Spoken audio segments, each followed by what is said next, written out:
Dedication. Susan Moldau. Sage publisher, cat lover, and cherished friend.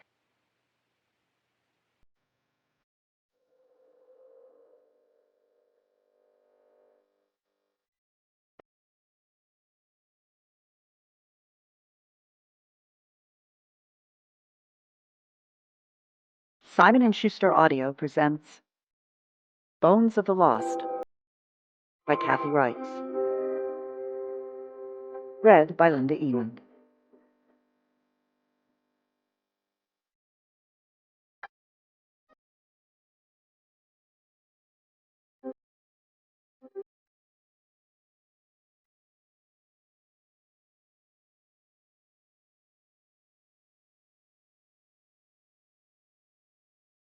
Prologue. Heart pounding, I crawled toward the brick angling down to form the edge of the recess, craned out. More footfalls. Then heavy boots appeared at the top of the stairs, beside them a pair of small feet, one bare, the other in a platform pump. The feet started to descend, the small ones wobbly, their owner somehow impaired. The lower legs angled oddly, suggesting the knees bore little weight. Anger burned hot in my chest. The woman was drugged. The bastard was dragging her. 4 treads lower, the man and woman crossed an arrow of moonlight. Not a woman. A girl. Her hair was long, her arms and legs refugee thin. I could see a triangle of white tee below the man's chin, a pistol grip jutting from his waistband. The pair again passed into darkness. Their tightly pressed bodies formed a 2-headed black silhouette. Stepping from the bottom tread, the man started muscling the girl toward the loading dock door, pushing her, a hand clamping her neck. She stumbled. He yanked her up. Her head flopped like a bobblehead doll's. The girl took a few more staggering steps, then her chin lifted and her body bucked. A cry broke the stillness, animal shrill. The man's free arm shot out. The silhouette recongealed. I heard a scream of pain. Then the girl pitched forward onto the concrete. The man dropped to one knee. His elbow pumped as he pummeled the inert little body. "Fight me, you little bitch!" The man punched and punched until his breath grew ragged. Rage flamed white-hot in my brain, overriding any instinct for personal safety. I scuttled over and grabbed the Beretta, checked the safety, thankful for the practice I'd put in at the range. Satisfied with the gun, I reached for my phone. It wasn't with a flashlight. I searched my other pocket. No phone. Had I dropped it? In my frenzied dash, had I left it at home? The panic was almost overwhelming. I was off the grid. What to do? A tiny voice advised, "Caution. Remain hidden. Wait. Slidell knows where you are." "You are so dead!" The voice boomed, cruel and malicious. I whipped around. The man was wrenching the girl up by her hair. Holding the Beretta 2-handed in front of me, I darted from the alcove. The man froze at the sound of movement. I stopped 5 yards from him, using a pillar for cover. I spread my feet and leveled the barrel. "Let her go!" My shout reverberated off brick and concrete. The man maintained his grasp on the girl's hair. His back was to me. "Hands up!" He let go and straightened. His palms slowly rose to the level of his ears. "Turn around!" As the man rotated, another fragment of light caught him. For a second, I saw his face with total clarity. On spotting his foe, the man's hands dipped slightly. Sensing he could see me better than I could see him, I squeezed further behind the pillar. "The fucking slut lives." "You'll die too, fucking slut." "Takes balls to send threats by email." My voice sounded much more confident than I felt. "To bully defenseless little girls." "Debt to pay? You know the rules." Your debt-collecting days are over, you sick son of a bitch. Says who? Says a dozen cops racing here now? The man cupped an upraised hand to one ear. I don't hear no sirens. Move away from the girl, I ordered. He took a token step.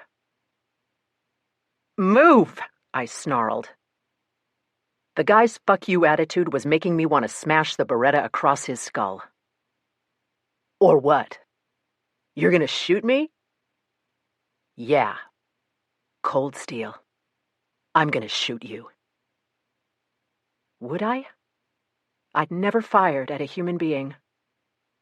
Where the hell was Slidell? I knew my bluff was being sustained by coffee and adrenaline, knew both would eventually wear off. The girl groaned. In that split second, I lost the advantage that might have allowed him to live. I looked down. He lunged. Fresh adrenaline blasted through me. I raised the gun. He closed in. I sighted on the white triangle. Fired. The explosion echoed brutally loud. The concussion knocked my hands up, but I held position. The man dropped. In the murky gloom, I saw the triangle go dark. New crimson was spreading across it. A perfect hit. The triangle of death. Silence, but for my own rasping breath. Then my higher centers caught up with my brainstem. I'd killed a man. My hands shook. Bile filled my throat. I swallowed, steadied the gun, and stole forward. The girl lay motionless. I crouched and placed trembling fingers on her throat. Felt a pulse. Faint but steady. I swiveled, gazed at the man's mute, malevolent eyes. Suddenly I was exhausted, revolted by what I'd just done. I wondered, in my state, could I make good decisions? Carry through? My phone was back at the house. I wanted to sit, hold my head in my hands, and let the tears flow. Instead, I drew a few steadying breaths, rose, and crossed what seemed 1,000 miles of darkness, climbed the stairs on rubbery legs. A single passage cut right at the top. I followed it to the only closed door. Gun tight in one clammy hand, I reached out and turned the knob with the other. The door swung in. I stared into pure horror. Part 1. 1. I've been held prisoner before. In a basement, a morgue cooler, an underground crypt. It's always frightening and intense. But this captivity exceeded all others for pure physical pain. The Jurors' Lounge in the Mecklenburg County Courthouse is as good as such facilities get. Wi-Fi, workstations, pool tables, movies, popcorn. I could have applied for a waiver. Didn't. The judicial system called. I came.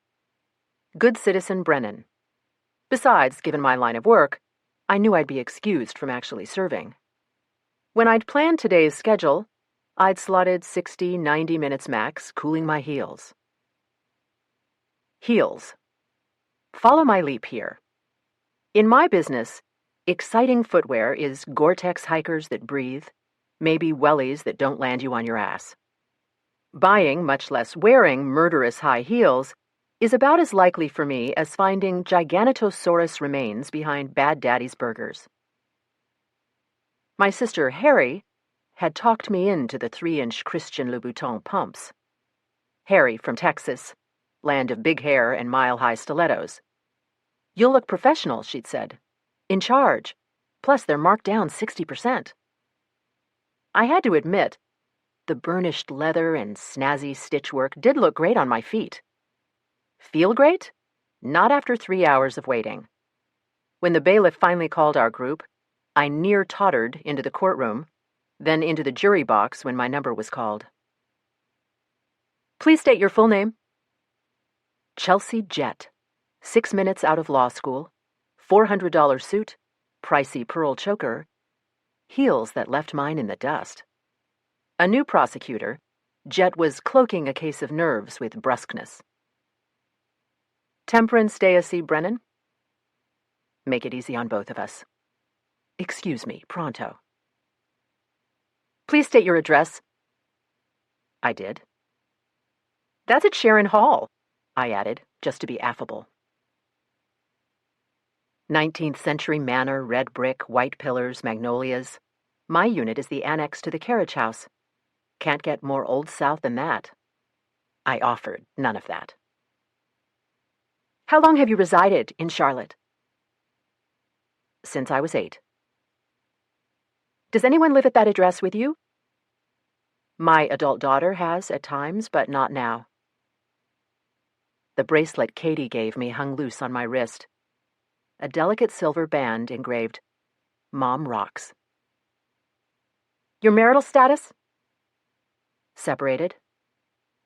Complicated. I definitely didn't add that. Are you employed? Yes. Please state your employer. State of North Carolina. Keep it simple. Your occupation? Forensic anthropologist. What is the educational requirement for that profession? Stiff. I hold a PhD and am certified by the American Board of Forensic Anthropology. So, you perform autopsies? You're thinking of a forensic pathologist. Common mistake. Jett stiffened. I offered a smile. The counselor didn't. Forensic anthropologists work with the dead for whom normal autopsies are impossible. The skeletal, mummified, decomposed, dismembered, burned, or mutilated. We're consulted on many issues, all of which are answered through analysis of the bones. For example, are the remains in question human or animal? That requires an expert? Restrained skepticism. Some human and animal bones are deceptively similar. I pictured the mummified sets awaiting me at the MCME. Fragmentary remains can be especially difficult to assess. Are they from one individual, several, humans, animals, both? The bundles I was not examining because I was sitting here, feet bloating like corpses in water. Jett flicked a manicured hand, impatient for me to continue. If the remains are human, I look for indicators of age, sex, race, height, illness, deformity, or anomaly. Anything that might be of use in establishing ID. I analyze trauma to determine manner of death. I estimate how long the victim has been dead. I consider post-mortem body treatment. Jett raised one questioning brow. Decapitation, dismemberment, burial, submersion. I think that covers it. Jett's gaze dropped to her scribbled questions, a long, long list. My eyes found my watch, then wandered to the unfortunate still waiting to be grilled. I dressed to look respectful, to project the image expected of a representative of the Mecklenburg County Medical Examiner's Office. Tan linen pantsuit, silk turtleneck. Such was not the case for all my fellow captives. My personal favorite was the young woman in a tight sleeveless turtleneck, jeans, and sandals. Not haute couture, but I suspected her feet felt better than mine. I tried to wiggle my toes inside the tortuous pumps. Failed. Ms. Jett took a deep breath. Where was she headed? I didn't wait to find out. As forensic anthropologist for the state, I'm under contract to both UNC Charlotte, I teach an upper-level seminar there, and to the Office of the Chief Medical Examiner in Chapel Hill and the Mecklenburg County Medical Examiner here in Charlotte. I also provide expertise to the Laboratoire de Sciences Judiciaires et de Médecine Légale in Montreal. Read, I am busy. I consult to police agencies, the FBI, the military, coroners, and medical examiners. You know the defense attorney will excuse me if you don't. Do I understand correctly? You work regularly in 2 countries? It's not as odd as it sounds. In most jurisdictions, forensic anthropologists function as specialty consultants. As I've stated, my colleagues and I are only called in on cases where there's insufficient flesh for an autopsy or the remains. Right. Jet finger-scanned the endless lineup on her yellow pad. I tried to stretch, my unhappy phalanges. In the course of your work with the medical examiner's office, do you come into contact with police officers? Finally, thank you. Yes, often. Prosecuting or defense attorneys? Both. And my ex-husband is a lawyer. Sort of ex. Do you personally know anyone involved in this litigation, the defendant, his family, the police investigators, the attorneys, the judge? Yes. And I was excused. Ignoring my protesting pedal digits, I hobble-bolted from the courtroom across the lobby and out the double glass doors.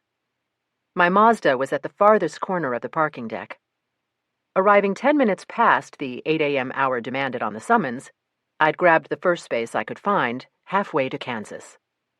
After a fast limp across a traffic lane, I rounded a row of vehicles and found my car closely flanked by a humongous SUV on the driver's side and even more closely wedged on the passenger side. Sweat glands pumping, I wriggled between the 2 sets of handles and rearview mirrors, butt and chest skimming the grimy doors, and side panels squeezing my torso. My classy tan linen now looked like I'd taken a roll in a landfill. As I wedged the door open and squeezed behind the wheel, something clinked at my feet. A sensible citizen, that is, a citizen in sensible footwear, would have stopped to identify whatever automotive adornment had been dislodged. I focused on my escape, fingers searching for keys in the zipper pouch of my purse. Feet aflame, I jammed the keys into the ignition and bent sideways to tug at my right shoe. The thing gripped as though grafted onto my flesh. I tugged harder. My foot exploded from its casing. With much twisting and maneuvering, I repeated the process on the left. Settling against the seat back, I eyeballed a pair of spectacular blisters. Then, the hated Louboutins in my hand. My hand. My wrist. My bare wrist. Katie! A familiar stab of fear pierced my chest. I pushed it away. Focus. The bracelet had been in place in the jury lounge, in the jury box. The clink. The little silver band must have caught on something during my slither along the SUV. Cursing, I squeezed back out and slammed the car door. The human brain is a switching station that operates on 2 levels. As a reflex order fired to my hand, a neural connection was already taking place in my cerebellum. Before the door hit home, I knew I was screwed. Pointlessly, I tried the handle, then checked the position of all 4 lock buttons. Cursing even more colorfully, I reached for my purse, which was lying on the passenger seat. Shit. And the keys? Dangling from the ignition. I stood a moment, pant cuffs waterfalling over my bare feet, suit streaked with dirt, underarms soggy with sweat, and wondered, could this day get any worse? A muted voice floated from inside the car. Andy Grammer singing "Keep Your Head Up," announcing an incoming call on my iPhone. I almost laughed. Almost. I'd told my boss, Tim Larrabee, that I'd be at the lab before noon. In the jury lounge, I'd phoned to update my ETA to 1 p.m. My watch now said 2. Larrabee would be wondering about the mummified remains awaiting my evaluation. Maybe it wasn't Larrabee. Hell. So now what? There was no one I wanted to tell I was standing shoeless on a parking deck, locked out of my car. But you gotta keep your head up. Right. I scanned the lot, full of vehicles, devoid of people. Break the car window? With what? Frustrated, I glared at the glass. It countered with an image of an angry woman with really bad hair. Clever. But it was. My eyes took in the glass that no longer snugged tight to the frame. A worn or missing tooth in the window regulator, Jimmy, my mechanic, had said. Dangerous. Enough gap for some kid to drop a wire and be halfway to Georgia before you realize your car's been boosted. Seriously? I'd said. A 10-year-old Mazda? Parts, he'd said solemnly. Was a coat hanger too much to ask? I scanned the detritus collected where the deck's pavement met its back wall. Pebbles, cellophane wrappers, aluminum cans. Nothing likely to get me into the car. I moved along the wall, gingerly positioning my feet. Though the blisters now looked like patches of ground beef, I soldiered on, cuffs dragging on the filthy concrete. Mummified bones at the lab growing older by the minute. Given all the delays, I'd be at the ME office until well into the evening, then home to a cranky cat, microwaving whatever was left in the freezer. But you gotta keep your... Can it. Then I spotted a glint in the debris 2 yards ahead. Hopeful, I inched toward it. My prize was a 2-foot segment of wire, perhaps once part of a jerry-rigged arrangement such as the one I envisioned. After a fast hobble back to the Mazda, I created a small loop at one end and fed the wire through Jimmy's gap. Working two-handed, face flat to the window, I tried to drop the loop over the button. Each time the gizmo seemed well-positioned, I pulled up sharply. I was on my zillionth loop and yank when a voice boomed at my back. Step away from the vehicle! Shit. Clutching the wire firmly in one hand, I turned. A uniformed parking attendant stood 3 yards from me, feet spread, palms up, and pointed my way. His expression was one of nervous excitement. I smiled what I hoped was a disarming smile, or at least calming. The attendant did not smile back. Step away from the vehicle! The guy's hair was blonde, his face flushed a shade of red just a tick down from that of my blisters. I guessed his age at maybe 18. I beamed a silly me charmer. I flocked myself out of my car. I'll need to see ID and registration. My purse is inside. The keys are in the ignition. Step away from the vehicle. If I can manage to catch the lock, I can show you. Step away from the vehicle. Blondie had quite the repertoire. I did as ordered, still holding on to the wire. Blondie gestured me further back. Eyes rolling, I increased the distance, let go. The wire slid inside onto the car seat. Irritation overcame my resolve to be pleasant. Look, it's my car. I've just left jury duty. My registration and license are inside. I need to get to work. At the medical examiner's office. If I hoped the last reference would do it, I was wrong. Blondie's expression said, dirty barefoot woman with burglary tool. Dangerous? Call the ME office, I snapped. A beat. Then, wait here. Like I was a flight risk, with no shoes and no wheels. Blondie hurried off. I leaned against the Mazda, fuming, shifting from damaged foot to damaged foot, alternating between checking my watch and scanning the pavement for my bracelet. I began to pace the parking lot. Finally, I heard the sound of an engine. Seconds later, a white Ford Taurus rolled up the ramp. Could this day get any worse? It just had.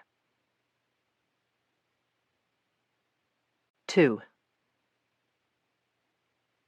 Pulling close, Erskine Skinny Slidell removed his knockoff Ray-Bans, lowered his window, and eyed my flopping pant legs, devastated feet, and disheveled hair. A smile lifted one corner of his mouth. Though the Charlotte-Mecklenburg PD Felony Investigative Bureau Homicide Unit has more than 24 detectives, somehow I always end up with Skinny, and the pairing is always a test of my fortitude. It's not that Slidell's a bad investigator, quite the opposite. But Skinny views himself as old school. In his mind, that means Dirty Harry Callahan, Popeye Doyle, and Sergeant Friday. I've seen Slidell question witnesses. Always expect, "Just the facts, ma'am." But Skinny's not a sir or ma'am kind of guy. Several years back, Slidell's partner, Eddie Rinaldi, was killed in a sidewalk shootout. No one blames Slidell, except Slidell. Thinking Skinny could use some diversity awareness, the department partnered him with a Latina lesbian named Teresa Madrid. To the surprise of all, the two got along. Recently, Madrid and her partner had adopted a Korean infant, and Madrid had taken maternity leave. Slidell was temporarily working solo, which he liked. Woo-hee! The dolt actually said that. "Detective, you pissed someone off?" Later, I might have chuckled about this episode. At that moment, I saw nothing but lousy choices. Argue with the parking twerp, hike to a phone, then wait for AAA, deal with Slidell. "How did you know I was here?" "Cool." "I was with Doc Larrabee when he got a call." Slidell leaned over and opened the passenger side door. "Get in." Drawing a lungful of fresh air, I slid into the seat. "Lord in heaven, Doc. Don't know I've seen anyone that ratty in years." "You should get out more." "What the hell were you—" "Mud wrestling. Pull over there." I pointed to where my car was. "Hate to see the other guy." "I'll post a video on YouTube." I jabbed an impatient finger in the direction of the big SUV. Slidell proceeded as directed. "Stop." My hand came up. "No, up behind that van." "I know what happened. Some dude tuned you up for trying to boost his car." "If I could boost a car, I wouldn't be here." I hopped out. The blisters looked like two red eyes staring up at my face. If the bracelet hadn't been a gift from Katie, I'd have cut my losses and split. Someday I'd tell her about this, then we'd laugh, maybe. I slid between my car and the blue mammoth, eyes on the pavement. Bingo! The bracelet lay beneath the two abutting mirrors in the least accessible spot possible. Sucking in my gut, I wedged between the door handles and down into a squat. Shoulder twisted sideways as far as it could, I reached out and snagged the bracelet. Then, careful not to set off alarms, I hauled myself up and made for the Taurus. Slidell watched my performance without comment. Apparently, I'd crossed the line from amusing to pitiable. I got in and slammed the door. "Where to?" "The ME office," snapping the bracelet onto my wrist. "Happy to swing by your crib." "My house key is in my purse. In my car." "Shoe store?" "No, thank you." Curt. "No problemo. I'm headed back there anyway." I could have asked why. Instead, I sat facing the side window, attention focused on blocking the olfactory record of Slidell's passion for the deep-fried and over-greased, of coffee supporting white colonies of mold, of sweaty sneakers and oil-stained caps, of stale smoke, of Skinny himself. But I wasn't exactly aromatic either. Slidell exited the deck, kinked over to East Trade, and hung a left. Several minutes passed in silence. Then, "Who snuffed Fluffy, eh?" I had no idea what that meant. "Who popped the pooch?" Great. Slidell knew about my mummy bundles, more grist for the comedy mill. "Who capped the—" I've been asked to examine 4 sets of remains to verify that they are non-human. Should that be the case, archaeologists will date, authenticate, and send the materials on to somewhere. "Why's this litter of dead chihuahuas?" The bundles are from Peru, not Mexico. "Yeah, sure. So, how come these pooches get the ME treatment?" Customs officials snag them at the airport. Some bonehead's been accused of smuggling them into the country. The illegal import of antiquities is a crime, you know. Yep. We rode a few more minutes without talking. Then, old Dom Rocket got lassoed by the feds. Though curious, I waited, knowing Slidell would expound. Dom Rocket, king of folksy shit from around the world. The whole world? I couldn't help myself. South America, mostly. Our amigos down there got enough shit for the world. Slidell is definitely fair trade offensive. Junk bracelets, rings, crap to loop around your neck, llama mama shawls, wall hangings, fleas from overseas. You're a poet, Detective. Word is, Ice thinks Rocket's expanding his horizons, maybe branching out to include real antiques. Slidell was referring to the U.S. Department of Homeland Security's Immigration and Customs Enforcement. Unreported ones. I said nothing. Wouldn't surprise me. The guy's pond scum. You know him? I know of him. Scum knows scum. I didn't ask what that meant. Can you turn up the air? Feet won't get cold? Deadpan. I shot Slidell a don't go there look, which was pointless, since the Ray-Bans were fixed on the road. Slidell reached out and flipped a button, then hammered the dash with the heel of one hand. A blue light flickered and tepid air oozed from the vents. If what you say is true, Rocket might have thought he could sell the mummy bundles to a museum, I said. Maybe a private collector. I'm sure Ice will be querying his ambitions. Turd will roll on whoever he's dealing with. Past I-77, West Trade swung west, then back east. Slidell took the curve fast, shooting paper bags and carry-out cartons across the floor and back. My mind threw up images of foodstuffs long gone. Fried chicken? Barbecue? Scavenged roadkill? Finally, curiosity won out. What were you up to with Larrabee? I asked. Hit and run came in this morning. Female, no ID. Age? Old enough. Meaning? Sharper than I'd intended. Mid to late teens. Race?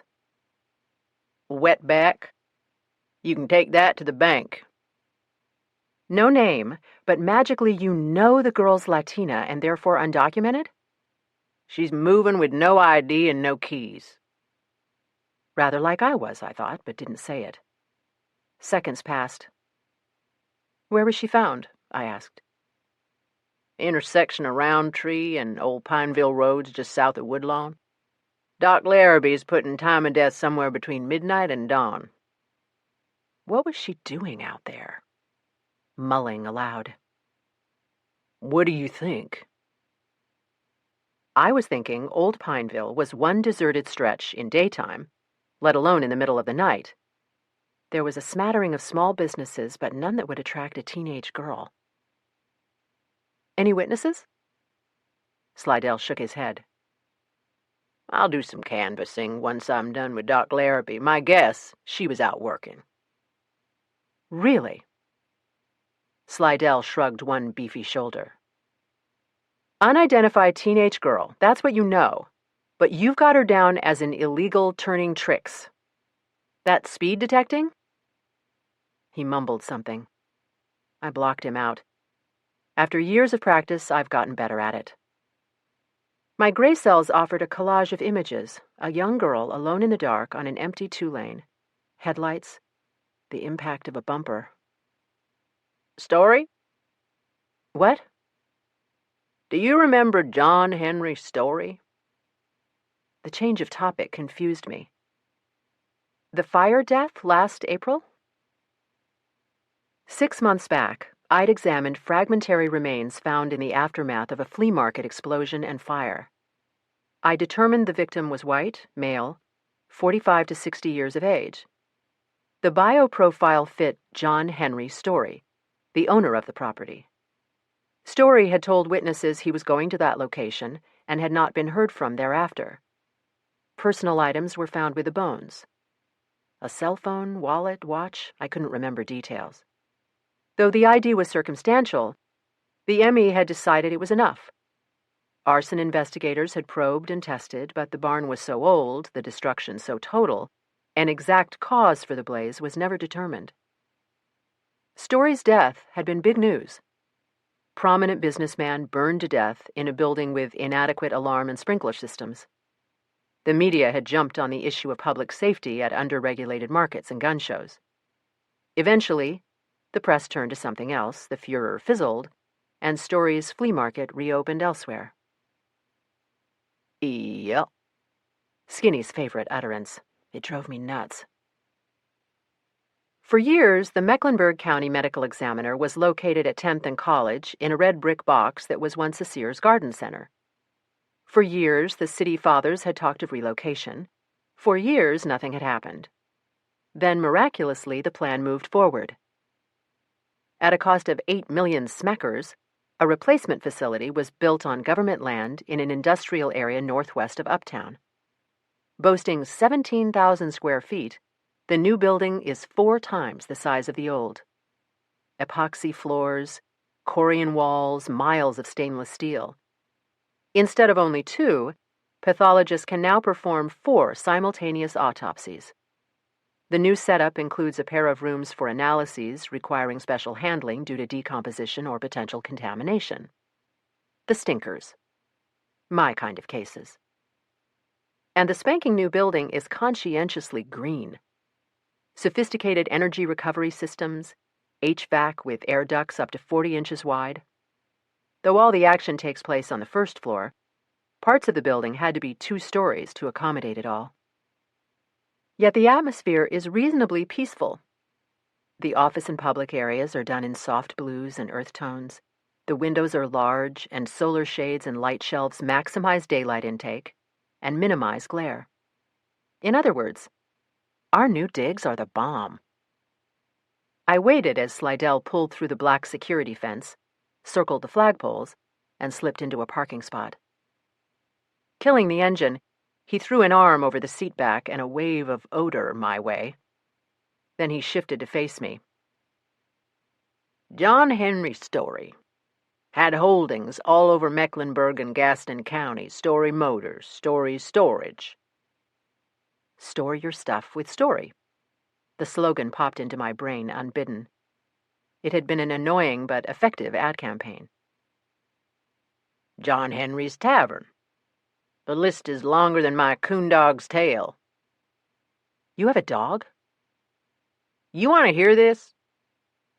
Story's death was ruled accidental. Why are you bringing him up now? Slidell fixed me with a dramatic stare while reaching inside his pocket, which was mustard and brown. With one deft move, he pulled a Ziploc from the pocket of his shirt, which was a shade of orange probably called melon. Forcing my eyes not to roll, I leaned sideways to examine the contents of the baggie and felt my brows lift in surprise. 3. Sun glinted off the plastic dangling between Slidell's thumb and forefinger. I waited for his explanation. Vic had a purse. Screeching pink, size of a burger, hooker strap. I carry a shoulder bag. Slidell's sarcasm was, as usual, turning me surly, as was his jump to the conclusion that the hit-and-run victim was a prostitute. Hot pink? Shaped like a freaking cartoon cat? You're sure it was hers? Thing was lying in the weeds, 3 yards from the body. Hadn't been there long. We're checking for prints, but yeah, I'm sure it's hers. This was in the purse? I indicated the object enclosed in the Ziploc. Along with 1 tube of come fuck me red lipstick. Cash? A 10 and 2 ones, 46 cents loose, like she just jammed it in. Anything else? Nada, except... He waggled the baggie. The amazing Slidell, magician of Mecklenburg. I took the bag and studied the plastic rectangle inside, certain I'd misread the tiny black letters on its surface. I hadn't. What the flip? Thought it might interest you. The yellow and brown U.S. Airways Club card had an expiration date of February of the upcoming year. The account was in the name of John Henry Story. She had John Henry Story's airline club pass? Slidell nodded. How? Insightful question, Doc. And here's another.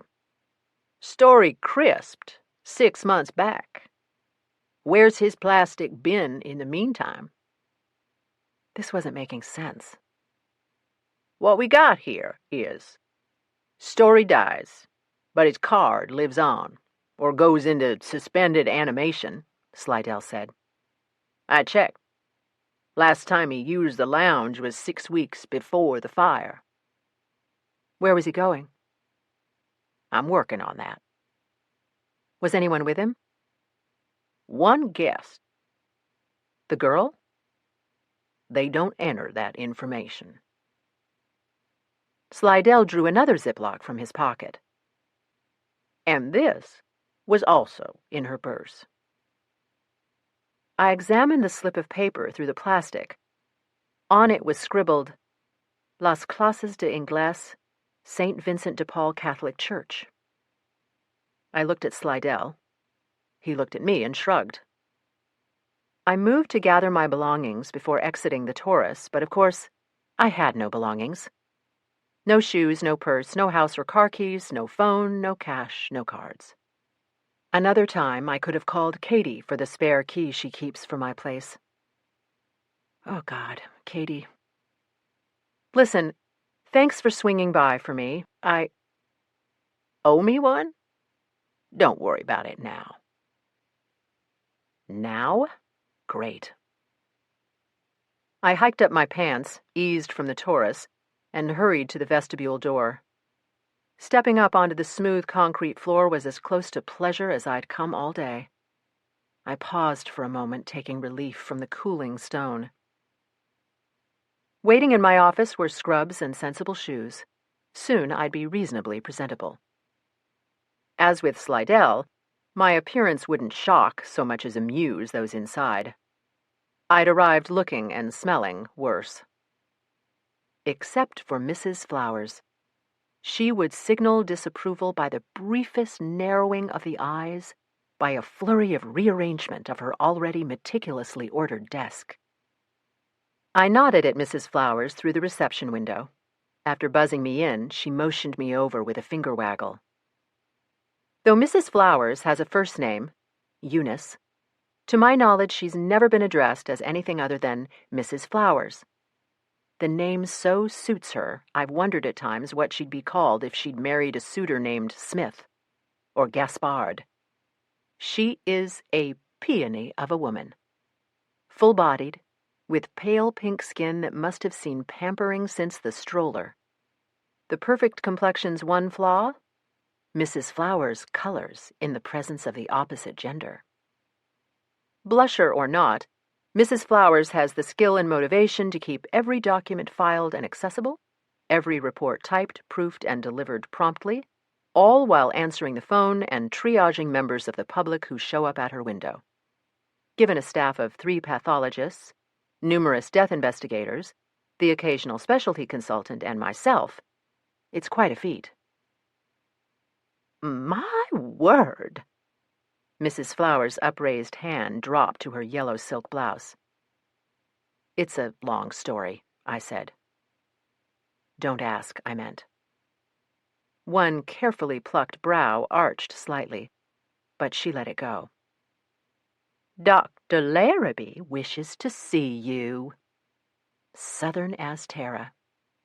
He's in the main autopsy room. Thanks.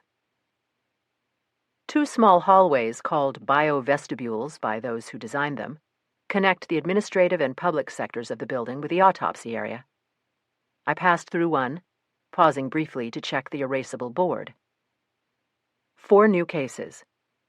A single-vehicle accident near Optimist Park on North Davidson. Elderly male driver DOA at Carolinas Medical Center. A 16-year-old female with a gunshot wound to the head, found beside a dumpster on Shamrock Drive. The Peruvian mummified remains awaiting my assessment. And the teenage hit-and-run victim from Old Pineville Road. Slidell's Jane Doe. I beelined for the ladies and did what I could with my hair and dirt-crusted face, then shifted to the locker room to change into scrubs. Last stop, my office for Band-Aids, antiseptic, and the spare Nikes I kept under the coat tree.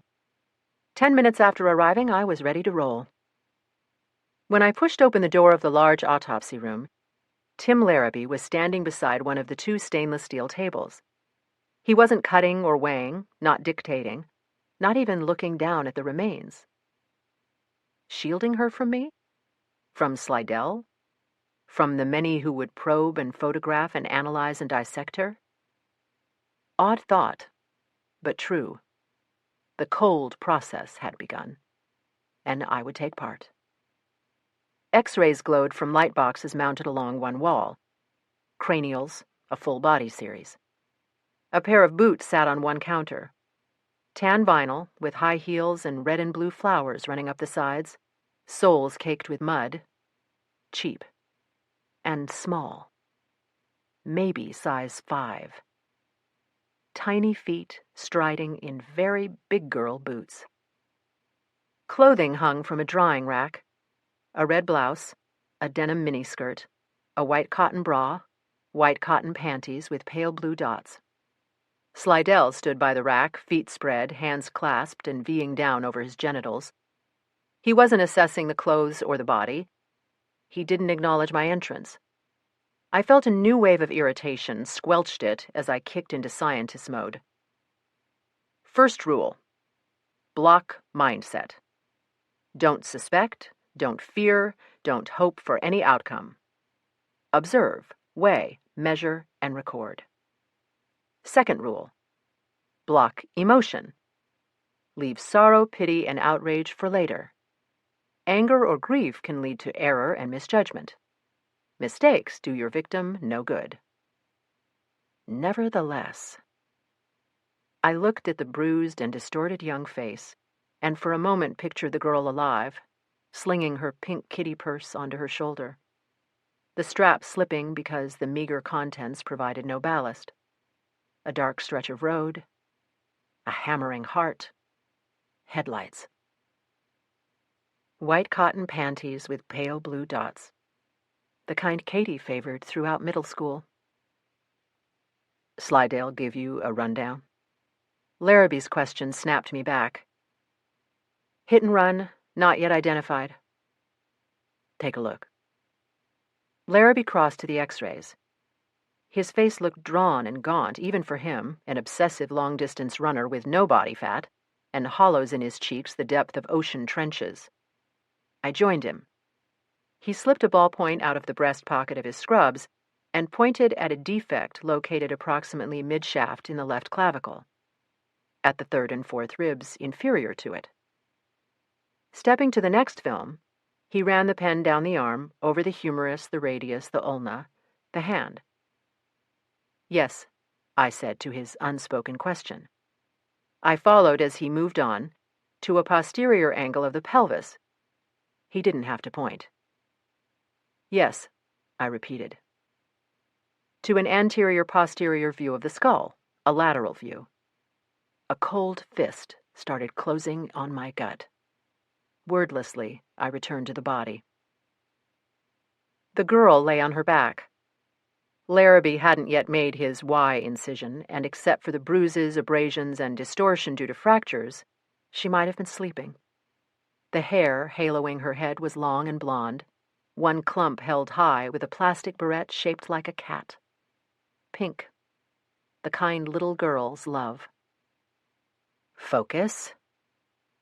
I gloved and examined the ravaged flesh, ghostly pale and cold to the touch. I palpated the arm, the shoulder, the hand, the abdomen, felt the underlying damage evident on the X-rays in glowing black and white. "Can we turn her over, please?" My voice broke the stillness. Larrabee stepped to my side. Together we tucked the slender arms tight to the body and rolled it by the shoulders and hips.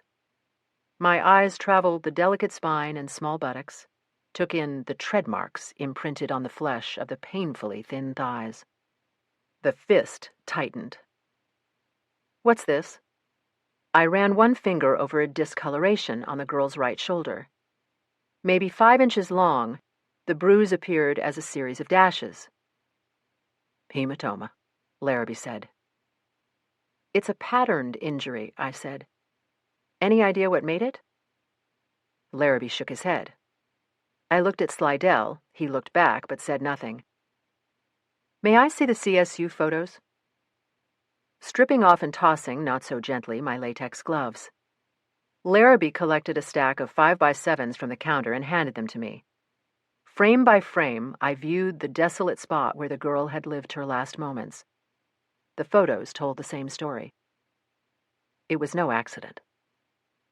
The girl had been murdered. 4. "Murdered?"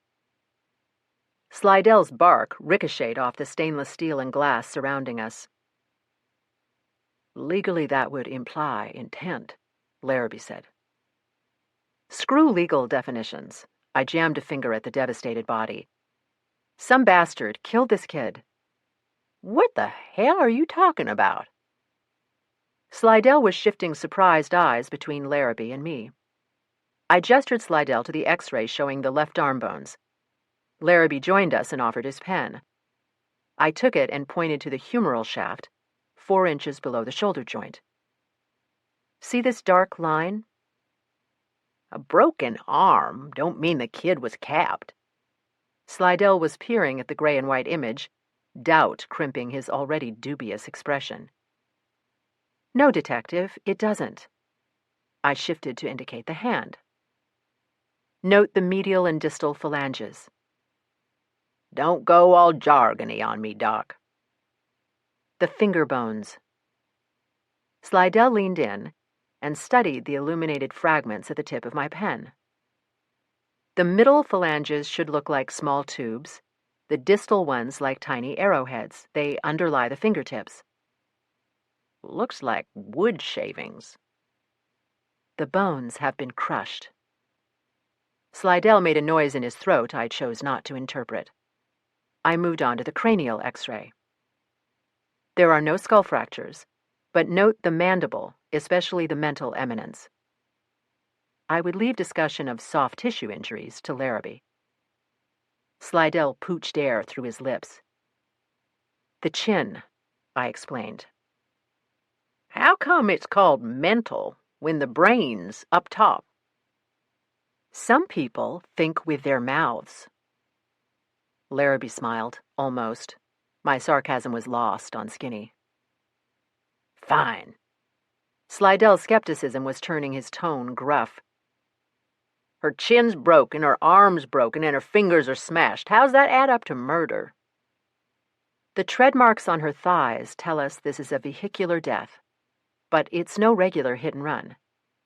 The victim wasn't standing along the side of the road, not hitchhiking, not waiting on the shoulder for a ride from a friend. She was hit square in the back." Larrabee nodded in confirmation of the conclusion he too had reached but had yet to voice. Slidell continued staring at the film. "Picture this," I said. "She's walking, maybe running. A car comes at her from behind. Maybe she tries to escape, maybe not. Either way, the car plows into the backs of her legs." Slidell said nothing. Larrabee kept nodding. "She goes down hard, arms outstretched. Her chin impacts the pavement. She's forced beneath the chassis. The left tires roll over her left hand, crushing her fingers." "You sure about this?" I gestured an upturned palm at Larrabee. Typically, a pedestrian hit by a vehicle is slammed onto the windshield or thrown sideways and outward, receiving injuries to the head, upper torso, or legs, he said. This victim has no cranial or thoracic trauma consistent with a windshield impact or rapid deceleration angle to the left or right. Slidell still looked unconvinced. I snatched up the crime scene photos, chose 2, and handed them to him. He studied both, then slowly exhaled through his nose. No skid marks. Exactly. The driver never hit the brakes.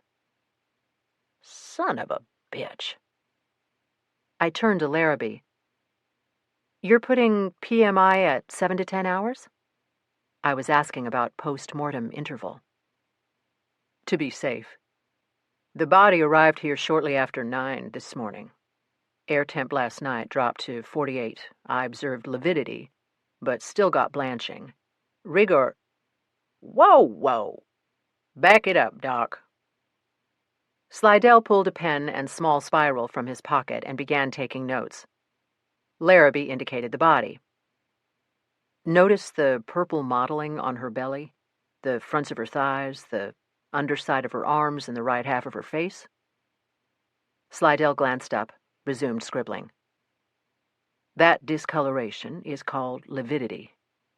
It's due to the settling of blood in the body's downside once the heart stops beating. When I pressed a thumb to her flesh, the vessels were pushed aside, leaving an area of pallor. Slidell twisted his mouth to one side. A white mark, Larrabee simplified. After about 10 hours, the red blood cells and capillaries would have decomposed sufficiently so blanching wouldn't have occurred. And rigors when the stiff gets stiff. Slidell pronounced it rigor. Larrabee nodded. When the body arrived, rigor was complete in the small muscles, but not in the largest ones. Her jaws were locked, but I could still bend her knees and elbows.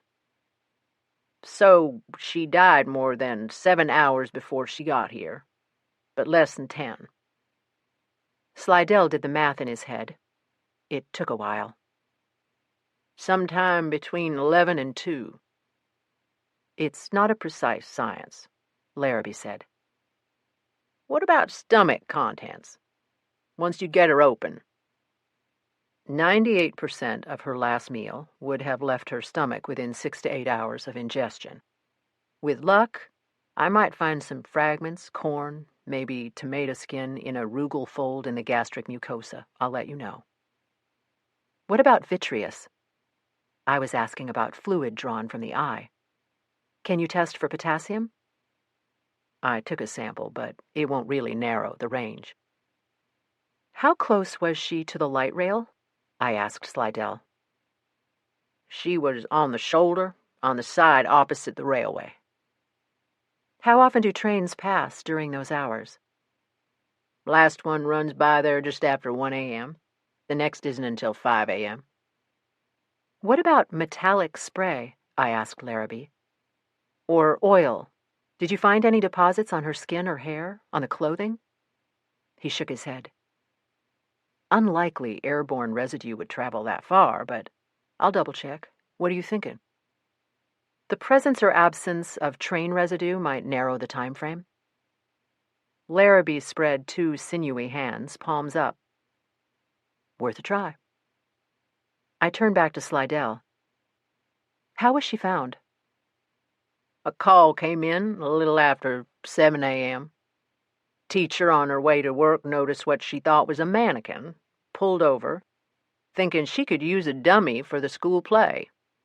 Tossed her cornflakes, then dialed 911. I picked up the scene photos and worked through a progression of shots moving from far to near. The first several showed a stretch of empty road not different from what I'd pictured in my mind. On the right, the raised light rail tracks threw long post-dawn shadows over the embankment, the shoulder, and the pavement below. On the left, maybe 80 yards distant from the yellow crime scene tape triangling the body, stood a small stucco building fronted by a gravel lot. What's that? A party supply store. Been empty for months. And that? I pointed to a one-story windowless structure. Some sort of self-storage outfit. The next series zoomed in on the body and its immediate surroundings. Roundtree Road coming in from the west, Old Pineville running north and south. On the latter lay one of the tan vinyl boots. My eyes traversed the pavement. Paralleling the right shoulder was a swath of grass and foxtails that yielded to tangled underbrush as the ground sloped to a trench beside the supporting wall of the light rail platform. Back on the Roundtree side, I noticed an irregular smear of dirt and a spray of pebbles on the gravel shoulder, what looked to be a crumpled paper cup and a beer can. Specks of white peeked from the tangled weeds. Litter?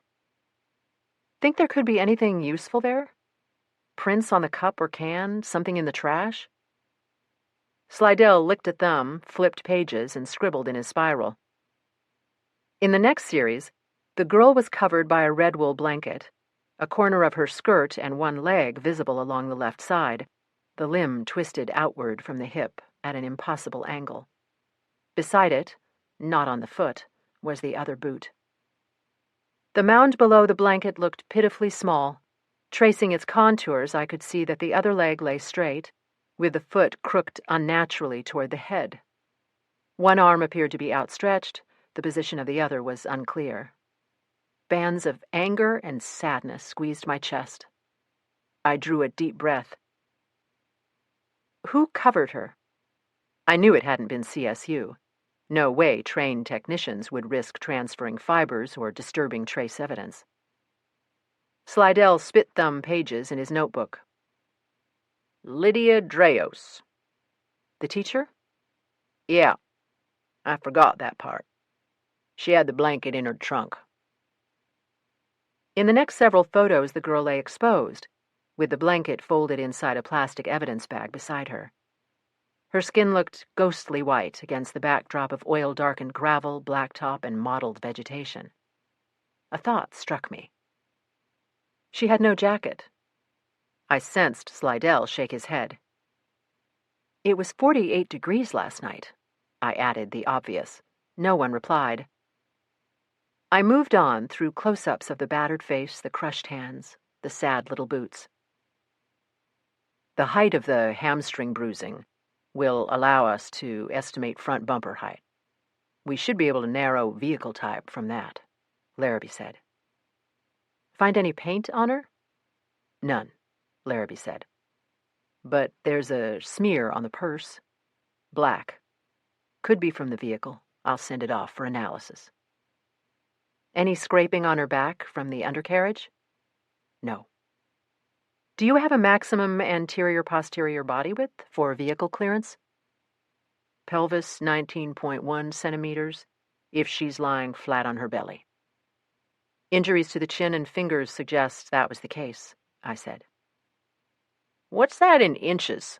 Slidell asked. 7.5. Nothing on wheels rides lower, Slidell said. Except maybe a skateboard.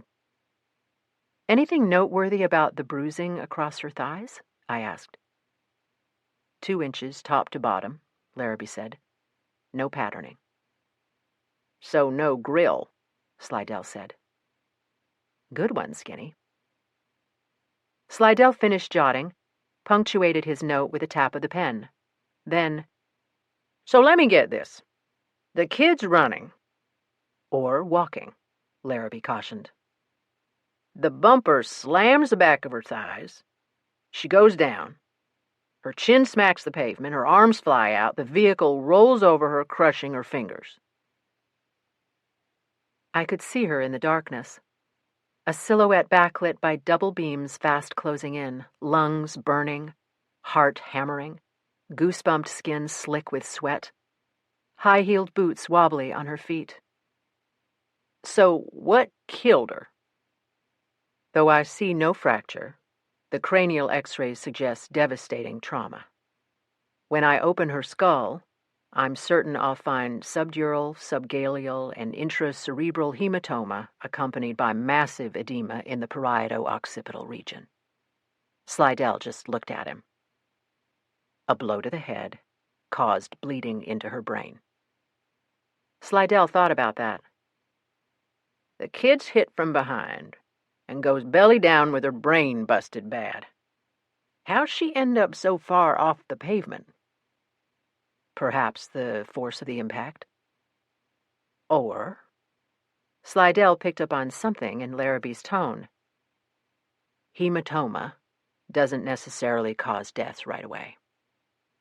You suggesting she might have dragged herself some? Larrabee nodded glumly. If the bastard had pulled over, the kid would have lived? Medical intervention might have saved her life. Might have. Intent or not, that's murder in my book. I didn't need to say it. I see violent death on a regular basis. I know the cruelty and stupidity and insensitivity of which humans are capable. And yet, every time, the same question. How? How could someone run down a kid and leave her to die? Unless that was the plan. The men watched me walk to the drying rack and pick up the skirt that would have ended just above the impact site. I turned to Slidell. Have this tested.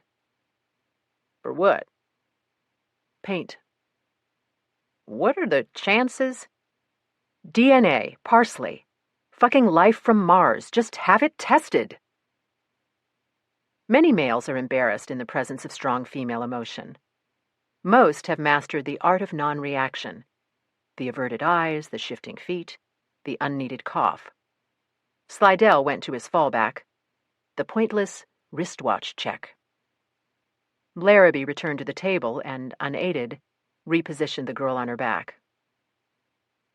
I'm sorry. I was. That was uncalled for.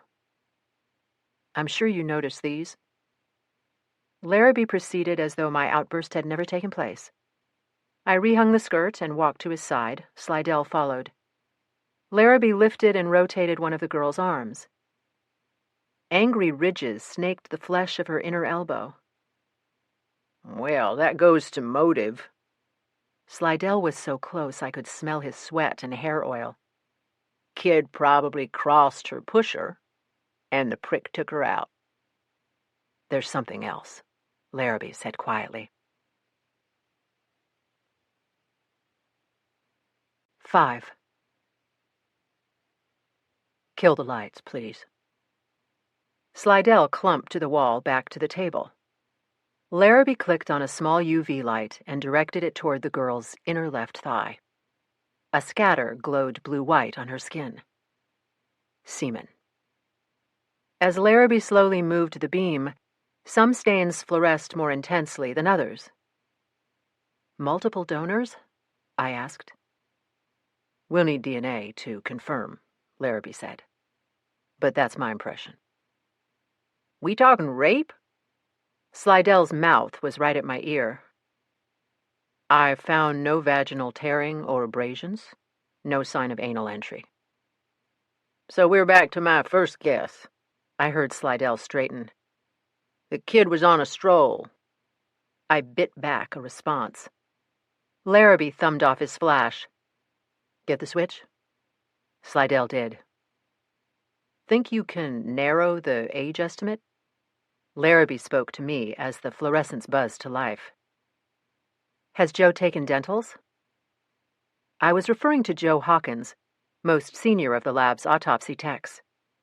Larrabee indicated a brown envelope lying on a countertop lightbox. I crossed to it and poured the small black squares onto the box's viewing plate. After pushing the on button, I arranged the films anatomically and studied the illuminated dentition. All 4 second molars are in occlusion, with the roots fully formed down to the tips. That puts her minimally above 12. The third molars are unerupted and show minimal root development. I'm not an odontologist, but dentally, I'd say she's in the range of 13 to 17. The men waited as I continued to study the x-rays. Left first molar's got a mean abscess, lots of caries, but not a single restoration. No evidence she ever saw a dentist.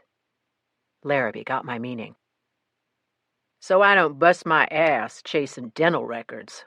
Slidell parked his hands on his hips. An abscess? Wouldn't that hurt? Like a son of a bitch?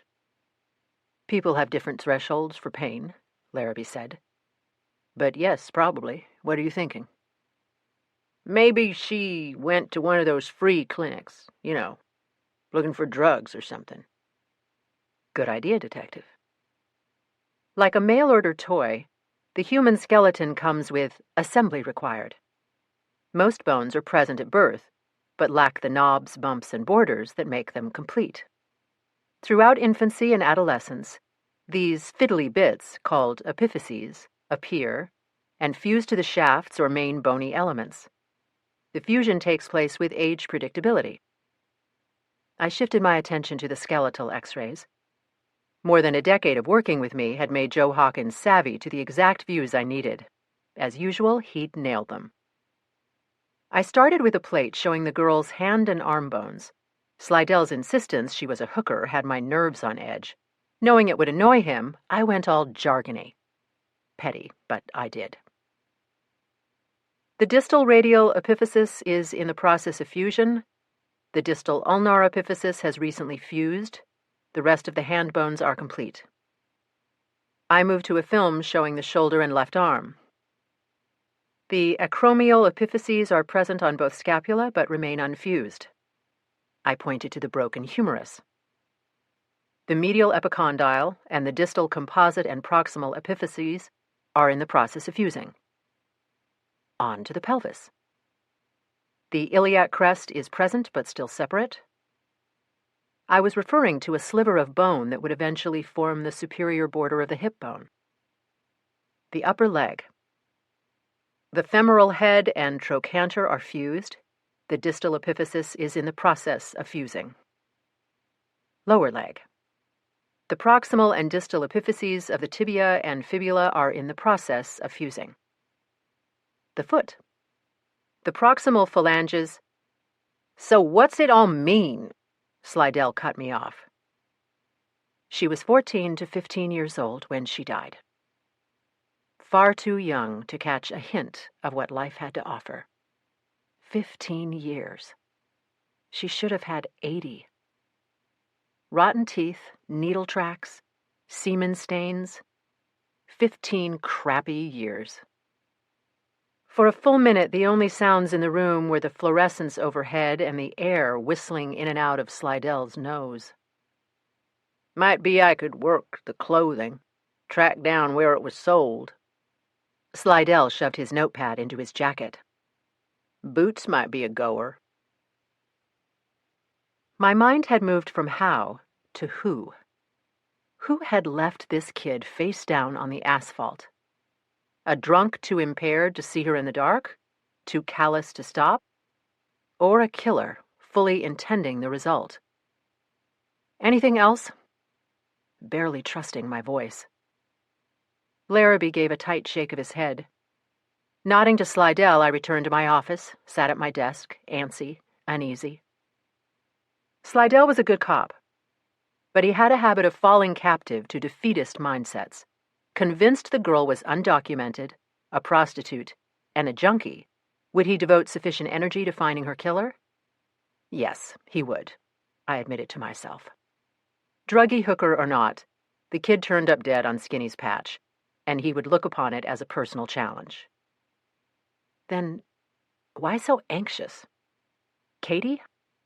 My abandoned vehicle and purse? The goddamn blisters? Whatever. I crossed to the bathroom and splashed cold water on my face, took a look in the mirror, assessed the face looking back. Intense green eyes, weary but determined. A few starburst wrinkles at the corners, well earned. Chin and lids holding firm. Dark blonde hair yanked into a pony, not having a good one. Right then. Peruvian dogs. The image in the glass mouthed the same words, nodded the same nod. I bunched and tossed my hand towel and headed out. While the new MCME facility is immense, the same is not true of my office. Were a realtor to advertise it for rental, she'd use descriptors like cozy and snug.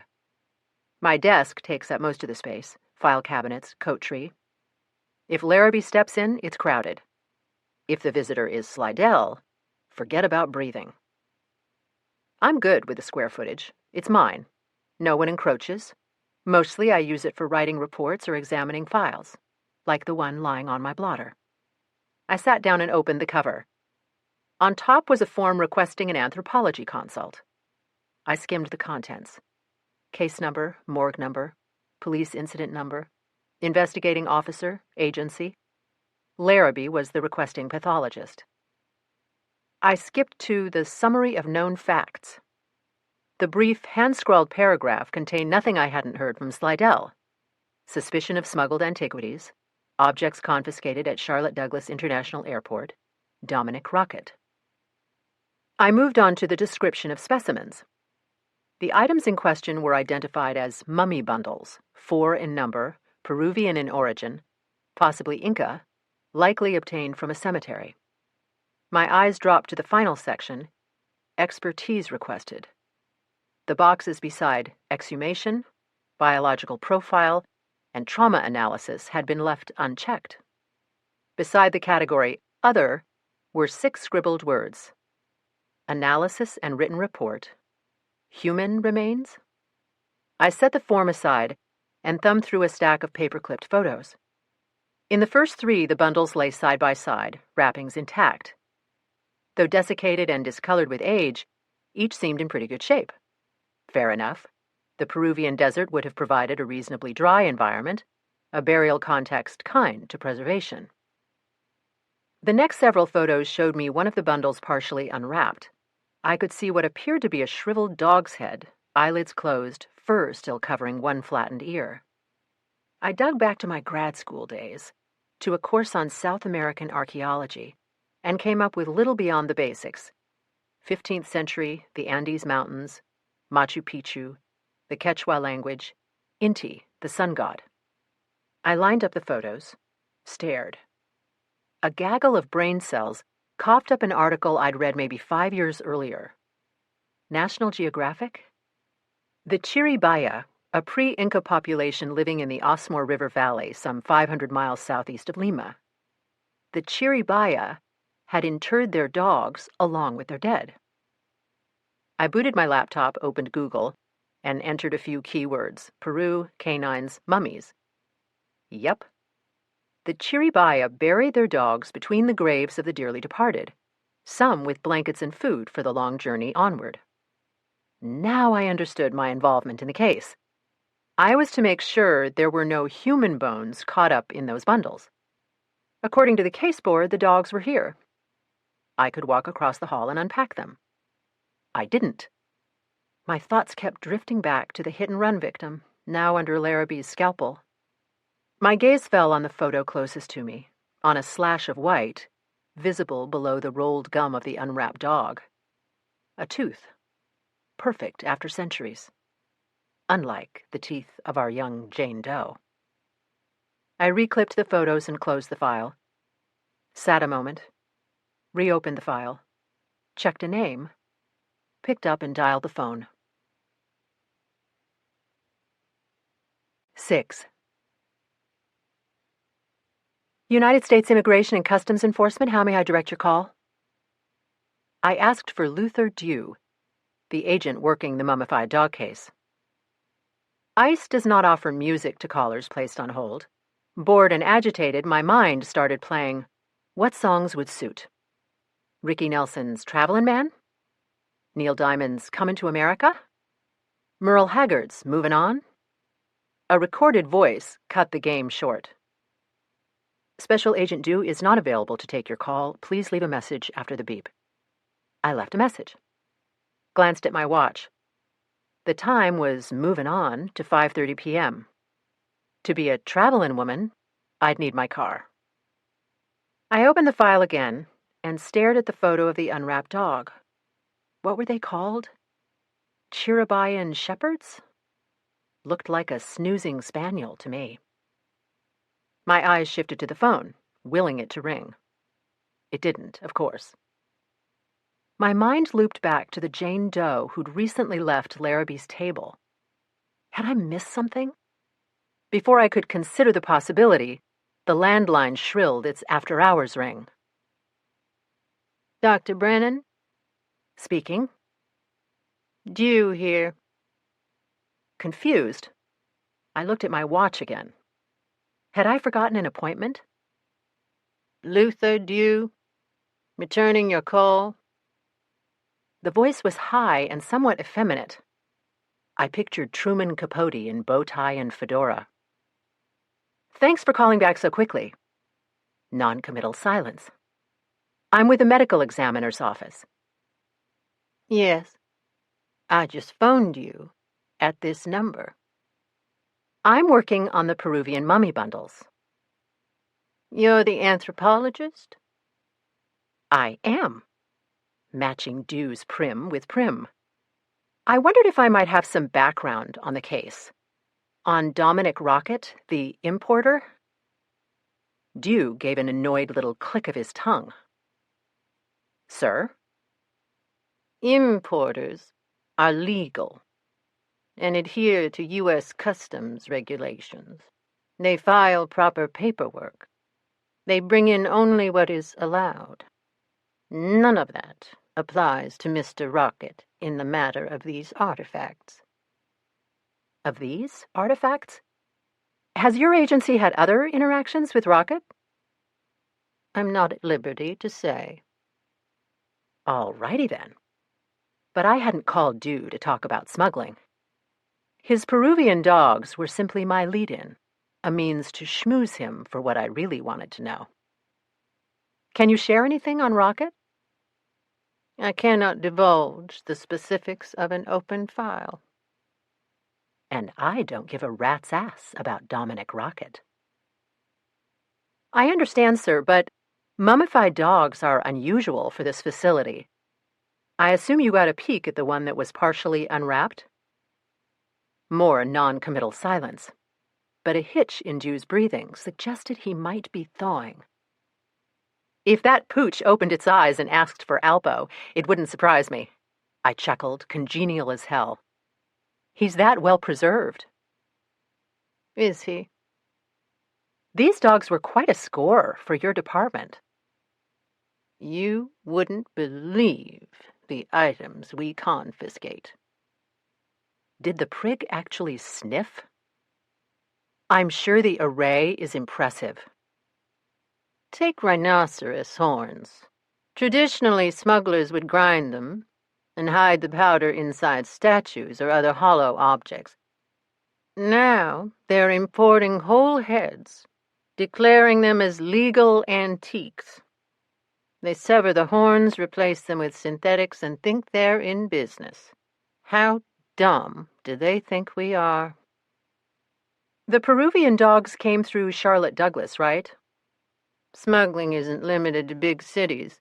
Contraband can arrive at any port of entry. Dew was opening up, though revealing only what was public knowledge. I knew the ploy. Had used it myself. Did you read about the Tyrannosaurus bones seized up north? Sir? A semi-complete skeleton from the Gobi Desert. The imbeciles listed it on 2 different importation documents, as if we wouldn't check. Yep. Dew actually sniffed in disdain. They declared reptile heads, broken fossil bones, and a couple of lizards. What was the tip-off? I picked up and started flipping a pen on my blotter. The materials were wildly undervalued, but the flashing red was the information entered as country of origin.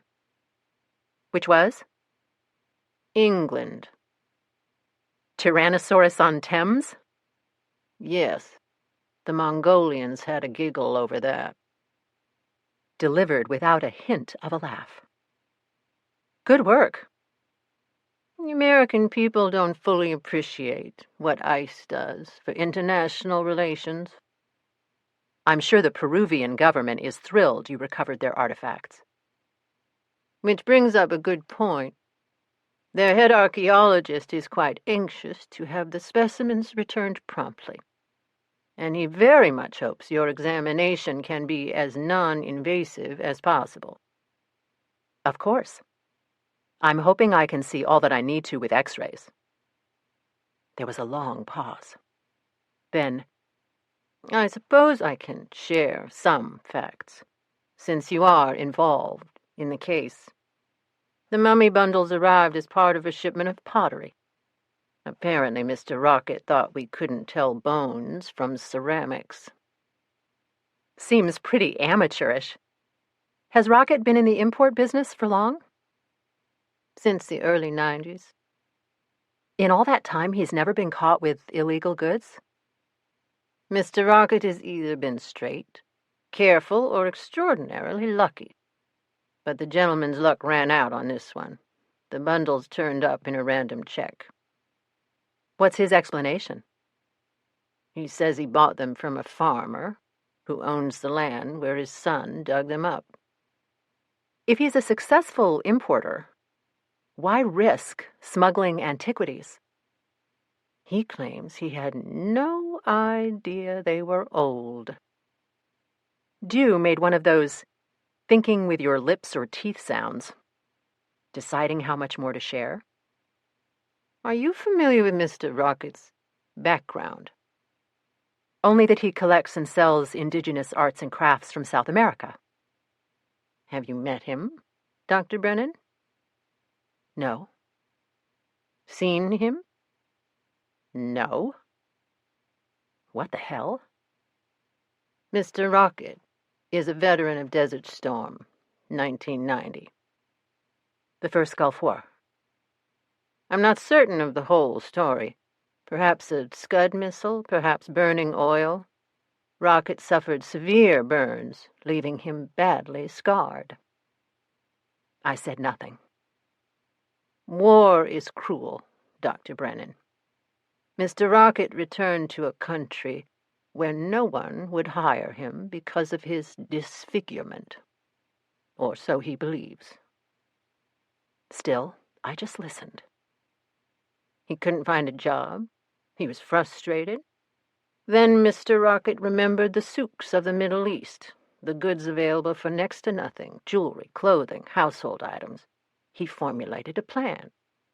Buy overseas, sell stateside at tenfold the purchase price.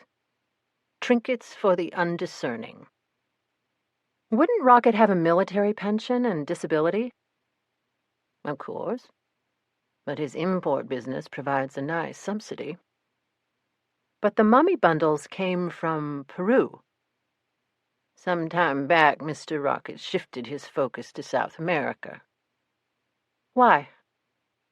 Geographic proximity, ease of operation, personal safety. I heard the swish of fabric, pictured impeccably clad shoulders rising in a shrug. I really couldn't say. Americans aren't popular in the Middle East these days. Uprisings, revolutions, civil wars, kidnappings. Political instability negatively impacts any enterprise. Perhaps upheaval in the Middle East made South America more appealing. Let me ask you something. Casual, as though the thought had just entered my mind. I've got a girl here, 14 to 15 years old, possibly Latina, possibly undocumented. She was killed in a hit-and-run near Old Pineville Road last night. We were having trouble getting an ID. Go on. She had a pink kitty purse and hair barrette, and was wearing a short denim skirt, red blouse, and embroidered boots. Sounds like any teenager. What makes you think she's illegal? She had a note in her purse about English language classes at a local Catholic church. The note was written in Spanish, and the parish also holds Spanish language Mass. That, plus the fact that she had no form of ID, no keys, makes the lead investigator suspect she's Latina. Sorry, but I do artifacts, not people. I specialize in the illicit importation and distribution of cultural property and the illegal trafficking of artwork.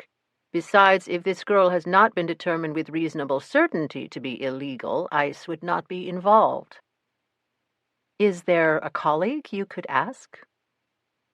I'd help if I could.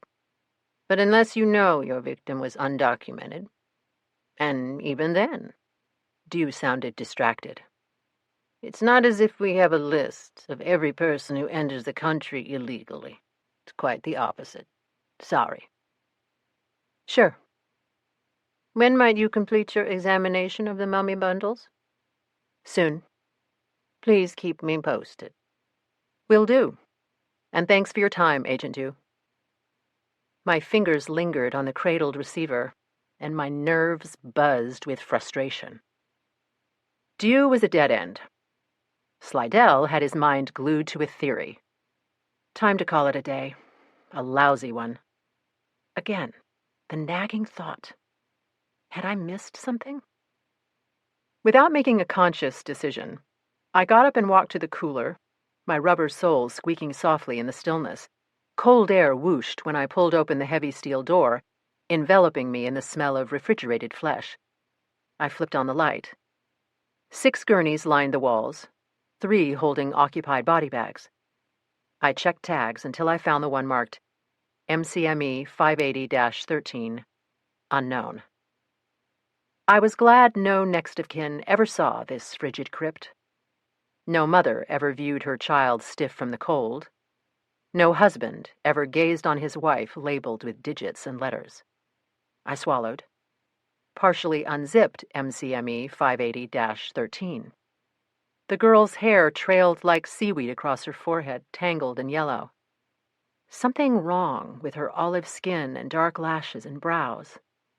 I looked closely at her roots, noted a 1/4 inch of black at her scalp.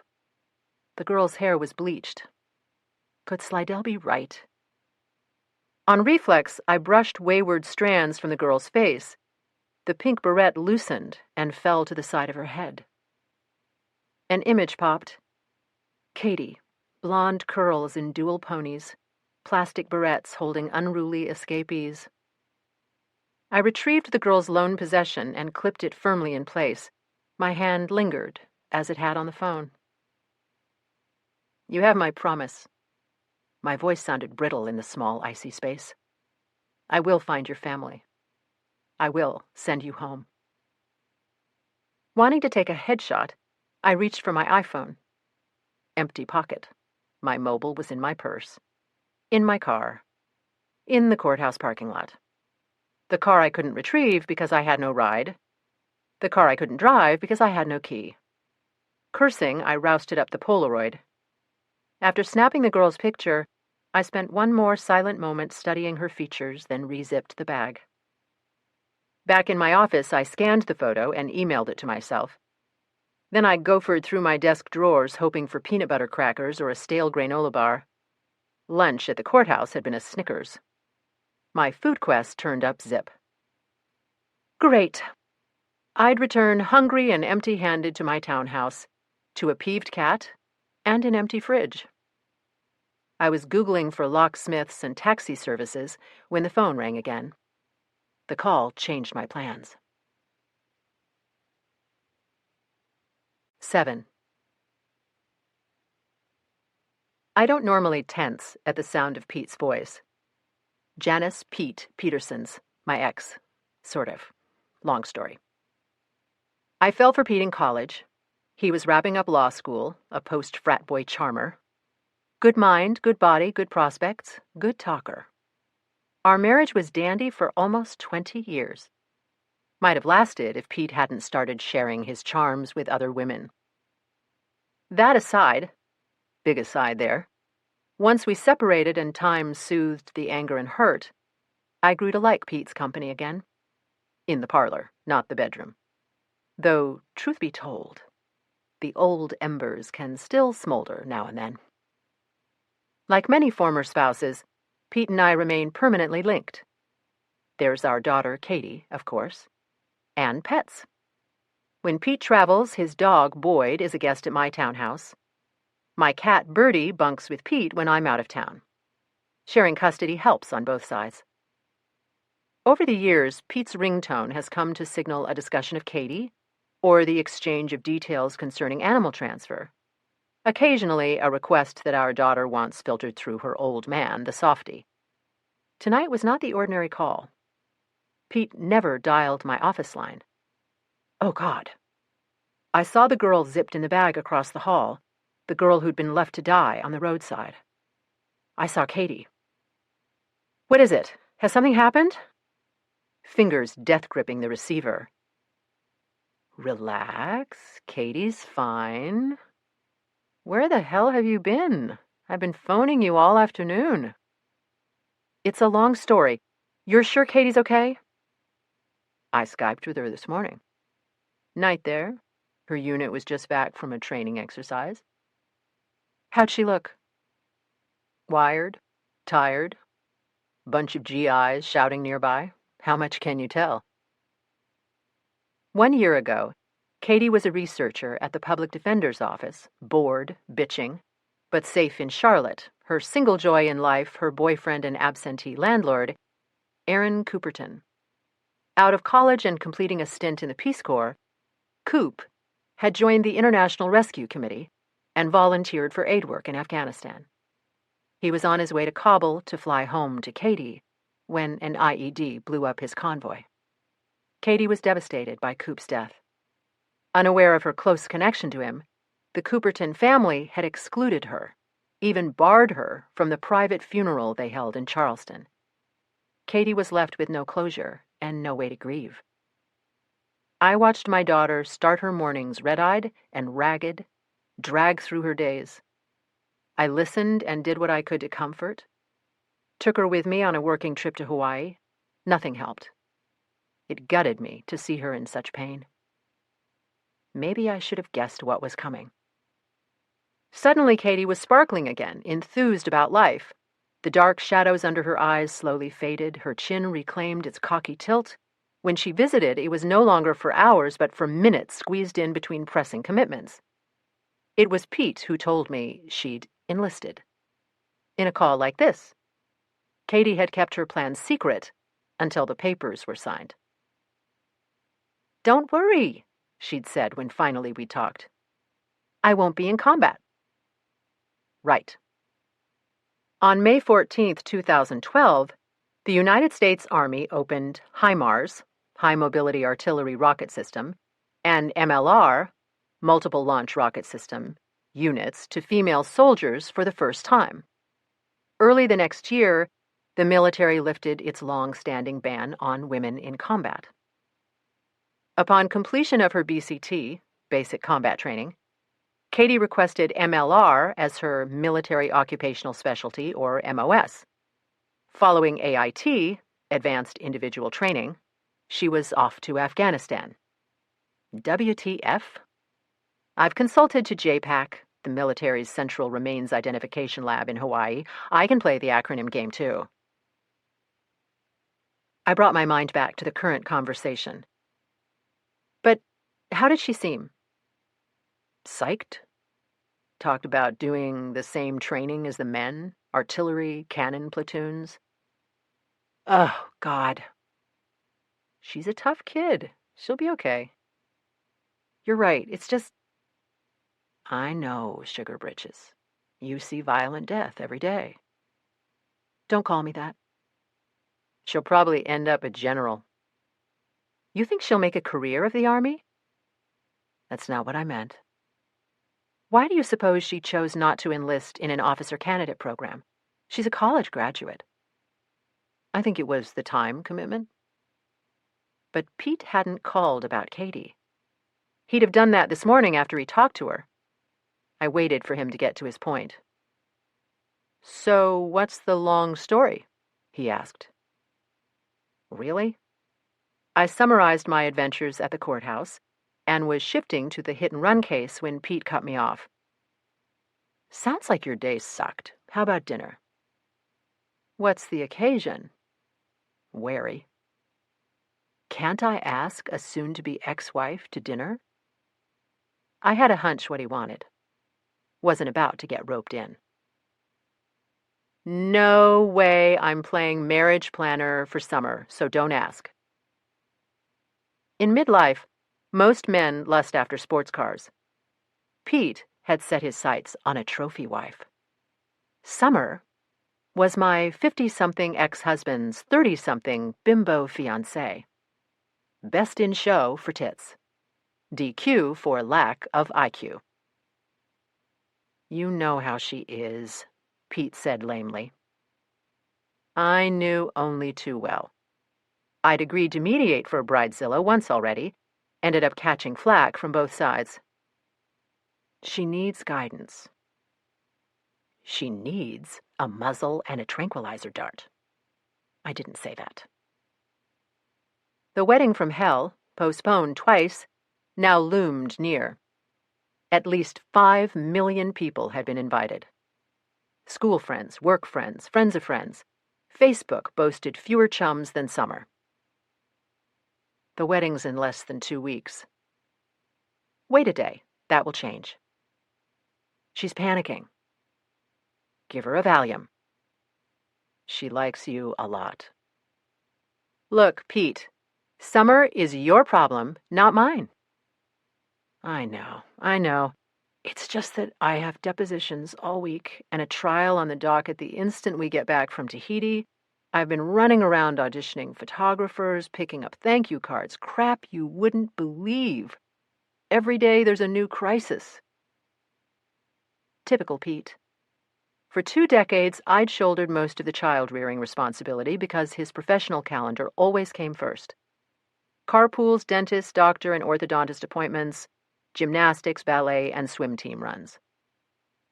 Maybe if you hadn't been so busy fussing over your baby bride's Barnum and Bailey 3-ring, you'd have noticed your daughter these past months, caught the signs she was about to make a dangerous decision.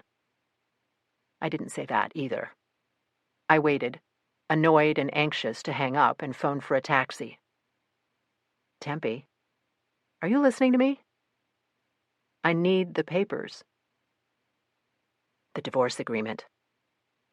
I'd signed, but not delivered it to Pete. Could have with little effort. So why the procrastination? Right. They're on my desk at home. I should have given them to you ages ago. Sorry. Of course. Come and get them any time. There's no need to take me to dinner. I want to take you to dinner. I started to protest. Pete cut me off. I'll pick you up out front, and I promise, not a word about the wedding. I don't think... How was it you planned to get home? Side out, Pete. 8. 15 minutes later, a shiny new BMW convertible swerved to the curb, red with black leather interior. Trophy wife, trophy car. I fought an impulse to roll my eyes. Less commendable was Pete's fashion sense. Sure, he could muster a suit and tie for court, but a golf shirt and khakis was his normal attire. My ex's guiding principle, comfy and cool. As I dropped into the passenger seat, my brows rose at the sports jacket, blue shirt, and navy slacks. Don't we look snazzy? Excluding the sockless loafers. I'm having dinner with a lovely lady. Orbital roll beyond my control. Nice wheels. Keeping it light. Got a good deal. Uh-huh. Took her up to Asheville over the weekend. Purred like a kitten. Summer squealed at every switchback. Almost squealed myself once or twice. Squeals all around. Goes from 0 to 60 in faster than you can say 0 to 60. Pete understood I cared little about cars. I knew he was tiptoeing to avoid mention of the upcoming nuptials. I grabbed the armrest as he gunned out of the lot, cut left, right, then left again. 0 to 60, I said, smiling.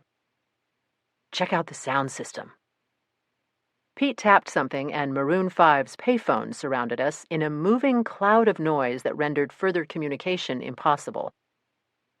Just past the Queen's University campus, Pete winged onto the main drive at Sharon Hall, shot the tunnel of ancient magnolias past the white-columned manor house, and braked to a gravel-spitting stop in the parking area between the carriage house and its annex. Turning his head sideways, he gave me a two-brow waggle. Nice. I unbuckled my seatbelt. I'll wait here. I've got a shower. No rush. I held out a palm. Pete pulled his keys from the ignition, removed one, and handed it to me. Thanks. I flipped the door handle. Tempe? Yes? Don't lock it in the house. Pete's phone was out before I was. The annex has a bedroom and bath upstairs, living and dining rooms, kitchen, a study, guest room, and bath down, garden in back, grassy patch in front, patio to one side. Though cramped, the place suits me perfectly. I let myself into the kitchen and flipped on the light. Bird? No cat. Here, boy. Nothing but a soft ticking coming from the parlor. I found Birdie under the sideboard, holding Gran's clock. Though cats are said to lack facial musculature capable of expression, his message was clear. You mad? Pausing a moment for effect, Birdie rose, stretched, then padded toward me, cool but prepared to consider explanation, and dinner. I bent and scratched one furry white ear. Sorry, champ, but tonight's menu is a bit subpar. Returning to the kitchen, I plucked 2 eggs from the fridge, mixed in a tin of sardines, and heated the combo. When the mess congealed, I scraped it into his bowl. One thing about Bird, he does not hold grudges. All sins forgiven, the feline dived in. Since I often spend my days with decomp and biohazard, I've mastered the art of the quick cleanup and amassed a spa-worthy array of soaps, gels, and lotions. Tonight, I grabbed the nearest. Out and dry in 5 minutes, smelling of grapefruit. Birdie walked in as I was pondering acceptable couture for delivering divorce papers. My eyes met his. Screw it. I grabbed jeans and a black tee, added pale green seashell earrings and a black cotton jacket. What do you think? Birdie cocked his head, but rendered no opinion. I hurried down to the study, cat at my heels. As I snatched up the documents, Birdie did a figure 8 through my ankles. I glanced at my watch. Pete had been waiting a full 20 minutes. The cat arched his back and lifted his tail. I scratched his ears and added a series of down-the-back strokes. When I popped the beamer door, Pete was still on the phone. Don't inhale while you're spraying. Pause. Okay, but really, I've got to go. Shorter pause. Yes, I'll call when I'm on the way. I love you too. Sotto voce. Sorry, Bird. No problemo. Alehouse good with you? Sure. It wasn't. Big screen TVs, fans cheering, groaning, coaching, noise level at 85 decibels. Is Summer having bug issues? Pete looked at me blankly. She needs to fumigate? Oh, no. He shook his head. She's spray painting antique bottles to use in the centerpieces, or some damn thing. It's supposed to look artsy. Wedding talk. Nope. A short thrumming blast of Bob Marley, and we were at the Carolina Ale House, a multi-screened extravaganza on the ground floor of a steel and glass tower in the heart of Uptown. Pete managed to secure a table away from the bar, not quiet, but out of the no-talk zone. A waitress greeted Pete with more teeth than a radial saw and favored me with a millisecond of eye contact while mumbling that her name was April. Fat Tire Ale? April beamed another dental stunner at my ex. Good memory. Pete did the finger pistol thing. I asked for Perrier and lime. Pete chose the baby back ribs. I went for flat-iron steak. Food and drinks ordered, I pulled the documents from my purse and laid them in front of Pete. He glanced at them, but did not pick them up. A void stretched across the table. A bubble of quiet amid the din around us. So little paper. So few words for a love that had produced hopes, dreams, and a beautiful daughter. A love destroyed by an act of betrayal. There should have been some ceremony. An unwedding? A right of dissolution? Something beyond a settlement agreement and verification. At least a better font. Sorry it's taken so long. I broke the awkward silence.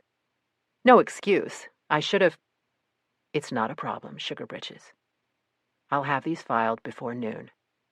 Don't call me that. Reflex. Okay. The old Pete smile. Cupcake. Pete slid the papers into the snazzy jacket pocket, then patted my hand. The touch. His skin on mine. So familiar. I groped for neutral conversational ground.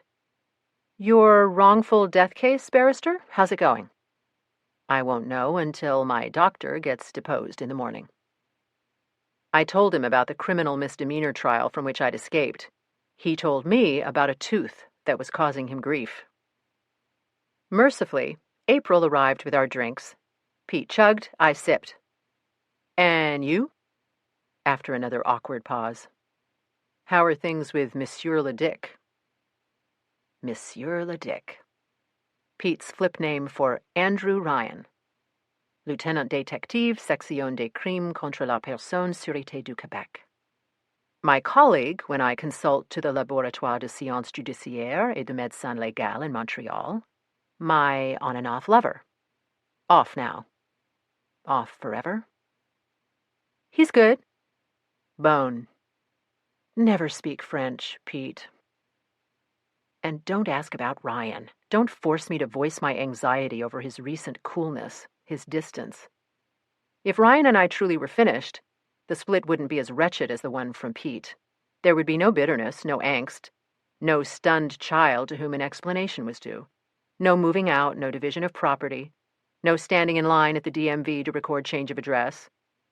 With Ryan, there'd be nothing but a murky trench of sadness. I couldn't bear to talk about it, to think about it. I'm swamped with work here, I said. Anything interesting? 4 mummified dogs from Peru. Pete cocked a questioning brow. I told him about the confiscation by ICE at the Charlotte airport. Our plates arrived, and for a full minute we focused on salt and pepper, steak sauce, butter, sour cream, and ketchup. April asked if I needed more ice. Inexplicably, my thoughts went to the child in the cooler. We've also got a teenage girl, I said to Pete. Run down last night near Old Pineville Road. The parents must be devastated. We don't know who she is. Jesus. Larrabee's case? I nodded. There are a couple of leads. If Slidell would get off his fat ass, in his mind, which is small. I smiled. In his small mind, she's an illegal turning tricks. Proof? A pink purse, needle tracks, and bad teeth. That's it? Bleached hair, a dark complexion, and a Spanish note in her purse. Skinny thinks she's from south of the border. I nodded. Pete chuckled and shook his head. He'd met Slidell, knew how pig-headed the man could be. The clamor of voices hushed. Then a multi-throated groan filled the room. Some sporting event was not going well for the home team. Pete's ribs were stripped and stacked when he laid down his utensils and wiped his mouth.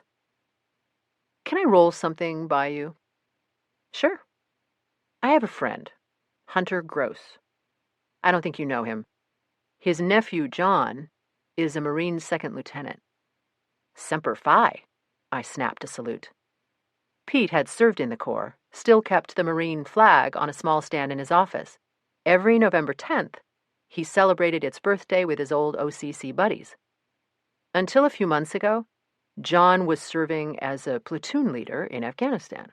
As I understand the story, he and his men were ordered to search a village. Pete stopped, an odd expression on his face. I'm not sure the details, but the kid's been accused of murdering unarmed civilians. Jesus. Hunter says no way he's guilty. Your friend, the uncle. Yes. What's your take? Pete shrugged. I'm not sure what to think. Hunter says the kid's a good Marine, had plans to make a career of it, but I don't know him. Where is he now? Cooling his heels at Camp Lejeune pending completion of an inquiry. Relieved of duty? Pete nodded. Hard. For something to say. Yeah. Hell on the family. Cold-blooded killer, incompetent leader, good soldier, bad decision in the heat of battle. Tough one. In the same place Katie was posted. Pete bunched and tossed his napkin, looked at me, read my mind. You're thinking of Katie, right? I didn't respond. Katie's a private. She won't be leading anyone anywhere. She's in artillery. Behind the lines. Launching rockets at people who hate us. Not everyone in Afghanistan hates Americans. I know, but life's so unpredictable over there. She could be killed on her way to breakfast. So could I. You know what I mean. Katie is a survivor. He said it with such confidence, I could almost believe him. Still, the images. Katie lying by a burning Humvee on a bleak desert road, in a body bag. Like the girl in the cooler. The hit-and-run victim had a mother somewhere, wondering where she was, why she wasn't calling. Was someone assuring her that her little girl was well? I gulped the last of my Perrier, now mostly melted ice. My car. Off we go. Pete pantomimed writing. April and her teeth reappeared with a check. We did our usual lunge. Pete got there first, paid cash, including a tip that could have financed a presidential campaign. 5 minutes of Rihanna, and we were at the courthouse parking deck. I got out and circled to Pete's side of the car. He lowered his window. So, tomorrow we're officially free. Christ, did I really say that? Yeppers? Equally lame. We shared a clumsy through-the-opening hug, lasting a moment too long. All the best to you in summer. Thanks. Keep in touch? Of course. Do you want me to wait until your wheel's up? I'm a big girl. But lousy with keys. I dug out and dangled the spares from my desk, returned his loaner. Then Pete was gone. My purse was still in the Mazda, the hated shoes. Below, passing vehicles made soft whooshing sounds on 4th Street. In the distance, a drunk warbled Lucy in the Sky. I dropped one set of keys into my purse and pulled out my phone. Slidell answered after 2 rings. Yo, Doc. In the background, I could hear the play-by-play of a baseball game. How are you coming on the hit-and-run, Vic? Tomorrow. Have you canvassed the neighborhood? There are a few shops along Old Pineville Road. Like I said. What about body shops? I'm on it. Clothing and boot shops? On it. Clinics? No response. Did you drop by St. Vincent de Paul? On it. On it when? Slidell's cavalier attitude was pissing me off. Look, we got nada. We're going to get nada. If she's illegal, no one's going to come forward. If she's on the stroll, no one's going to come forward. Deep down, I suspected Slidell was right. Still. How about running her picture in the paper? Did you hear what I just said? Can't hurt, right? Neither can tossin' goat turds into the sea. Deep sigh. Look, I ain't blowing you off. A few hours ago, I caught an MP with ties to the mayor. Single mother, 2 kids, steady job at the Rite Aid. Gone. Chief says I got no life till the lady is found. The line went silent. I sat, irritated, but not totally discouraged. Though sometimes slow out of the gate, Slidell usually came through in the stretch, unless preoccupied. Enter high-pressure missing person case. I pictured the girl with the pink beret. I pictured Katie, the last time I'd seen her, at Fort Hood, the day she graduated from basic combat training. Instead of berets, she wore camouflage fatigues, boots, and a black beret. Her body was rock hard, her long blonde hair tightly knotted at the nape of her neck. Throughout that day, I'd fought back tears of pride, tears of dread. The same dread I felt sitting alone in that parking deck. What if Katie disappeared and no one bothered to find her, to determine if she was dead or alive? The human brain is a switching station that operates on 2 levels. As my hand turned the key, my higher centers sent up images of a lonely stretch of 2-lane. Instead of going home toward Myers Park, I wound through Uptown toward I-77, took the southbound ramp, headed toward Woodlawn. 9. The stretch of old Pineville Road I was driving had once been the main route from Charlotte to Pineville, but the town and the road had both seen better days, and busier. South Boulevard to the east now had all the action, and few motorists made this strip their final destination. I flicked on my turn signal and tapped the brakes. Double beams bore down on my trunk. A horn blared and a large mass swerved around me, taillights glowing red eyes in the darkness.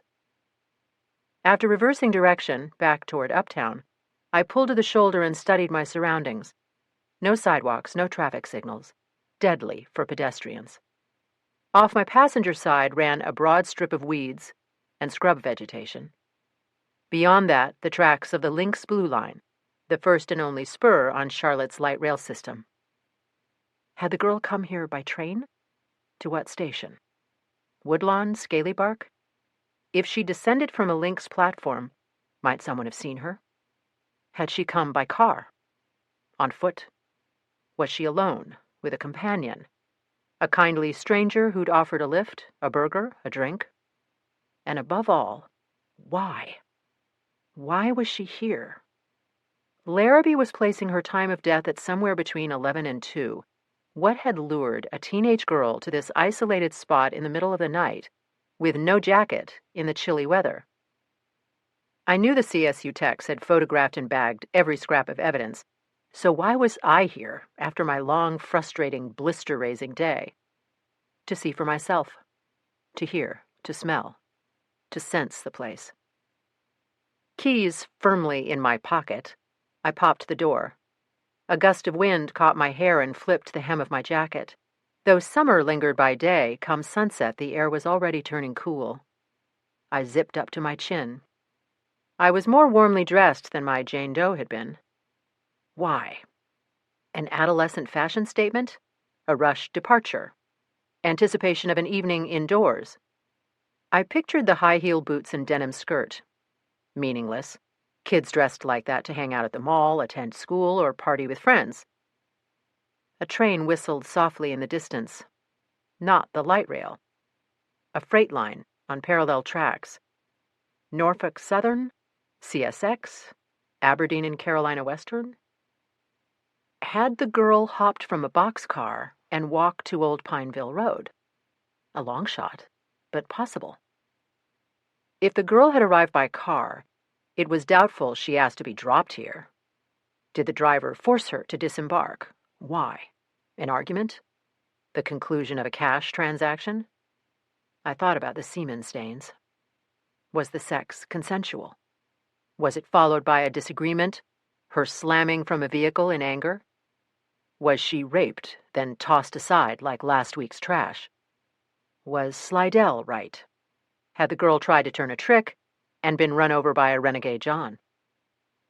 I scanned the far side of the road, saw the black silhouettes of commercial buildings, pewter gray space between. I thought about the U.S. Airways club card in the girl's purse, about John Henry's story. Why was she carrying a dead man's plastic? Had she been traveling with him the last time he used it? Going where? Had he given the card to her? Had she stolen it from him?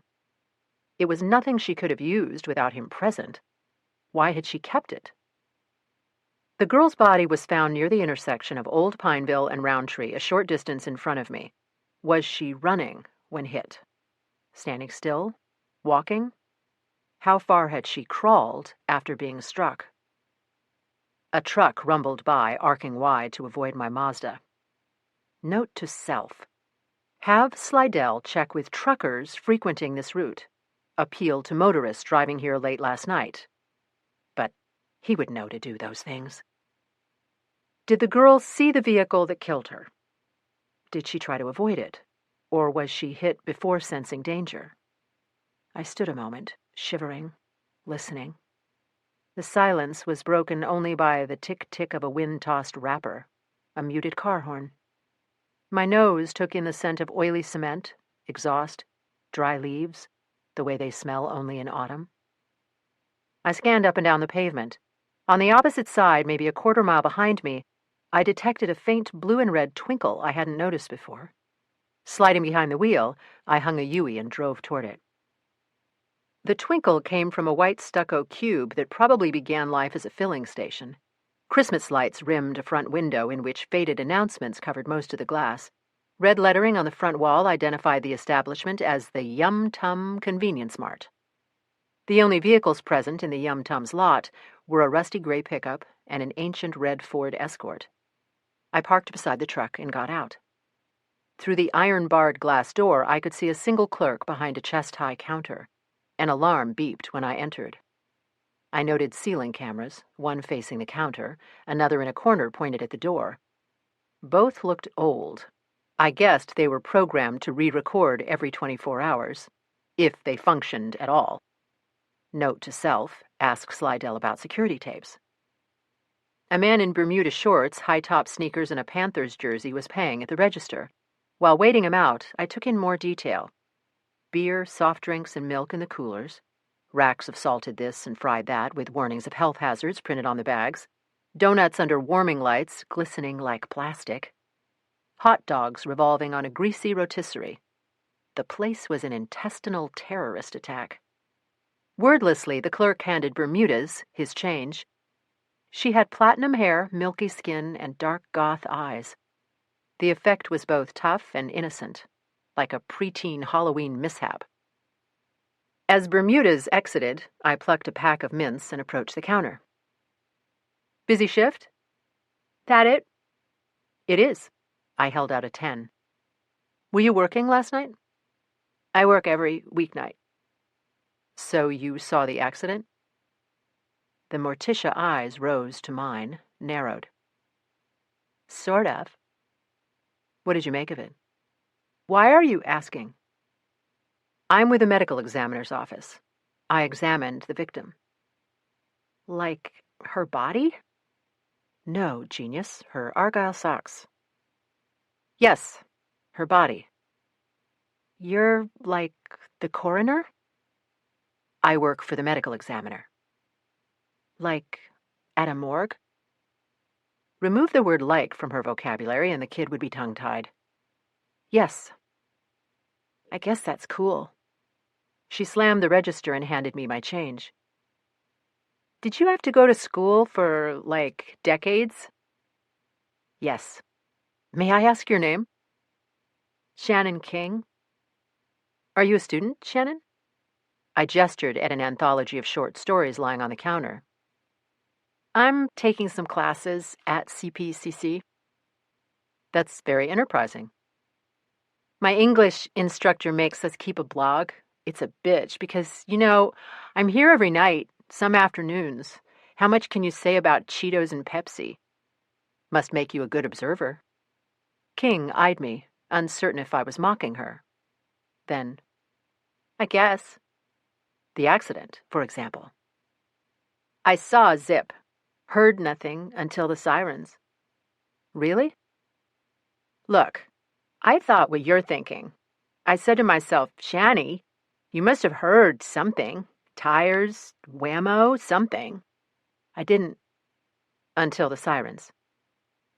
She drew a breath, then her upper teeth came down on her lower lip. Except, I prompted.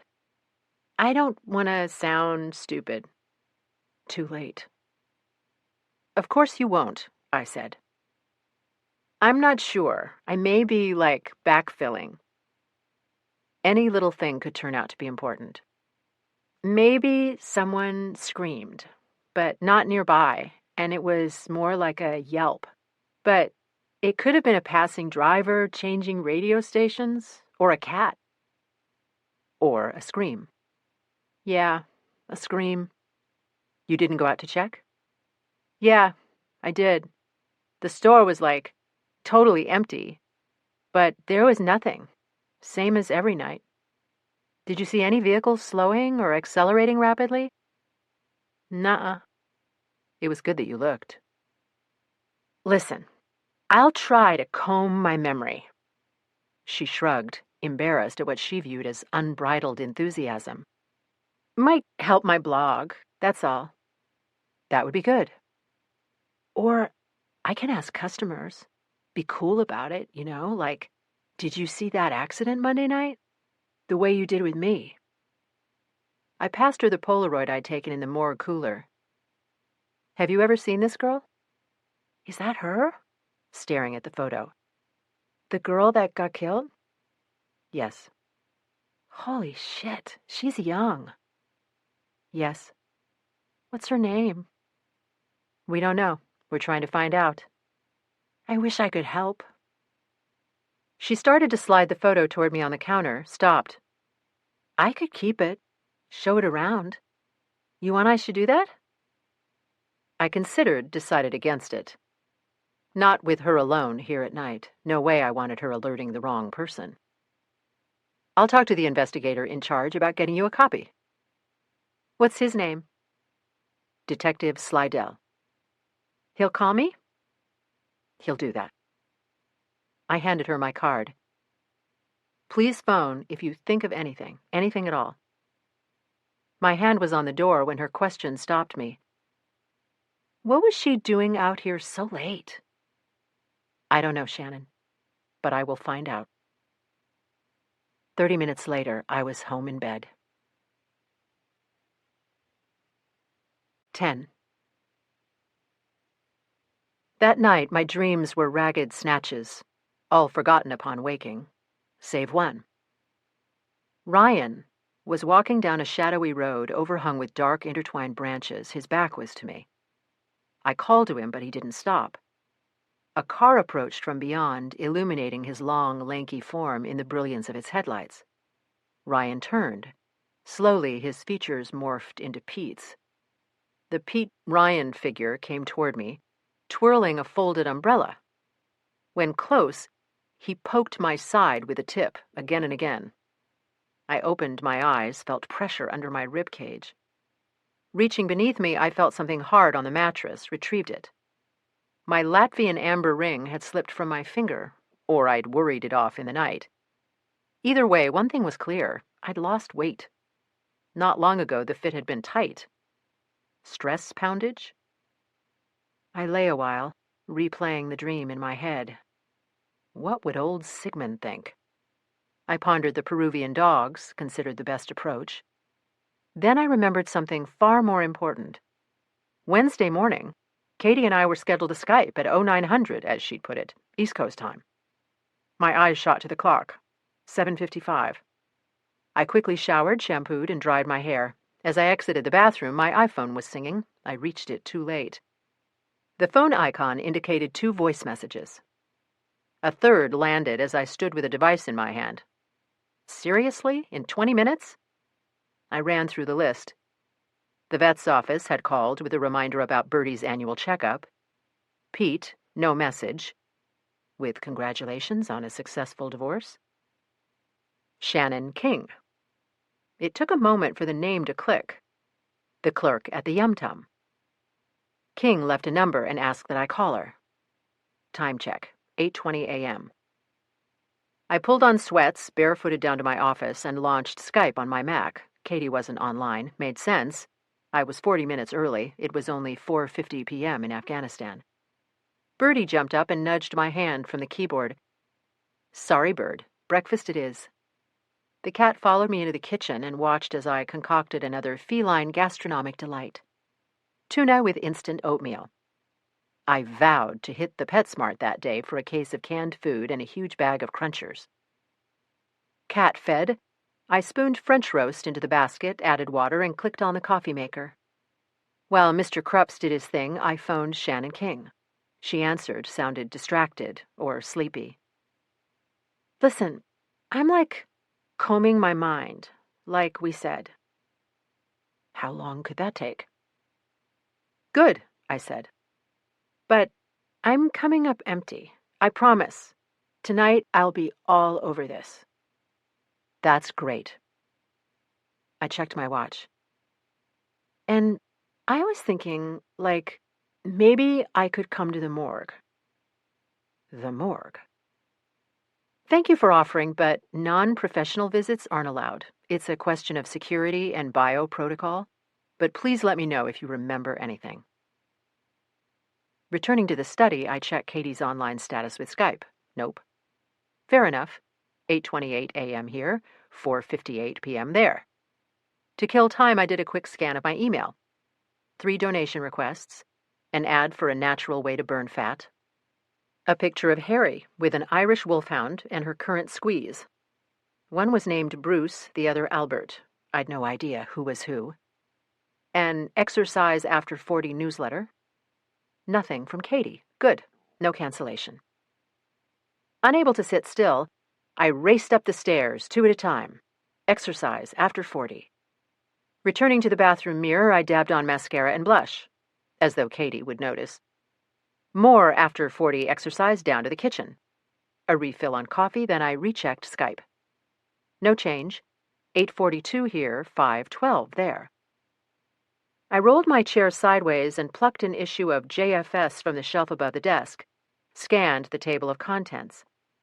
Crossover immunoelectrophoresis for discovery of blood proteins in soil. Confocal microscopy for examination of fired cartridges. STR melting curve analysis for genetic screening. Detection of meglumine and diatrizoate from bacillus spore samples. Those scintillating topics. Nothing held my attention. Time check, 9:20. Still no Katie. Easy, Brennan. Bagram Air Force Base is the safest location in Afghanistan. So Katie had assured me. Ditto Pete. I sipped my tepid coffee and stared at the unchanging screen, willing my daughter to appear. 9:40. 10:05. Stomach knotted. I thought about the Jane Doe in the MCME cooler. Maybe the girl's mother was drinking coffee as I was, trusting that her daughter was somewhere safe. Easy. Back to the journal. No go. For the millionth time, I wondered about Slidell. I knew he'd go all Dirty Harry about a kid being killed on his patch, that he'd pursue every lead, but he had his priorities.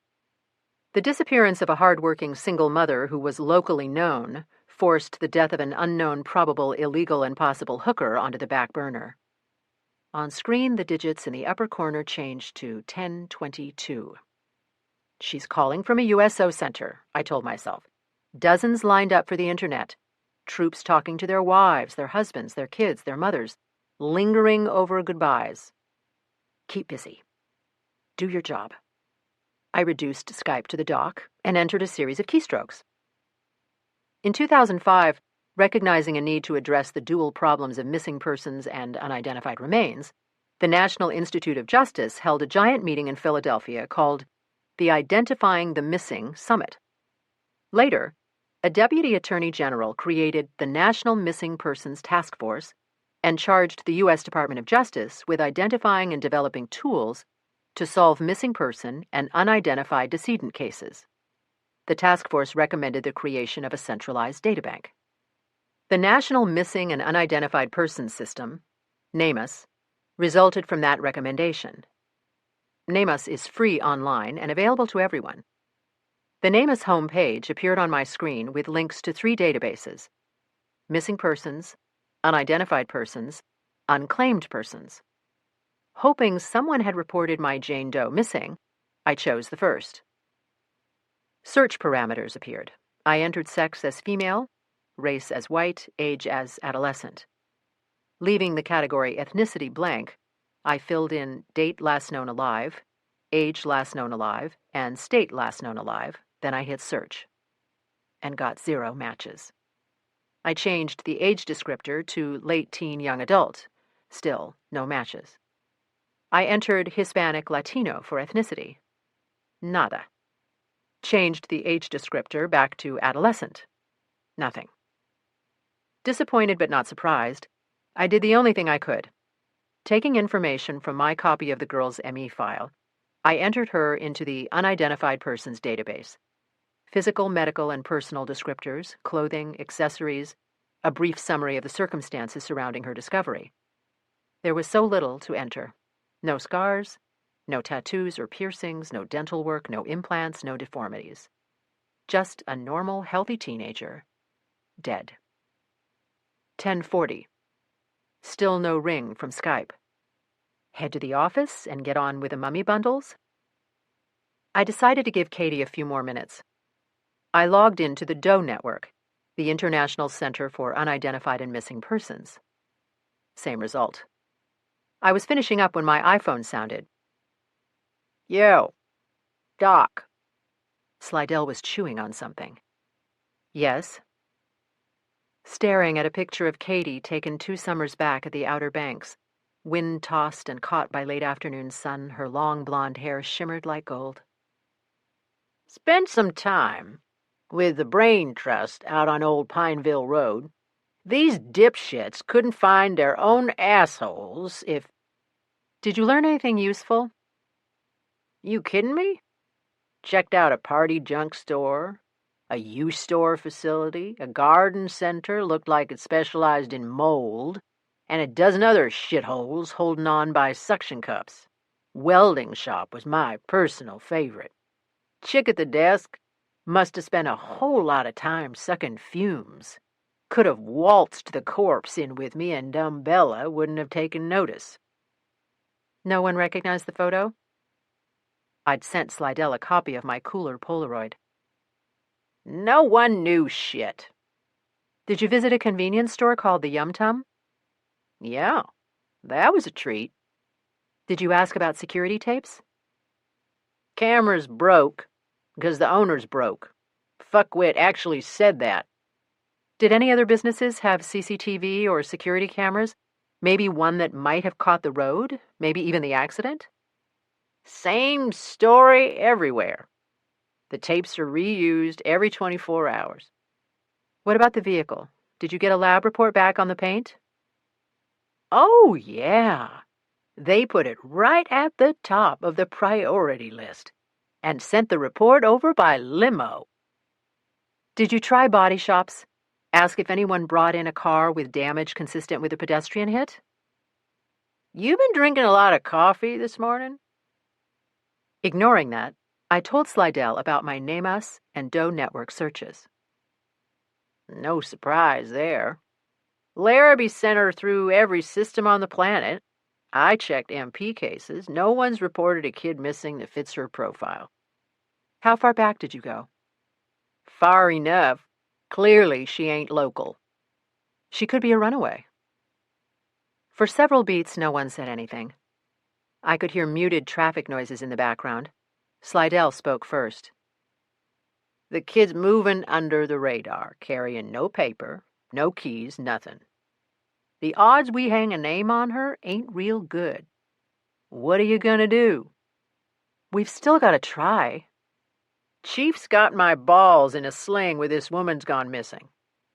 Double task, detective. Slidell made a noise, then disconnected. 11:02. So much for Skype. I typed an email to Katie. Sorry to miss you. Everything okay? Suggest another time. Love, Mom. On to the dogs. But instead of heading upstairs to get dressed, I got more coffee and returned to my desk. What are you going to do? I dialed the SBI crime lab in Raleigh, asked for Josie Cromwell in the forensic biology and DNA section. After a short delay, she picked up. Ms. Cromwell. Hey, Josie. Tempe Brennan. How you doing, girl? Good. And you? Can't complain. Still know where all the bodies are buried? A few. Are you busy up there? Just sitting around, keeping my nails clean. We both laughed. It was a quote from a man she'd recently beaten out for a project manager spot. How's it feel being boss? I said. Has its perks. So what's happening? You coming up to Raleigh? Sadly, no. I'm calling to ask a favor. Uh-oh. I've got a young girl, mid-teens, a hit-and-run victim, struck from behind and left to die. Lord in heaven. I could see Josie shaking her head, short black dreads bobbing with emotion. I'm not sure how committed the lead detective is. He thinks she's illegal, probably in the life. Just another dead hooker. We've got prints, but the kid's not in any system. We can't find an MP with her profile. We swabbed for DNA, of course. Which is useless until you have a name, so we know who to contact for a comparison. Exactly. But the pathologist found semen. We are hoping that might lead somewhere. I hear you. But there's a backlog here freaking out those higher up on the pay scale. Any chance you can goose my girl up the queue? I'll do what I can, which is probably not much. Tim Larrabee is submitting the samples. I gave her the pertinent case information. I'm in your debt. You better believe it. Still, I didn't log out to head to the lab. I returned to my email and opened the picture I'd scanned and sent to myself and Slidell the previous night. The girl lay in her body bag, pale and still. I wondered how she'd look in life, when her spirit still lived in her face, and her quirks and mannerisms made her unique. The squint of an eye, the tilt of a brow, the lopsided upturning of one lip. I opened a file labeled MCME 580-13 and saved the image to it. Then I attached and emailed a copy to Allison Stallings, a crime reporter at the Charlotte Observer. A few years back, Stallings had followed a string of satanic killings I was working. Actually, Stallings had stalked Slidell and me, but she'd reported the facts accurately and fairly. In the end, I'd liked her. After waiting 10 minutes, I dialed Stallings' mobile. "Who is she?" she said by way of greeting. I repeated what I'd told Josie Cromwell, adding a few more specifics about time of death and the body recovery site. "What do you want?" "Can you run the picture and a short article? Might scare up a witness or someone who knows her." "Hang on." I did. Far down the line, indecipherable snippets sounded like chatter from another galaxy. Stallings was back in less than 5 minutes. "Sorry, my editor says not yet. If your kid's still a Jane Doe a week from now, he'll reconsider, but nothing front page." "Thanks, I appreciate it." We traded goodbyes and disconnected. Okay. Dogs. As I was pulling on jeans, a blouse, and ballet flats, my brain posted an image of Slidell talking disdainfully of wetbacks and hookers. Was he right? Was she illegal? What are you going to do? Firing back downstairs, I emailed the girl's photo to Luther Dew at ICE. Another long shot, but it couldn't hurt. I sat a moment thinking about Slidell and his missing single mom, about my phone conversation with Luther Dew, and I realized the obvious. For my Jane Doe to have a name, I'd have to take the initiative. I added text to the girl's photo and sent my work to the printer. Flyers in hand, I set out. 11. The only car in the Yum Tums lot was the grungy Ford Escort from the night before, probably Shannon King's. Grabbing a handful of flyers from the passenger seat, I got out and walked toward the door. A car rattled by behind me.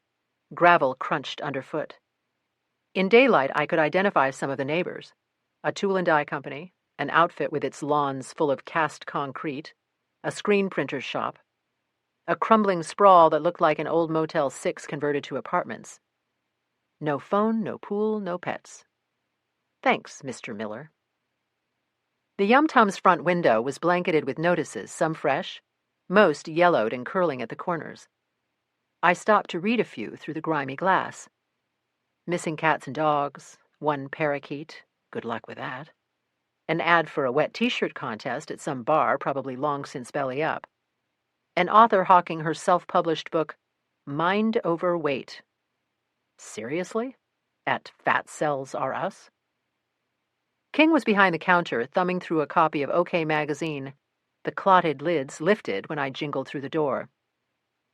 Hi, Shannon. Hey. Non-committal. Wondered if I might post some of these? I handed her a flyer. She eyed the picture, read the few details I'd included about the accident, the victim, my contact information at the ME office, Slidell's at the CMPD. Okay. She hooked a thumb in the direction of the Motel 6. Creepoids from the apartment might have seen something. She dug below the counter, produced a roll of tape with hairs curling from the sticky side. Put it in the window. May I also hang one on the door? The dark brows puckered. You have my card. If the manager objects, tell him to call me, I said. What the fuck? I'll tell him the coroner insisted. She placed the flyer to one side of the counter, facing out. I'll keep one here, watch how people react. If they look like guilty or something. Great. I had a kid in a cooler and my daughter in a war zone. I didn't need a bimbo junior investigator. That's fine, Shannon, but just observe. Don't engage anyone in conversation. You think I'm a moron? Of course not. I felt goth eyes on my back as I posted the notices and left. The day was warming, the cloud cover starting to fragment. The sun's brief appearances warmed my shoulders and hair. After removing my jacket, I drove to the Motel 6. The complex, called The Pines, consisted of a long rectangular box that appeared to have little motivation to remain standing. Paint that had once covered the cinder block walls now looked like irregular blood-red sores. Each of the 10 units had a single curtained window and faded blue door. Rooms to let, 50 cents. I guessed that tenants at the Pines were mostly short-term, either hoping to move up or dropping down hard. A few battered cars waited on the strip of pavement fronting the rectangle, like swayback horses tied outside a saloon. I nosed mine into the herd and got out. No one answered my knock at the first 6 units. I slipped flyers under the doors and moved on. Numbers 7 and 8 were opened by dark-skinned women claiming no comprendo. Ditto when I posed my questions in Spanish. Eyes fearful, they took their flyers and quickly withdrew. At Unit 9, a bare-chested man cracked, then slammed the door before I could speak. At 10, a voice bellowed, "Get the fuck gone!" I did. Driving Old Pineville and the small network of arteries surrounding Roundtree, I tacked the girl's picture to trees, fences, and utility poles, to a barrier leading into woods where the Roundtree pavement ended. I left her image at every business Slidell had visited. Most accepted my handiwork with skepticism. A few asked questions. The majority did not. Discouraged, I worked my way along South Boulevard, then hit the 3 light rail platforms closest to the spot where the girl had died. I was weeping my Mazda when my iPhone announced an incoming call. Temperance Brennan. Sliding behind the wheel and clicking the belt with my free hand. Luther Dew. How can I help you, Agent Yu? I had hoped you would be in your office. Reproachful? I'm on my way now. I wonder if I might stop by, perhaps in half an hour. I haven't completed my analysis of the mummy bundles. As in, I haven't started. Have you done radiography? Yes. I'd asked Joe Hawkins to x-ray the crap out of everything. I'm wondering if I might have the films to aid me in composing my report. You're welcome to take photographs, but our office must retain the originals. That will be sufficient. Do you know where the MCME facility is located? Yes. Half an hour, then. Dead air. And you have a nice day, too, Agent Yu. As my palm smacked the gear shift, a warning growl rose from my gut. Quick time check. Almost 2. I'd catch a bite when Dew left, maybe hop out for a burger and fries. Who was I kidding? The chance of lunch was less probable than that of finding Birdie in an apron cooking dinner tonight. Grab something at the Yum Tum? I wasn't that hungry, never would be. I popped in a Scott Joplin CD, cranked the volume, and tapped the wheel to the beat of the Maple Leaf Rag. 20 minutes and a Circle K stop later, I swung into the MCME lot.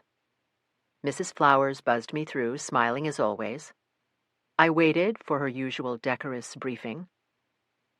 You have no new messages.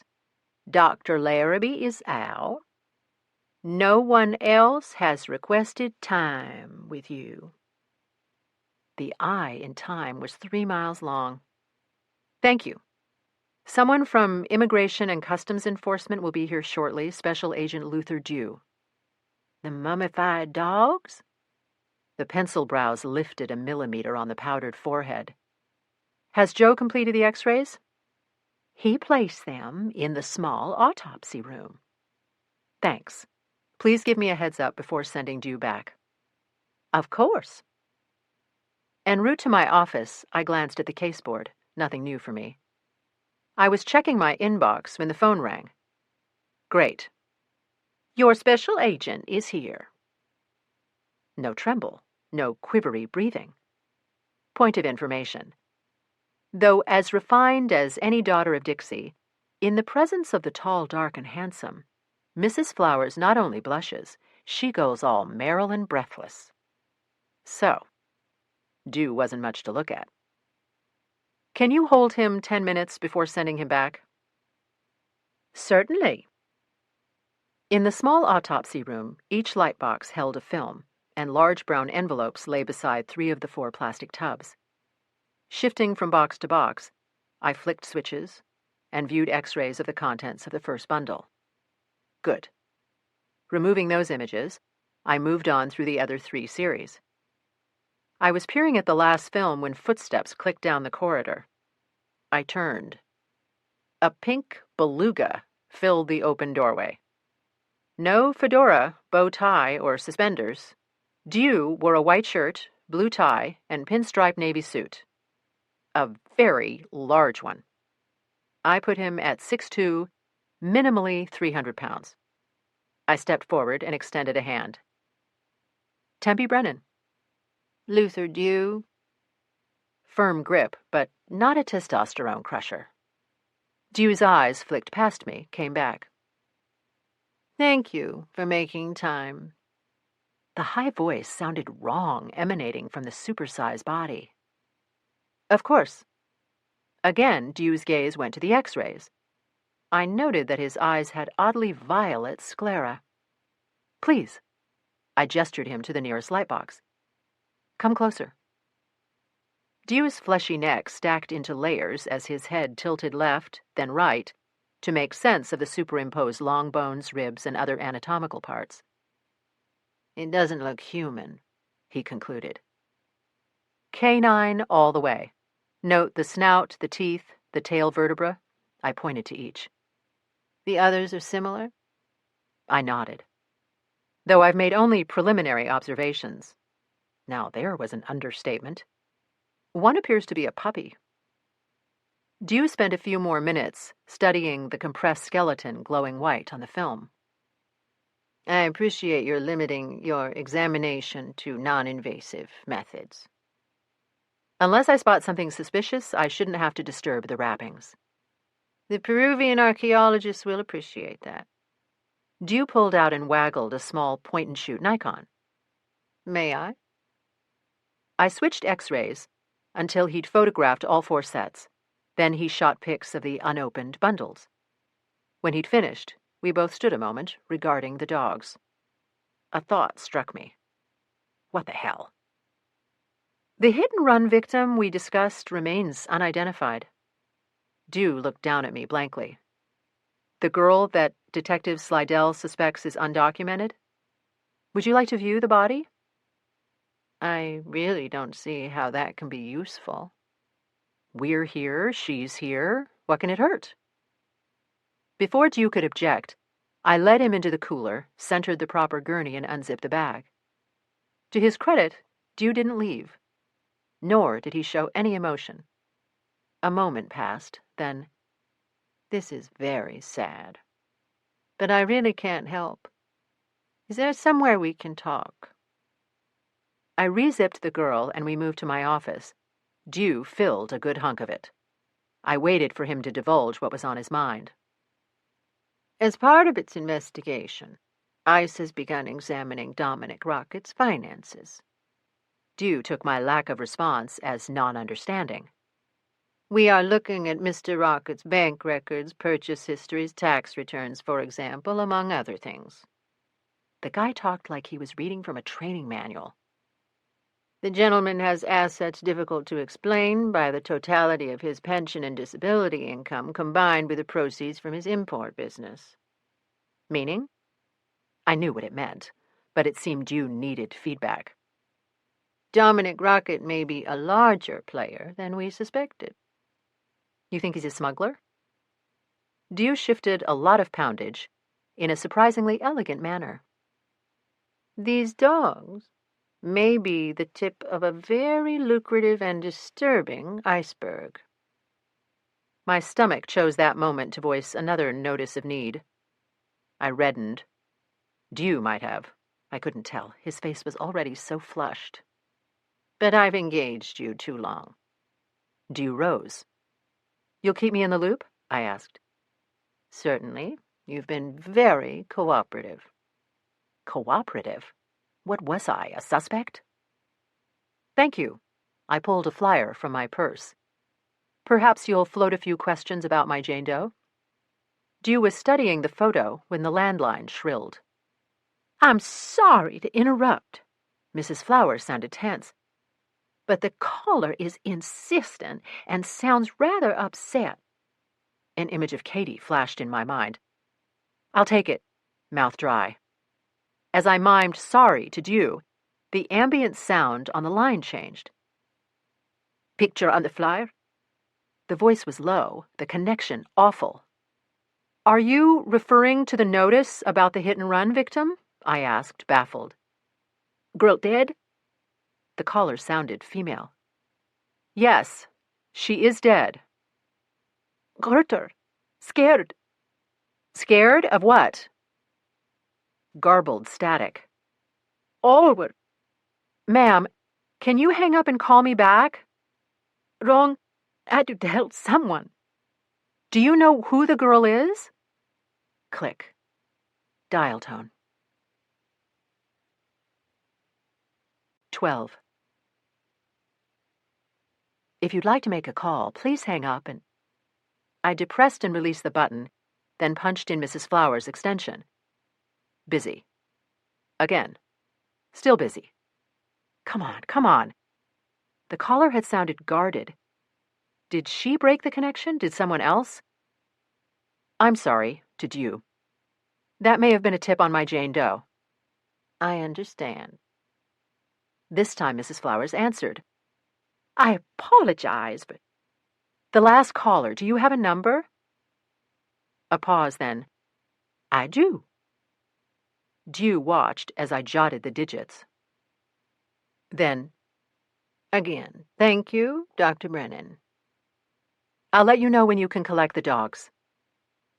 Dew was barely through the door when I hit Slidell on speed dial. Yo. In the background, Waylon Jennings was advising a trip to Lukenbach, Texas. Can you trace a number? Let me guess. Dancing with the Stars finally rang, and you lost 'em. I told him about my flyers, then about the anonymous caller, braced for a lecture, which didn't come. Shoot. I shot. Gimme 5. 3 minutes later, Slidell was back. Sans Waylon. Payphone. Who knew they still existed? Most of those booths are now pissin'. Where? Seneca Square Shopping Center. South Boulevard near Tyvola. My heart threw in a few extra beats. Seneca Square wasn't far from the site of the hit and run. Yep. I'll float a few questions. But unless your tipster dialed naked in a tiara, the chances of anyone noticing are probably zilch. Slidell was right, which irritated the hell out of me. Any news on the vehicle? Nope. What about the smear on her purse? The FBI's mostly a joke fest of fuck-around Frankies, but their paint data's the shits. Slidell really did have a way with words. 40,000 freaking samples, but ours didn't hook up. What we sent wasn't paint? Yeah, it was paint, but not from a car. From what then? Fuck if I know. What did the report say? Barely masking my annoyance. Bunch of crap about solvents and binders and pigments and additives. Methyl this and hydrofluoro that. Why can't these fartwads just speak English? You'll have someone figure out what the stuff is? Yeah. How long will it take? As long as it takes. When we disconnected, I closed my eyes and replayed the mysterious call in my head. Female, saying the hit-and-run Vic was scared. Accent? The connection was too lousy to tell. Did the woman know my Jane Doe? If so, why not give me her name? Scared of what? The caller sounded frightened herself. Frightened of what? Everyone has access to a mobile or landline these days. Why use a payphone? To maintain anonymity? Erroneously thinking the call couldn't be traced? Had the woman disconnected, or had someone cut her off? Had she meant to say more? At that moment, my stomach definitely said more. Loudly. I fired to the kitchen for a Diet Coke, returned, pulled the top item from the stack in my inbox, and read as I chewed the power bar I'd scored at the Circle K. The form reported on human bones discovered on the shore of Mountain Island Lake. Amylogenin testing showed the remains were those of a male. Definitely not Edith Blankenship, a missing woman the cops thought they'd found. Terrific. So where was Edith? And who was the guy from the lake? I wrote a brief report, attached the form, and placed both in a bright yellow folder in my outbox. No reason for the color, except that I liked it. Next, I responded to an invitation to the upcoming meeting of FACE, the Forensic Anthropology Society of Europe. Sounded great, but who had the time? Enough paperwork. Bunching my power bar wrapper, I shifted to the small autopsy room to undertake a more detailed examination of the mummy bundle x-rays. I was on Pooch 3 when the phone rang. Your special agent is back. Mrs. Flowers was speaking with lips close, hand cupping the receiver. Shall I send him to you? What the hell? Dew had been gone little more than 2 hours. Yes, please. Dew and I reached my office door at the same time. Again, I noticed that despite his size, the man's every move was executed with grace and efficiency. I dropped behind my desk and gestured to the chair opposite. With Dew again in it, the thing looked as if it had been designed for toddlers. Long see no time. Dew either missed or chose not to acknowledge my joke. I have information that might be of interest to you. About my Jane Doe? About Dominic Rocket. The somewhat less than legal importer. Still not the slightest hint of a smile. Dr. Brennan, you are an accomplished professional. In our very brief encounters, I have sensed that you care deeply about your work. More importantly, I believe you are a moral and honorable person. Opening the mummy bundles would have made your job infinitely simpler, yet you chose not to. I respect you for that, and I trust you. Straight Capote, effeminate and proper. I feel duty-bound to share certain knowledge that I withheld during our previous conversations. Dew shifted as if to lean back, changed his mind, accurately distrusting the carrying capacity of the chair. In the course of our investigation, we have discovered that Mr. Rocket has holdings in a company called S&S Enterprises.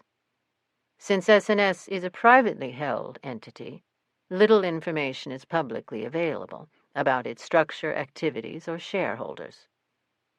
What does S&S do? The interesting thing is not what the company does. What has caught our attention is the size of Mr. Rocket's holdings.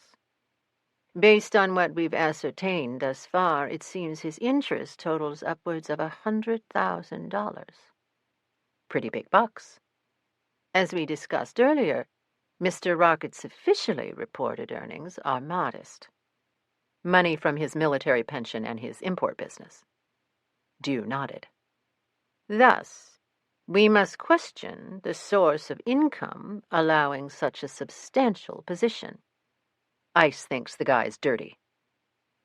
Dew continued as though I hadn't spoken. There is another fact my colleagues and I find intriguing. Another reason I feel I should take you more fully into our confidence. Dew looked down at his hands, which lay motionless in his lap, back up at me. Until recently, one of the owners of S&S Enterprises was a local entrepreneur named John Henry Story. I believe this is a person with whom you are familiar. The John Henry Story who died in a fire last April? I am told you identified Mr. Story's remains? I nodded, too shocked to answer. Shocked, but pleased. It was the link that could bring Ice on board. I also have something to share, I said. You recall the girl you viewed in the cooler? Dew's oddly lavender eyes narrowed. The kid run down and left to die? Dew started to speak. I raised a silencing palm. When found, that kid had John Henry Story's airline club card in her purse. Dew straightened a cuff, but said nothing. Are you hearing me, Agent Dew? Dominic Rocket, your suspected smuggler, was involved in S&S Enterprises. S&S Enterprises was owned, at least in part, by John Henry Story. My Jane Doe was carrying Story's plastic when she died. Dew's face remained unreadable. Surely it would be useful to your investigation to know who this girl is. Does your detective... Dew rotated one enormous pink hand. Slidell. Is Detective Slidell not convinced this youngster was a prostitute? I fail to see the relevance of that. There could be many explanations for this coincidence you describe, none having to do with Dominic Rocket. I don't believe in coincidence. Cool. Dew waited a very long time before answering. As I've explained, my mandate is to investigate the illicit importation and distribution of cultural property. Ever so patient.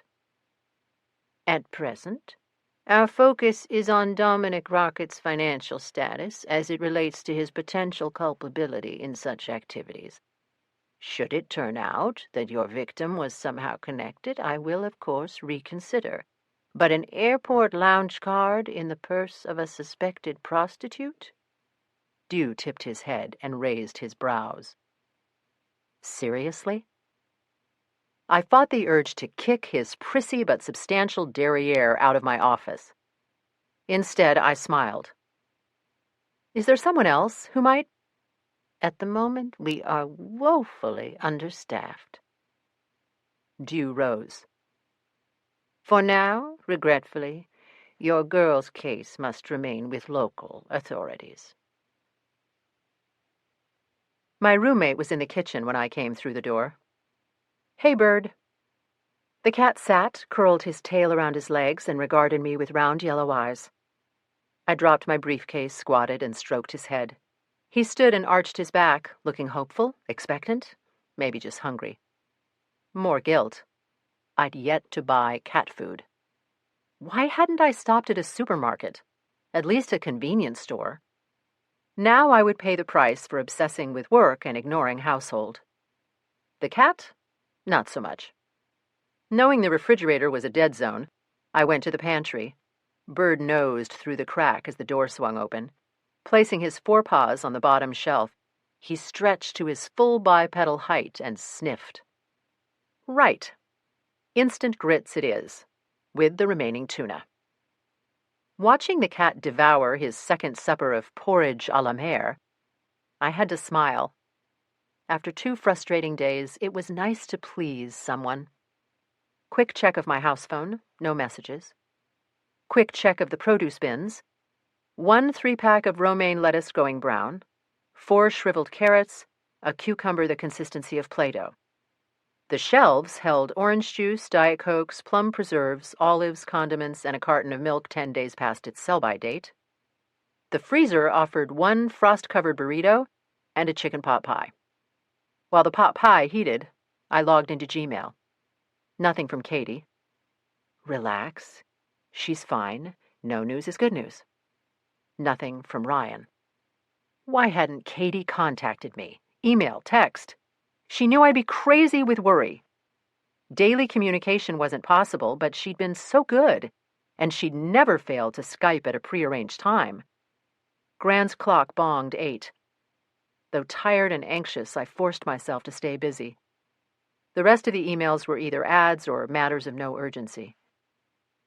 I ate the pie, which was heavy on legumes and light on poultry, washed the cat dish, paid a few bills, watched an episode of Boardwalk Empire with Birdie purring in my lap.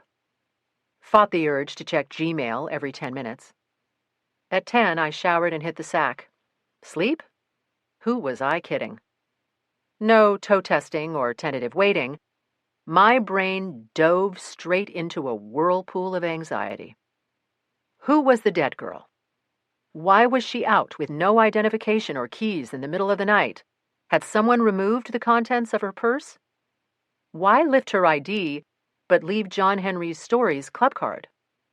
That one I could answer. The card was in the purse's lining. But why? Was the girl hiding it? Did someone take her ID but miss Story's card? Her killer? What value could an airport lounge card have? It was not a credit card. Story had been dead 6 months. Slidell said the card hadn't been used in that time, couldn't be used without Story. Another possibility broke through. Could John Henry Story still be alive?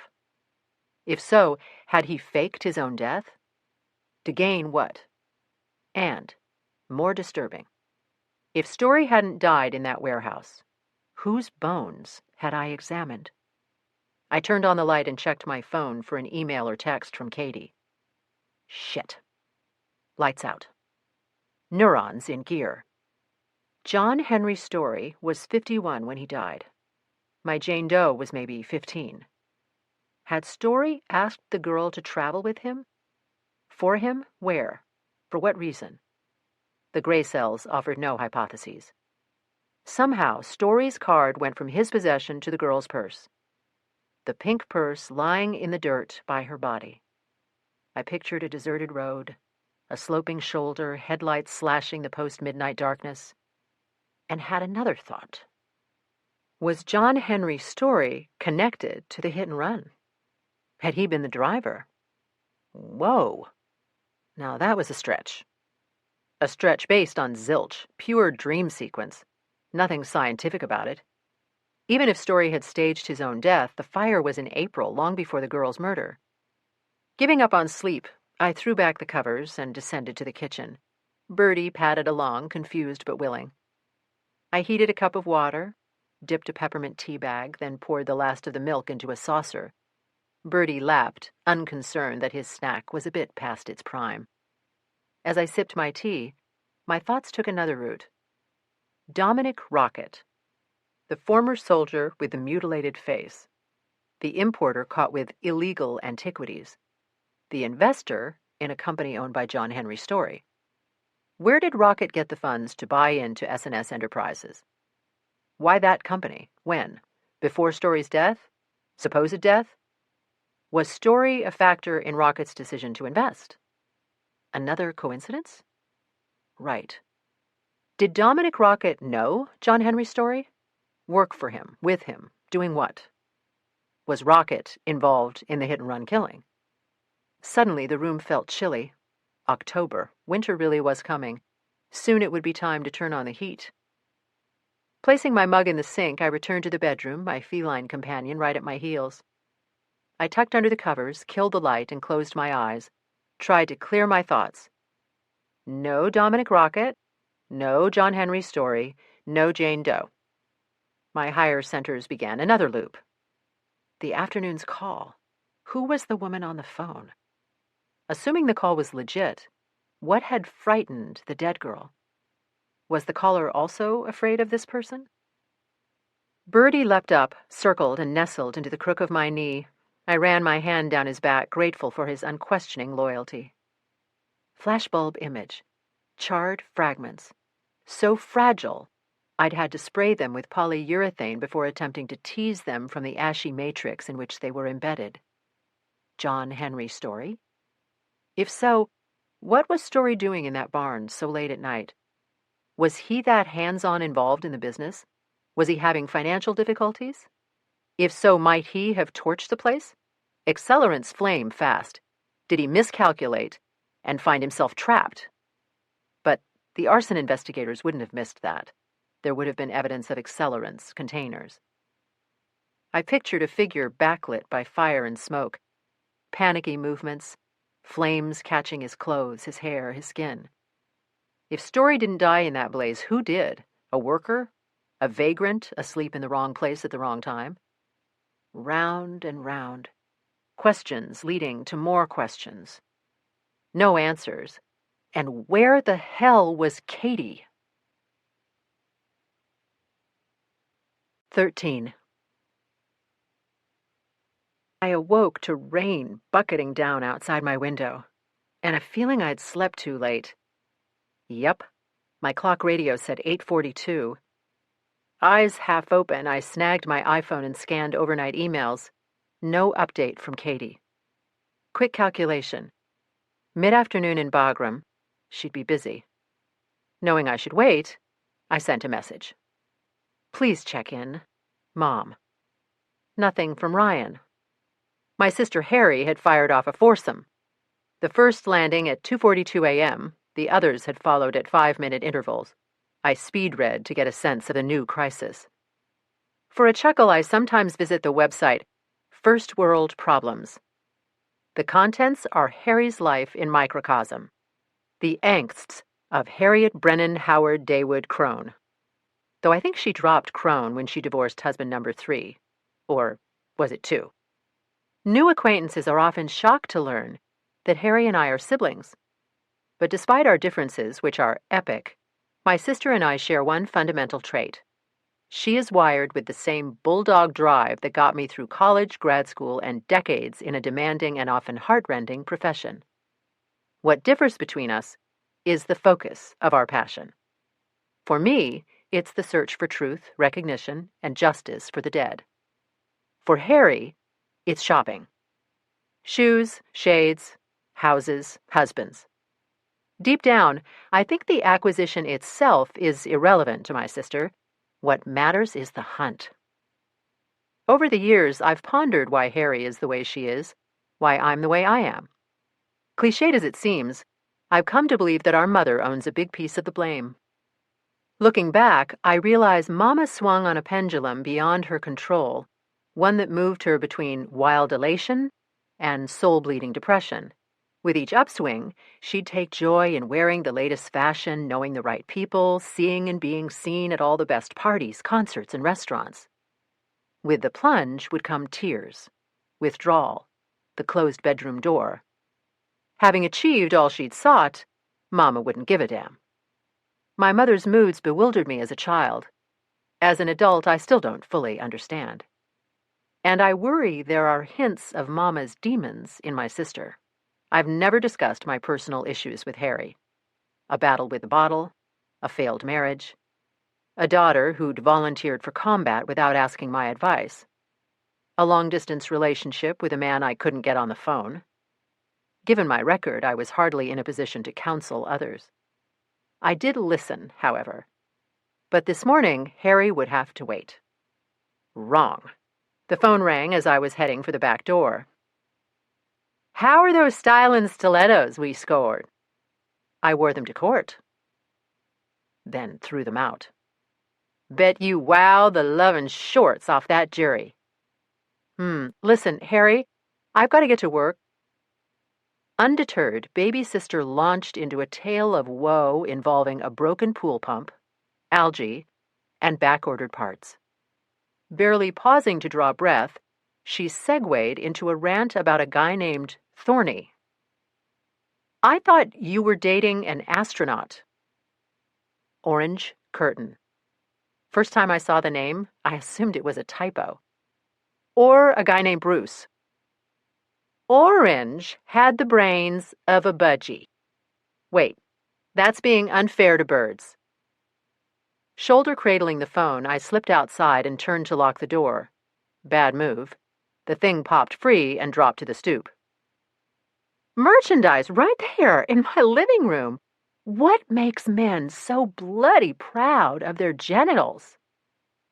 So, Orange is out. 7 carats wouldn't get that bonehead back through my door. Have you made plans to visit Tori? Silence greeted my question. The previous summer, Harry had learned that her son, Kit, had a now teenage daughter, conceived when he was just 16. And I'd learned that I had a grandniece. Father and daughter now live together in Charleston, South Carolina. Harry hadn't taken the news of grandparenthood well. Harry, remember what an ass clown Kit was in high school? How the hell's he gonna parent a 14-year-old girl? I'm sure he's matured. And Tori's a bright kid. You've said that. You're her grandmother. You've said that, too. At the MCME, my phone was flashing like a strobe on speed. I punched the code for my mailbox thinking Slidell. I got Capote. Dr. Brennan, could we please speak at your earliest convenience? I'd felt upbeat following my conversation with Harry, calm. That tranquility popped like a bubble in sunlight. Why this negative reaction to Dew? Federal agents are renowned for their disdain of local law enforcement, but he'd exhibited no condescension toward me. Yes, Dew had withheld information. Yes, he'd refused to help with my Jane Doe. But I believed he truly felt he was doing his job. So why did I distrust the guy? Did I suspect he was playing me? Because I'd tried to play him? I dialed the ICE office, asked for Dew, was placed on hold by a weary-sounding receptionist. A full minute later, Dew answered. I'm very sorry to keep you waiting, Dr. Brennan. No problem. What's up? S&S Enterprises. The privately held company. I hate a closed door. Don't we all? This one wasn't locked as tightly as the partners might have wished.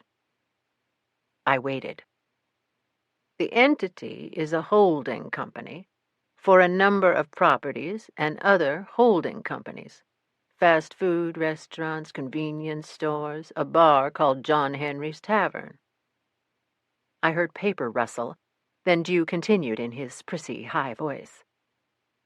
S&S is owned in large part by John Henry Story and his younger brother Archer Story.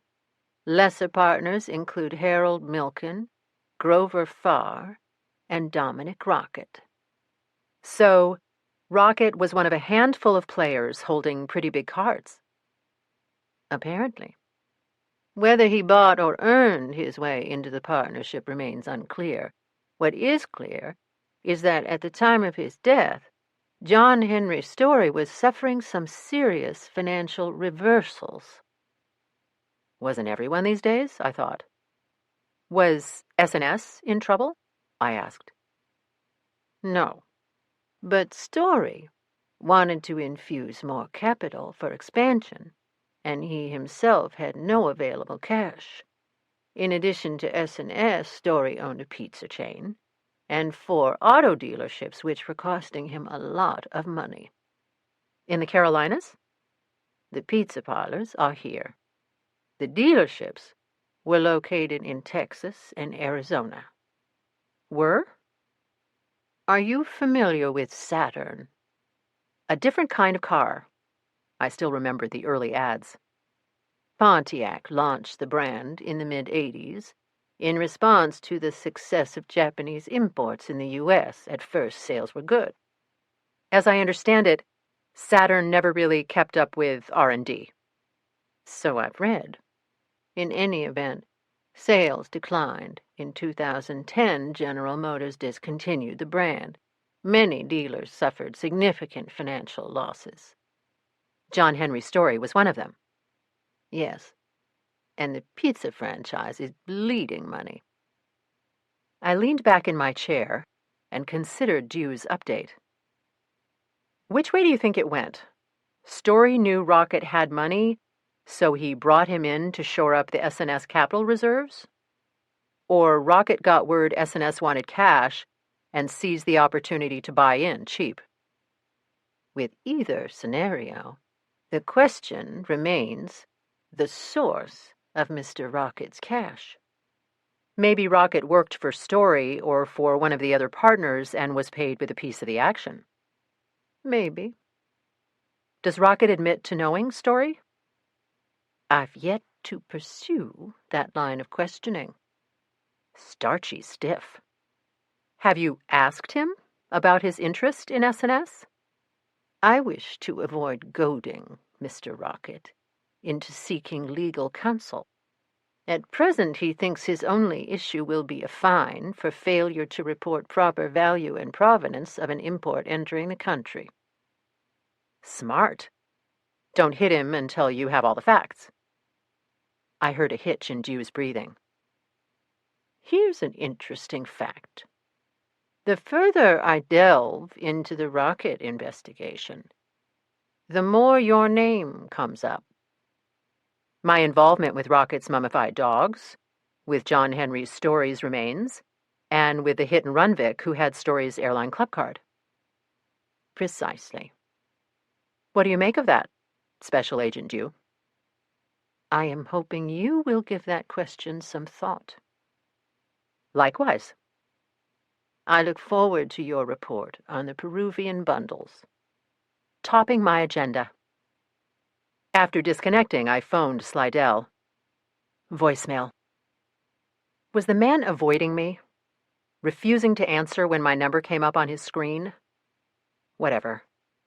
I went to the stinky room and finished viewing the 4th set of mummy x-rays. All dog. Relieved that my first impression had been correct, I returned to my desk. No message light. No email from Katie or Ryan. While composing a report for Dew, my thoughts kept looping to Rocket and Story. Had either man met my Jane Doe? Frustrated, I saved and minimized the ICE report, logged onto Google, and called up images of John Henry's Story. I'd seen some pictures back when the fire took place, remembered only that the purported victim was unimpressively short. Rodent was the first word to coalesce in my mind. An observer photo taken 4 months before Story's death showed a short, wiry guy with thinning hair, gaunt cheeks, and dark, beady eyes. Ratus, ratus. Another shot caught Story at a Panthers game. In another, he was outside a consigliore's pizzeria waving at the camera. I contemplated doing a full search on Story. Opted to complete my doggy report. Slidell finally called at noon. I briefed him on what I'd learned from Dew. Deep dish went deep shit. I ignored that. The hit-and-run Vic had Story's card in her purse. Rocket was a minor partner in Story's company SNS. Where's a 2-bit smuggler get cash for an investment like that? Alleged smuggler. What I want to know is, what's the link between Story and Rocket, and does one or both of them connect to my Jane Doe? Soon's I get this MP... We need to check out John Henry's Tavern, see if Rocket's been there with Story, or if either was ever there with my Jane Doe. Why doesn't Dew haul Rocket in and sweat him? Other than the mummy bundles, he's got dick at this point.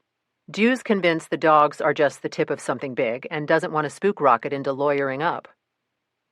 I heard a phone ring in the background, voices, a deep sigh. I told you, Doc. The chief's on my ass to find this. You saying he doesn't care about the kid in my cooler? I'm not saying that. Look, I've been working the body shops. No one's seen a vehicle fits our bumper height estimate with front-end damage. What about St. Vincent de Paul?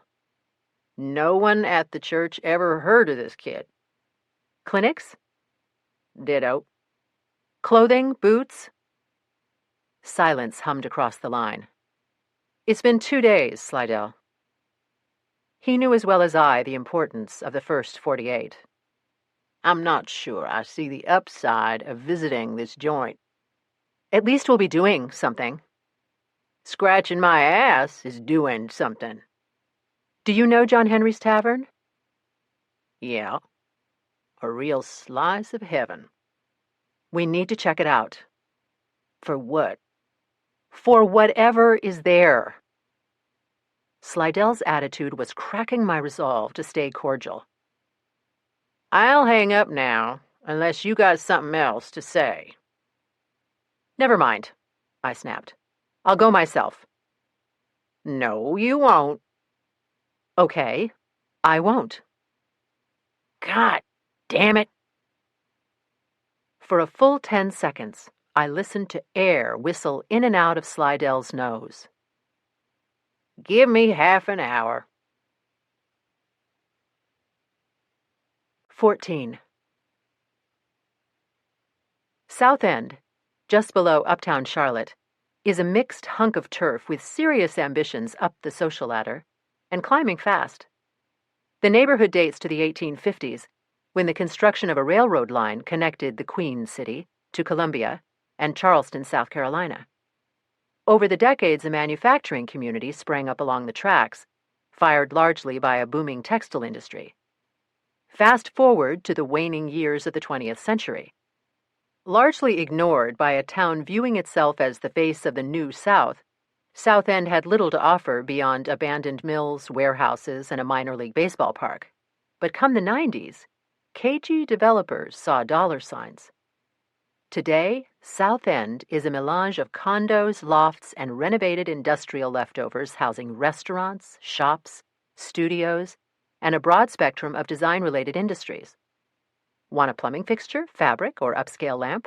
South End is the answer to your needs. But traces of the hood's past remain.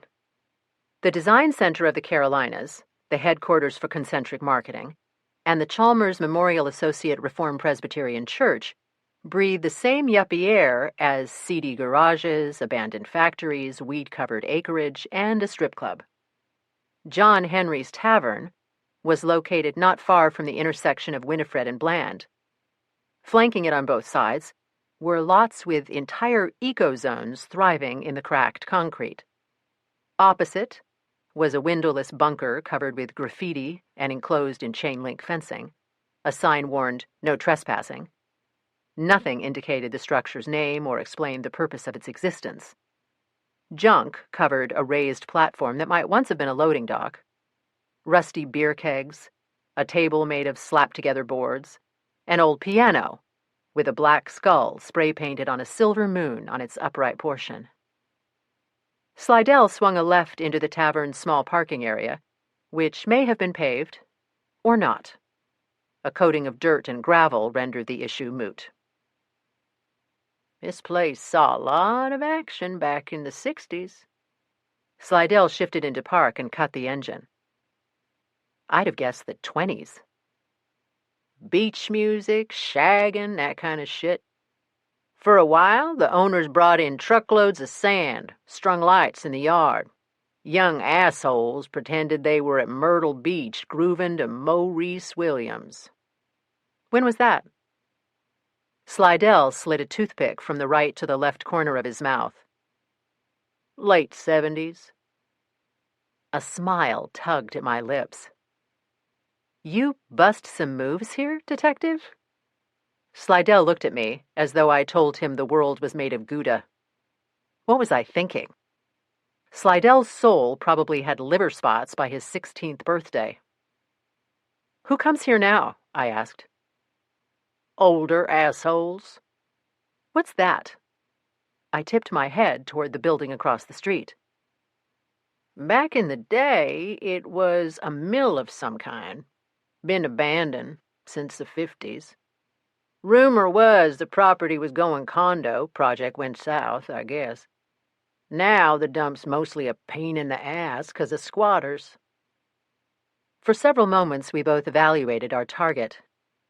Save for a Coors sign glowing in the rain-blurred front window, the small brick bungalow might have been a private home.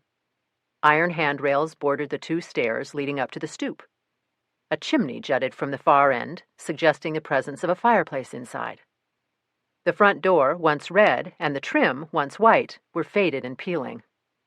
I'd been by this old building. When? Before Katie had hired on with the public defender's office, she'd briefly tended bar at the Gin Mill, a trendy Irish pub a few blocks over on Tryon. Perhaps I'd taken a wrong turn after dropping her off. Slidell's Taurus shared the parking area with a pickup and 5 cars whose odometers undoubtedly showed very high numbers. I was about to comment when a man in sweats rounded the building and walked with questionable balance to a white Honda Civic. Slidell and I watched him climb in and drive off. "Ready?" I asked. Taking Slidell's grunt as affirmative, I stepped out into rain that had dwindled to a slow, steady drizzle. All around me were the sounds of dripping water. After heaving himself free, Slidell hiked his pants, checked the back of his waistband, and rolled his shoulders. A glance left, then right, and he strode onto the stoop and through the door. I followed.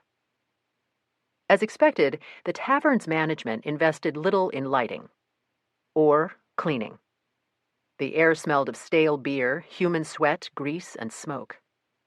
As my eyes adjusted to the dim, my mind logged details about my surroundings. From the tension in his back, I knew Slidell was also assessing. Wooden tables with unmatched chairs filled the space where we stood. A jukebox rested against the wall to their right. A mirror in a heavy gilt frame hung above and beside it. Beyond them, straight ahead, a bar formed an L, its short side facing the tables. I spotted a second entrance far back to the left, opposite the terminus of the L's long side. At the moment, that door was propped open with a dark shape that looked like a gargoyle or garden troll. A series of bulletin boards ran along the wall from the rear entrance to the near end of the bar. Above them were painted the words, "Storyboard." On them were tacked at least 1 billion photos. To our right, an archway gave onto a room holding roughly a dozen more tables, all empty. A narrow corridor led deeper into the house, presumably to toilets in the kitchen. A trio in work clothes and steel-tipped boots occupied a foretop in the main seating area. 3 hard hats lay at their feet. 3 hamburger specials mounted their plates. 2 men and a woman sat at the bar, backs to the photo gallery, empty stools equidistant between them. The men wore hoodies, jeans, and running shoes. Both had logged enough miles to have shagged at the tavern in its Myrtle Beach days. Both were drinking beer. The woman wore black stretch pants and a pink tee that warned, "Stop looking at my boobs." With her fried gray hair and sagging face, she looked old enough to have mothered the men. Her glass held something the color of tea, probably bourbon. Though the bartender matched Slidell in poundage, his weight was distributed along more orthodox lines and much more compactly. Maybe 5'10" on tiptoes, he had rheumy blue eyes and a shaved skull. Tattooed on his forearm was some sort of bird. Having memorized the layout, Slidell crossed to the bar. "How's it going?" Rheumy Eyes continued drying his hands on a rag. Slidell made a show of looking around. "I see business is booming." "What'll you have?" Slidell shifted his toothpick. "Little more hospitality?" "You're a cop." "You're a genius." The 3 laborers went quiet. The beer drinkers shifted on their stools. Boob Woman eavesdropped unapologetically. "License is in order." Rheumy Eyes hooked a thumb at the wall behind him. Slidell placed both palms on the bar, spread his feet, and loomed. "How about we start with a name?" "How about we start with some ID?" Slidell badged him. Rheumy Eyes slid a glance at the shield and looked up at Slidell. "Name?" Or am I starting out with questions too high up the grid? Sam. Slidell raised both brows in a go-on expression. Sam Poland. How long you been working here, Sam? What's this about? What'd you do, Sam? Jump some girl's bones? Boob woman guffawed at her own wit, then knocked back a slug of her drink. Zip it, Linda. Poland gestured Slidell down the bar, closer to where I'd paused. Who's the chick? Nodding at me. Lady Gaga. We're getting an act together. Poland's jaw muscles bulged, but he said nothing. So, Sam, how long you been working at the country club here? 12 years. Tell me about Dominic Rocket. Poland studied the rag in his hands.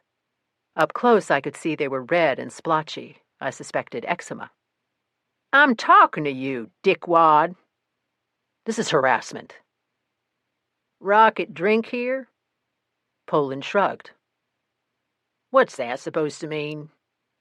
Customer looks old enough, I don't ask for ID. Guy's face looks like he washed it with a blowtorch. That help? I might have seen someone like that. Sitting with John Henry Story? Who? You know, Sam, I'm starting to think you're trying to waste my time. People waste my time, they piss me off. Sorry, I can't help. You saying you never heard of John Henry Story? Poland shrugged again. Moving with astonishing speed for a man of his bulk, Slidell reached out, finger-wrapped Poland's neck, and brought him forehead to forehead. Around us, the room went totally still. I find that odd, Sam. Being Story's the man used to cut your checks. Poland struggled to free his head. Slidell held him like a vice. I can walk out to my car and run your name through every system in the city, the county, the state, and the universe. You got an outstanding warrant? Unpaid taxes, late child support payment? One single slip. Your dick is mine. Slidell's words sent droplets of saliva onto Poland's face. They glistened blue and green in neon oozing from signage behind the bar. Even Linda had nothing to say. Thinking Poland might speak more freely with me out of earshot and wanting to avoid spittle, I moved toward the bulletin boards and feigned interest in the photos. The collection looked as if it stretched back beyond the Nixon years. Some snapshots had old-fashioned scallopy edges. Some were standard drugstore issue prints. Some were Polaroids not holding up well. I fingered through the layers, digging out an image here and there. A creased black and white showed an old Chevy coupe with white-wall tires, its fedora driver arm-draping the door. A color print featured a kid in a boater with an LBJ hatband. Another captured a Kodak moment inspired by 4 bare buttocks. Dozens of pictures dated to the tavern's Myrtle Beach days. In shot after shot, couples danced under looping strands of lights, gathered at tables, or mugged at the lens in shoulder-to-shoulder camaraderie. There were shots of New Year's Eve celebrations, balloons festooning the fireplace ceiling and walls, of diners in shorts and sundresses, dappled by sunlight at patio tables, of drunks in green hats, shamrocks, and beads, men in coveralls, women in stilettos and spandex, couples snugged together like spoons, businessmen in suits, 20 and 30-somethings in full-body Nike or Adidas, athletic teams in uniform, quartets and sextets of college students. Over the years, the fashions and hairstyles changed. Long bangs, wild perms, shaved heads, pierced noses and lips. It was like sifting through layers at an archaeology dig. Behind me, Slidell continued hammering at Poland. The beer drinkers and Linda remained silent. The workers had resumed conversing in low tones. As I moved from board to board, I wondered how the collection had come to be. Whatever its history, the allure had faded in recent years. Few images looked like products of the digital age. I was at the end of the last board when I spotted Story. Or was it? Moving discreetly, I pried the tack loose with a thumbnail and studied the photo. Oh yeah. Ratus, Ratus. Story was beside a woman in a sparkly green halter creating va-va-voom cleavage. Both were raising champagne flutes. She was smiling, he was not. A blonde kid sat one bar stool down from the woman, leaning at an angle that suggested at least 20 beers. The date embroidered on his varsity jacket was 2 years back. Pumped, I burrowed through more stratigraphy. Pay dirt. I knew the terrible price of war. I'd seen images of veterans in full-dress uniform, heads high, ravaged faces proud, speaking at rallies, arm in arm with their beautiful brides. I'd been told Dominic Rocket's burns were severe. Still, I was unprepared. On the left, Rocket's brows and lashes were gone, and his forehead hung bulbous over a lidless orbit. His lips were bloated and skewed, and his nostril melted into a cheek the consistency of congealed oatmeal. On the right, save for hair loss and an unnatural smoothing of the skin, his face appeared normal. A knitted toque was pulled low on his forehead. I felt pity as I viewed the destruction. The image in the mirror every morning of Rocket's life. In his mind, when a stranger looked away. When a child stared or screamed in fear. Dear God, what a price. My eyes moved from Rocket to the other man sharing his table.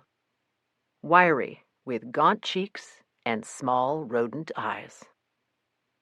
Casting a quick glance behind me, I thumbed the second snapshot from the board and slipped both into my purse. Then I crossed back to the bar. Slidell had released Poland but was still grilling him. The beer drinkers and boob woman remained focused on their beverages. Telling you, man, I don't know. You don't know much, do you, asshat? After a round of my not-so-subtle throat clearing, Slidell graced me with a glance. I tipped my head toward the door. Slidell frowned, then hit Poland with 2 more questions, got more nothing, but the point was made. Dirty Harry was in charge. Slapping a card on the bar, Slidell gave the usual instruction about phoning, then we left. Back in the Taurus, I pulled out the purloined pictures and identified the players. Slidell studied the faces without comment, which surprised me. So, Story and Rocket are drinking buddies, he finally said. I don't know about that, but this proves they're acquainted. What say we poke at that? Oh, yeah. But remember, Dew doesn't want Rocket spooked. Right. We were rolling before my seatbelt clicked home. 15. Rocket lived off Highway 51 in one of Charlotte's far southwestern tentacles. During the first half of the drive, Slidell briefed me on what he'd learned from Poland, which was practically zip. After some prodding, the bartender admitted he'd seen the tavern's owner a few times. Said Story hadn't been a drinker, hadn't been interested in getting to know his employees. Poland had the impression Story usually came with men, and that the visits had been more business than pleasure. Wasn't sure, since Story hadn't been a smiley guy. Poland hadn't a clue who'd started the photo gallery, or maintained it. Said the collection traced to well before his tenure. Apparently, Story and Rocket weren't all that concerned with discretion. Throughout the trip, I'd been wondering what that implied. Slidell turned to me, a chiclet halfway from his palm to his mouth. Meaning? Why allow their picture to be posted on that board? Dumb shits probably didn't know. Maybe. 30 minutes after leaving South End, Slidell hooked a left past a sign announcing Les Fleurs. Pretentious, I know, but Charlottians like their neighborhoods christened. Houses in Les Fleurs were mostly ranches and split levels dating to the 60s and 70s. Most had meager square footage, detached garages, and some variation on the theme of pastel siding. The streets were curving, tree-lined, and named after flowers. As Slidell wound from Marigold to Poppy to Rocket's address on Azalea Court, I noted that every backyard was fenced, every front lawn mowed and edged. Here and there a bike or scooter lay abandoned on a walkway or propped against a staircase, porch, or foundation. It was a hood that made you think of kids, dogs, and retirees. What did Harry call houses like these? Starter-ender homes. Slidell pulled to the curb in a cul-de-sac shaded by 2 magnolias and a towering pine. Behind each magnolia was a ranch. 1 salmon, 1 green. Below and behind the pine was a brown 2-story that New Englanders would call a salt box. Anything strike you weird about this place? Slidell had looped the court to park facing out and was scanning the street we'd just driven down. His jaw was working double time. The gum was making wet popping sounds. I followed Slidell's sightline. Saw nothing but closed doors, blank windows, and a lot of azalea bushes, none in bloom. Looks pretty quiet. Damn quiet. We're on a cul-de-sac in the burbs on a rainy Thursday afternoon. La-dee-da. Cool day sack. Slidell freed his belt. Guy lives on a freaking dead end. Flashbulb image. The face in my purse. I felt a wave of pity, followed by unease. Would Rocket be as disfigured as the snapshot suggested? Was that why he lived on a freaking dead end? Rocket's place isn't flashy. Squirrel's either a piss-poor smuggler or one cagey son of a bitch. Did you check how long he's lived here? Deed's been registered in his name since 1991. So he bought the property shortly after his retirement from the military. Mortgage? Nope. He could have saved up or inherited money. Slidell worked a molar with a thumbnail, then resumed chewing. Wonder what the neighbors think of his gardening skills. He was right. Maybe it was the perpetual shadow cast by the pine, maybe lack of interest. The emphatically green lawns to either side ended abruptly at the boundaries of Rocket's patchwork of dirt and grass. Let's roll. Remember, I warned. Dew will be pissed if we goad Rocket into hiring an attorney. Yeah. I climbed from the Taurus and headed toward the house, raindrops gently cooling my face. I focused on the sensation to clear my head. Of pity for Rocket. Of thoughts of Katie and IEDs. The door, painted brown to match the siding, had a black wrought iron knocker in the shape of a cannon. Slidell banged it, banged again. In the distance, traffic hummed on Highway 51. No sound came from inside. Slidell was about to whack away a 3rd time when a lock rattled. His body tensed as the door swung in. So did mine. It had not been a trick of unkind light, and the scarred flesh had experienced no rebirth or restoration since the photo had been taken. Though the day wasn't cold, Rocket wore a black knit hat pulled low to the level his brows should have been. The fingers wrapping the door jamb were waxy and pale and had no nails. Above the hand, the edge of a tattoo winked from the cuff of his long-sleeve tee. Rocket looked at Slidell, then at me, the left side of his face frozen, the right side crimped in a scowl. I forced my expression neutral. Slidell held up his badge. Charlotte Mecklenburg, PD. Rocket's good eye flicked to the shield, returned to us. What do you want? Gravelly, but deep. Slidell hit him with the old saw about asking a few questions. About what? You want we should do this in front of the neighbors? You see any neighbors? Slidell crossed his arms and spread his feet. Or we could do it uptown. You got a warrant? Should I have a warrant? You tell me. The 2 men locked eyeballs, which were at about the same level, but Rocket's neck was thick. his body all muscle. The definition under his T spoke of hours in a gym. Mimicking his unwanted collar, Rocket crossed his arms and set his feet wide. A flush darkened Slidell's face. "This really won't take long," I smiled, trying to diffuse the macho standoff. "Who the hell are you?" Holding his gaze on Slidell. "Dr. Temperance Brennan. Lady works at the morgue."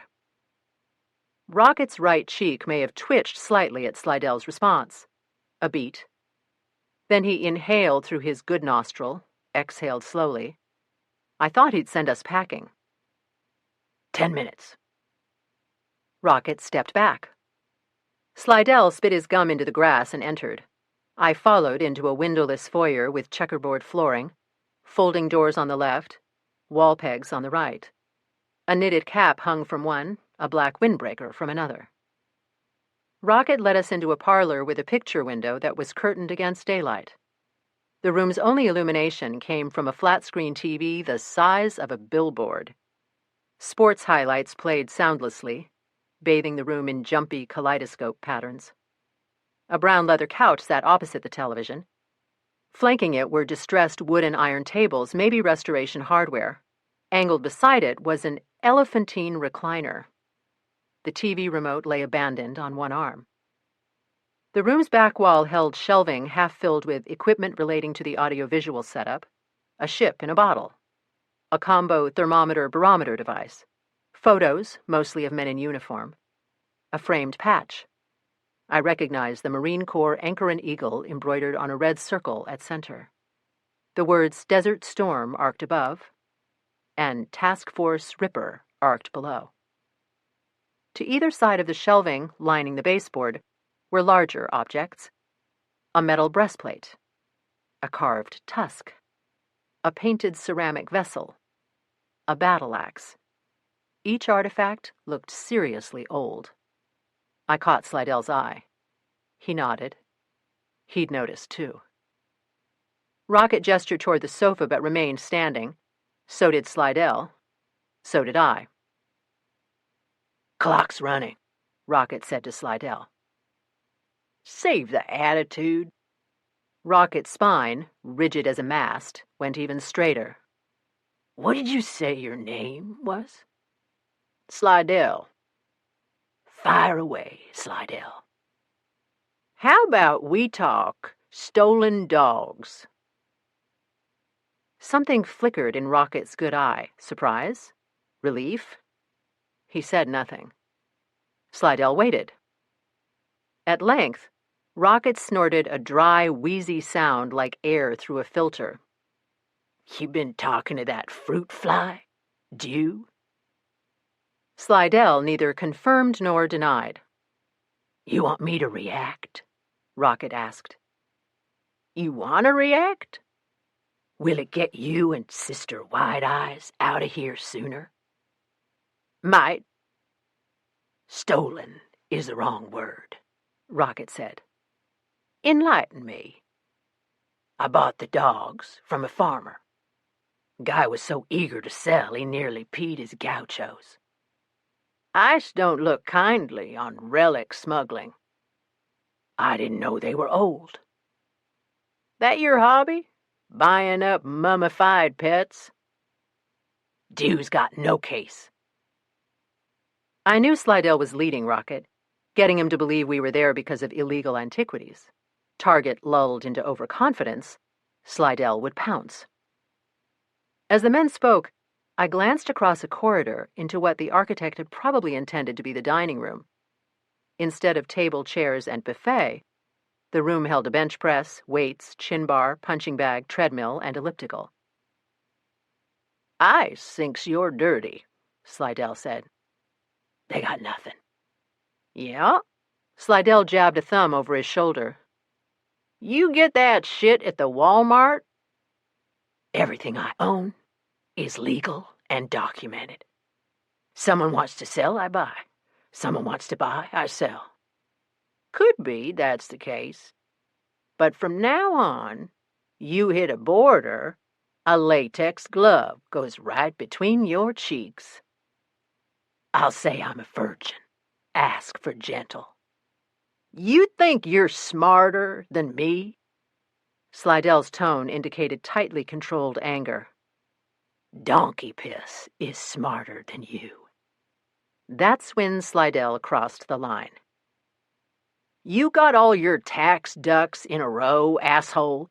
'Cause due is fine-combing your 1040s, your bank accounts, your credit scores, every plumbing bill you ever paid. Rocket simply glared, with a hair less confidence than before. Screw with the IRS, you're looking at hard time. Slidell's face was hard. You know Due's wife is Peruvian? For him, this is personal. And he's got contacts down there. You skate this bust, and I ain't putting money on those odds, you may want to think about shifting your base of operations, maybe to Mars.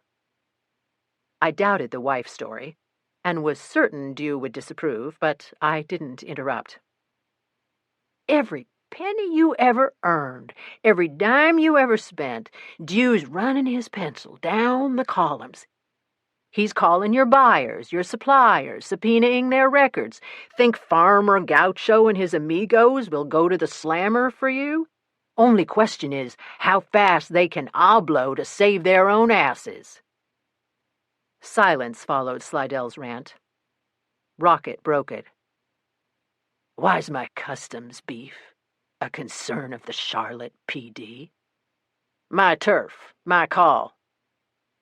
Rocket glanced at his watch, back at Slidell. That it? No, that ain't it. Tell me about your buddy, John Henry Story. Don't know him. Rocket's face remained carefully blank, but the fingers of his unscarred hand curled inward. Lying to a police investigator will bring you serious grief. What the hell? Slidell had already inflamed the situation. I pulled out the bar photos. Rocket glanced at them briefly, but offered no explanation. Special Agent Due is aware of your position in S&S Enterprises, I said. Of your association with John Henry Story. No comment. Through lips barely open. You got any comment on how Story managed to torch himself? Rocket offered no reply to Slidell's question. Here's what Due keeps wondering. Rainbow fragments of light danced the contours of Slidell's face. Where's a 2-bit importer get the bucks to play with the big boys? Still nothing. Local businessman up in flames. Slidell raised and lowered his palms as though comparing objects for weight. 2-bit importer with a shitload of cash. You saying I had something to do with Story's death? Behind Rocket, a referee raised his hands above his head. Are you fucking crazy? Seeing a possible crack in the smug self-control, I arrowed straight to the real purpose of our visit. 2 nights ago, a young girl was killed in a hit-and-run near Old Pineville Road. I pulled out one of my flyers. Rocket gave it another of his nanosecond glances. The girl wasn't killed on impact. She managed to crawl to the shoulder where she died in pain sometime later, alone, terrified. You're telling me this because... Rocket's undamaged eye bore into mine. The girl had something belonging to John Henry Story in her purse. So, cold as ice. Did Detective Slidell mention that he works homicide? The distorted face changed in a way I couldn't interpret. I dangled the flyer square in front of it. You were acquainted with Story. This girl was acquainted with Story. Do you know who she is? Mary fucking Poppins. Anger burned in my chest. War hero or not, Rocket was repulsive. One other thing.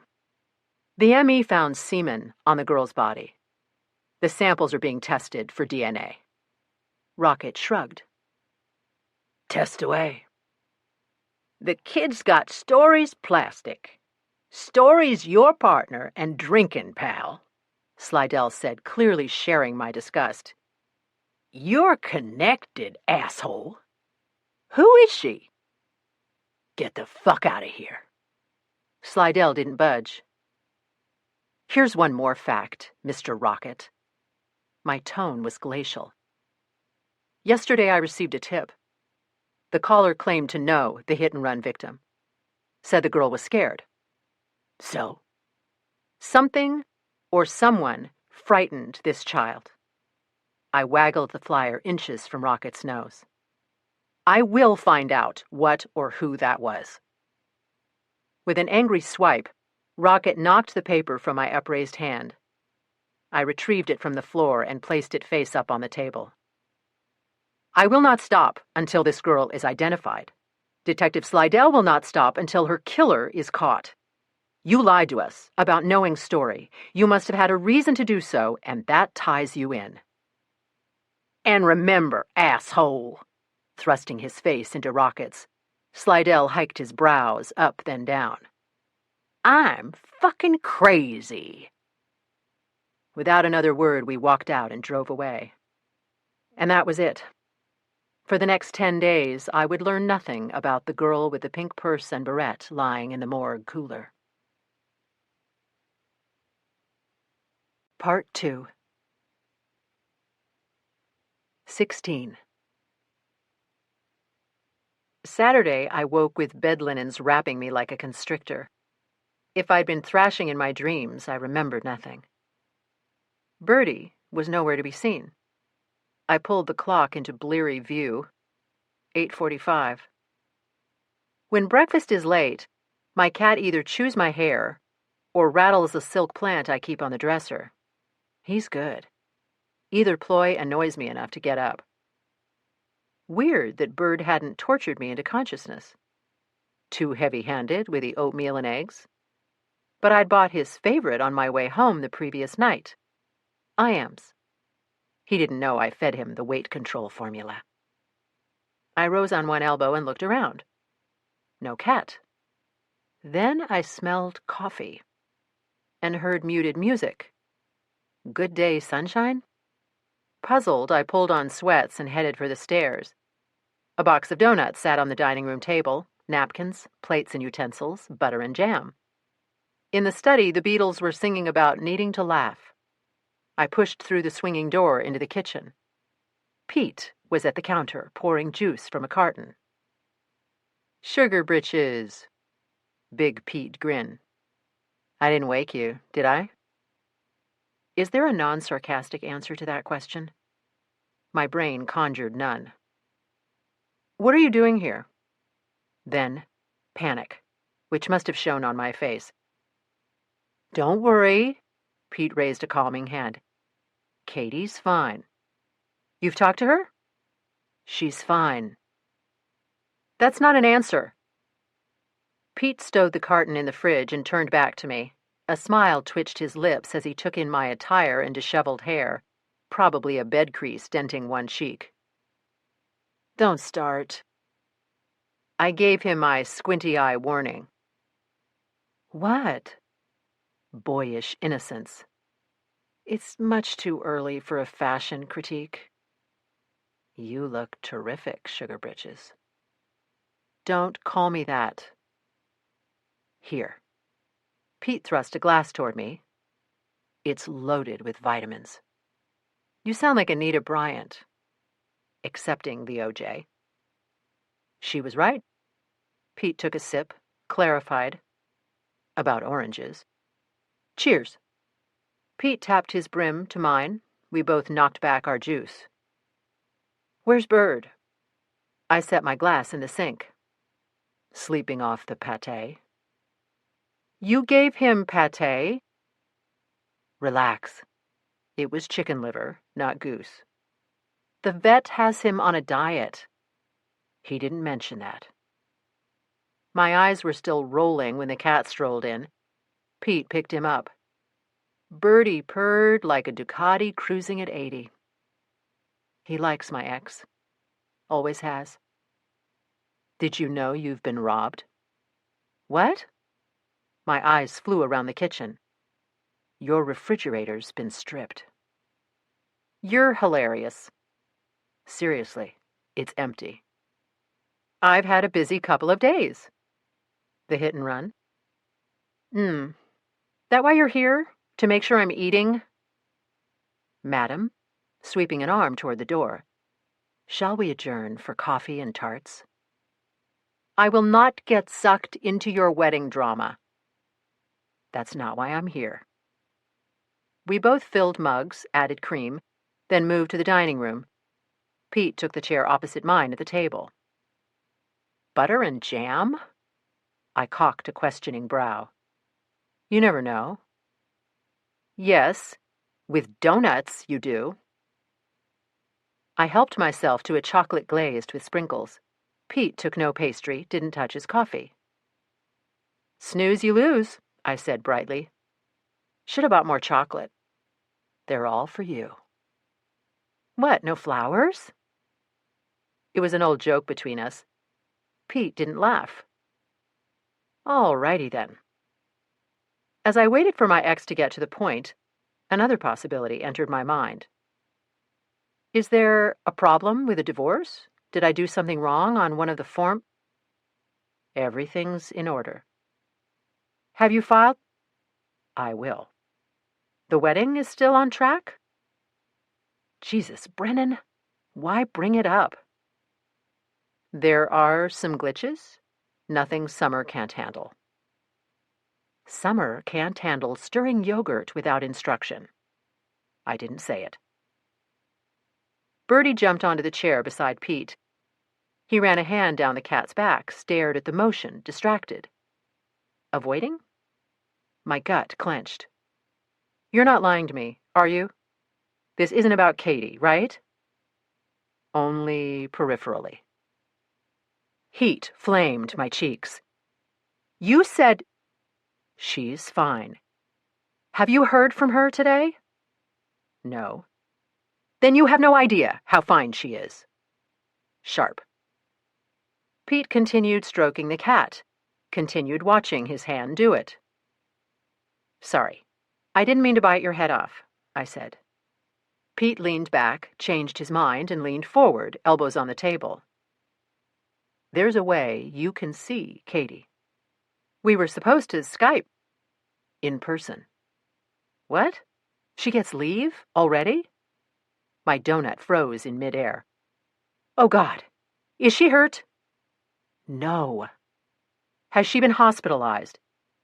No, Christ, stop overreacting. Tell me the truth. I have no reason to believe that our daughter is anything but healthy and happy. Uber patient. I studied Pete's face, saw no deception, but a boatload of doubt. What's going on, Pete? He lifted his mug, set it down without drinking. You can go to her. Go to her? I'd missed a connection somewhere. To Bagram. Bagram. Afghanistan? Right. This was not making sense. I know you worry, Sugar Britches. I worry too, especially when days pass without word. I can't let on, of course, being manly and all. Another old joke, unacknowledged by laughter. Pete continued, his tone different now, deadly serious. I don't want to manipulate you, but I do want to persuade you. Persuasion? The lawyer's stock in trade. Persuade me. Again I parroted, totally confused. Pete drew a breath, let it out, laced his fingers. Okay. You remember my friend Hunter Gross? I shook my head. The one I mentioned at dinner on Wednesday? At the bar with its volume on blast? He's a Marine, I said. His nephew's a Marine. Yes. John Gross. I've known Hunter for years. From your days in the Corps?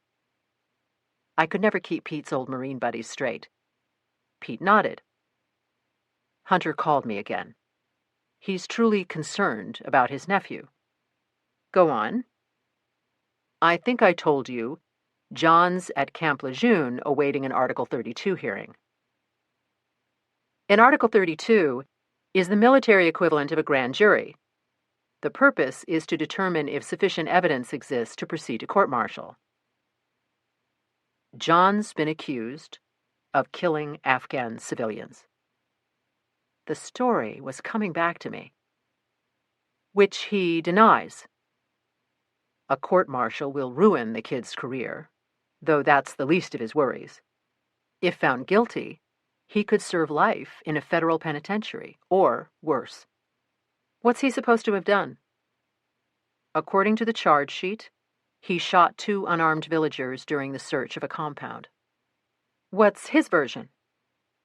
It was dusk, the scene was chaos, the men came at him screaming about Allah. One made a move as though reaching for a firearm. He claims he shot in self-defense. Turned out the men had no weapons. You've got it. I thought about that.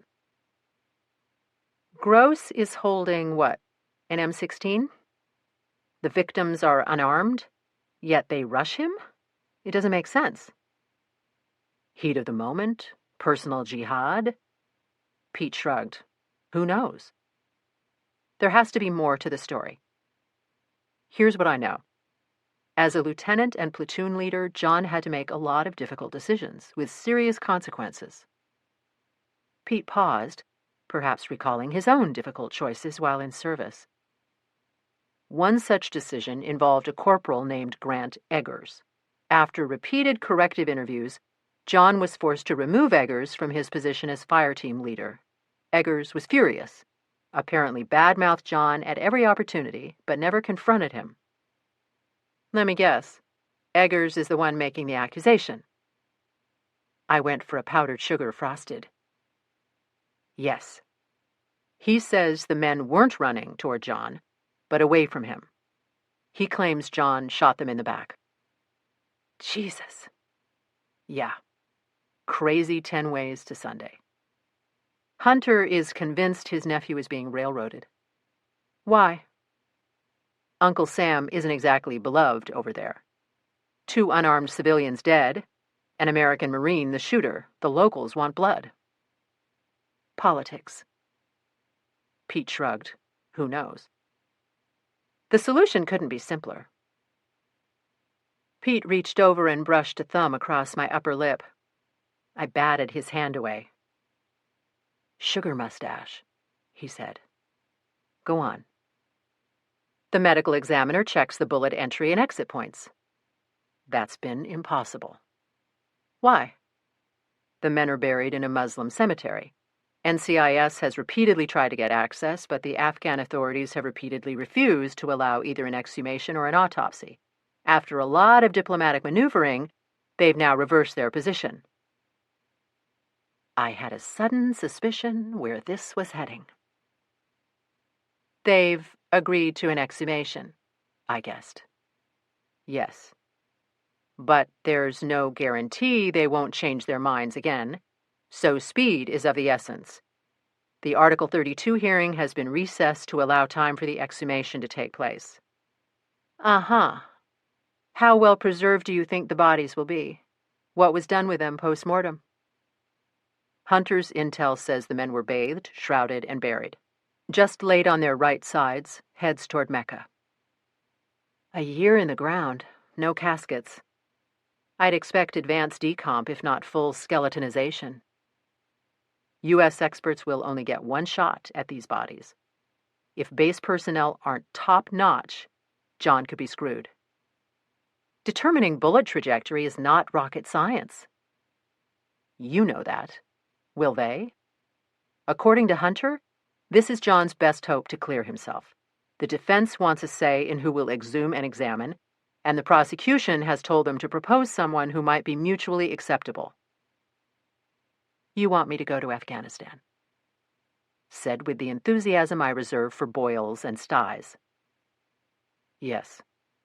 Your prosecution background will satisfy the government, and the defense will go along with Hunter's recommendation.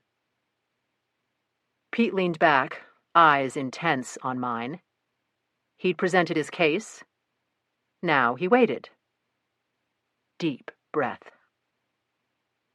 Don't get me wrong, Pete. I feel for John and his family. But military physicians have a lot of experience, too much, with traumatic injury. Any doctor in Afghanistan will have seen hundreds of gunshot wounds. In fresh tissue. You just said it. The only thing left will probably be bone. That's you. That's your thing. You're the best.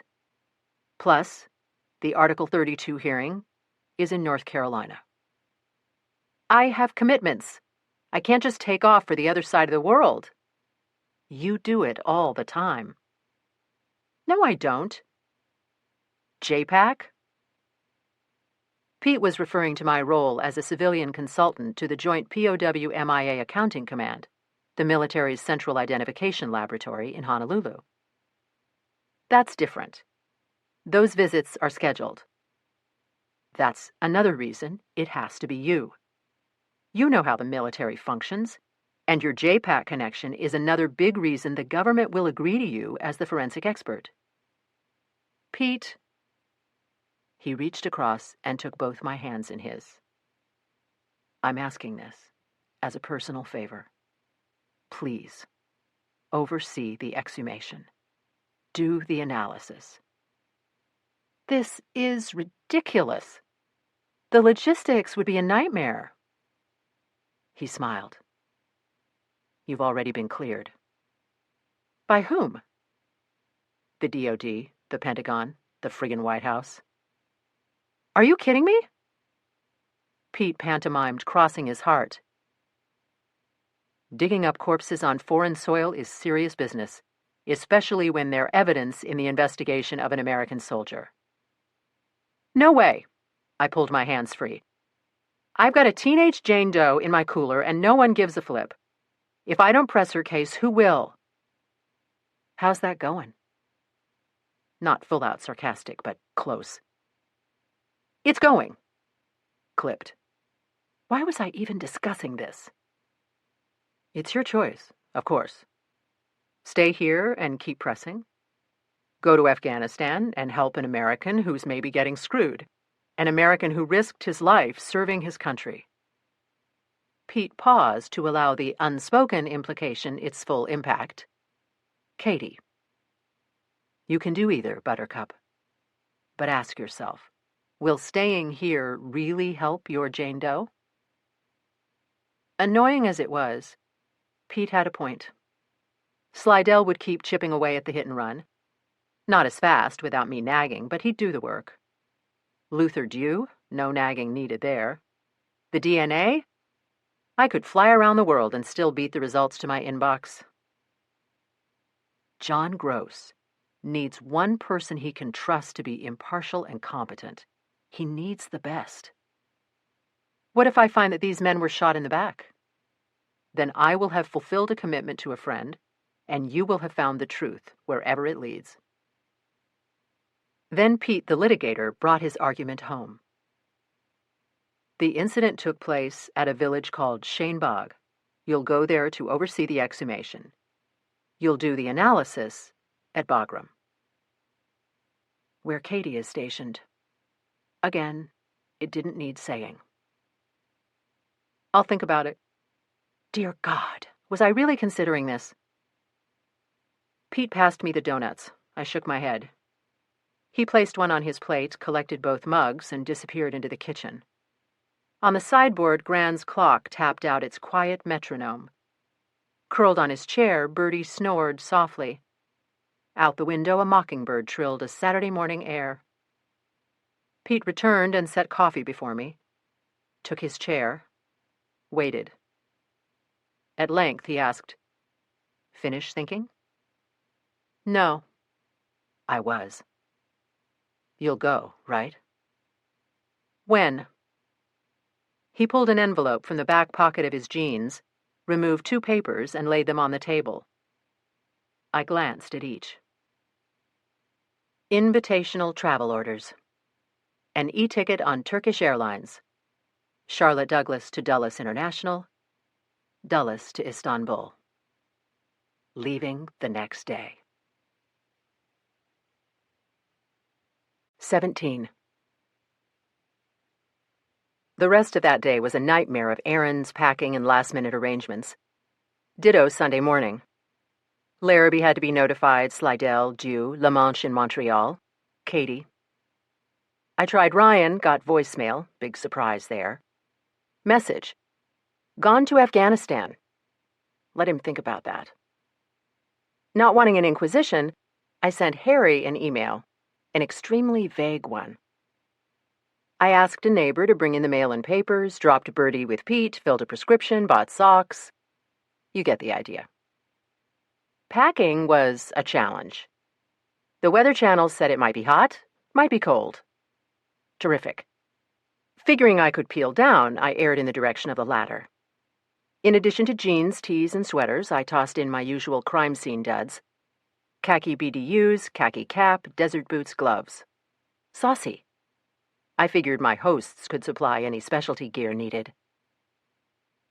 Sunday morning, I also loaded files onto my MacBook Air, a template for an evidence transfer form, a template for a forensic anthropology case form, the latest version of 4Disk 3.0, a program for the metric analysis of unknown remains, a number of online osteology manuals, all probably unneeded, but I wanted to be fully armed. Last, I copied an article I was preparing for the Journal of Forensic Sciences. Unlikely I'd do any writing on this trip, but what the hell. The taxi rolled up at 4. I was at Charlotte Douglas in 30 minutes, through security in 30 more. Aviation miracle. The flight was on time. 3 hours after leaving the annex, I was walking up a jetway at Dulles. After locating the Turkish Airlines gate, I found the Virgin Atlantic Lounge and burrowed in for my 3-hour wait. Again, the gods were smiling. At 10:20, a voice announced my flight was boarding for an on-time departure. Thinking international travel wasn't so bad, I queued up with my fellow business class passengers, found my seat, stowed my belongings, and buckled my belt. I do not sleep well in flight.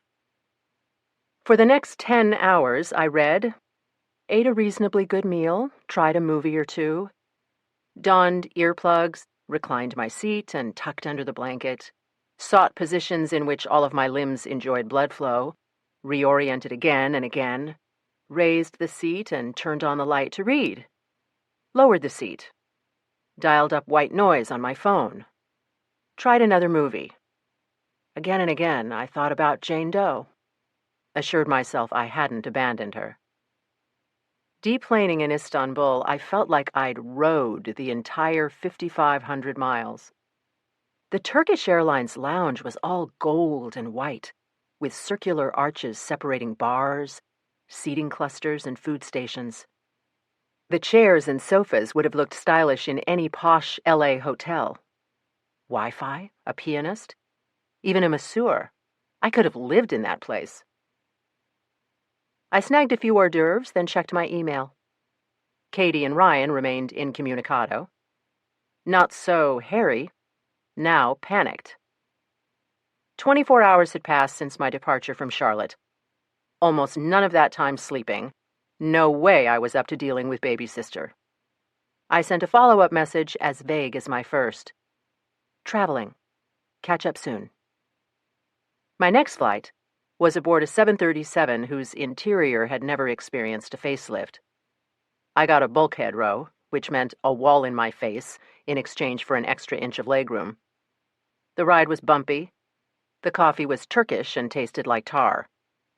5 hours after taking off, the pilot put down at Manas International Airport in Bishkek, Kyrgyzstan, the transit center for U.S. and coalition forces moving to and from Afghanistan.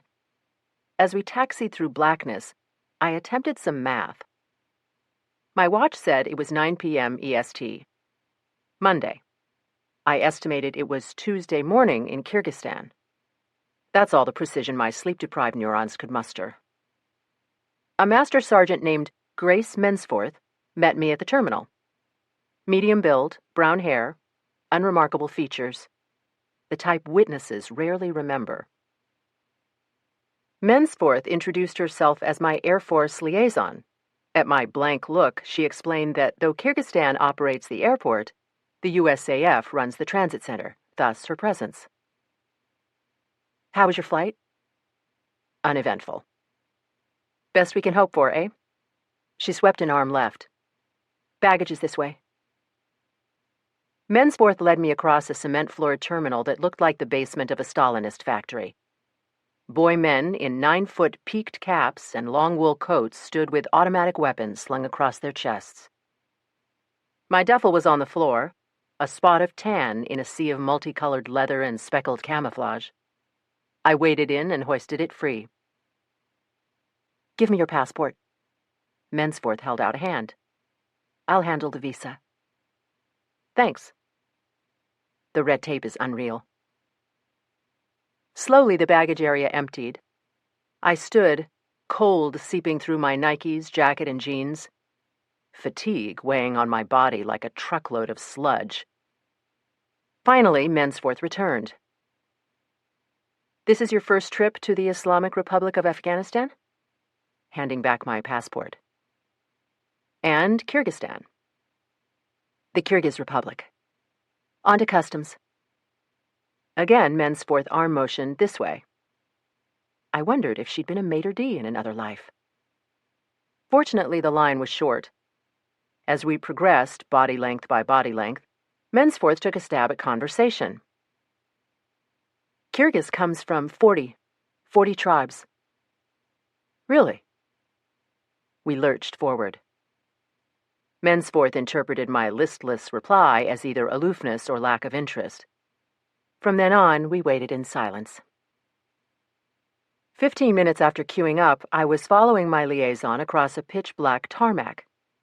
The air was frosty, the wind damp and penetrating. Head lowered, Mensforth angled to a white Air Force van and opened a side rear door. I climbed in. A kid in uniform loaded my bag, then slid behind the wheel. As we drove, tiny lights shaped up in the distance. I spotted no other vehicles.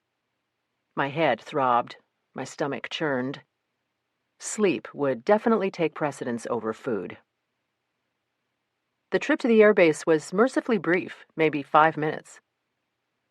As the driver paused at a checkpoint to answer questions and present ID, including my passport and orders, I stared at the canvas and mesh-surfaced wall outside my window. That HESCO? I was curious, despite my exhaustion. Yes, ma'am, Mensforth said. I'd read about HESCO. Made of crate-size units filled with sand and rock, then stacked 3 high, hard against each other. Such barriers are strong, but pliant. When ready to move on, base workers just empty the bags.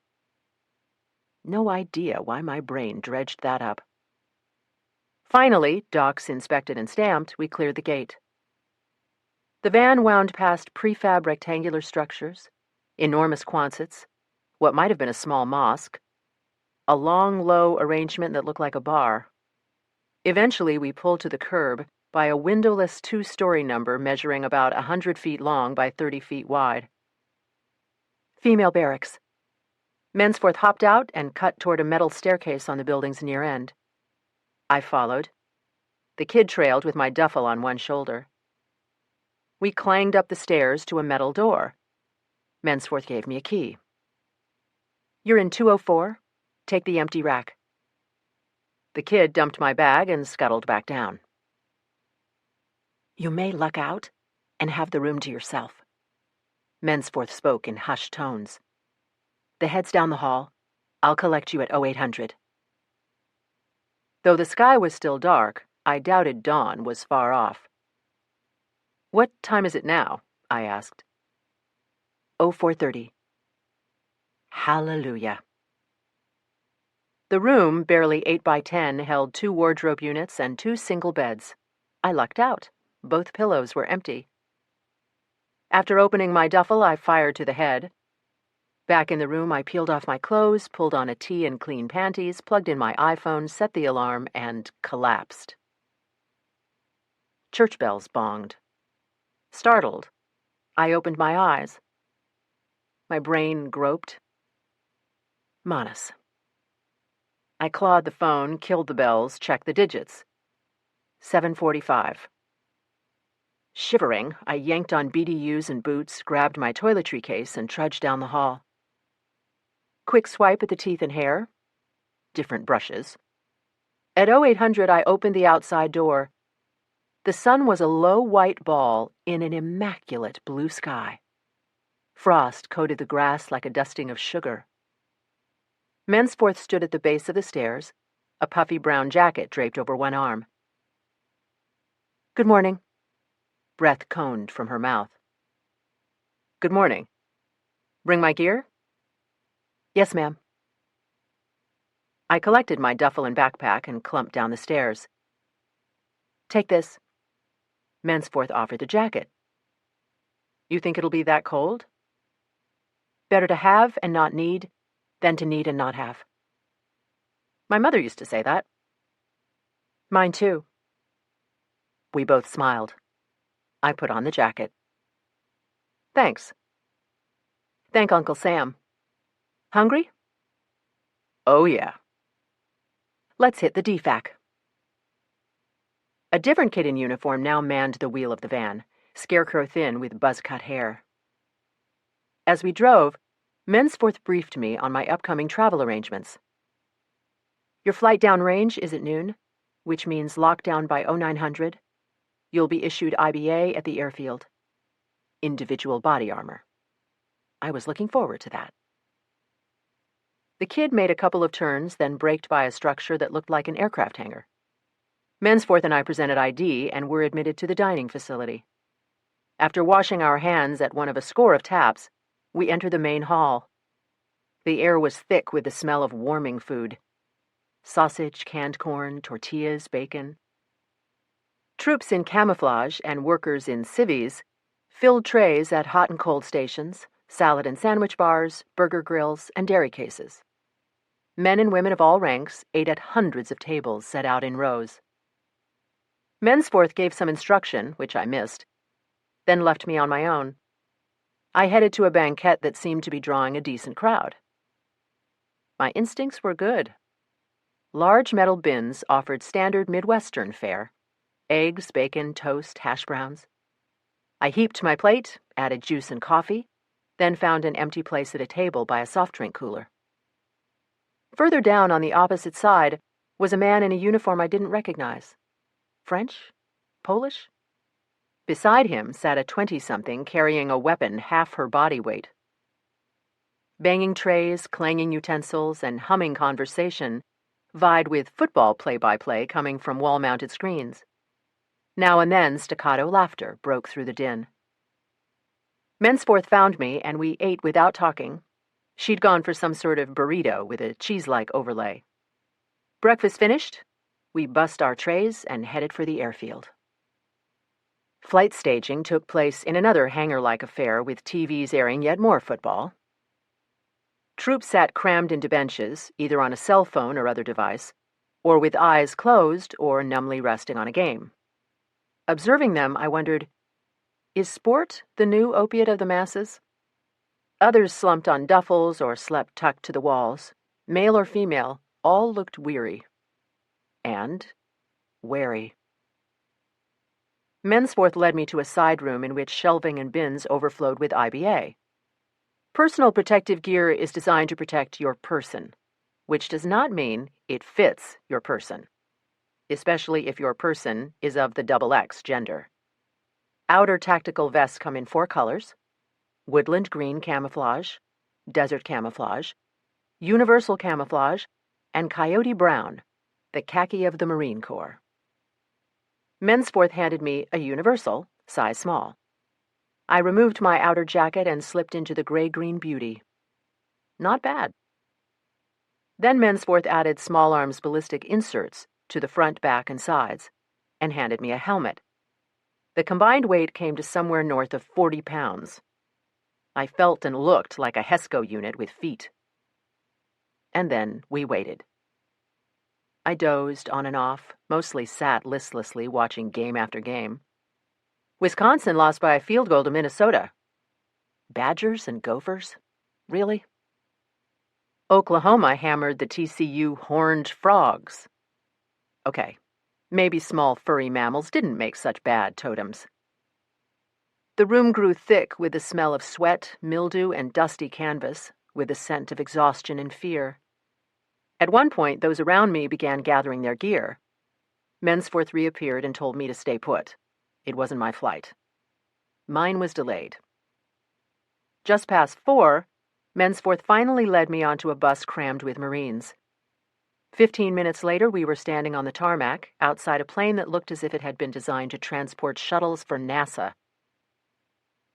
"You're going to be impressed." The shriek of aircraft engines forced Mensforth to shout. "A C-130J can carry 3 vehicles or close to 100 troops." I eyed the plane's interior, estimated the space was maybe 40 by 9 by 10. Not exactly business class. I didn't say it. As I waited with what seemed like 1,000 Marines, crew offloaded cargo onto palletized rollers, then flipped down flooring. "Word to the wise," Mensforth said. "The heads on these babies aren't designed for our team." "What's the flight time to Bagram?" 2, maybe 3 hours. I'm good. I planned to sleep. At a signal from a camouflage-clad kid with a rag around his head, Mensforth plucked me from the line and led me onto the plane. The Marines watched in hostile, exhausted, or good-natured silence. Seating was on long benches arranged in facing pairs. Back support came in the form of red nylon latticework strapping. Parachutes and other gear hung from the fuselage walls. Pipes, tubing, cables, and countless things I didn't recognize snaked overhead. "Ass to the wall, you freeze," Mensforth said. "Ass to the center, you go numb." Numb sounded good. "You can lose the body armor." Grateful to offload the extra poundage, I removed the hated jacket. Mensforth tossed it to the floor at the end of the bench, then showed me how to stow my helmet at my feet and my pack in my lap. "Use 'em," offering a small packet containing 2 orange earplugs. I nodded. "You'll be met at Bagram by a Captain Wellstead." I thanked Mensforth. Wondered briefly if she knew the purpose of my trip. Then she said an odd thing. "Watch your back." Got my trusty IBA. Tapping my helmet. "That'll handle the bullets." Glancing left, then right, she leaned close. "Be careful." Before I could ask her meaning, she said, "Have a good one." Then she was gone. The plane filled fast. A Marine the size of a linebacker took the seat to my left. A black kid with spectacularly white teeth dropped down on my right. Opposite, I drew a guy who had to be 7 feet tall. My knees met his lower legs at about mid-tibia. Snugly. After a final round of shouting, the crew shut the hatch. I glanced at my fellow passengers. Most were male and in their 20s. I heard a lot of fucking this and fucking that. Bravado. We were going downrange.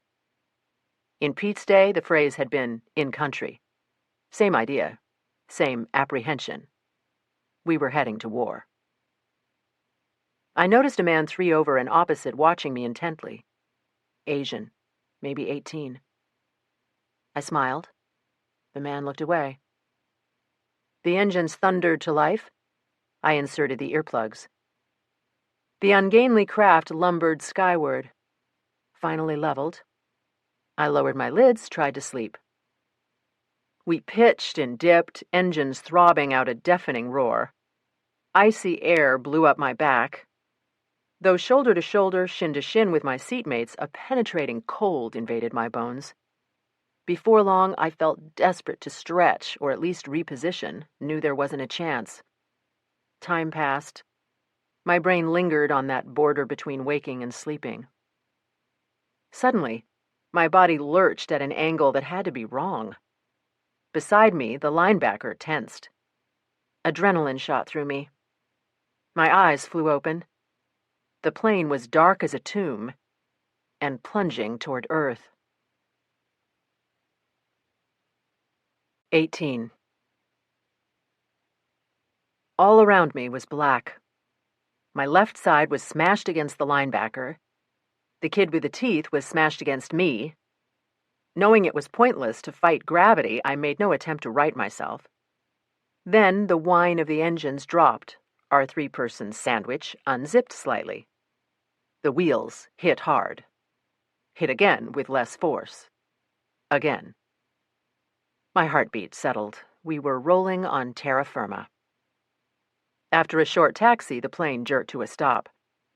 The lights came on, the hatch opened, and outside air filtered into the fuselage, bringing with it the smell of fuel and exhaust. We waited as pallets of cargo were unloaded, and then, row by row, collected our gear, moved rearward, and hopped onto the tarmac. My eyes swept a 360 arc, anxious for a sense of the strange land I'd heard so much about. Overhead, a universe of stars winked in a boundless black dome. On the ground, nothing but darkness. We all waited for the luggage pallets to be opened, collected our gear. Then, unsure what to do, I followed the Marines toward a square black shape on the horizon.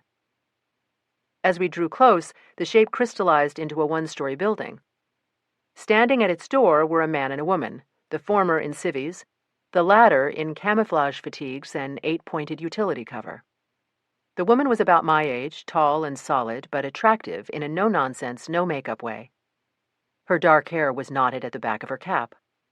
Like Katie's. No way. Focus. The woman took the lead. Dr. Brennan? I nodded, thinking the question pointless. How many 40-something civilian females arrived at Bagram by military transport? When the woman extended a hand, double bars were momentarily illuminated on her fatigues. Major Wellstead, base ops. Captain. We shook. The man shifted his feet, signaling impatience, annoyance. Wellstead ignored him. I'll be handling field ops for the exhumation in Shanebaug. All mission assets. Team, vehicles, armaments, air transport. Wellstead's English was softly accented. British? Anglo-Indian? Spanish? You need anything, you go through me. Dr. Brennan has had a long flight. The man was tall, maybe mid-30s. A blue athletic cap covered what I suspected was a hairline heading south. Wellstead looked at the man. In the dim light escaping the door, I couldn't read her expression, but the man seemed to stiffen. I'm just saying. We can do this in the morning. She's been on a plane for 4 hours, probably wants dinner in her act time. The man's hand shot my way. Scott Blanton, Naval Criminal Investigative Service. Blanton's grip was firm, but no match for Wellstead's. Without a word, Wellstead turned and crossed to a pair of men standing outside the depot at our backs. The younger wore jeans and a windbreaker with a White Sox logo. The older was in baggy linen pants and voluminous sweater. Both had beards and unkempt hair. Captain Wellstead can be a bit stiff, Blanton smiled, revealing one upper incisor overlapping the other. Texan, you know. Not sure how to respond, I said nothing. Behind Blanton, the men listened to Wellstead, both over-nodding. In less than a minute, she rejoined us. Let's get you to your B-hut. Without waiting for a reply, Wellstead strode off. Blanton shrugged and, despite my repeated protests, took my duffel. We boarded a van whose driver was indistinguishable from the pair at Manas. A short ride and a long security check brought us onto a base that, in the dark, appeared similar to the one I just left in Kyrgyzstan. With one big difference. Here, I would enjoy no dorm room comfort, no toilette down the hall. My quarters consisted of one half of a B-hut, a plywood box, in a maze of identical boxes, all squatting in a field of kiwi-sized gravel. The interior, maybe 8 by 10, contained 2 bunks, 2 slapped-together nightstands, a wooden wardrobe filled with shrink-wrapped cases of bottled water, and a table heaped with dusty magazines and ancient copies of Stars and Stripes. And miraculously, a PC terminal that looked 20 years old. That was the good news. The bad news? The bath facility was an ankle-twisting football field away. After informing me that we'd have a briefing with the head of base ops at 0900, Wellstead took her leave. "Want to get some chow?" Blanton asked. Though exhausted, I'd had nothing but granola bars and Diet Coke since breakfast. "Sure." I dumped my gear. As we walked, I told Blanton about Katie. He said he'd look into tracking her down. A quick burger and chips, and I was back at the bee hut. "Breakfast at 0800? "I can find my way." "Things look different in the light." "Sure, I'd appreciate an escort." I did. "Maybe I should have contact info in case there's a change of plans?" Doubting they'd be functional, I gave him my mobile number and email address. After a touchdown run to the toilet, I set my alarm, positioned my flashlight on the nightstand, and collapsed into bed. My last thoughts were these: you will not need to pee before morning. Why the tension between Wellstead and Blanton? I awoke to the sound of boots on plywood, male voices beyond the partition to my left, aircraft shrieking overhead. I checked my watch. 6:50. How long had I slept? Not long enough. I looked around, hoping I'd underestimated the dismal room the night before. I hadn't. Naked walls, linoleum flooring, here and there a tacked and curling USO poster or photo. No window. 1 electrical outlet per bed. Typical barracks hut. Easy up, easy down. Life expectancy, 3 to 4 years. I dressed, gathered my toiletries and flashlight, and set off for my 100-yard hike, and got my first stunning glimpse of Bagram. Mountains soared in a circle around me, high and commanding, their snowy peaks white against a sky slowly oozing from dawn into day. Crunching past rows of bee huts, I remembered Katie's emailed comments. Not the Hilton, she'd said, but better than tents. Her main problem had been bugs. No Hershey bar remnants could be left around. No half-drunk sodas. I smiled at the thought of my daughter cleaning house every day, and found myself searching. A pair of slim legs climbing the stairs. A blonde head disappearing into a stall. Could I bump into Katie in the dressing room? At the DFAC? Walking down a street? While showering, I distracted myself by pulling up what I'd learned about Bagram before leaving home. There was little to pull. Built as an airfield by the U.S. in the 1950s, the base was now the size of a small town. Its population of roughly 6,000 military and 24,000 civilians was composed of Allied troops, international contractors, and Afghan day workers. In addition to standard amenities, Bagram had coffee shops, fast food joints, a tower left over from the days of Russian occupation, and a bazaar in which local vendors sold their wares. Disney Drive was the main drag, named in honor of a fallen soldier, not Uncle Walt. Bagram Air Base lay close to the ancient Silk Road city for which it was named. Showered and shampooed, I hiked back to my quarters, and was delighted to find that the old PC actually allowed me internet access. Having 20 minutes to kill, I checked my email, and found nothing from anyone I actually knew. I shot a note to Larrabee asking for an update on the hit-and-run case, sent another to Slidell, knowing I'd get no response. Blanton arrived at 8 on the dot. While ingesting enough carbs to lay a rugby team flat, I learned that he held a BA in history, that he'd never been married, that he'd worked briefly as a cop, and that he was in his 14th year with NCIS. Blanton was heading stateside as soon as the exhumation and analysis were completed.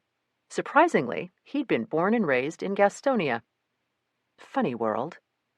come 7,000 miles and meet someone from right near home. Blanton learned that I was board certified by the ABFA and that I have a cat. Why not share more? It might have been the way Blanton looked at me, never shifting his gaze, rarely blinking, or the superior tone he used in phrasing some things. If asked, I couldn't articulate a reason, but an inner voice advised against candor. I wondered if I'd been wise in talking about Katie. I'd been brain dead from exhaustion. Too late, that was done. When we returned, Wellstead was leaning against a van outside my bee hut. Seeing us, her eyes went to her watch. "Good morning, Captain," I said brightly. "Good morning." Wellstead didn't smile or acknowledge Blanton. "Ready?" "And eager." That was the third coffee talking. 5 minutes later, we arrived at a corrugated metal building with a sign that identified it as the headquarters for base operations. We entered and climbed to the second floor. Hearing boots, an Air Force sergeant popped from a doorway and led us to a conference room that would have looked right at home in a mid-sized law office. Blonde oak table with chairs for a dozen, blackboard, sideboard with a coffee setup. Only the rough walls looked out of place. A man was already present, filling a thick white porcelain mug, Navy. Lettering on his fatigues told me his name was Noonan. A Velcro patch told me he was with JAG, the Judge Advocate General's Corps. Blanton took a seat at the table. Wellstead and I crossed to Noonan. Like Blanton, the Navy lawyer had hair that was fast parting ways with his scalp, and pale skin peeling from his nose and cheeks. "Rough Noonan, JAG." We shook. "I won't be going downrange for the festivities, just sitting in on the briefing." Hearing the door open, we all turned.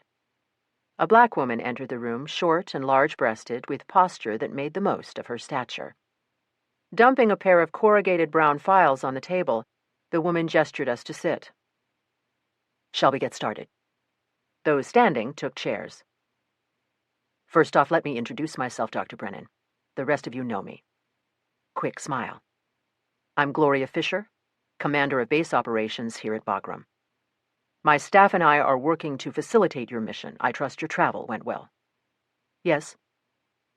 "And that your quarters are satisfactory?" "Yes, thank you."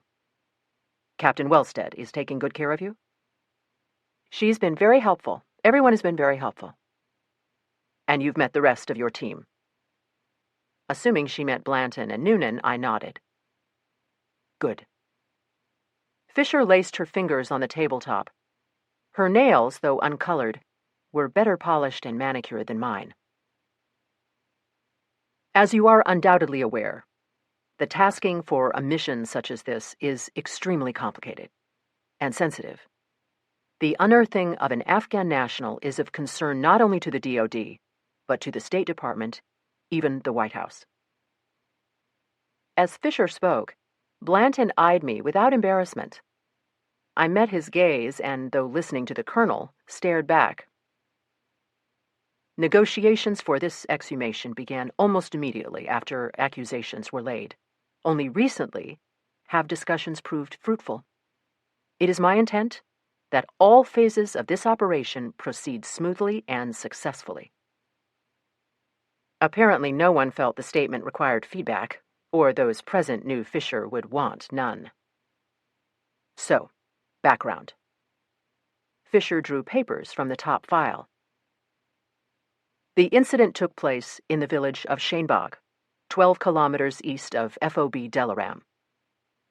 Forward operating base," Blanton explained for my benefit. Fisher's eyes rolled to him, back to the page she was skimming.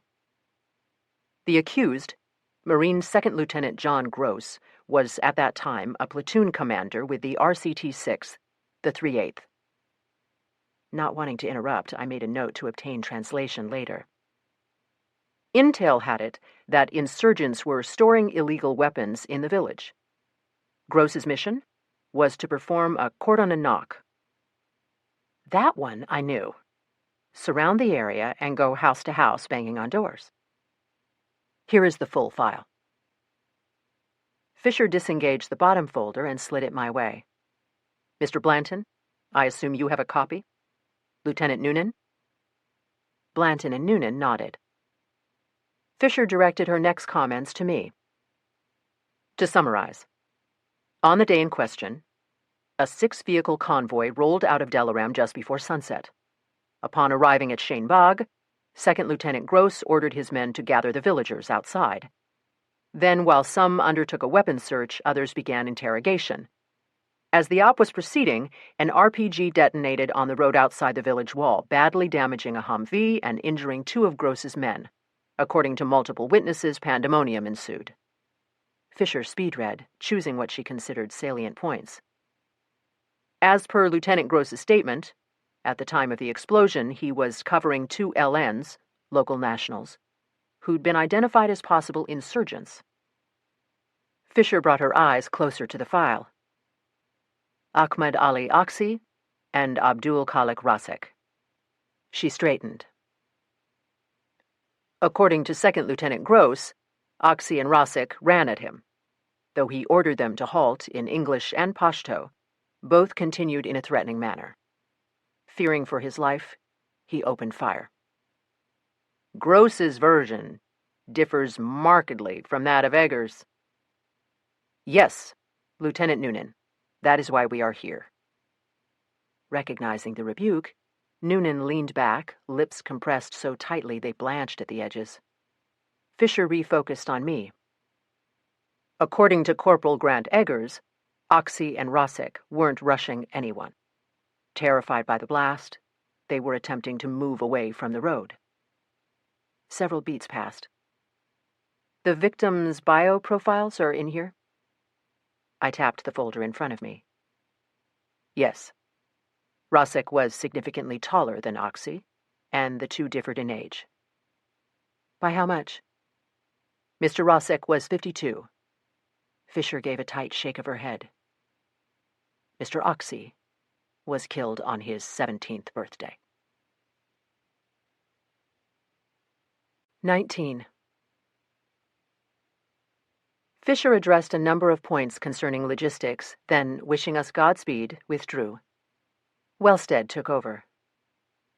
It's essential that we dot every I and cross every T while exhuming, transporting, and examining these remains. We screw up, go off task just once. The locals have the right to pull the plug, and we'll have eyes on us every minute. Friggin' nightmare. I realize that displeases you, Mr. Blanton, but that's the agreement. 2 local nationals observe throughout. Blanton pooched air through his lips but said nothing. The team will assemble at the staging area at 0500 tomorrow. Estimated flight time to Shanebog is 2 hours, which should put us wheels down no later than 0800. Count an hour for a meet and greet with the mayor and his honchos. That puts us on site at the cemetery by 0900. Wheels up by 1700. Either of you have a problem with that? It's hard to estimate how long an exhumation will take without knowing what conditions we'll encounter, I said. You'll have 8 hours. Read. End of discussion. Suits me, Blanton said. No way I'm overnighting outside the wire. NCIS has final say during the dig and analysis, with input from Dr. Brennan. Wellstead looked my way. But any disagreement, it's Blanton's call. Though troubled, I nodded understanding. Blanton will oversee the actual digging. His crew will consist of 2 Marines from Delaram and 2 LNs. Like Alibaba and his buddy will know how to trowel. Disdain dripped from Blanton's words. Or how to keep their friggin' sandals from crushing the evidence.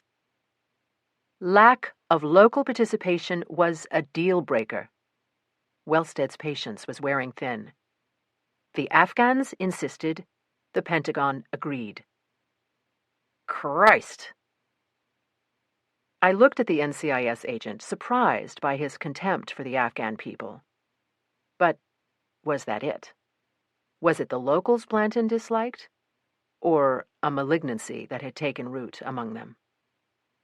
I try to be open-minded, to judge each individual on merit and accomplishment. I hold no bias against any belief system, sexual orientation, or skin color that differs from mine. I do not hate in stereotype. But I have no tolerance for a creed that not only denies an education to girls, but condones, even encourages, the abuse of women. For dogma that allows men to beat, mutilate, even execute members of my gender. My one prejudice? I despise the Taliban. And I firmly believe that the arrogance and cruelty of its followers stems from ignorance, fear, and male insecurity. Mr. Blanton will handle all video and photography, Wellstead continued. Villagers wishing to observe will be allowed to do so, but will be kept at a distance of at least 10 yards. We gonna serve ice cream? Maybe sing a few camp songs? Blanton slumped back in his chair. Friggin' circus. Wellstead spoke to me. You know your equipment needs? I pulled a list from my backpack and handed it to her. Wellstead looked around the table. Any questions? I had one. Where will I perform my analysis? At the hospital here on base. I'll need X-ray capability.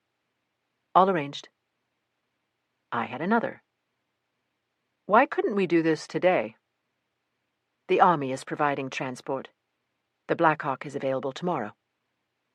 Blanton started to speak. Wellstead cut him off. Have a good one, people. Blanton shot to his feet and strode from the room. I gathered my backpack and jacket and made my way outside. As I reached the sidewalk, Blanton was disappearing around a corner of the building. Dr. Brennan. I turned. Wellstead was coming through the door. Do you have plans right now? Got a date with a case file. Are you qualified with a weapon? I've done some shooting at Quantico, but I'm heading to the firing range. How about coming along? Guns aren't really... A woman needs skills, especially over here. Taking my silence as assent, Wellstead elbow-steered me toward the van that had brought us. During the drive, she exhibited an unsettling level of enthusiasm for and encyclopedic knowledge of firearms. You have your M16, M4 carbine, M27 automatic rifles, sniper rifles like the M110, M40, the M1014 semi-automatic shotgun, used by forces in Britain, Australia, Malaysia, Slovenia, the LA Cops. Nice. Under a yard long, less than 9 pounds. Wellstead had never met a weapon she didn't like. I'll stick to handguns, I said. More useful stateside, if you get my meaning. Wellstead actually winked. The range was open air and located on the periphery of the base. Beyond the uprights serving as targets past the outer fence, stretched mile after mile of barren rock and sand. In the far distance, a walled village rose like a tiny, wavery bump in the endless expanse. Be right back, Wellstead said after checking us in. She was, with a weapon familiar to me. Beretta, M9, semi, range of 50 meters, 15-round detachable magazine. I took the Beretta, remembered why I liked it. Not too large, not too heavy, nice heft. Grip that felt good in my hand. Reuben will assist you. See you in 60. Wellstead moved to a target 4 down from mine. Reuben was large and mustached, and definitely not a talker. He handed me earplugs and goggles, then set up a target and watched me shoot. After a few corrections to my grip and stance, he disappeared. An hour after starting, I was leaving a tight circle of holes in the black bull's-eyed human form. I was removing my earplugs when Wellstead reappeared, face flushed either from heat or excitement. Good? Good, I said. Reuben materialized as Wellstead called for the van. I handed over the Beretta and protective eyewear, thanked him. We were barely rolling when Wellstead began punching keys on her mobile. Her end of the conversation suggested firming up of arrangements for the next day. Politeness was not the woman's strong suit. I checked my iPhone, no signal. Pain in the ass dealing with these people. Wellstead shoved the phone into a pocket of her fatigues. Customs vary from tribe to tribe, subtle differences mostly. Pays to make sure everyone's on the same page. No surprises, I said. It's rare that a surprise here brings good news. General rule or personal recollection? After another 2 calls, Wellstead turned and jabbed a thumb toward the window. You gotta try the green bean. Awesome coffee. Except for the weapons, fatigues, and signs stating no salute area, I could have been viewing a gathering spot on any college campus. Painfully young men sipped from paper cups in the shade of a gazebo. A couple held their heads close while reading something in their laps. A woman rode alone at a picnic table, sun sparking her short brown hair. Were the men just back from a convoy, preparing to set out? Was the couple deciding what movie to see? Was the woman composing a postcard home? In a year, how many would still be alive and intact?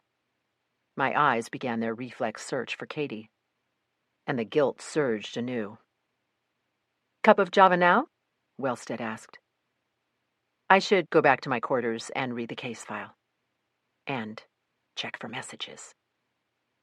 Your call. Back in my room, I logged on to the dusty old PC, found no word from either Katie or Blanton. No voicemail. What the hell? I checked my watch. 12:40.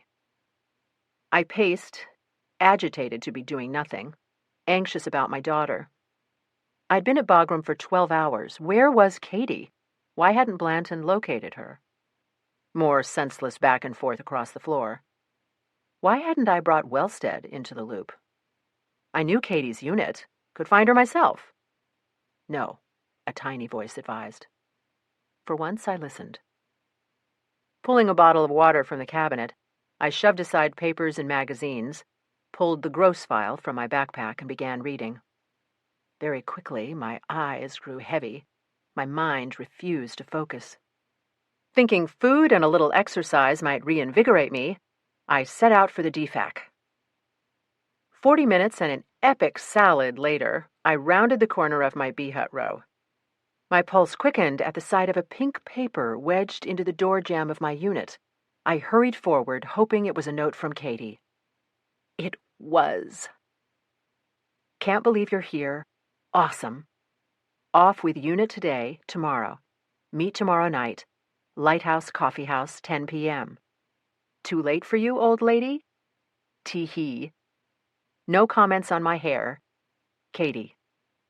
Yes. With a lighter heart and renewed energy, I returned to the file. 20. First, I reviewed the Naval Criminal Investigative Service Summary of Incident Report. Skimming the boilerplate, I focused on the salient facts.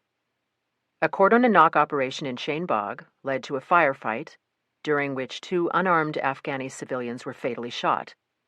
The shooter was Second Lieutenant John Gross. Gross radioed his BDA to Company HQ, and upon return to FOB Delaram reported in greater detail to his company commander, Captain Wayne Hightower. I had to think for a minute. Recalled from my work at JPAC that BDA meant Battle Damage Assessment. Hightower ordered Gunnery Sergeant Werner Sharp to interview all participants and reported the incident to Battalion HQ. Interviewees told Sharp that the drive to Shane Bog had taken 30 minutes. The convoy of 5 Humvees and 1 7-ton armored truck arrived at sunset. 2 of the Humvees were augmented with M2 50 caliber heavy machine guns.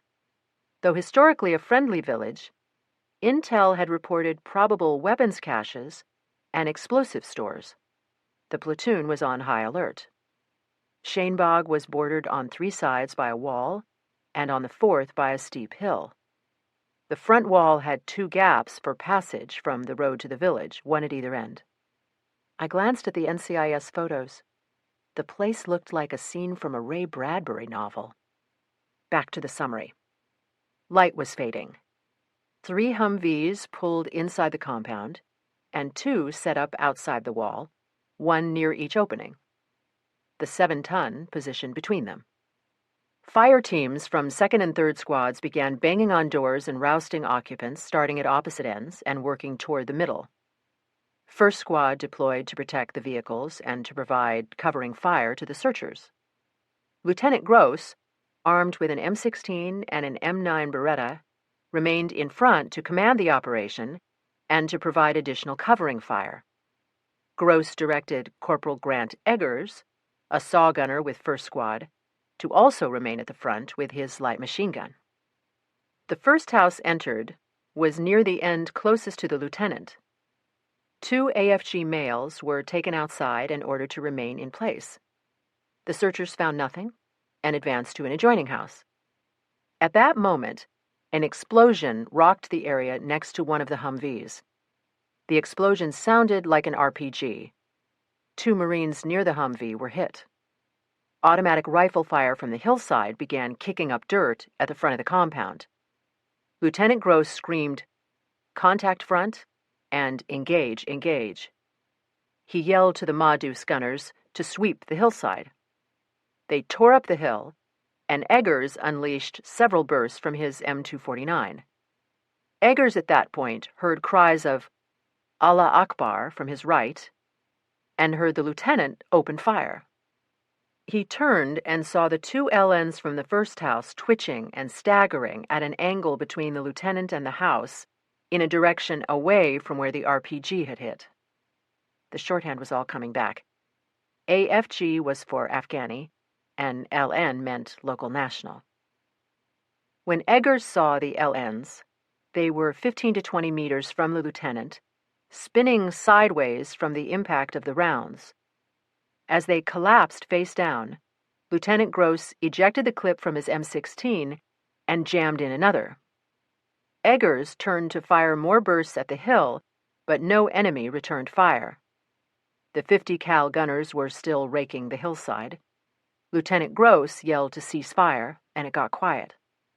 Lieutenant Gross ordered everyone back to their vehicles, and he and the medic moved to the wounded. Eggers checked the 2 LNs, and both were dead. He did a cursory search and found no weapons or explosives on or near the bodies. The medic declared the wounded stable, but in need of medical attention. Deciding transport by vehicle would be quicker than waiting for a medevac chopper, Lieutenant Gross aborted the mission, had the wounded loaded into the 7-ton, and sped back to Delaram. The dead Afghanis were left for the villagers to deal with. I stopped reading to stand and stretch, and to contemplate what chaotic hell those minutes must have been. Then I turned to the gunny's assessment of the facts. Basically, Sharp had found the following. Only Gross and Eggers saw the Afghanis get shot, and Eggers did not see the first several seconds. Initially, the 2 were cooperative and non-threatening. Only Gross and Eggers heard the men yell anything. Gross claimed the Afghanis rushed him. Only Gross shot at them. It was undisputed that the men were unarmed. The gunny paid particular attention to the statement given by Eggers and summarized it in some detail. Eggers was upset and thought both LNs had been shot in the back. Thought they were running from the RPG blast, not toward Gross. Why empty a 30-round clip at these guys? The hostile fire was coming from the hillside. Eggers thought he recognized the younger LN from prior sweeps of the Ville. The kid had seemed friendly. Villagers had told him that bad guys would infiltrate the Ville, fire at patrols, then melt away. Eggers was sure the dead were non-combatants. I read the statement by the company commander, Wayne Hightower, but learned nothing new. A file note by an NCIS special agent quoted Hightower as saying he did not intend to play Captain Medina to Gross's Lieutenant Calley, and that he'd made a full report to his superiors. From the statement by Battalion Commander Lieutenant Colonel Walter Roberts, I learned that Roberts had informed the commanding officer of RCT-6, Colonel Craig Andrews. Roberts had also transferred Lieutenant Gross from command of his platoon to a staff assignment at Battalion H&S Company, headquarters and support. Roberts commented that the Gross case had the potential to develop into a major incident at the governmental level. He recommended that the inquiry proceed by the book. I read a directive from Andrews that the gross matter be referred to the NCIS field office for an investigation into possible felony charges. I got up for a stretch and shoulder roll. Then I turned to the NCIS scene investigation file. Two things struck me immediately. First, the file was remarkably thin for an incident potentially leading to felony charges. Second, the special agent directing the scene investigation had not been Blanton. Somehow that gave me more confidence. As I worked my way through, I understood why the file was so sparse. By the time an NCIS site visit could be arranged, there was little to inspect. The bodies had been buried and the scene had been cleaned, then trampled by normal day-to-day activity. One village elder produced 30 M16 shell casings and pointed out the area from which they'd been retrieved. The investigative team photographed damage to the wall where the RPG had landed, collected metal fragments blown from the Humvee, took telescopic photos of pockmarking on the hillside, and dug a handful of 50 cal slugs from the soft rock. NCIS interpreters conducted interviews, but no one had witnessed the actual shooting.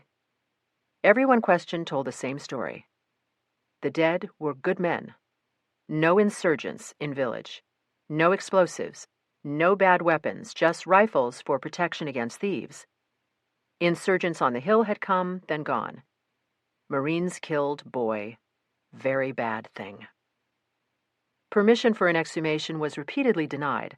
With no bodies and no witnesses, that left only the scene examination report and statements from members of Gross's platoon. Distilling the statements of the Marines and the NCIS investigation down to the basics, a couple of facts stood out. One, the two witnesses to the shooting told conflicting stories. Two, rounds had struck the LNs either in the front or in the back.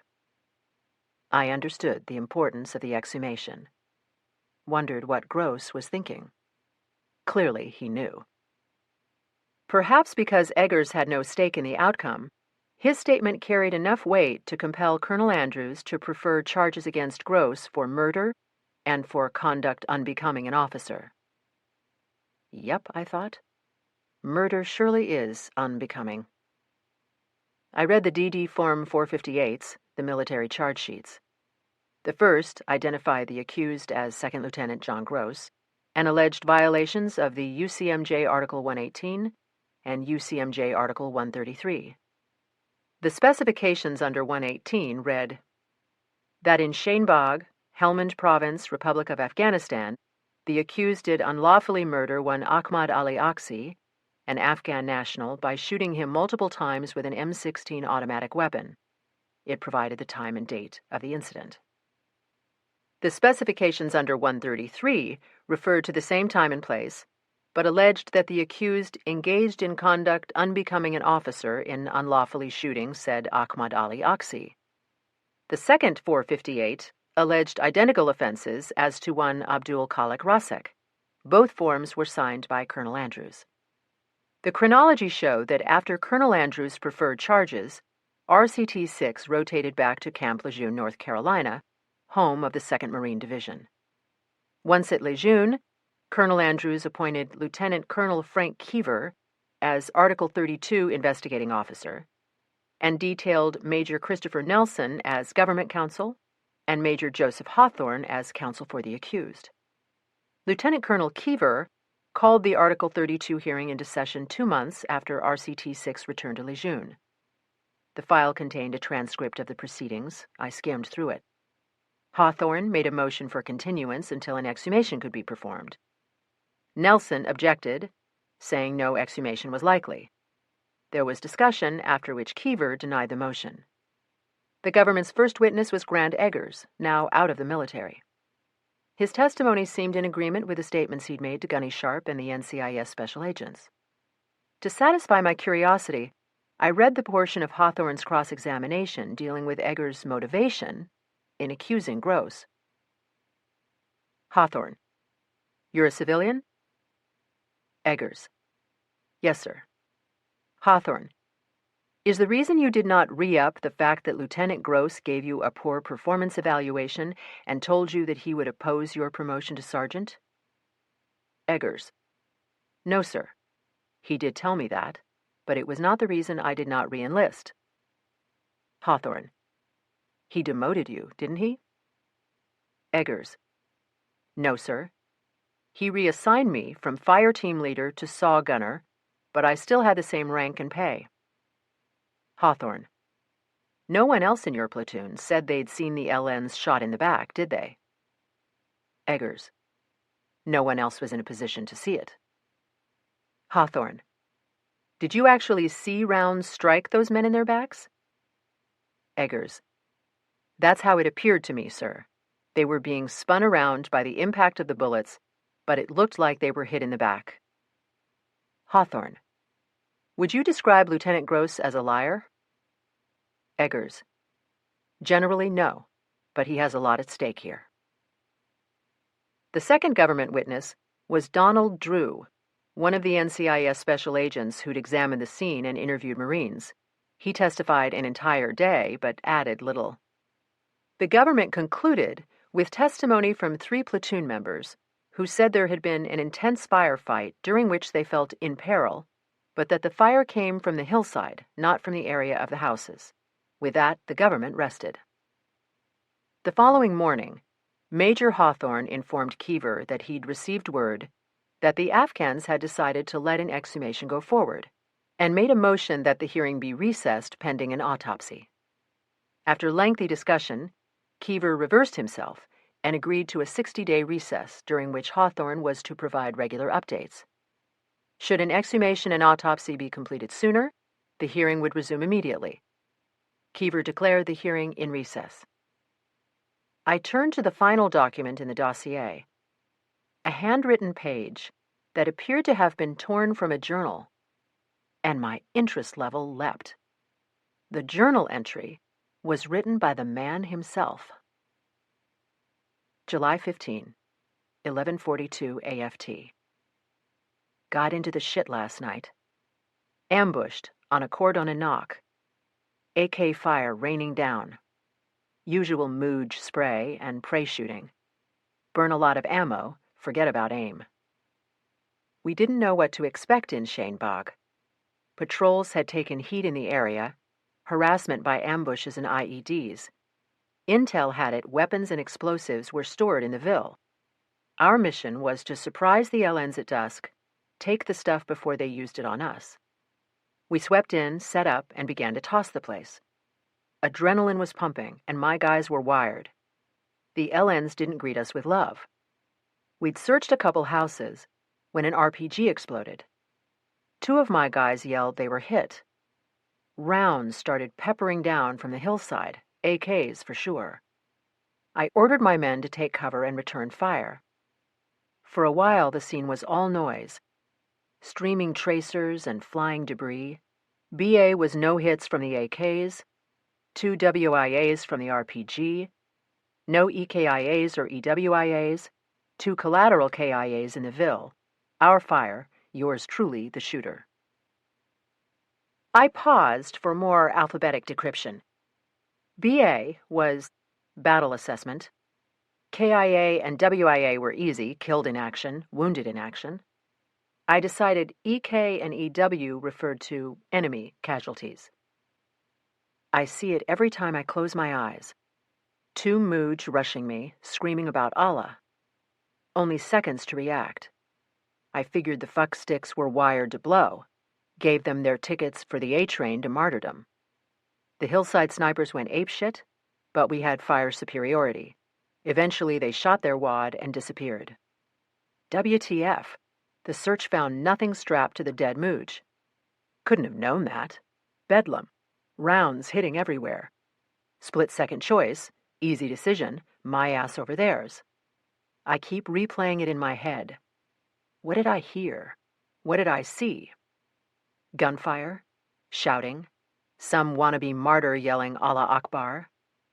2 LNs in Disdahas rushing straight at me? Shit, you have to lay them flat. Who knows what the assholes intended? I ordered them to stop. They kept coming. I made sure the sorry bastards went down and stayed down, emptied my clip. Eggers had my 6 when the shitstorm started. Why the fuck didn't he turn his M249 on the 2 coming at me? No big surprise, the guy's a train wreck. While the mooj hauled ass, Doc and I checked the guys who were hit. They'd taken shrapnel but could travel. We loaded them into the 7-ton, along with Doc and one fire team, and took off for Delaram. Eggers is blowing smoke. Shortly before Shane Bog, I had to shit-can him from fire team leader down to saw gunner. He argued, but I told him my mind was made up. How many warnings does the jackass deserve before he gets someone killed? Piss-poor inspections before taking his squad on patrol.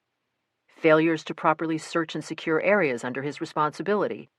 Improper deployments of his fire team in action. Guy's a fuck-up waiting to happen. Yesterday, Eggers proved me right. His failure to take decisive action could have cost me my ass.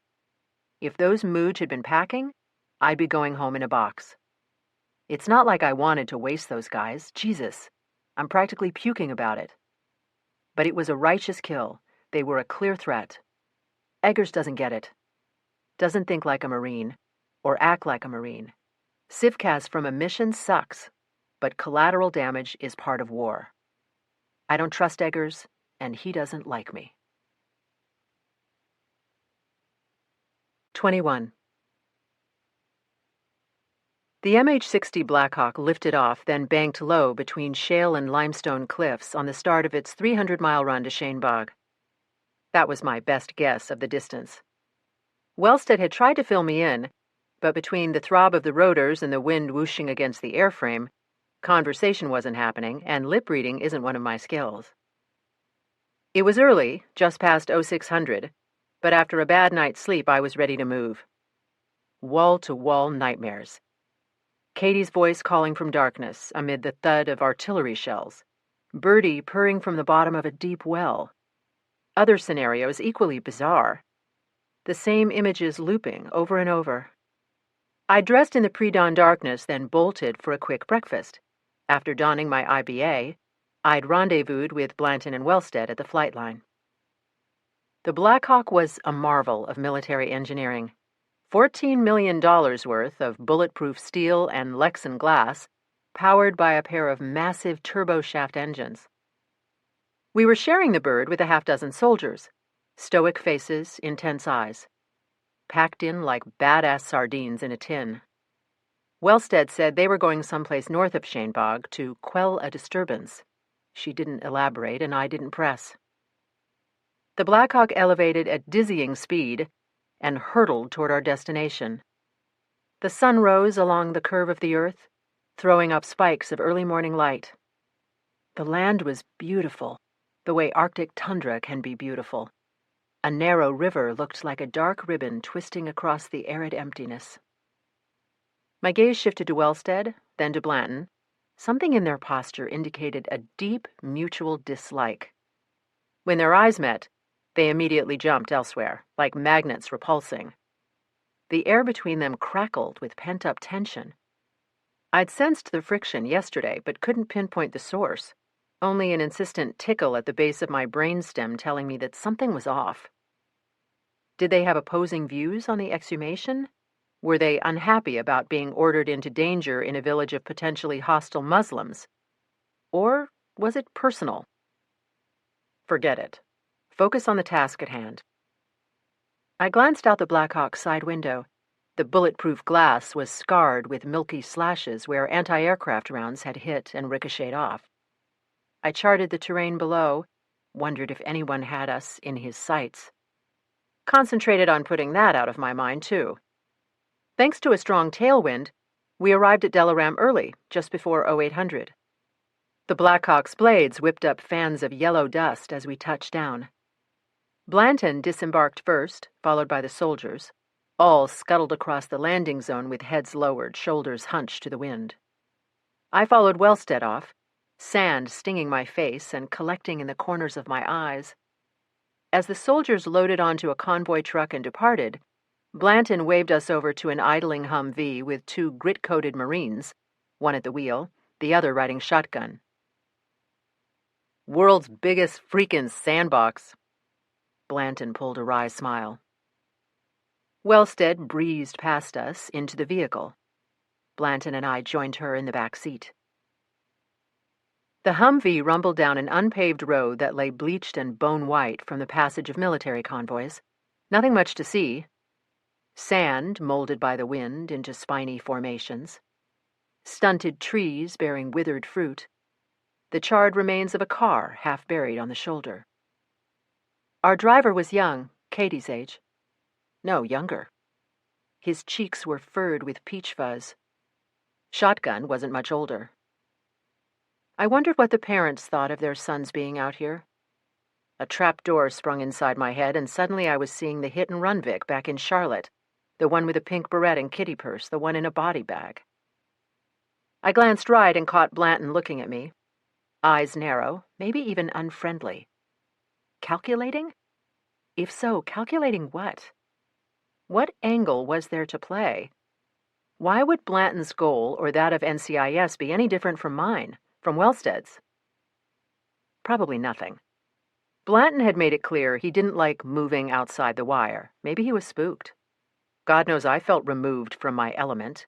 Everyone was keyed up. Still, I couldn't shake the feeling of his cold, appraising eyes. The Humvee hit a VCP, a vehicle checkpoint, that was nothing more than a cement pillbox. A pair of soldiers sat on folding chairs, sweating, though the sun was barely up. One rose and trotted over, aviator shades hooding his eyes. Wellstead presented some documents. The soldier scanned them, then bent for a better view of the Humvee's interior. NCIS? Wellstead tipped her head toward Blanton. Anthropologist? This time I got the nod. The tinted shades swiveled my way, lingered several beats. More hostility? Impossible to tell since I couldn't see the guy's eyes. Did they figure I was there to buttress the prosecution of Second Lieutenant Gross? Paint him as a murderer?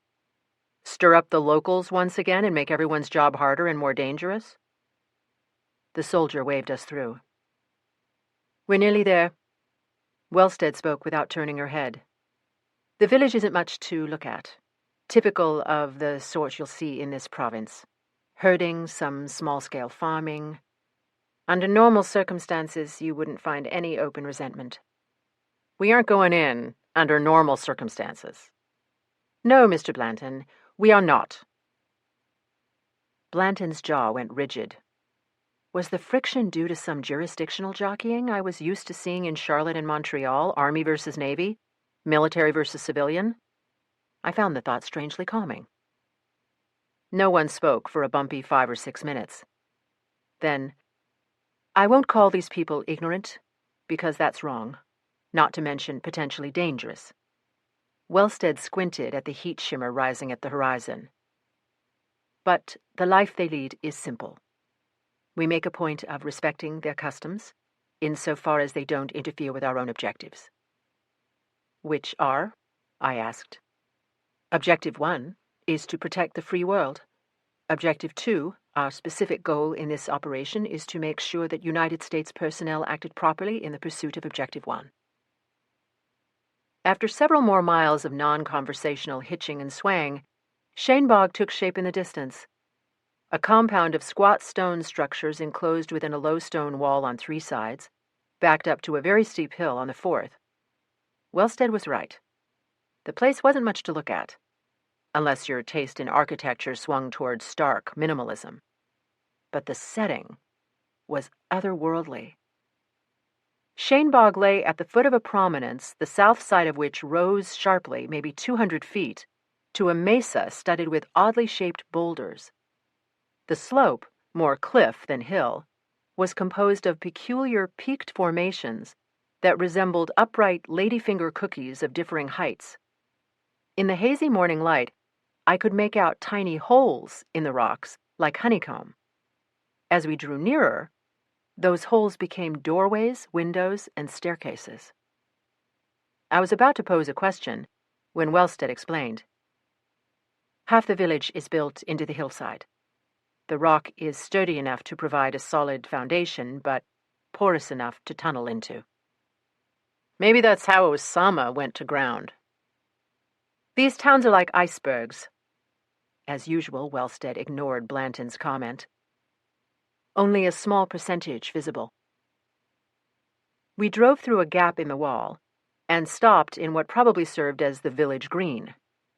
At an opening between two low buildings, a goat raised its head, bleated, and clop-clopped slowly toward the Humvee. Shotgun's fingers tightened on his rifle. Bringing the barrel into view in the window, he shouted in what I assumed was Pashto. A kid, maybe 10 or 11, ran forward and dragged the goat back toward the alley from which it had emerged. Bastards shove explosives up the asses of their barnyard pals. Blanton's voice sounded taut. Shotgun shouldered open his door and got out. Wellstead followed. A trio of men approached wearing clothes the color of the desert itself. Striped keffiyeh wrapped their heads. Sandals covered their dusty feet. One man was taller than the others. One had a mole above his beard shaped like a daisy. All three were lean, their faces pitted and scarred. I couldn't guess their ages. Each had the look of living stone. I'll do the talking. Wellstead circled the Humvee and advanced a short distance. The men paused 6 feet from her. Solemn greetings were exchanged. No smiles. Watching, I couldn't help but wonder. Was I looking into the face of the loathsome Taliban? Were these men who would beat women, cut off their ears and noses as they begged for mercy, shoot them in their school buses for expressing their thoughts, maim and shun them for being victims of rape? Men who would destroy schools lest little girls learn to read, kill volunteer workers lest they supply vaccinations against polio? Or were they simple farmers, just trying to get on with life, with the struggle of herding goats, growing crops, and raising kids? As Wellstead conferred with our welcoming committee, I looked around. Windows stared back at me, silent and empty. Or were they? Were hidden eyes tracking our every move? An AK-47 propped open a door, old but undoubtedly functional, a lethal doorstop. Here and there, men in 2s and 3s watched with suspicion. Boys stood frozen, play forgotten. There wasn't a female in sight. After a brief exchange, the trio withdrew, talked briefly, then returned to Wellstead. The tallest of the three spoke. Wellstead replied. The tall man hesitated, then nodded assent. Wellstead returned to the Humvee.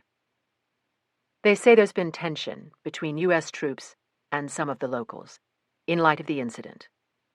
He says the exhumation must be performed with caution and dignity, I said. Exactly.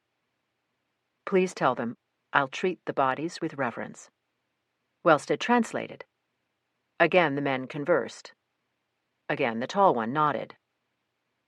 Let's get this freaking show on the road.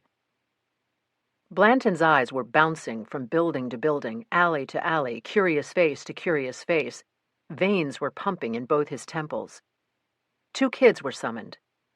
Teenagers with long, ropey limbs and wispy beards. Each carried a shovel on one bony shoulder. The boys looked wary but excited. Digging in a graveyard. Forbidden, blasphemous. On this day, condoned. Eyes on the tall man, Blanton spoke to Wellstead. Be sure this Mooj understands. I'll be filming everything. I don't want any flack about pissing off ancestors or hijacking souls. Wellstead explained about the photography. The man responded. Don't film any women, Wellstead relayed. There goes my fashion spread in Cosmo. Blanton spat in the dust. Tell them to get their asses in gear. Lose the attitude, Mr. Blanton. Wellstead's tone was toxic. Blanton and I gathered our cameras, shovels, and other equipment. Wellstead got the screen. The tall man gestured toward Goat Alley. Our driver moved to the front of the line, shotgun to the rear. Both looked anxious, like deer in an open field. As we moved in single file toward the western edge of the village, I felt unseen eyes on my back. Heard only our own bootfalls and a wind chime somewhere out of sight. The cemetery lay a few hundred feet outside the wall. The rocky outcrop loomed above, overshadowing the site like a mini Masada. The burials were modest. No ornate tombstones or carved statuary as in old-style American graveyards. A few had crude markers of the same rock used to construct the wall. Most were simply outlined with stones arranged in rough ovals. Some burials were still mounded, but most slumped. The newly dead, the long departed. All were aligned in rows, as in a farmer's field, but bones, not seeds, lay beneath the ground. Wordlessly, we wound our way to each of the graves. Oxy was buried just inside the cemetery entrance. Rasek lay so far back his oval of stones sloped up the base of the hill. Wellstead looked at me. I told her we'd begin with Rasek. No reason. We were gathered there. Bodies coiled, eyes jumpy, the Marines took up positions by the cemetery entrance. I wasn't sure if their tense vigilance heightened or lowered my sense of security. As Blanton shot video and stills, and the boys removed the perimeter stones, I used a long metal probe to check for differences in subsurface density to determine the configuration of Rasek's grave. Then, after brief instructions from Wellstead, the boys sank their shovels into the dry desert soil. As they worked, feet spread, arms pumping, I squatted by the deepening trench, alert to color changes in the soil that would indicate decomposition. For 30 minutes, the air rang with the sound of blades gouging the earth, of displaced earth shishing into a growing heap. Men gathered at the village wall to watch in grim silence. Now and then I'd raise my eyes to glance at them. Though too far away to read their expressions, I knew they were scrutinizing us closely. An hour passed. 90 minutes. The sun rose, and with it the temperature. After finishing a third series of photos, Blanton moved off to the edge of the group and lit up a smoke. An old man approached him, hand out.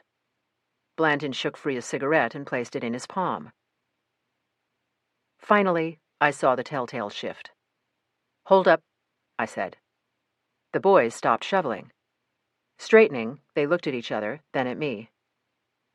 "Ask them to step away, please," I told Wellstead. The boys obeyed. The hole was roughly 3 feet deep.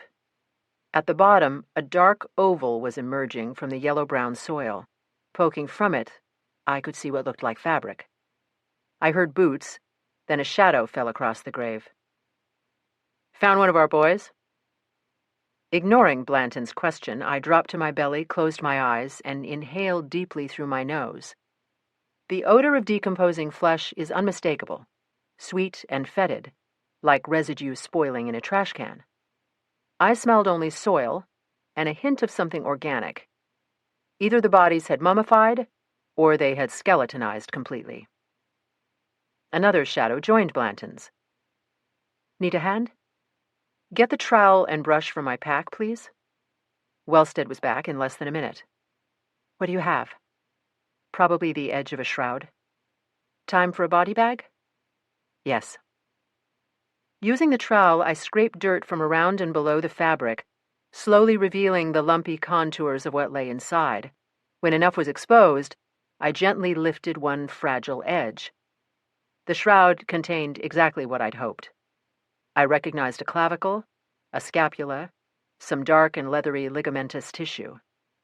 I gestured that the boys should now proceed with trowels, and gave a brief demonstration on how to do so. An hour later, Rasek's shrouded bones lay above ground.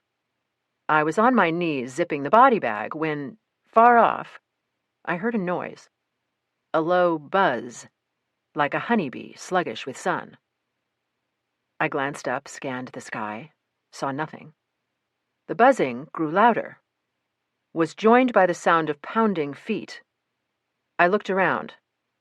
Across the cemetery, Blanton's eyes were huge in a very white face. The villagers were gone from the wall. Back by the Humvee, Wellstead was gazing skyward. So were the Marines. My digging team was nowhere in sight. The human brain is a switching station that operates on 2 levels. As my cortex processed these facts, my hypothalamus was already ordering adrenaline full throttle. The buzz became a whine, closer, louder. The delicate hairs inside my ears vibrated uncomfortably. "Get down!" Shotgun screamed. "Now!" I curled and threw my hands over my head. The world exploded.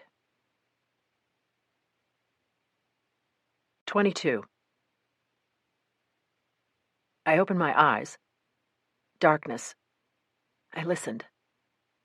Absolute quiet.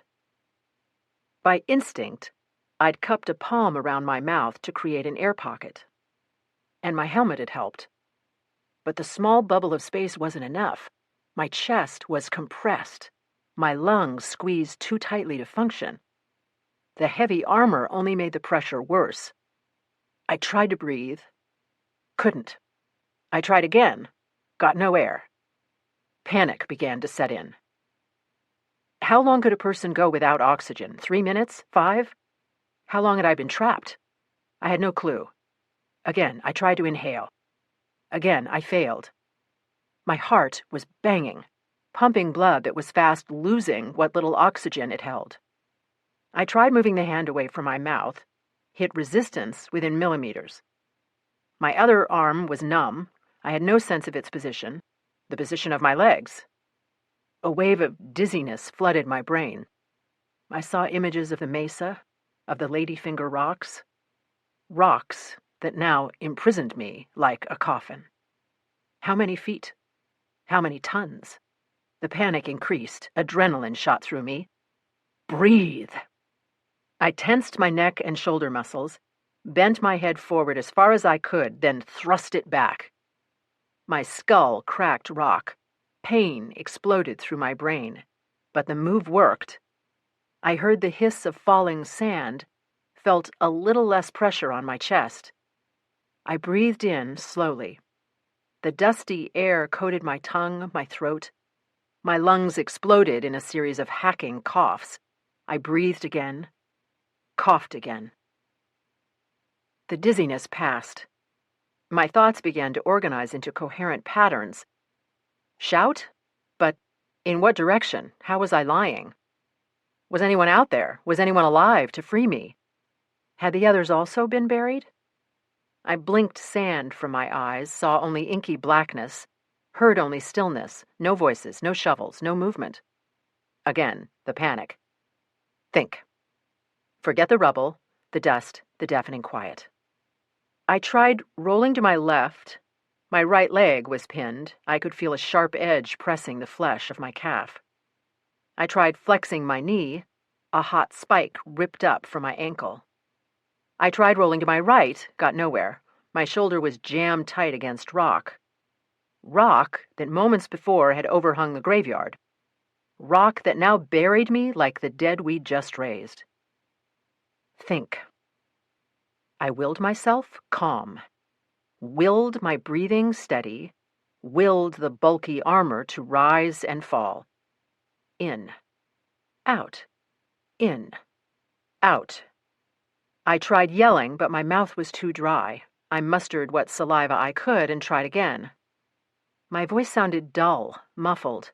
And which way was up? Down? Was I yelling into the sky or the earth? My thoughts were again growing muddled. Oxygen deprivation? Or was it carbon dioxide overload?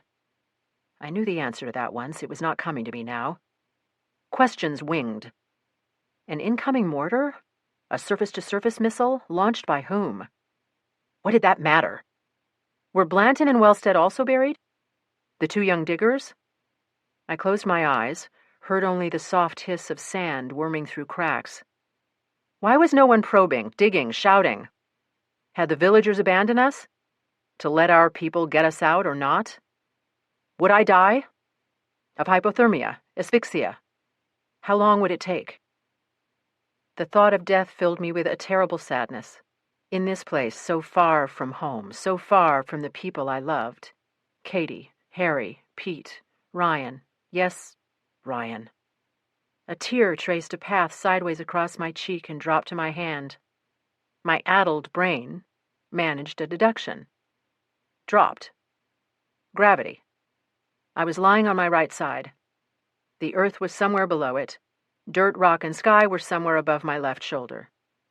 I inhaled and began to test as far as my left hand could go. My fingertips described a Lego jigsaw, gravity and pressure holding the pieces in place. Disturbing the balance might cause a shift, might bring more debris crashing down. How much air did I have? The rocks were porous and most likely hadn't compacted tightly enough to exclude oxygen, but how deeply was I interred? When would help arrive? To find a survivor or a body? Then I knew nothing. Then I awoke, heard sounds. Watery, indistinct. Voices? I froze. Yes. Human voices. High and agitated. Desperate, euphoric, I maneuvered my left hand to grope the farthest recesses of the small vacuum in front of my face. My fingers closed on a stone the size of my fist. My heart raced as I moved it in the small arc the limited space would permit, trying to bang against the rock above my head. What was Morse code for SOS? Mother of God, who gives a shit? I kept pounding with pathetically small strokes, desperate to make contact with the outside world. The shouting intensified, drew near. I heard staccato commands, answers, grinding, dull thuds. "Careful!" I bellowed, or whispered. "I'm okay, just be careful." The grinding continued, separated into the sounds of individual rocks being shifted. After what seemed a lifetime, a single shaft of light pierced the darkness. More grinding than bright needles entered from all directions. A kaleidoscope of sparking dust suspended in the air around me. Finally, a rock lifted, and harsh, glorious sunlight poured in. I squinted up, blinded. Blanton's face hung above me, skin flushed the color of boiled ham. "Sit tight. We'll get you out in a jiff." I could only smile. 3 hours later, we were on our way back to Delaram. Oxy and Rosick lay in body bags in the back of the vehicle. When the mortar hit, both Marines had been positioned behind the Humvee. Same for Wellstead. Though scratched by flying shards, all three escaped injury. Ironic, Blanton's need for nicotine saved his ass. He had also been standing clear of the impact zone. The diggers, being young and war-wise, heard the incoming round, understood, and ran. In other words, I was the only one dumb enough to get hurt. Parked on my knees, I'd been too slow or too green to bolt. The impact of the blast had knocked me into the grave. The debris that fell on me wasn't that deep. Though it seemed an eternity, I'd been buried roughly 10 minutes. The sides of the trench had sheltered me. Probably an M252A1. Wellstead speculated as we rattled along. You get so you can tell the difference. Each mortar sings its own song, whistling through the air. Enlightening, but irrelevant. The important point is, who the hell fired the damn thing? Impossible to say right now. Probably not friendly fire. Our people would have sent more than one. Though addressing Blanton's question, Wellstead still spoke to me. M252s are British-made, but our mortar platoons use them. Army and Marines. If troops are forced to retreat quickly, weapons can be left behind. And insurgents collect them. Wellstead nodded. Pick them up and do what any savvy enemy would do. Were we the target? I asked. Wellstead shrugged a who knows. Could be a scout spotted our vehicle and saw a chance to nail it, or it could be a misfire, an incorrect triangulation on a different objective. Could be a world-class screw-up. I came out here to do a job, not get my nuts blown off. Wellstead slid a withering glance at Blanton. This is a war zone. Any assignment carries risk. Will you investigate where the round came from? I asked. A recon team's already been dispatched, but I don't expect much. These launchers only weigh 70 pounds. A 2-man crew can fire one and haul ass in no time. And the mortar's got a range of 3.5 miles. That's a lot of sand to search. I'm surprised the shooters only launched one round. Probably only had one shell. Ain't the tally grand? Blanton shook his head in disgust. At that moment, the Humvee hit a pothole. The sudden lurch sent fire from my ankle to my knee. Wellstead noticed me wince. You ought to get that treated. I can take care of it. Suit yourself. I would. I was embarrassed enough. Thanks to my body armor and helmet, my injuries were limited to cuts and abrasions, but the sprained ankle had forced me to direct the remainder of the disinterment while seated graveside. Shaken by the blast, the initial diggers had refused to return. Their replacements were equally young, equally strong, but a lot less enthused. The required supervision had been significant. 20 minutes after setting out, we reached Delaram and our waiting Blackhawk. Hobbling toward it, I saw the body bags being placed in the cargo hold. I hurried to catch up to Wellstead. "I think the bodies should ride in the main bay," I said. "Why?" "Stowing them in cargo could be interpreted as disrespect. Like transporting a corpse in a car trunk." Blanton watched as Wellstead ordered the remains moved, but said nothing. As I was buckling into my harness, the village trio pulled up in a rusted jeep. The tall man and the one with the mole got out and walked toward the chopper. They would travel with us to oversee the autopsy as per the agreement. I wondered if Uncle Sam was providing round-trip transport, or if the driver would go overland to Bagram to collect them. I stole glances at the men as we flew. Both sat grim-faced, staring at their hands. I couldn't imagine what they were thinking, couldn't even guess. We made good time, but still arrived after sunset. The base glowed as a grid of light in a sea of unending darkness. I was exhausted and my ankle hurt. Not unbearable, just a dull throb. My body felt gritty and leached of moisture by the sun and wind. But still, there was work to be done. "I'll accompany the remains to the hospital," Wellstead said. "You don't have to go." I wanted to remove my IBA and filthy BDUs, shower, drink a gallon of water, and collapse into bed. "Yes," I said. "I do." "It's late. Let's move." From Blanton. Surprised, Wellstead and I both turned. "I can take it from here," Wellstead said. "Not on your life." Blanton strode toward a low-slung, retrofitted jeep and climbed in. I limped after him. When the body bags had been safely transferred to a van, Wellstead joined us and told the driver to proceed. The LNs would follow. "Growlers," Wellstead slapped the side panel through her open window. $200,000 a pop. Your tax dollars at work." If Wellstead wanted a shocked reaction, I disappointed her. Hadn't I read that the Army paid $600 for a toilet seat? En route, we removed our protective gear. Wellstead opined that the 50-bed facility to which we were headed rivaled any modern hospital stateside. "The difference is, they see fewer gunshot wounds here than back home in Texas." Jesus, where did the woman find the energy for humor, if it was a joke? The Heath N. Craig Joint Theater Hospital was located in a well-lit compound on the western edge of the base. The main structure was a squat tan affair, with a half-dozen smokestacks pumping on the roof. An Afghani flag hung on a pole beside Old Glory. Both standards looked indifferent to their surroundings. The van pulled into a covered bay, followed closely by our Growler. Everyone got out. As the body bags were transferred to gurneys, I looked around. An enormous American flag covered the ceiling above our heads. Vertically stenciled letters spelled out "Warrior's Way" on a pillar. Signs with slashed red circles warned of weapons not permitted beyond the doors. The village overseers arrived in a second Growler. They alighted as the gurneys were rolled into the ER.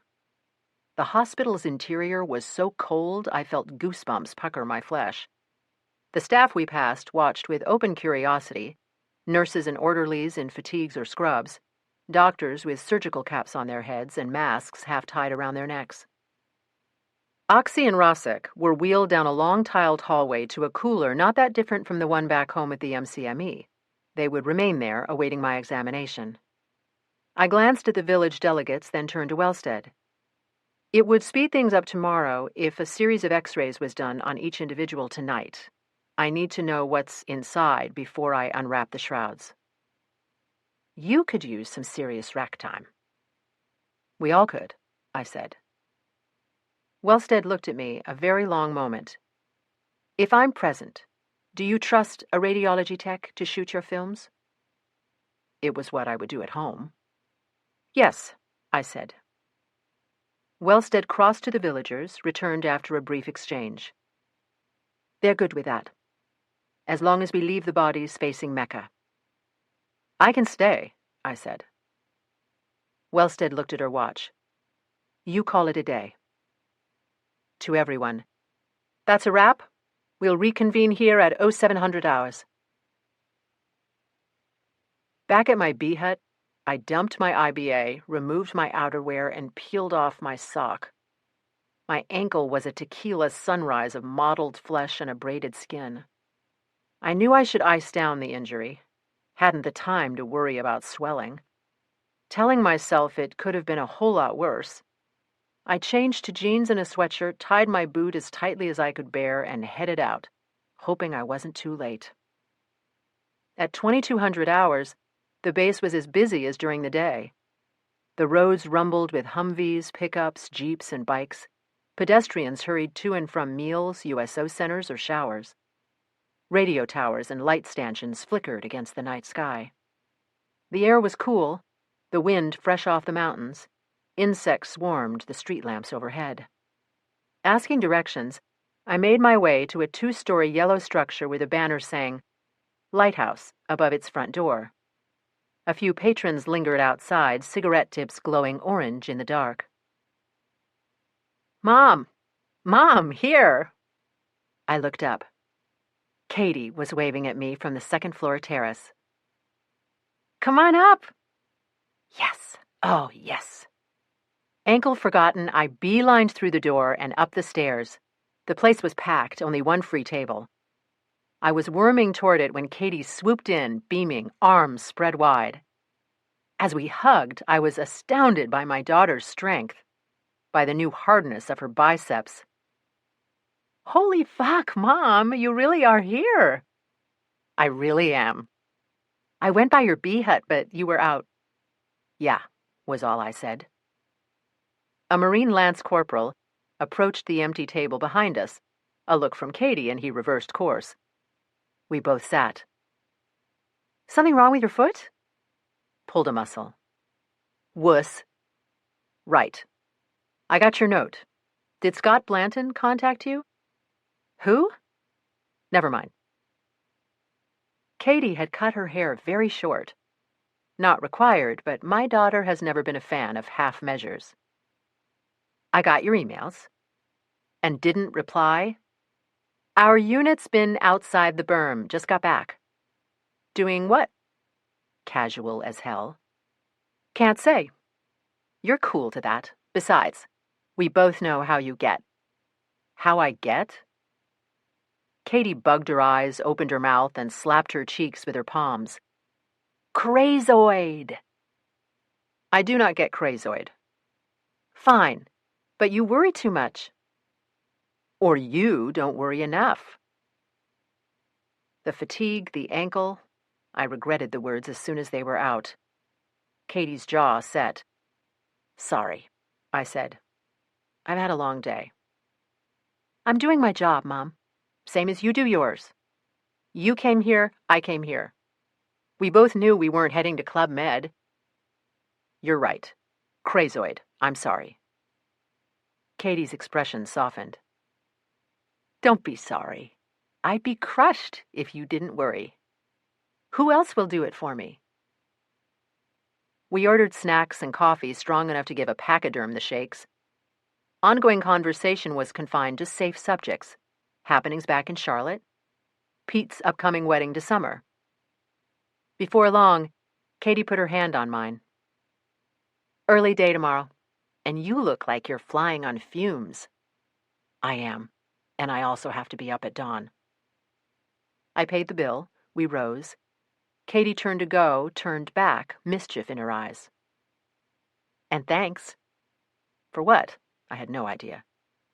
For not dissing my hair.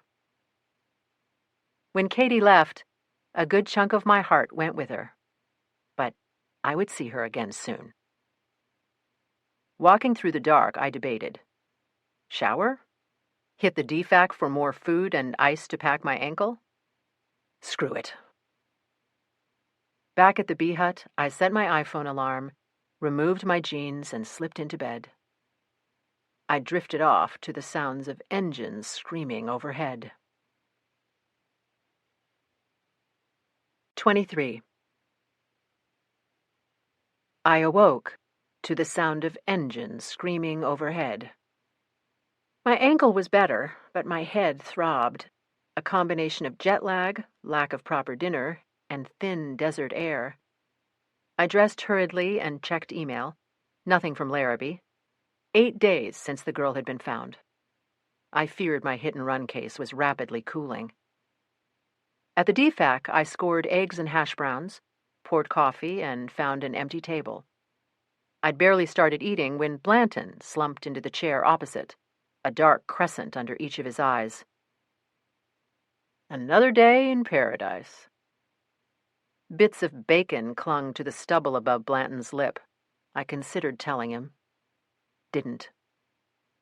Sleep well? Blanton pulled down a lower lid to expose the bloodshot sclera.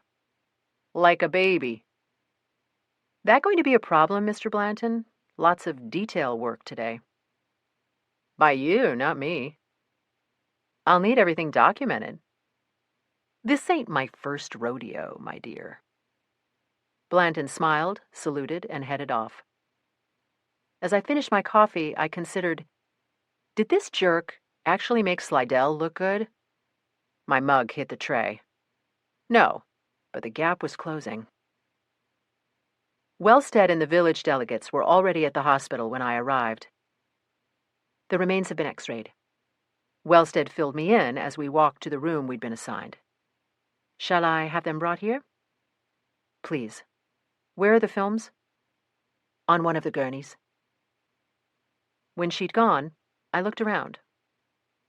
White tiles, 2 spare gurneys, a floor-stand surgical light, portable illuminator boxes, 2 deep basin steel sinks with counter, a small collection of cutting tools, calipers, and a magnifying lens. Not what I had in Charlotte or Montreal, but it would do. Blanton joined us as an orderly wheeled the remains through the door and, without comment, began setting up his camera equipment.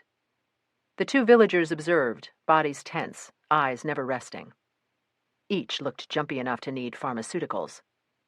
I crossed to Wellstead and spoke in a whisper. It might be better if they watched from next door. I tipped my head toward an observation window in the wall above the sinks. I'll go with them, Wellstead offered. Moments later, a light went on, and the 3 appeared on the far side of the glass. Nodding encouragement to them, I slipped Rossick's x-rays from their envelope and popped them onto light boxes. As I moved from plate to plate, flicking switches, my heart sank. Rossick had been above ground when the mortar hit. We'd spent close to an hour re-excavating the body bag from under fallen soil and rock. All night, I'd worried that the avalanche had damaged the bones. I studied the remains glowing white inside the shroud. The long bones looked reasonably intact, but the torso was a jumble, and the skull was crushed. Nothing was articulated. Rossick was in much worse shape than I'd feared. I sent a confident smile toward the faces in the window, confidence I didn't feel. You ready? To Blanton, as I blew into a latex glove. All systems go. Blanton started the camcorder. I pulled out my iPhone and dictated the time, date, place, and names of those present. Then I masked. As I unzipped Rossick's bag, a musty, earthy smell wafted out. With cautious fingers, I unwound the shroud. In a year, Mother Nature had worked her inevitable magic. Some remnants of ligament remained, the odd band that had once connected phalanges, a swatch that had once covered a joint capsule. Otherwise, the flesh was gone. But what time and the desert had left, the landslide had demolished in seconds. No part of Abdul Khalik Rossick's skull or lower jaw measured more than 5 square centimeters. 6, max. I recognized an orbital ridge, a sliver of zygomatic arch, a mastoid process, a mandibular condyle, isolated teeth. The postcranial skeleton had fared little better. While the femora and tibia were whole, The rest of the leg bones were badly fractured. The pelvis was shattered. The chest and upper limbs had taken the worst beating. The arm bones, clavicles, scapula, sternum, vertebra, and ribs were virtually pulverized, which wasn't good. Marines are taught to aim for the center of mass on a target. Picture a human torso. Draw a line nipple to nipple, then another from each nipple to the throat. Any round striking this area will cause incapacitation due to paralysis, shock, or death. The triangle of death. Due either to the impact of the bullets or to the barrage of falling debris, Rossek's triangle had been turned into hamburger. Deep breath, nod at the observers. I began picking out recognizable elements and arranging them in a macabre sort of skeleton. As I positioned each fragment, I checked for evidence of gunshot trauma. To keep focused, I ran through some basics in my head. Gunshot wounds are categorized according to the distance between the shooter and the victim.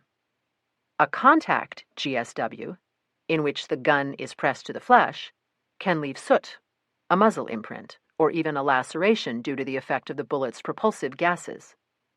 An intermediate GSW, in which the gun is fired at close range, can leave a zone of stippling called a powder tattoo. A distance GSW is one in which the range of powder tattooing is exceeded. But all that was irrelevant. There was no flesh, and witness statements already placed Gross approximately 10 to 15 meters from Oxy and Rossek. And I was seeing zip. What kind of weapon did Gross fire? I asked.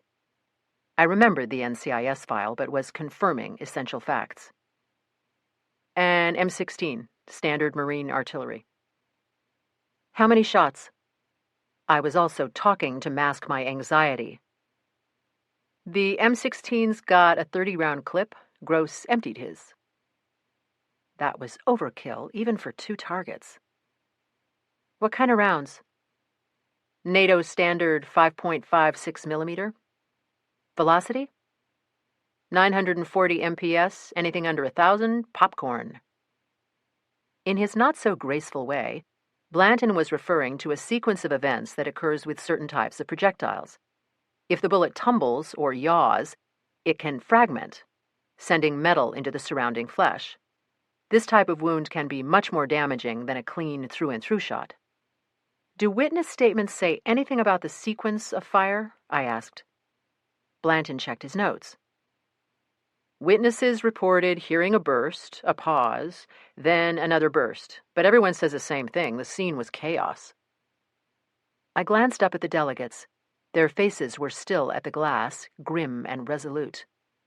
I imagined mine looked the same. When I'd sorted the entire contents of Rossek's body bag, I began a running commentary on what I was seeing.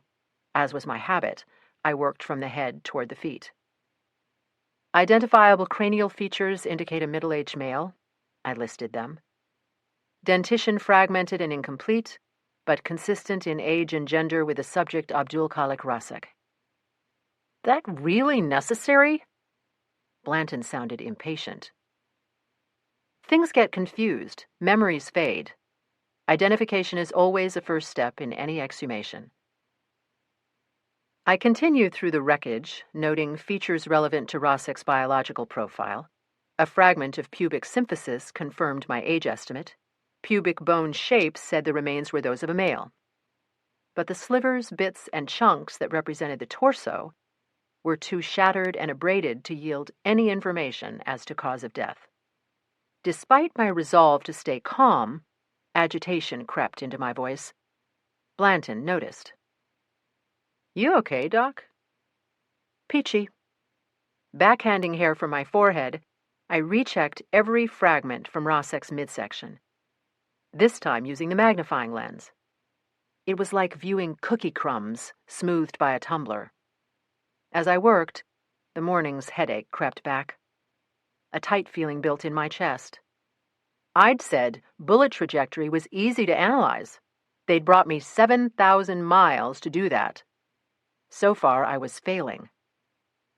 I was examining a 60-centimeter segment of humerus when I noticed an almost invisible spray cross-cutting the surface. There may be something here. I angled the bone so Blanton's camera could pick up the marks. Could be powder stippling, but it's evenly distributed. So no way to tell direction, Blanton guessed. No. After a few more moments of angling and squinting. Disappointed, I dictated a description of the defect. Blanton took several more close-ups with a Nikon and scale, then shot backups with a Polaroid. These babies have come a long way from the clunkers we used in the old days. Blanton pulled the image free and laid it on the counter. 14 megapixels, inkless 3x5 prints. The detail is passable in a pinch. I've seen way too many disasters with supposedly error-proof top-of-the-line equipment. I always shoot backups. Hats off to you, Mr. Blanton. I continued searching, fragment by fragment, and came up blank. Discouraged, I straightened and rolled my shoulders. The clock said 12:10. Break? Blanton asked. I shook my head. Now that the bones are arranged, Rossett goes back to radiology. Blanton called for the tech who'd x-rayed the remains while still wrapped in their shroud. He arrived in moments. Harold. After instruction from me, Harold wheeled the gurney out through the doors. Unless the films pick up something I've missed, which is unlikely, Rossett is a bust. Let's move on. I dictated the second man's name, Ahmad Ali Oxy. After adding the other relevant information, I viewed the x-rays of Oxy in his shroud. And relaxed a micron. Oxy was in better condition than Rossett. Made sense. He was still underground when the mortar hit. Nevertheless, normal post-mortem damage appeared extensive. Satisfied there was nothing amiss in the shroud, I crossed to the gurney, unzipped the body bag, and laid back the fabric. Beside me, Blanton inhaled sharply. Like Rossett, Oxy had been reduced to bone, but his skeleton differed in one striking way. The uninitiated think bone is white. They picture Halloween posters, instructional models from biology class, or the bleached cattle rib cages popular in Western movies. But bone often takes on the pigment of the substrate in which it is buried. That had happened with Oxy. His skeleton was the color of old saddle leather. That's not something you see every day. It's not uncommon, I told Blanton. Most likely minerals leached from the rocks or soil. Why only this guy? Could be the elemental makeup was different to the back of the cemetery. Maybe runoff from the hillside percolated through Rossett's grave, washing the critical component away. The staining won't cause you problems? Nope. I approached the younger man exactly as I had the older, with only slightly less trepidation.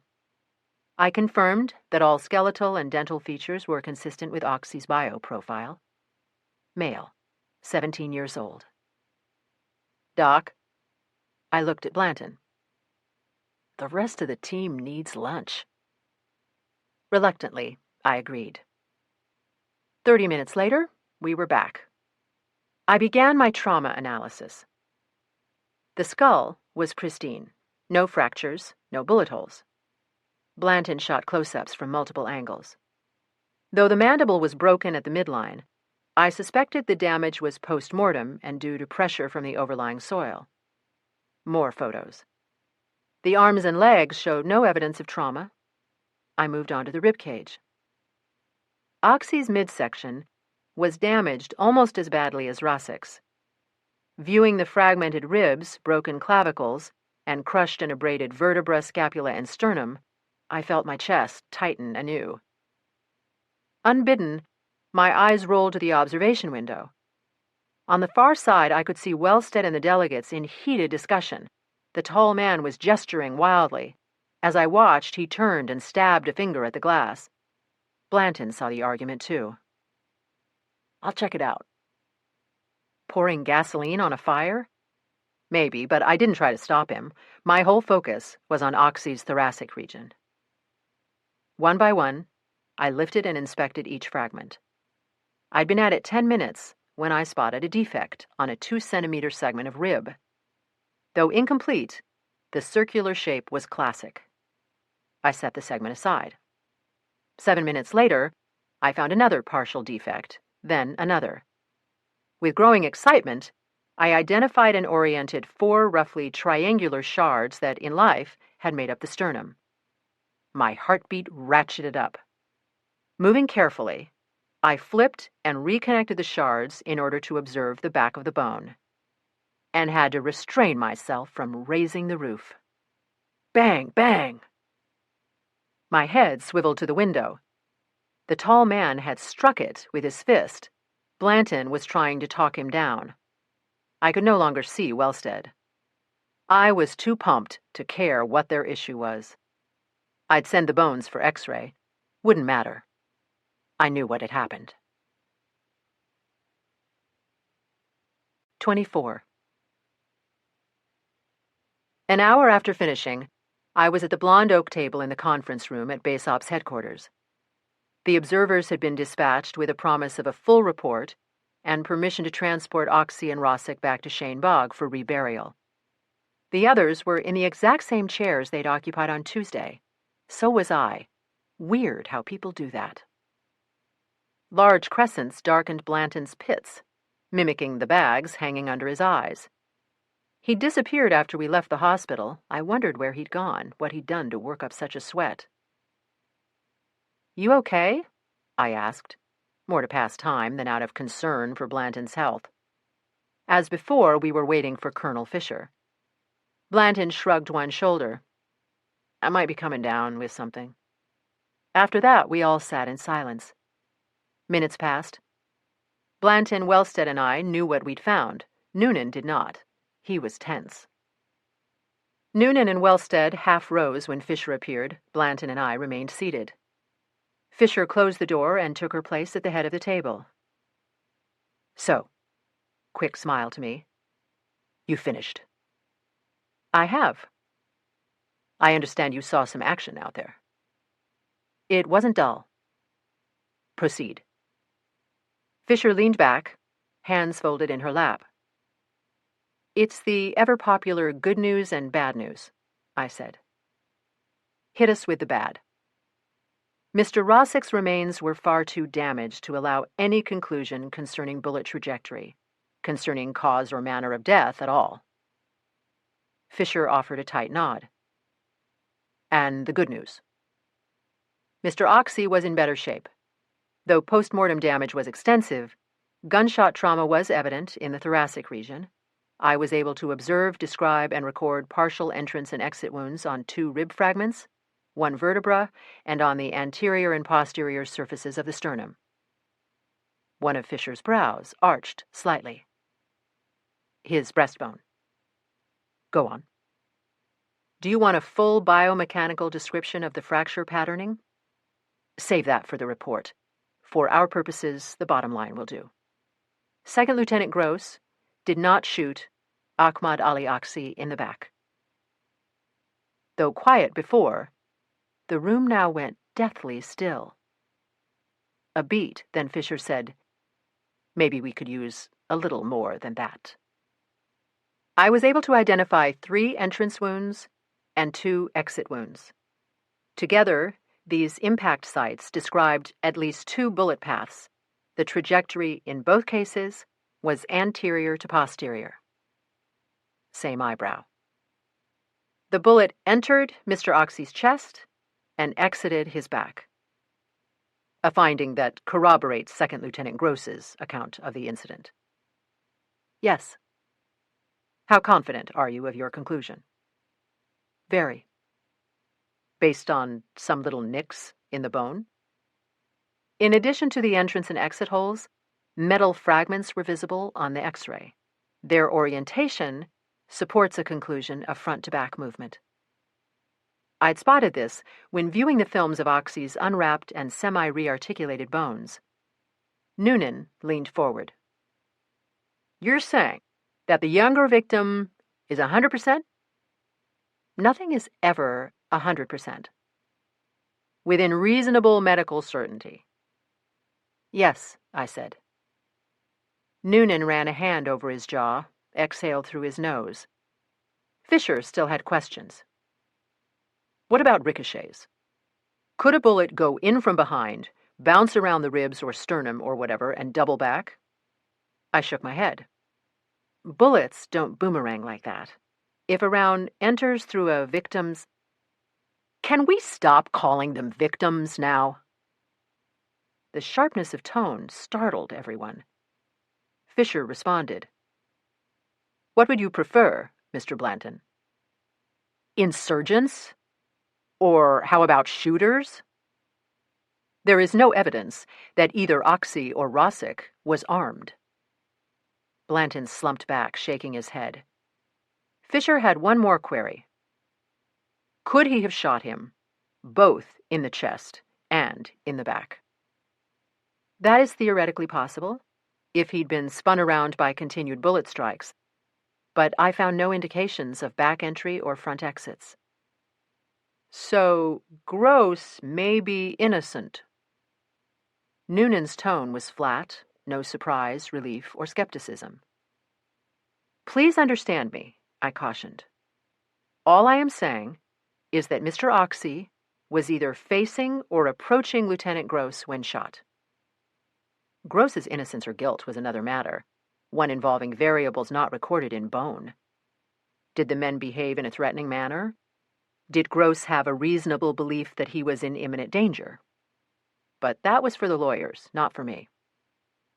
Fisher said, We appreciate your quick turnaround on this. Since the incident, relations with Shane Bogg have been shaky at best. If done poorly, this exhumation could have torpedoed what little goodwill we've reestablished. I doubt the villagers will take comfort in my findings. Fisher thought about that. No, they won't like the outcome.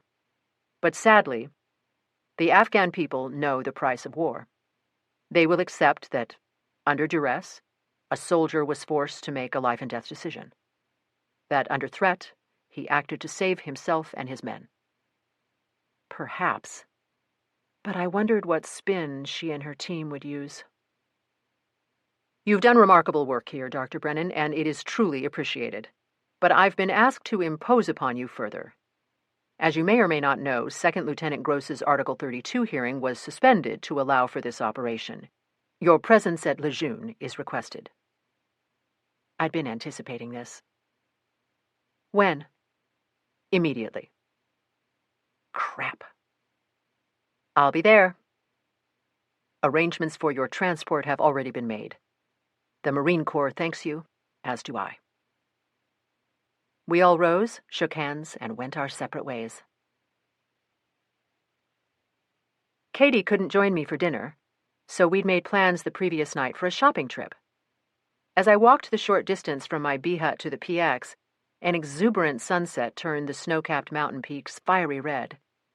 The prefab buildings I passed glowed more warmly than during the day, and shadows split the ground into patches of sunlight and dark.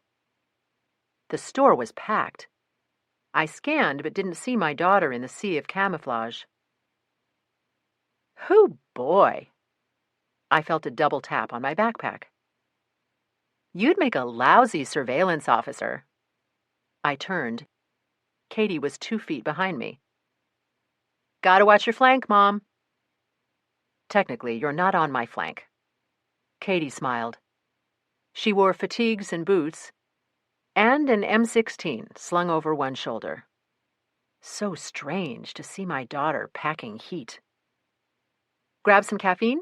She asked. Sure. The Green Beans interior looked like any cafe you'd find back home. A wall menu offered a zillion variations on coffee and tea. An espresso machine hissed intermittently in the background. Or was it cappuccino? What's your poison? I asked. I'm buying. Regular, just milk. Another surprise. My daughter's preference in coffee now matched her new hairstyle. Simple and practical. We settled into chairs by a wall covered with military patches. The leitmotif was all about combat: skulls, swords, iron crosses. The 335th Fighter Squadron called themselves the Chiefs. Katie noticed me eyeing the assemblage. A lot of units have their own badges. They're kind of like family crests. I knew that, but let her explain. I didn't care the topic of conversation, was just happy to be spending time with my kid. At one point, Katie asked about my investigation. It went well, I said. So you're done? I leave tomorrow. Katie didn't respond. I wondered. Was she sad I was going? Relieved? Had I invaded a world she wished to keep as her own? I met 2 women in Manas. She spoke after a pause that seemed to go on forever. At Pete's place? What's that? A bar on base. At Manas, service members are allowed 2 drinks every 20 hours, or something like that, except Marines. Why not Marines? I guess a few got overserved and blew it. I don't know the whole story. Anyway, it's much more civilized there than in Afghanistan. Not loving the no-alcohol policy? She rolled her eyes. So these women were a mother and daughter team who'd enlisted, trained, and deployed together. Seriously? They were Air Force, assigned to some sort of escort duty. Are you suggesting we buddy up? Loud guffaw. Another pause then. My unit's heading out again in 2 days. Heading where? To the north. That's all I can say. Actually, that's all I know. I understand. I did, and hated it. Katie finished the dregs of her oh-so-plain coffee and asked, "Ready to cruise the mall?" We both laughed. The Bagram Mall consisted of a warren of shops and kiosks, most selling locally manufactured products. Brass, wood, and fabric items, jewelry, rugs. That was about it. "Lead on, Empress of Shopping," I said. She did. "Are the merchants all Afghanis?" I asked as we walked. "I think so. They come in the morning, clear security, operate their stalls, clear security again, and head home. We're talking 16, 17-hour days." As we passed, vendors entreated us gently to inspect their wares. Now and then we stopped. I was admiring an intricately woven scarf when something brushed my free hand. I turned. An Afghani girl of about 15 or 16 was standing close, her large brown eyes fixed on my face. "Hello," I smiled. The girl whispered in Pashto or Dari. I caught only one word, Allah. "I'm sorry," I said. "I don't understand." Eyes cutting left and right, the girl repeated what she'd said, maybe. Again, all I caught was Allah. Did the girl want something, or was she just trying to spread the word? Katie was examining a scarf on another rack. I waved her over. "Can you understand what she's saying?" "Don't worry about it." Katie lowered her voice. "She's a little off." "What do you mean?" "I've seen her do this before." "Do what?" "Rag on women in civvies." Katie nudged me around the girl and up the street.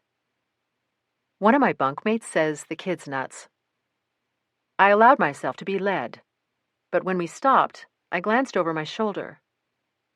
The girl was still staring at me. As I watched, a man emerged from the shop and drew her inside. "Mom." I turned back. "Come look at this." Unsettled, I tried to focus on the rug that had drawn Katie's eye. I was about to comment when the sound of wailing split the air. "Incoming!" Katie dropped the rug. "Let's go." We bolted across the road, took a hard right, and scrambled into a low concrete structure covered with sandbags. Others already occupied the benches. More followed us in. In seconds, the bunker was full. I sensed no panic, more the calm acceptance that comes with routine. As we waited in the dark, sirens screaming, I again felt a light touch on my hand. I glanced left, recognized the silhouette. The Allah girl was hunkered beside me. Beyond her was the man who'd taken her inside the shop. Time passed. The girl was so close I could feel her body trembling. At one point, she whimpered. The man spoke to her sharply. I heard the word Condon. Her name? Finally, the all-clear sounded. We gathered our gear and scrambled out. "You're pretty cool about this," I said, slinging my backpack over one shoulder. Katie shrugged. "More a nuisance than anything. You get used to it. Life goes on." Usually. But many had died at U.S. bases as a result of missile and mortar attacks. As we spoke, the man and girl passed. Though he paid us no attention, her eyes again locked onto mine, sad, bewildered, pleading. Yes, that's what bothered me. The girl seemed so needy. But needy of what? Then she was gone. "What do you suppose that kid was trying to say?" I asked Katie. "I told you, she's a nut job. Forget it." I tried. But that night, alone in my bunk, the girl's face floated before me. Again and again, I saw the dark, imploring eyes. 25. 24 hours later, I was still thinking about the girl. Two girls, actually. Condon at Bagram, Jane Doe in Charlotte. Wellstead had organized my return flights. I'd risen with the sun to set out. The 7,000-mile trip, one to tax the resolve of even the most hardened traveler, started sadly, then quickly morphed into a nightmare. First, there was the tearful farewell with Katie.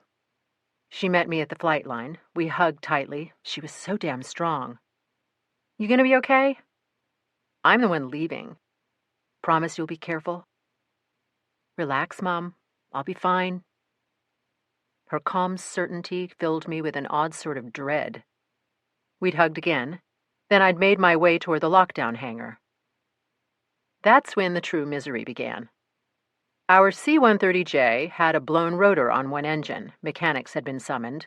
We all know what that means. Already cleared for departure, I wasn't allowed to return to base. I spent hours dozing, watching football, drinking coffee, going to the head, and eating plastic sandwiches and muffins with 100 sweaty soldiers, airmen, and Marines. Finally, we boarded and harnessed ourselves in. The plane muscled up through the desert air, broke the clouds, and leveled off. I leaned back against the icy, vibrating bulkhead and closed my eyes. And there were the girls. Condon. Something about her intrigued me. Katie said she was mentally challenged, but I wondered. She'd had an intensity that didn't square with that. What had she been trying to say? I'd gotten one word. Allah. Was she seeking help? A handout? A sale? A convert? And why did the encounter bother me so? Then there was Jane Doe in the MCME morgue cooler. Radio silence from Larrabee. Dead ends, trails gone cold. Was Slidell still pushing? I needed to complete my testimony, get home, and rededicate myself to the case, to the promise I'd made her. By the time we touched down at Manas International, my head throbbed, a vein of fire ran my spine, and my ankle was causing me serious grief. This time I was met by a milk-faced soldier with a corn-silk mustache. His fatigues read Elkins. "Sergeant Mensforth's tied up." Elkins' voice was high and adenoidal. "I'll help you get processed." I followed him through the labyrinth that was the transit center, weaving among U.S. service members and Kyrgyz guards with stone faces and very large guns. Elkins pointed at a pile of luggage that looked identical to the one I'd rummaged on the way out. I collected my bags and lugged them to customs, where every item was removed and inspected as though my record showed multiple convictions for trafficking in heroin and guns. We proceeded to passport control, where I was refused clearance. Not conversant in Kyrgyz, I failed to understand the problem. So did Elkins. A translator was summoned. Much discussion followed, during which my flight was called. At long length, the interpreter explained that upon arrival, I'd been issued a permit for one entry into Kyrgyzstan. Today's transit constituted a second entry. 60 minutes and a zillion phone calls later, the issue was resolved. Or a bribe was paid. I've no idea. I bolted to the gate and boarded as the door was closing. 5 hours after taking off, I landed in Istanbul. I was checking email in the Turkish Airlines lounge when an annoyingly calm and sugary voice announced several flight delays. Mine was among them. Since the lounge was the most comfortable place I'd been in a week, I was not devastated. Dawn was lighting the horizon when I finally settled into my little pod in business class. I was reading the menu when the captain's voice came over the intercom. "Ladies and gentlemen, we've got a pesky little light flashing on the board up here. Probably nothing, but we're being advised to remain at the gate." The cabin attendants immediately began dispensing alcohol to the business class passengers. Little comfort to us non-drinkers. It was late afternoon when we finally took off. Once airborne, I ate dinner, watched one movie, then lowered my seat and killed the light. Though fitfully, I did sleep. Beyond knowing I'd gained 7 hours, I was clueless about my exact ETA in D.C. I collected my bags, dragged through customs and immigration, then on to my departure gate. What are the odds? My flight was delayed. There are times when all one can do is acknowledge the random futility of existing in this universe. While waiting, I checked my phone messages. Ruff Noonan had called to say that Lejeune was aware of my situation and that someone would meet me at Wheels Down in Jacksonville, North Carolina. Larrabee wanted me to call as soon as I was back in Charlotte. Pete asked that I phone when stateside. Nothing from Ryan. I emailed Katie to let her know I'd gotten back to the world. It was just past midnight when I finally touched down at the Albert J. Ellis Airport in Jacksonville. A sergeant in fatigues approached as I was offloading my belongings from the carousel. Stout, middle-aged, but looking like he could lift a Toyota. "Master Sergeant Earl Rigg, ma'am, I'm your ride to Lejeune." Rigg heaved my duffel onto his shoulder. "Follow me." We drove north on Route 258, lights strobing the windshield. Rigg wasn't a talker, or maybe he sensed my exhaustion. I stared out the window, barely taking in the passing tableau. A pawn shop awning saying, "We buy dress blues." Endless fast food joints. Wilson Bay, the water an endless black mirror. After some time, we pulled up to an imposing brick wall with signage stating, "Camp Lejeune, home of Expeditionary Forces in readiness." Rigg spoke when we'd cleared security. "Looks like you could use some shut-eye." "It's that obvious?" I smiled, I think. "Yes, ma'am." As Rigg drove across the base, I cracked the window and inhaled the warm night air. The smell of fresh-cut grass, pine, and red cedar made me realize how glad I was to be back in North Carolina. The Lejeune Inn, built to provide temporary housing, was brick and strictly utilitarian, the boxy and plain school of architecture. "Get yourself sorted with the front desk," said Rigg. "I'll bring your gear." I drew a first-floor room. Rigg appeared as I was unlocking the door. "Have a good night, ma'am." A curt nod, and he was gone. I looked around. A kitchenette, a table and 2 chairs, built-in drawers and shelves, one holding a TV, 2 double beds. An electric alarm on a stand between the beds said 12:47. In the quiet, I could hear it humming softly. After minimal toilette, I stripped down and crawled under the sheets. Sleep claimed me as soon as my head touched the pillow. I awoke to the shrill of a phone. "Sergeant Rigg, ma'am.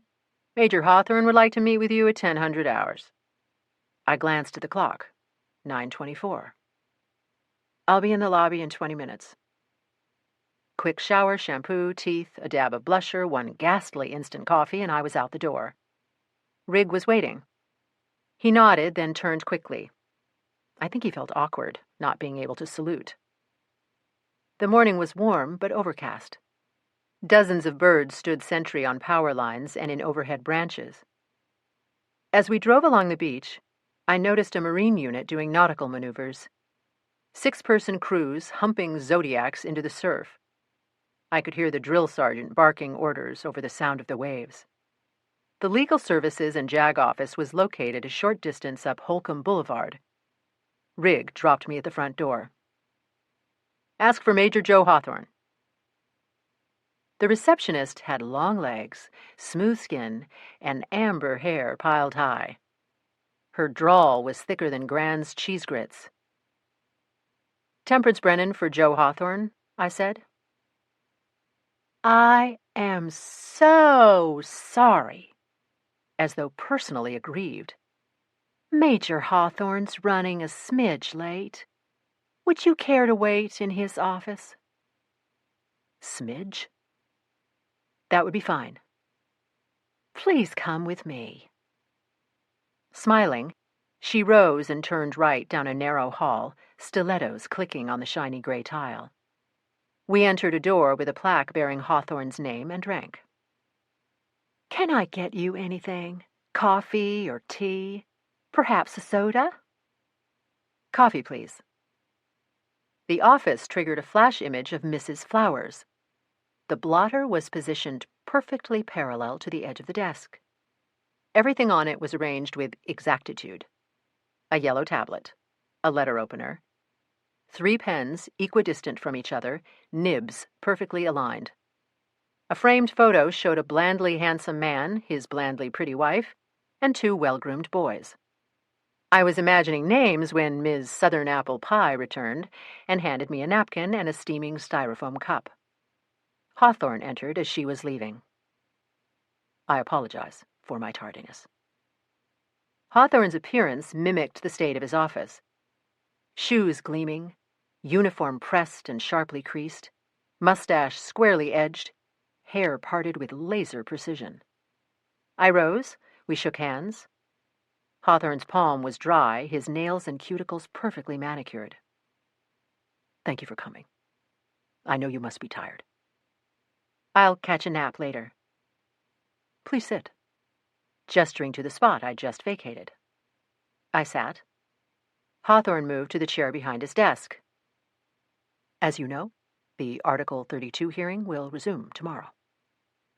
Hawthorne tented his fingers and rested his chin atop them. Do you know what an Article 32 is? In general. Since the early 1950s, military justice has been administered in accordance with the UCMJ, the Uniform Code of Military Justice. It provides the statutory framework that is the bedrock of both substantive criminal law and criminal procedure in the U.S. military. Many of the substantive provisions are similar to those found in American state and federal jurisdictions. The procedural provisions can be quite different.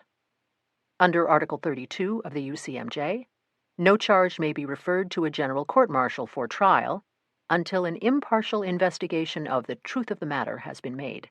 This is similar to a grand jury proceeding for civilians. Pete had always maintained that Article 32 actually affords an accused greater rights because it allows the accused and his counsel to be present at the hearing, to cross-examine government witnesses, and to present evidence, none of which is permitted before a grand jury. I recalled how he'd bristle on hearing the old Groucho Marx gag that military justice is to justice as military music is to music. Hawthorne's voice brought me back from my thoughts. The government has presented all its evidence. I intend to call only one witness, that being you. I have reviewed your report and plan to take you through it, just as any civilian lawyer would. Hawthorne leaned back in his chair. I suppose you'd like to know a bit about the man of the hour? Anything you think is pertinent, yes. Second Lieutenant Gross's father was Air Force, so he grew up a typical military brat. Base to base, hitch to hitch. Had the armed forces in his blood, you might say. Sometimes it goes the other way. Yes, but not for John. After graduating high school, as class valedictorian, I might add, he headed straight to a Marine recruiting office. Not Air Force? Hawthorne dropped his hands, palms flat on the blotter. I suspect he felt the need to prove something to his father. I didn't query the meaning of that. John enlisted on an 18X contract, which offered a direct shot at a combat assignment. After training, he volunteered and was deployed to Desert Storm. He served in the Middle East on and off from 91 to 94. That's a good stretch. Yes. Hawthorne appeared on the verge of a comment, decided against it. At the completion of his last deployment, John did not re-enlist. He'd proven what he needed to prove, to himself, to his father. He had other plans for his life. Using the GI Bill to fund his education and working full-time, he enrolled at NC State University. After graduating with a degree in political science, he taught high school in Charlotte for several years. Or it might have been Charleston. Yet, he must have re-enlisted. November 9th, 2005. That date have any significance for you, Dr. Brennan? I shook my head. It did, for John. On that date, suicide bombers hit 3 American hotels in Amman, Jordan: the Radisson SAS, the Grand Hyatt, and a Days Inn. The Radisson was the worst. Husband and wife bombers walked into a ballroom in which a 900-guest wedding was in progress. 38 people were killed, including the fathers of both the bride and groom. I remembered the attacks now. 60 killed, 120 injured. Re-enlistments tend to rise after such incidents. In the wake of 9/11, lines ran out the doors of many recruiting centers. Hawthorne's phone rang. He glanced at the caller ID but did not pick up. John experienced a sense of personal accountability. This is my interpretation, you understand. He never used those words specifically. It's what I've picked up from our many conversations. I understand. John had spent 3 years in Iraq, making the world safe. This massacre of civilians demonstrated that wasn't the case. But we're talking a different conflict, different perpetrators. Absolutely. But for some soldiers, it's all one generalized evil. Saddam, Gaddafi, the Ayatollah, the Taliban. One evil with multiple faces. Like a hydra, a many-headed snake. This was John's thinking? After those attacks, John viewed terrorism as a very real and very personal threat to America, to our way of life. He quit his job and re-enlisted. He applied for officer candidate school, which, given his age, was problematic. I did some quick math. He was in his early 30s by then. As in corporate America, the military prefers that its officers start out young. At his age, John should have been middle echelon. Nevertheless, he was accepted. Hawthorne straightened the letter opener. John's status as a prior also worked to his disadvantage. A prior? An enlisted man applying for OCS. It's tough to make the jump from the rank and file to officer class. But Gross managed it. Hawthorne nodded. Completed OCS at the top of his class. Chosen infantry MOS and volunteered for duty in Afghanistan. He was on his 4th tour when the incident at Shane Bog took place. What did Gross's fellow officers think of him? I set my napkin and empty cup on the edge of the desk. Hardworking, fair, cool under pressure. Excuse my French, but one called him a gung-ho mofo. I needed no translation. So, John was intense. Hawthorne gave a half smile. Some might say a Marine can never be too intense. What about those under his command? Hawthorne's eyes flicked to the cup and napkin, ruining the careful symmetry on his desk. Unconsciously, his fingers squared the already square blotter. Opinions vary, of course. Most are positive. But not Grant Eggers. Corporal Eggers is the chief witness for the prosecution. Enough said. How is Lieutenant Gross handling all this?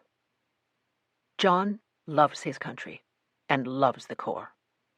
But he feels betrayed. He hates being stuck in Jacksonville and would prefer to return to Afghanistan.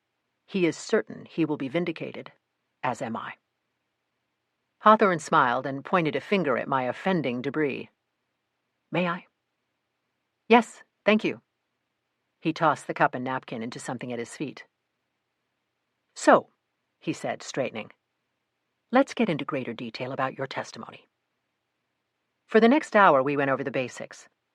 Hawthorne listened, asked a few questions, made a few notes. When I'd finished, he rose and thanked me again. "If you need anything further, I'm staying at the Lejeune Inn," I offered, sincerely hoping he wouldn't call. Rigg met me outside with the van. As we drove across base, I thought over Hawthorne's comments. Intense was the word he'd used. How intense, I wondered. Rigg dropped me under the portico, said he'd collect me at 08:30 the following day. I went to my room and called Ryan. Got his machine. Although he'd responded to none of my earlier messages, I left another. Frustrated and hungry, I walked to a Wendy's for a double with cheese and fries. God, it was good to be home. Back in my room, the humming clock said 1:15. Already regretting the quart of grease I'd ingested, I lay down on the bed. Outside, the sentry birds were now twittering like mad. I closed my eyes. Again, I was awakened by a ringing phone. The room had gone dark. "Hello?" Silence. "Hello?"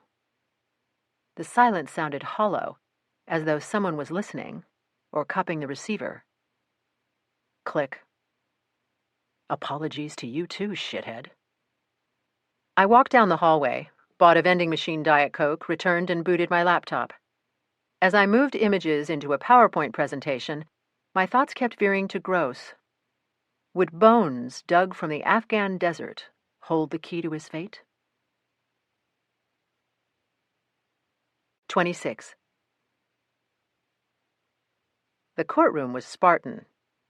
A raised bench stage center, defense and prosecution tables opposite, a witness stand adjacent to the bench and facing the courtroom, a court reporter's desk in front of the witness stand, an empty jury box, a few seats for spectators at the rear. The investigating officer, Lieutenant Colonel Frank Keever, was a gray-haired guy, trim with a no-nonsense air. Major Christopher Nelson had a blonde buzz cut and what must have been a very long torso. The prosecutor looked much shorter standing than sitting. A man and a woman were the only people in the 3 rows of benches at the back of the room, the only ones wearing civvies. Diligent note-taking suggested both were journalists. Lieutenant John Gross was already seated when I arrived. Back rigid, fingers intertwined on the tabletop. He was built like a bulldog, compact but powerful, with a face that looked like chiseled granite. Every crease was sharp, every hair was in place. Promptly at 9:30, Keever brought the hearing to order and asked Hawthorne if he wished to proceed with evidence for the defense. I was called to the stand. Gross's eyes followed as I crossed the room, otherwise not a muscle, hair, or lash moved. Hawthorne began a review of my credentials. Some questions were the same as those posed during jury selection 2 weeks earlier in Charlotte. Hawthorne brought out that I had a PhD in anthropology and was certified by the American Board of Forensic Anthropology, a group with less than 100 members. I explained that I was not a medical doctor, but specialized in the examination of skeletal material, and that I worked closely with pathologists in the evaluation of human remains. Hawthorne mentioned my association with JPAC and my familiarity with the military. He pointed out that the bulk of my work had been on behalf of the prosecution rather than the defense. I testified that I'd just returned from Afghanistan, where I'd supervised the exhumation of the bodies of Abdul Khalik Rasik and Ahmad Ali Aksi, and performed skeletal autopsies at the Bagram Air Force Base Hospital. Gross watched with the intensity of a tomcat eyeing a sparrow. Now and then, a subtle tremor twitched his left lower lid. Hawthorne then got to the heart of it. What conclusions, if any, did you draw concerning the entry and exit points of bullets? As to Mr. Rasik, none. As to Mr. Aksi, I concluded that bullets had struck him in the area of the chest and had exited at his back. No reaction from Gross. Just the tick. Why were you not able to determine trajectories with respect to Mr. Rosek? Bone destruction was too extensive to allow identification of entry or exit points. But you were able to identify such points for Mr. Oxy? Yes. Please describe the findings that led you to that opinion. There were several. Defects on 2 rib segments, on bone shards that had been part of the sternum, and on 1 vertebra, all demonstrated classic fracture patterning for gunshot wounds in an anterior to posterior trajectory. Metal and bone fragments found on X-ray further supported that finding. Mr. Oxy was shot in the chest. Gross remained absolutely motionless, his face a stone mask. Can you explain briefly what happens when a bullet impacts tissue?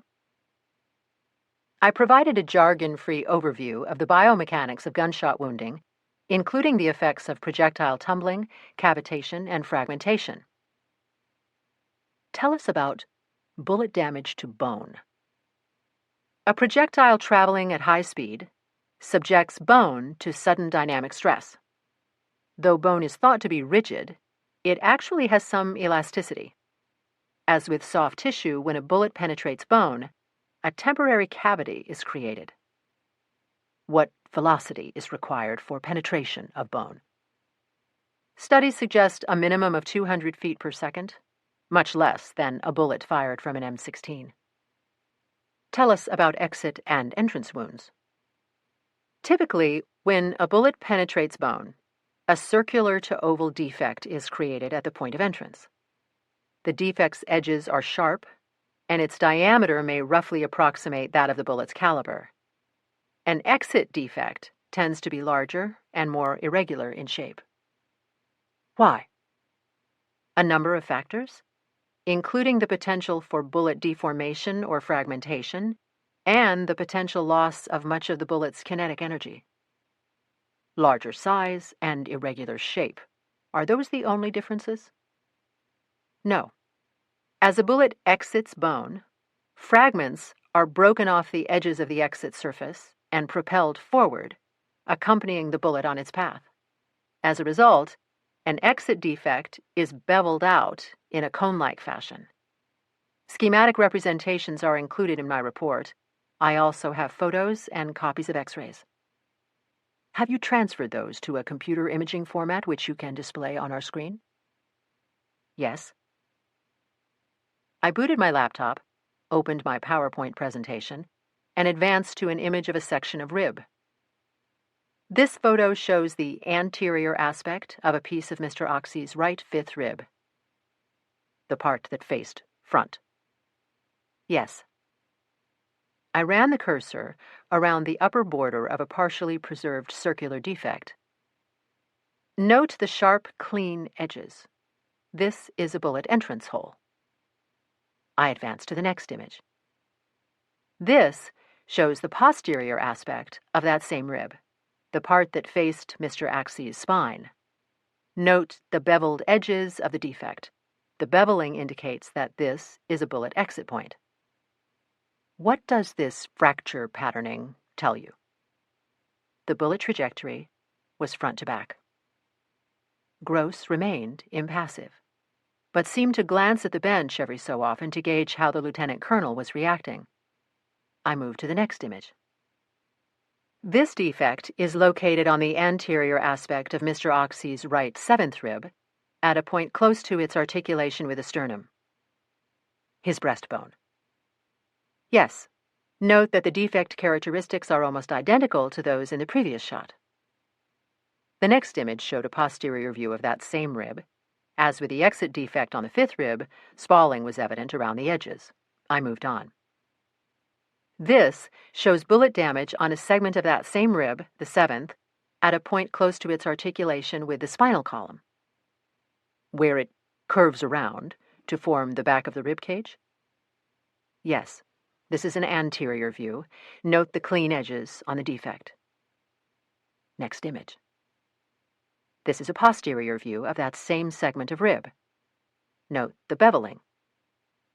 So, A bullet entered the front of the rib cage at the level of the 7th rib, then exited that same rib in back near the spine. Yes. Next image. This is a view of the anterior surface of Mr. Oxy's sternum after rearticulation of the broken pieces. His breastbone. Yes. You reconstructed it yourself? Yes. Note the clean-edged circular defect at the middle right. This is a bullet entrance point. Next image. This shows the posterior aspect of the sternal defect. Note its significantly larger size, irregular shape, and the fragmentation that exposes the underlying spongy bone. This is a bullet exit point. The fracture patterning demonstrated on these two images indicates that a bullet traveled through Mr. Oxy's sternum on a trajectory of front to back. So, you are saying that 3 bullets entered Mr. Oxy's chest and exited his back. A minimum of 3. There could have been more. I can only observe trauma evident on the skeleton. Do the flight paths of these bullets suggest anything concerning Mr. Oxy's position relative to that of Lieutenant Gross at the time of the shooting? I projected a photo to which I'd added graphics to illustrate this point. The reconstructed sternum, rib fragments, and vertebral fragments were placed in anatomically appropriate positions in a schematic of a skeleton. A red line connected each entrance wound with its associated exit wound, then extended forward and backward from the rib cage and spinal column. Each line ran roughly parallel to the skeleton's feet. The bullet trajectories suggest that Mr. Oxy was upright and facing Lieutenant Gross when he was shot. Gross's lips tightened. His chin hitched up a millimeter, leveled. I can also project the X-rays. I moved to an image in which brilliant white dots peppered a partial rib and 2 vertebral fragments. When a gun is fired, metal particulates can travel with the bullet as it moves through the body. These particulates appear here as white specks due to their greater density in comparison to bone. I advanced to an image superimposing the X-ray over a schematic of a rib cage and drew the cursor along a path from the rib to the vertebra. Note that the metallic trace is more densely packed in the rib, less so in the vertebra. Particles were lost as the bullet advanced along its path being from the chest toward the spine. Yes. In addition to metallic trace, bone fragments can be displaced forward as a bullet moves through tissue. I placed the cursor beside a minute sliver, not as intensely white as the metallic trace, but brighter than the vertebral bone in which it was embedded. Then I moved it to another sliver and another. These bone fragments came from the blowout zone at the back of the sternum, from the area of bone loss we observed earlier. The orientation of the fragments suggests they were traveling from front to back with the bullet. So, in summary, this evidence substantiates your conclusion that Mr. Oxy was upright and facing Lieutenant Gross when shot in the chest. Yes. Did you prepare a report of your procedure's findings and conclusions? I did. Let me show you Defense Exhibit 1. Is that your report? Yes, it is. Sir, the defense moves to admit Exhibit 1 into evidence. A copy was previously provided to Major Nelson. Nelson did not object to the report and had no questions for me.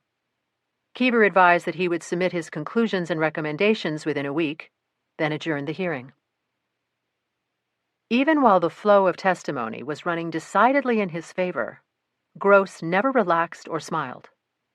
He'd remained taut and erect throughout, battling his twitch. As I passed the defense table, he disengaged from Hawthorne and strode toward me. His face revealed nothing, but his step and carriage radiated confidence. Thank you, ma'am. Gross's hand shot out. Without thinking, I responded. Gross's cuff hiked up as we shook, revealing the lower part of a tattoo. I saw the bottom of the Marine Corps globe and anchor, the letters RIP circling below. I'd heard that this version was favored by the most gung-ho mofo types. Mess with the Corps, and you'll rest in peace. Noticing my glance at the tattoo, Gross came to attention, saluted, and said, "Semper Fi, ma'am." With that, he stepped back, pivoted, and walked away.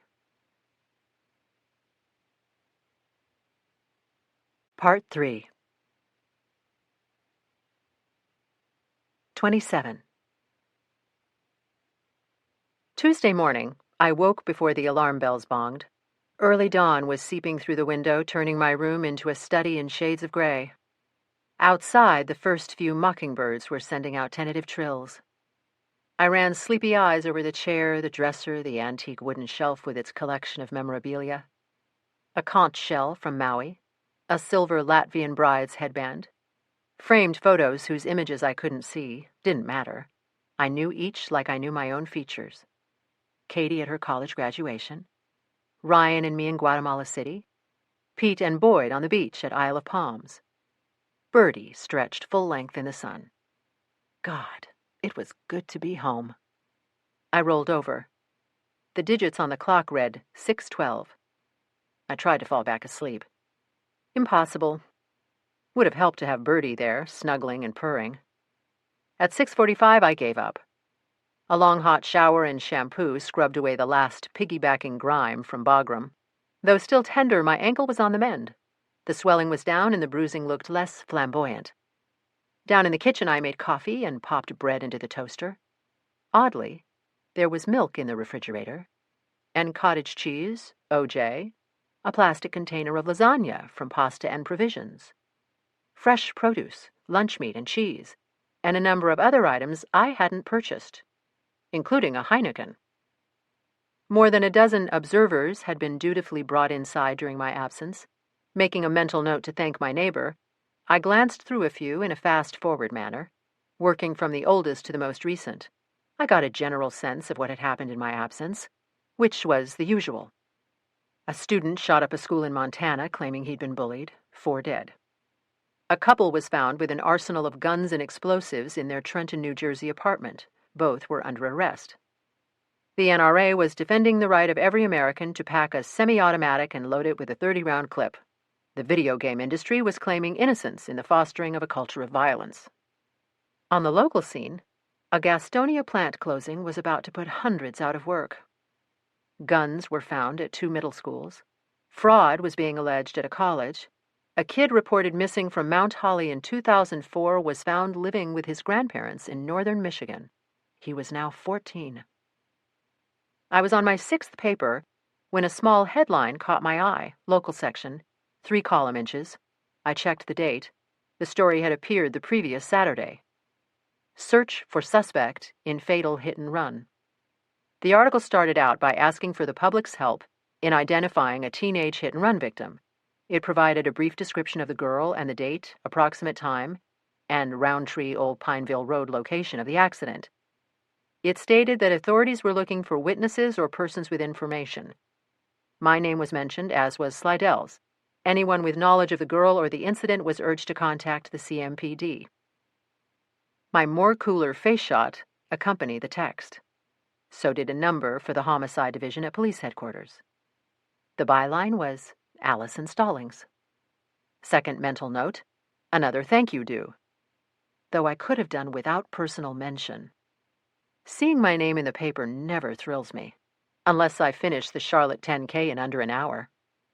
The previous Sunday's edition had a follow-up piece on the MP case Slidell was working when I left for Afghanistan. Pictures of the missing woman, Cheryl Connolly, and her kids. Background on her movements immediately prior to her disappearance, and a hint she might have had mental issues. So Connolly was still whereabouts unknown as of 2 days ago. Great. Unless she'd turned up or was found on Monday, Slidell would still be distracted. I took the papers to the recycling bin. 2 empty Heineken bottles lay at the bottom. I went to the study. A PC sat on my desk, plugged into a wall switch. A Dell, minimally a decade out of date. Pete and I have opposing views on cars and computers. I see the former as a means of transportation, the latter as a slick on-ramp to the knowledge of the world. My Mazda is too old to have resale value. My Mac is fast and new and will be gone as soon as an updated model comes out. For my ex, automotive trumps cyberspeed every time. I knew who'd been in my house, suspected the reason. I dialed Mrs. Flowers. Mecklenburg County Medical Examiner. It's Dr. Brennan.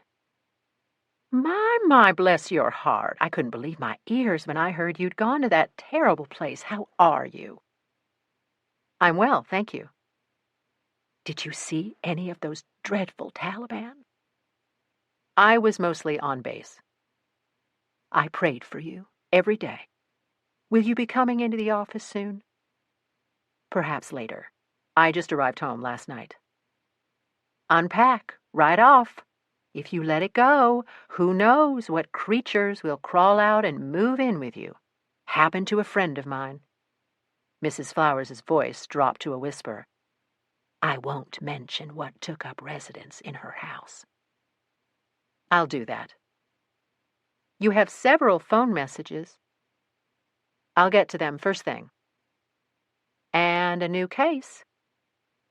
Mrs. Flowers gave me a thumbnail. It involved hooligans, an outhouse, and a noggin in doo-doo. I have to admit, I do enjoy her prose.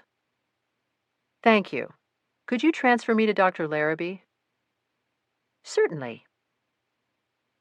A soulless version of sailing bridged me over until Larrabee picked up. What is it with institutions and Muzak? Tempe, glad you're back. How was it? I've got boundless respect for our troops. That bad?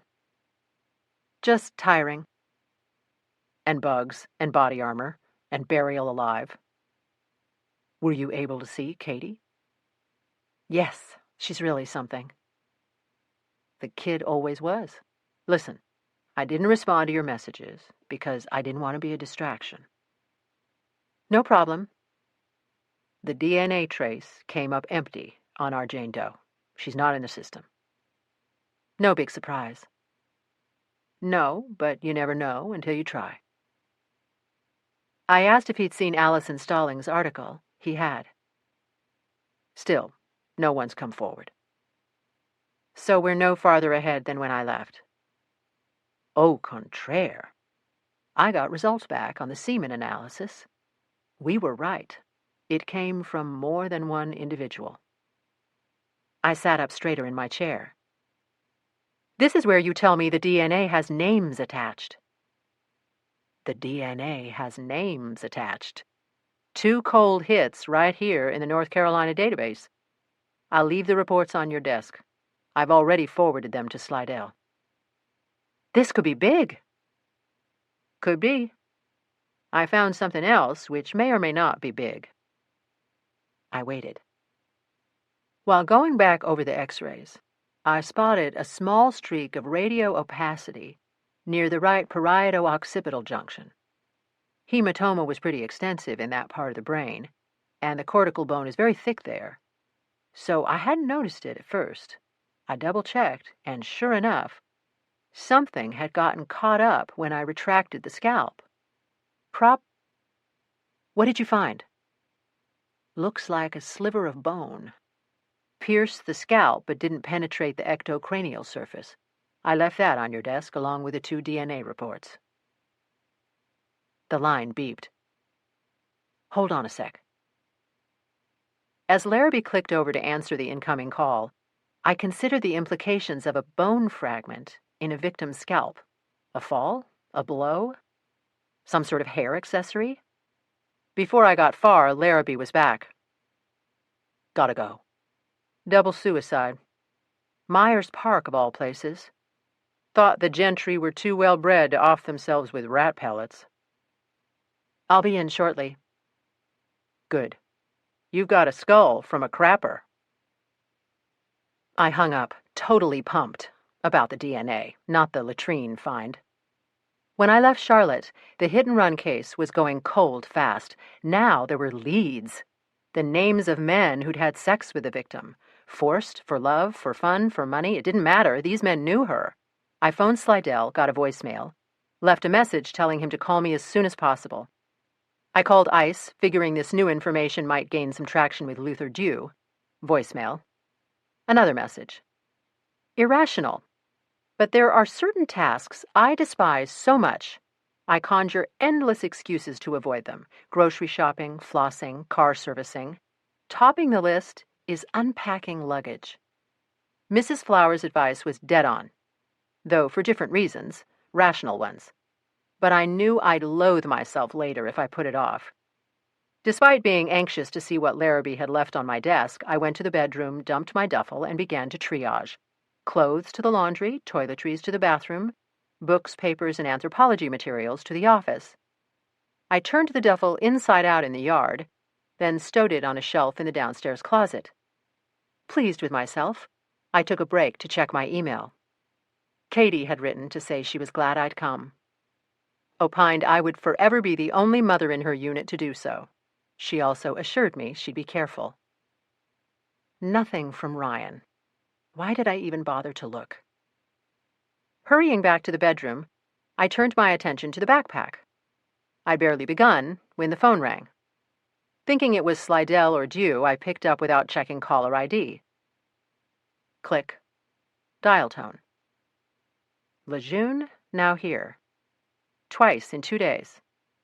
Nice. Back to the pack. First, I emptied the main compartment. Cap, jacket, sunglasses, books, a neck pillow I'd bought during the flight delay in Istanbul, the little goodie bag the airlines give out in business class. Then I worked my way through the outer pockets, of which there are a bazillion on a military backpack. My efforts produced hand cream, batteries, 2 melted protein bars, at least a dozen used earplugs, and a whole lot of sand. 10 minutes after starting, I ripped loose the last Velcro strap and reached into a side pocket expecting nothing but wadded tissues. My hand closed on something that felt like plastic. Curious, I withdrew the object. Moments passed as I studied the thing, bewildered. I turned it over. My puzzlement grew. 28. I was staring at a photograph, faded and worn around the edges. Someone had placed it inside a clear plastic sleeve that was badly scratched. Had Katie put the photo in my pack? Stashed it while I wasn't looking? At first I thought that must be the answer. I wasn't focusing on the scene depicted, just on the fact of the picture's existence among my belongings. Then I noticed a few technical details. The photo measured 3 by 5 and was printed on paper with a weight and finish that suggested a source other than a home computer or drugstore processor. A recent stored memory flared. A comment about backups. Of course! The print had been made with an instant camera, a Polaroid or some similar brand. I brought the sleeve close to the window and studied the pic. The image was grainy and slightly blurred, snapped quickly, or when the lens was in motion. Centered in it was a group of Afghan girls in headscarves and traditional dress. I counted. 6 in all. 5 with arms linked, eyes all giggles and shyness. The 6th girl stood behind the group, forking devil's horns over the head of another. That seemed wrong. Weren't devil's horns a very Christian reference? Where had these kids learned it? Had they seen Western troops do it? 5 of the girls were facing directly into the lens. Though their heights varied, each appeared to be in her early teens, probably 12 to 13. The 6th girl was partially obscured, but seemed a bit taller than the rest. All 6 had dark eyes and glossy black hair crossing their foreheads. Adolescent girls caught in a playful moment. The subject matter argued against Katie as the source, unless she'd taken the picture while out with her unit. But Katie would use a smartphone or a digital camera, not an instant. And why sneak the photo into my pack? It seemed an odd memento. And if that was her intent, why not simply give it to me? My mind shifted from the question of how I'd gotten the picture to the question of its provenance. Afghanistan? Probably. The girls stood a few yards from the corner of a modest stone house, not unlike those I'd seen in Cheyne Bog. Beyond the house, Arid desert stretched in all directions. On the far left, a distant rock formation needled into a cloudless blue sky, dark and featureless, all detail lost to the camera's limited depth of field. The moment could have been captured at any one of 100 villages across Southwest Asia, perhaps 1,000. My mind shifted again. To the photographer. Slim chance a local farmer would possess an instant camera, but it was possible. A gift from overseas, maybe from one of the Allied forces who'd visited the village. Perhaps the photographer was a U.S. service member. Maybe picture-taking was a ploy used to schmooze the locals, to win hearts and minds, as the military put it. I moved my gaze from face to face. The girls looked excited but shy, the way kids are around strangers. That tracked with the soldier theory. I flipped the sleeve and read what was written on the back of the print. A list, inked in block letters, all caps. Laila, Kandin, Mahtab, Ara, Tahira, Hadiya. 6 girls, 6 names. Definitely not Katie's handwriting. Her scrawl looked like tracks left behind by a snail on a bender. What intrigued me was the fact that the names were written in English. Pashto and Dari both use versions of the Persian alphabet. Perhaps a soldier or Marine had taken the shot, then written the names as the girls provided them. That also tracked with the hearts and minds theory.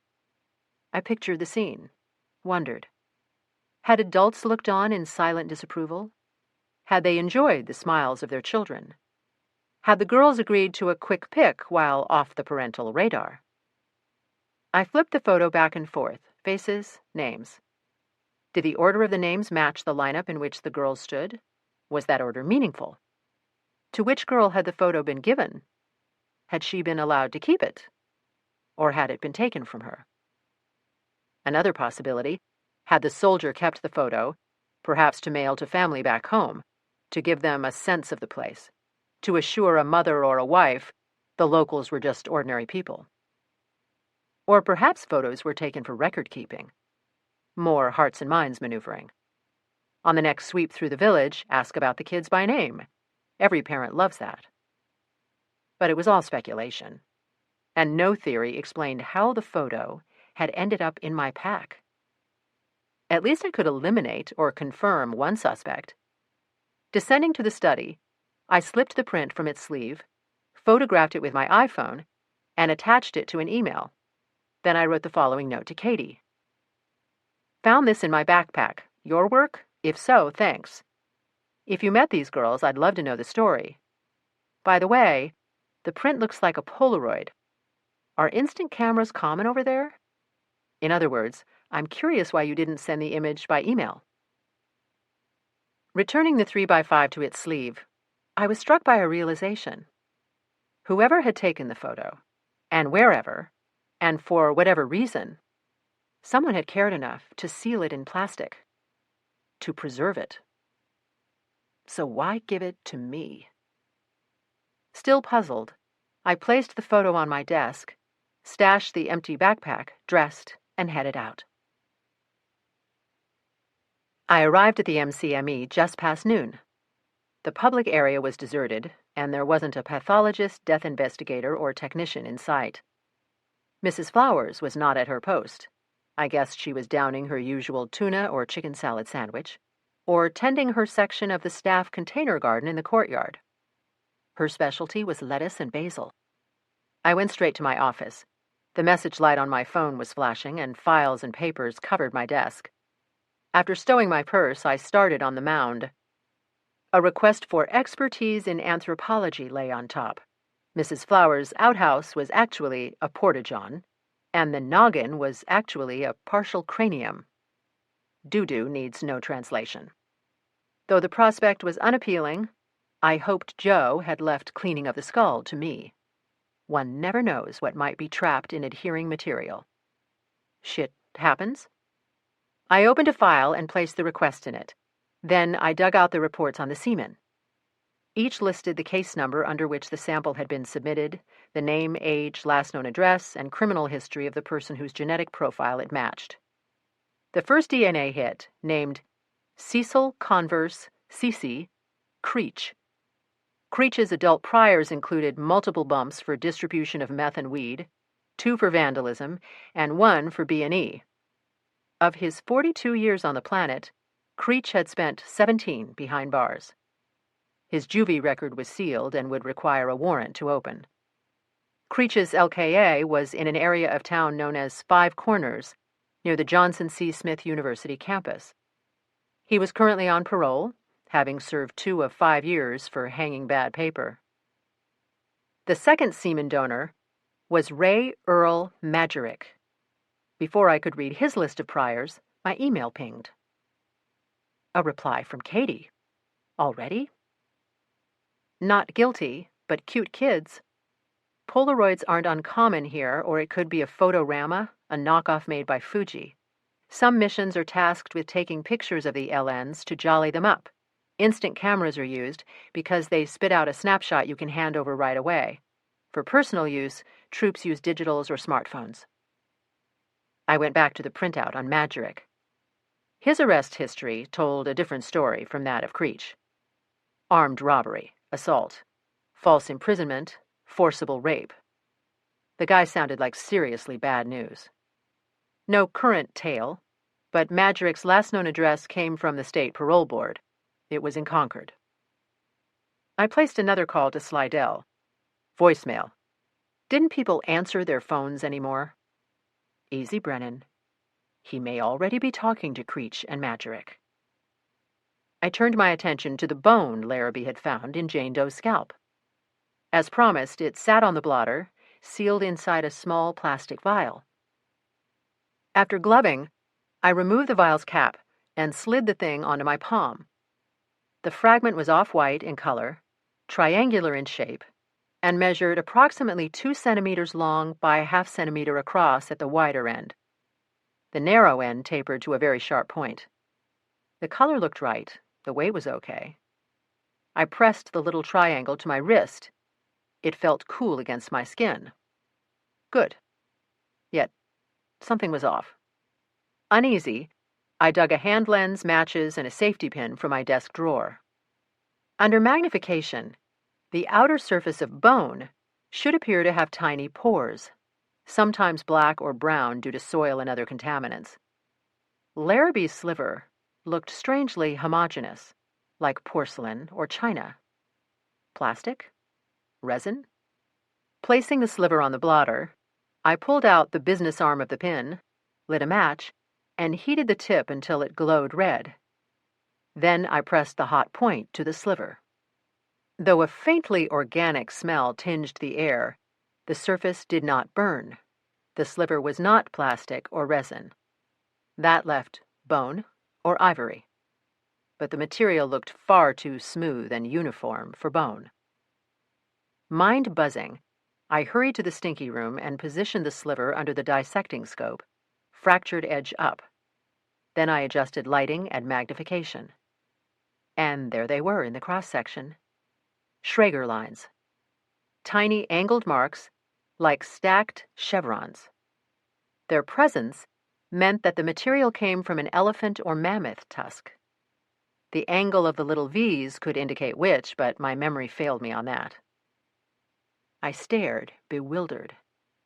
How did ivory end up in the scalp of a hit-and-run victim? Suddenly, I was in a froth to talk to Slidell. Hurrying back to my office, I returned the sliver to its vial and punched in his number. For the 3rd time that day, I was rolled to voicemail. Son of a bitch! Agitated and not wanting to scoop poop from a brain pan at that moment, I jabbed the message button on my phone, then not so gently entered my mailbox code. One by one, I worked through 10 days of accumulated drivel. A question from the chief ME in Raleigh, another from a colleague in Wisconsin, those I saved, 2 hang-ups, an interoffice appeal concerning abuse of the refrigerator in the staff lounge, 3 queries from members of the media, all those I deleted. The final message froze the fingers I was drumming on the blotter. 29. The caller was female, the words whispered in accented English. Background noise obliterated much of what was said. want to say, but, girl, that no accident. The volume kept strengthening, then fading, as though the woman had been repeatedly turning her head, sporadically distancing her lips from the receiver. Or maybe signal strength was erratic. Somehow the voice was familiar, or maybe it was the tone, the urgency. Ping. Was it the same person who'd contacted me from the payphone at Seneca Square? I held my breath, eager to catch every word, every nuance. Passion fruit. Place. Go. Not right. I heard a shout in the background. Someone summoning the woman? Threatening her? Either way, the call ended with the click of an abrupt hang-up. I replayed the message again and again, pen poised over paper. I wrote almost nothing. I receive hundreds of calls, listen to scores of messages, some useful, some crackpot, some the sad ramblings of bereaved next of kin. Over the years, I've developed an instinct for those to take seriously. This call was among them. I checked the messaging system information. The call had come into the switchboard the previous Friday, the day after Stallings' piece ran in the Observer. I studied the few words I'd scribbled. My gut told me passion fruit did not refer to a produce market. I hit Google. Bingo. The Passion Fruit Club was located on Griffith, along a stretch that catered to adult male tastes. I picked up the phone and punched Mrs. Flowers' extension. Yes, Dr. Brannon. I got a call last Friday at 1:30 p.m. It rolled to voicemail. Could you check the log to see if the number was recorded? After a few seconds, Mrs. Flowers read off a series of digits that began with 704, the local area code. I ran the number through a 411 reverse lookup site, but got zip. No name, no address. I was dialing Slidell when the man himself appeared at my door.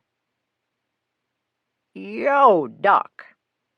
Dropping heavily into the chair opposite my desk, feet out, ankles crossed. "Detective." "How's it hanging?" "Did you get my messages?" Slidell reached out, snatched my tester safety pin from the blotter, and began cleaning a thumbnail. The scritching sound grated like a mosquito whining in the night. "Didn't tangle with one of those mean-ass desert wolf spiders, did you?" "Excuse me?" "Big as golf balls." Slidell stopped excavating to splay his fingers. "Leg spread? They're big as dinner plates. And the little fuckers can jump. Guy told me..." "Can we discuss my hit-and-run case?" "Topping my dance card." "It is?" "Found our MP." More scritching. "Cheryl Connolly." "Yep. Car went off West Arrowwood into a pond in the Moody Lake Office Park. Water barely covered the roof." "I'm sorry to hear that." I was, though I was glad Slidell was now free to focus on my Jane Doe. "Did you get my messages?" 72, by my count." "You received the DNA reports?" "The many loves of Juanita Doe." "That statement is presumptive and offensive." Slidell raised a placating palm. "I'm just saying." I leaned down to rub my ankle, which for some reason had begun to throb. "Hurt your foot over there?" "I'm fine. What do you know about Creech and Majerick?" Slidell drew 2 printouts from an inside jacket pocket and tossed them onto my desk. Then he slumped back and re-engaged with the thumb. I unfolded and laid the papers side by side. 2 faces stared up at me, mugshots in black and white. C.C. Creech had close-set eyes above a nose that had clearly taken more than one hit. His lips were thick and hung partially open. A patch of depigmentation trailed from his right temple to his cheek, a pale footprint in a background of dark, acne-pocked skin. Descriptors said Creech was African-American, 74 inches tall, 189 pounds. Ray Earl Majerick stared straight into the lens, smug and self-assured. His curly hair, square jaw, and straight nose made him handsome in a nondescript sort of way, but there was a coldness in the pale eyes, a meanness not tempered by the cocky smirk. Descriptors said Madrick was white, 70 inches tall, 175 pounds. You know them? I asked. I know the type. Meaning? Slidell leaned forward and jabbed a thumb at Creech. It was bleeding. In a way a rat catcher knows his rats. This guy, CJ... CC. CC, CJ, PJ, BJ, who gives a flying fuck? Creech is your standard low-life dealer. If the turd has 2 working brain cells, which I doubt, he can't rub them together to form a thought. But he thinks he's slick, which will make it easy to run him to ground. Have you talked to his P.O.? Not the sharpest knife in the drawer. The address she had for Creech was a flop house off Freedom Drive. She hadn't seen him in several months. Creech is on parole. Shouldn't he report in regularly? Yes. She didn't follow up? Slidell shrugged. And she'd made no random house calls? The lady said she was real overworked. Jesus. And the other guy? Ray Madrick. Him I do know. Paranoid and mean as a snake, which makes for a dangerous combination. What's his history? Considers himself a ladies' man.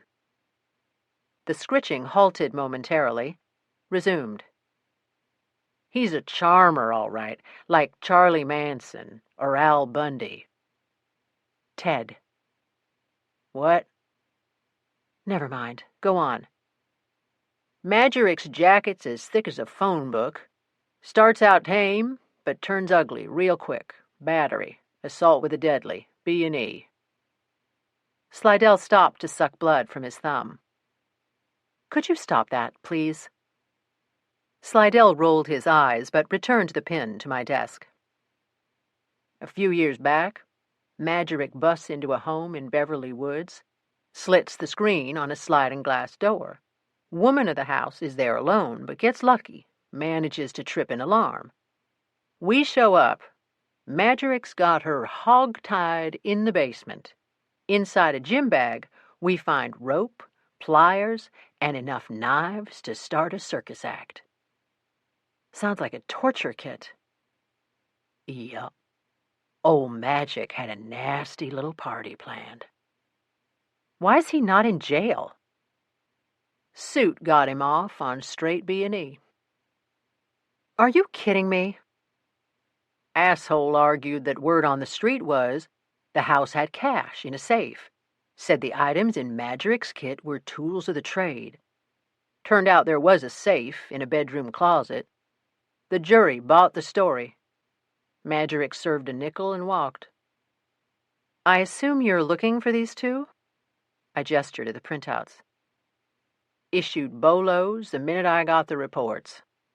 Slidell used the cop term for be on the lookout. Checked LSAs, talked to the neighbors. Creech has a couple of sisters, but they knew nothing, or wouldn't give it up. Couldn't find anyone who'd admit to knowing Madrick.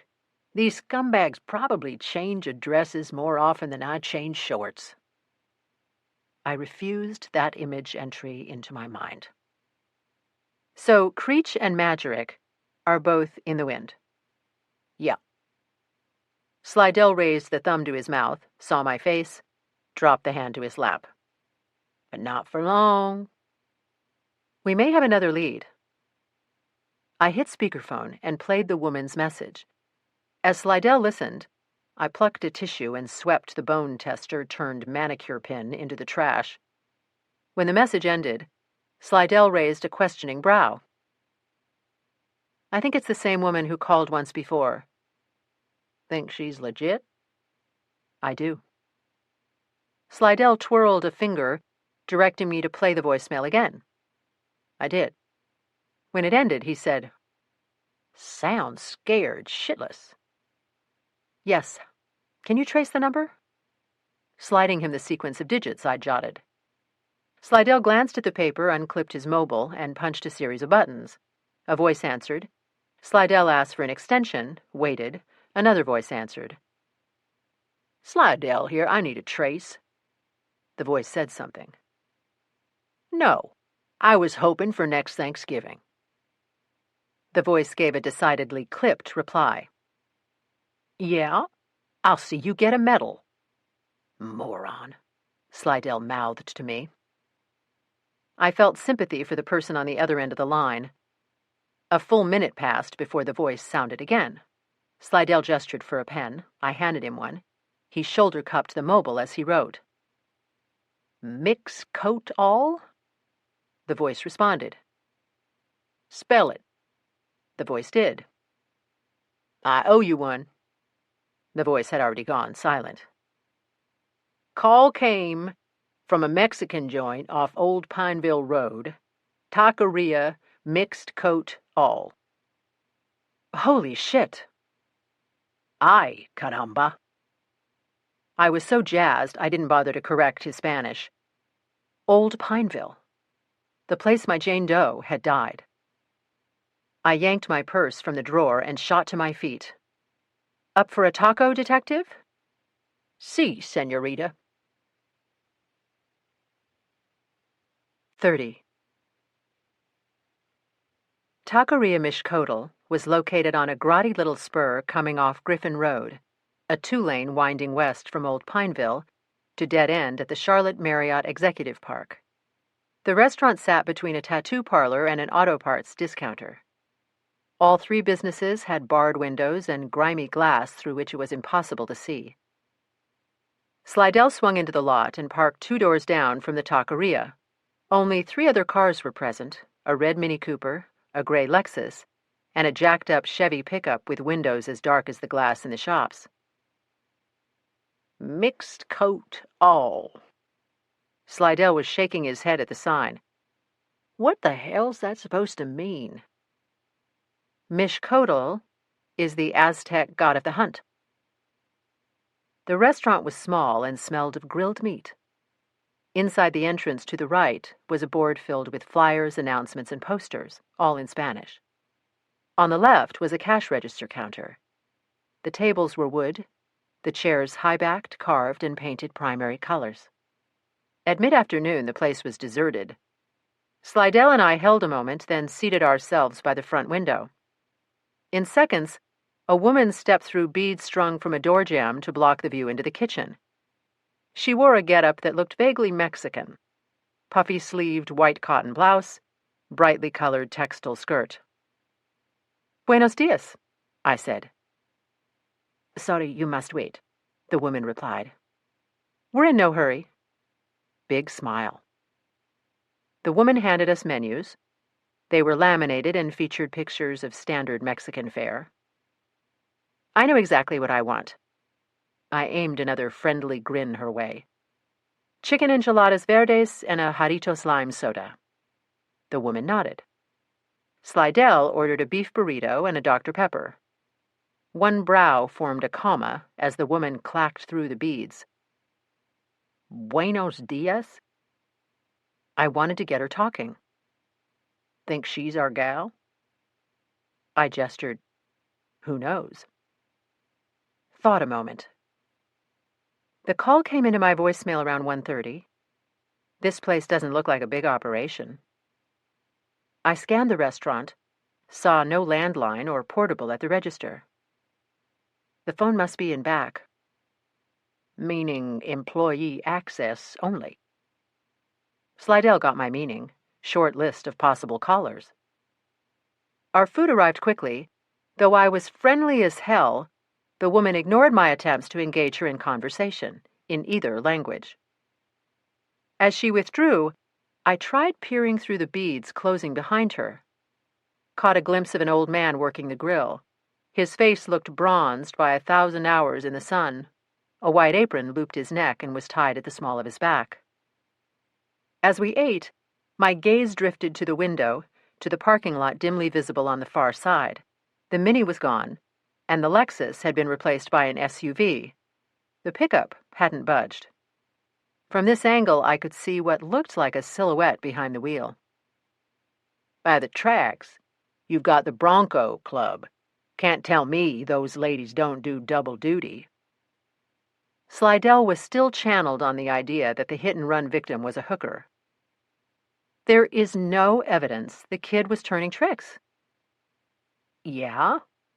How about bingo on the DNA? Slidell took a slug of his soda, smacked the can down. I don't have all day. Let's do this thing. Before I could stop him, he rapped his knuckles on the tabletop to summon the waitress. She appeared and crossed to us.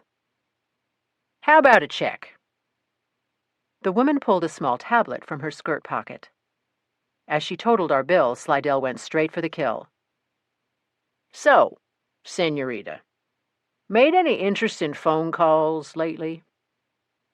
The woman's eyes rolled up. She looked at Slidell, at me, then placed the check on the table and hurried back to the kitchen. That was not smart, I said. Yeah? Think she bolted because she ain't the happy dialer? I think she bolted because you frightened her. Whispered but angry. Or she didn't understand the question. She understood. If that's true, I hope you haven't freaked her so much she refuses to talk. I snatched up the bill. I'll meet you at the car. I rose and walked to the cash register, hoping for the woman, not the old man. Once Slidell had left, she appeared. I apologized for my companion, I said in Spanish. The woman gazed at me across the barrier of the counter, brows tight to one another over her nose. Instead of presenting the check, I withdrew a card from my purse and positioned it facing her. The woman glanced down, then her eyes rose and held mine, and I knew. Slidell was right. I'm Dr. Brennan, I said gently. You phoned me last Friday. The dark eyes revealed nothing. You saw a girl's picture in the paper, perhaps on a flyer. That girl was hit by a car and left to die on the roadside. The woman went very still. A vein pulsed in the hollow at the base of her throat, softly lifting and dropping, a tiny heart-shaped birthmark. We don't know who she is. I think maybe you do. No. But you know something about her, and it troubles you. The woman's eyes slid toward the kitchen. So did mine. Through the beads I could see the old man looking at something above what appeared to be a dairy case. Flickering light on his face suggested he was watching a wall-mounted TV. The woman held out her hand. Please, you pay. The man I am with is a police detective. He traced the call to this restaurant. He can tie you to it. Unlikely, but I knew Slidell was probably getting antsy. If you have information and refuse to reveal it, he can charge you with obstruction of justice. Do you understand what that is? The woman shook her head. As I explained the term in Spanish, her eyes grew wide. What's your name? Rosalie. Barely audible. Rosalie Dostio. Rosalie Dostio, please. I am legal. I don't care about that, Rosalie. Again, her eyes flicked toward the kitchen. Or about anyone else's immigration status. A young girl is dead. It's my job to find out who she is and what happened to her. Every detail is important. I touched her wrist gently. Rosalie. She yanked her hand free. For a moment, I thought she was about to bolt. I make calls. 2. You did the right thing.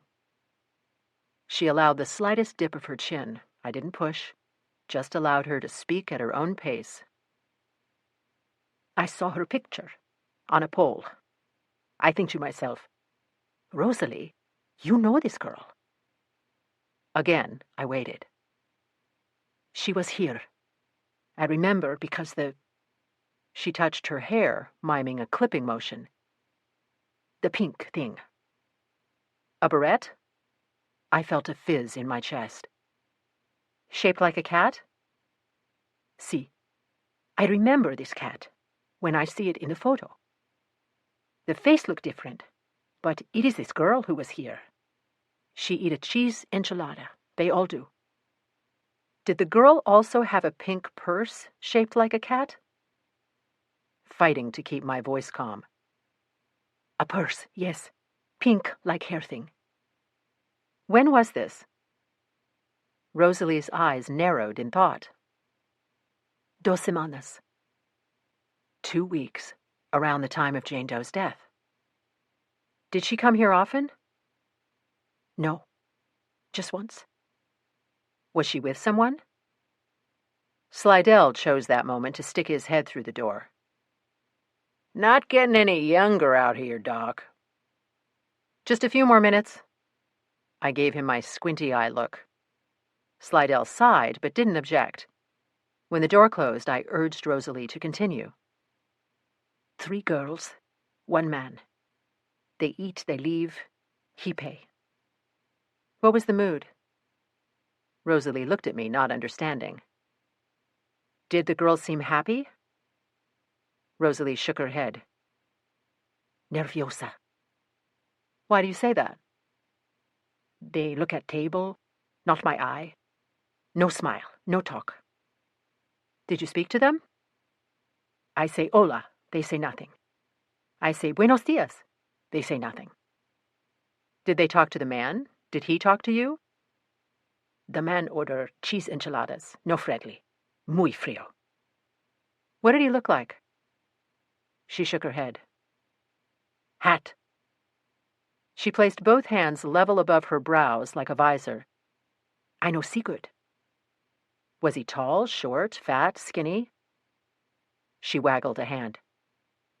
Not so tall, not so skinny or fat. I pulled the mugshots of Creech and Magerick from my purse. Rosalie studied them, slowly shaking her head.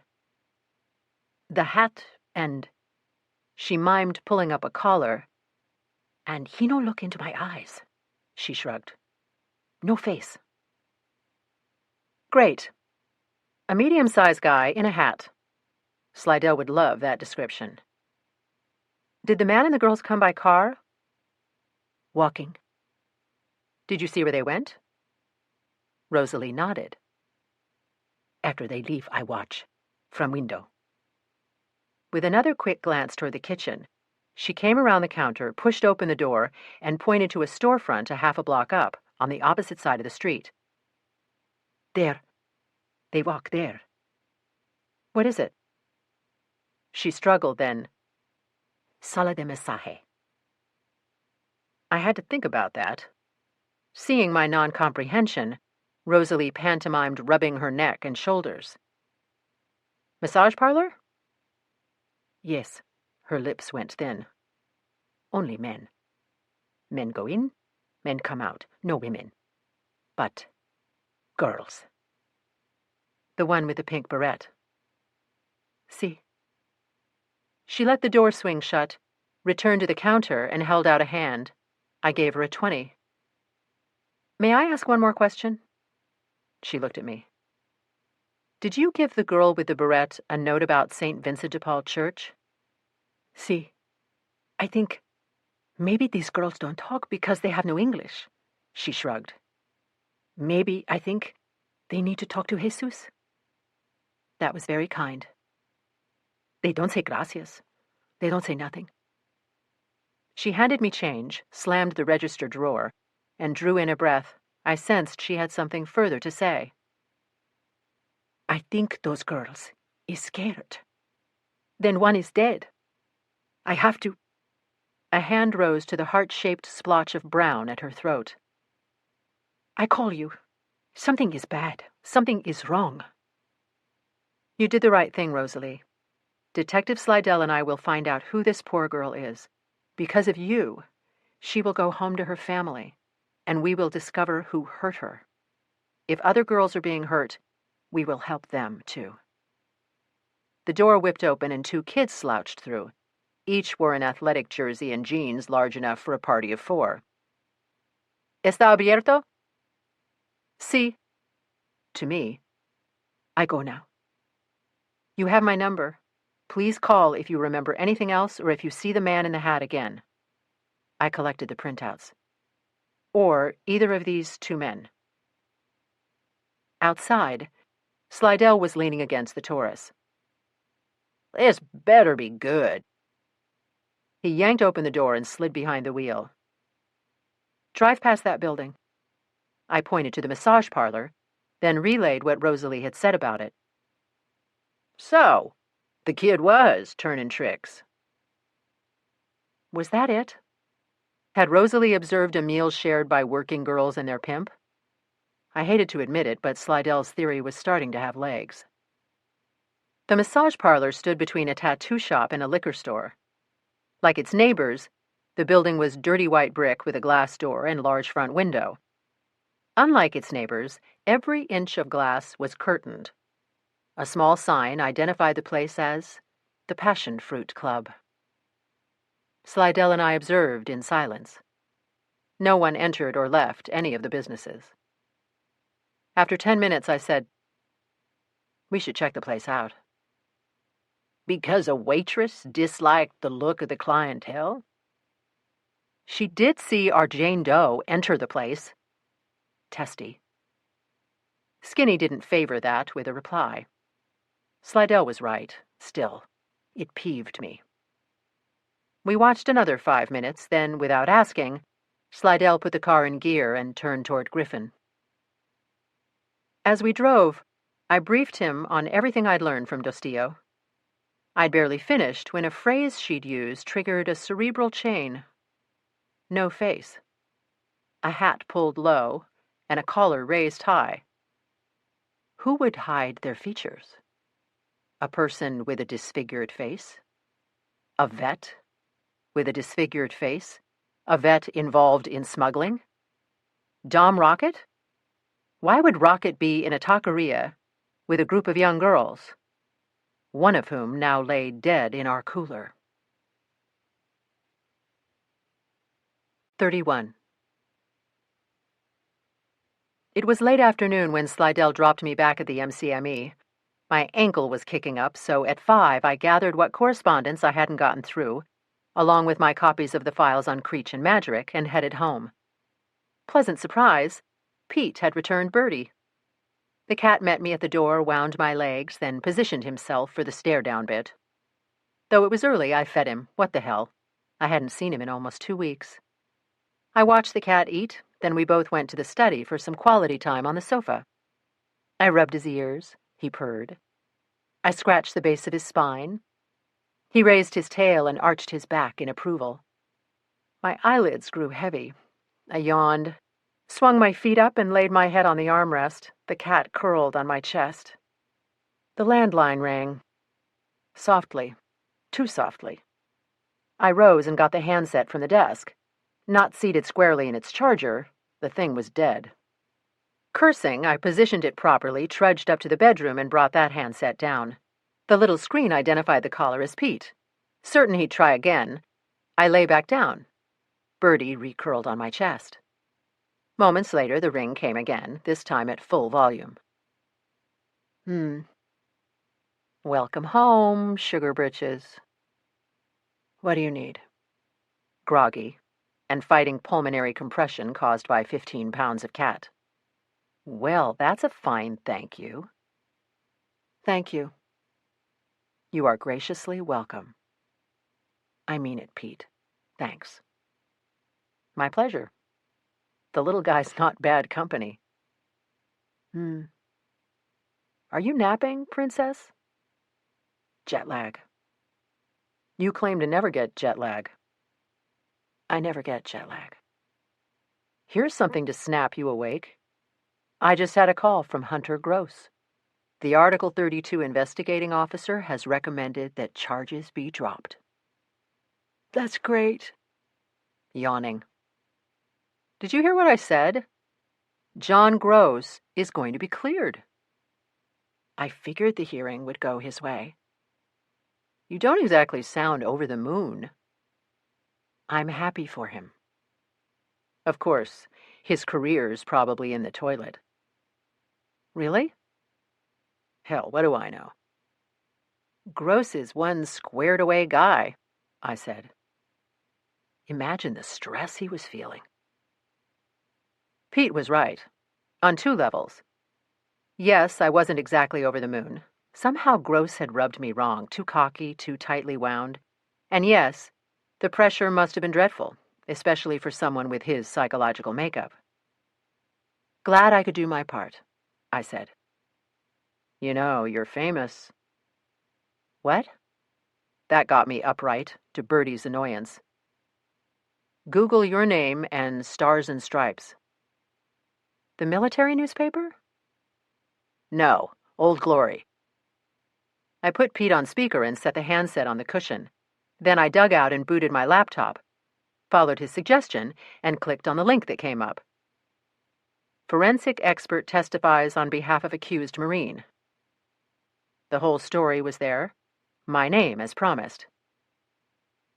Dr. Temperance Brennan, working with NCIS, traveled to Afghanistan and performed dual exhumations and provided key testimony at the Article 32 hearing at Camp Lejeune, North Carolina. I read no further. 2 press mentions in a week. So much for keeping a low profile. I snapped the computer shut. Hello? I snatched up the phone. Is Gross's attorney responsible for this? Weren't journalists present at the hearing? Could have been. There were a couple of spectators. Petulant. Come on. You saved the guy's ass. Enjoy the glory. I rolled my eyes. Wasted, since Pete couldn't see me.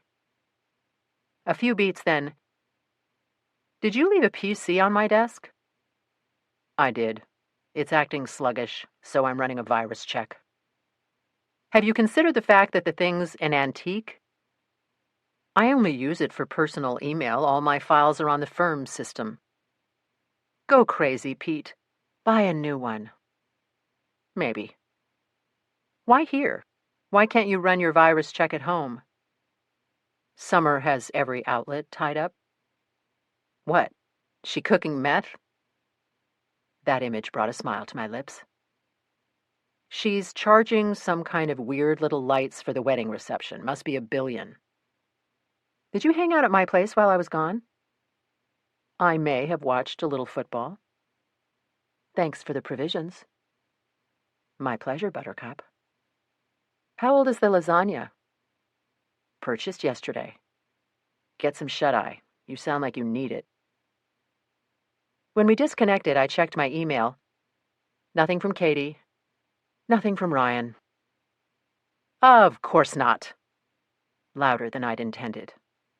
Bird raised his head from his paws, but said nothing.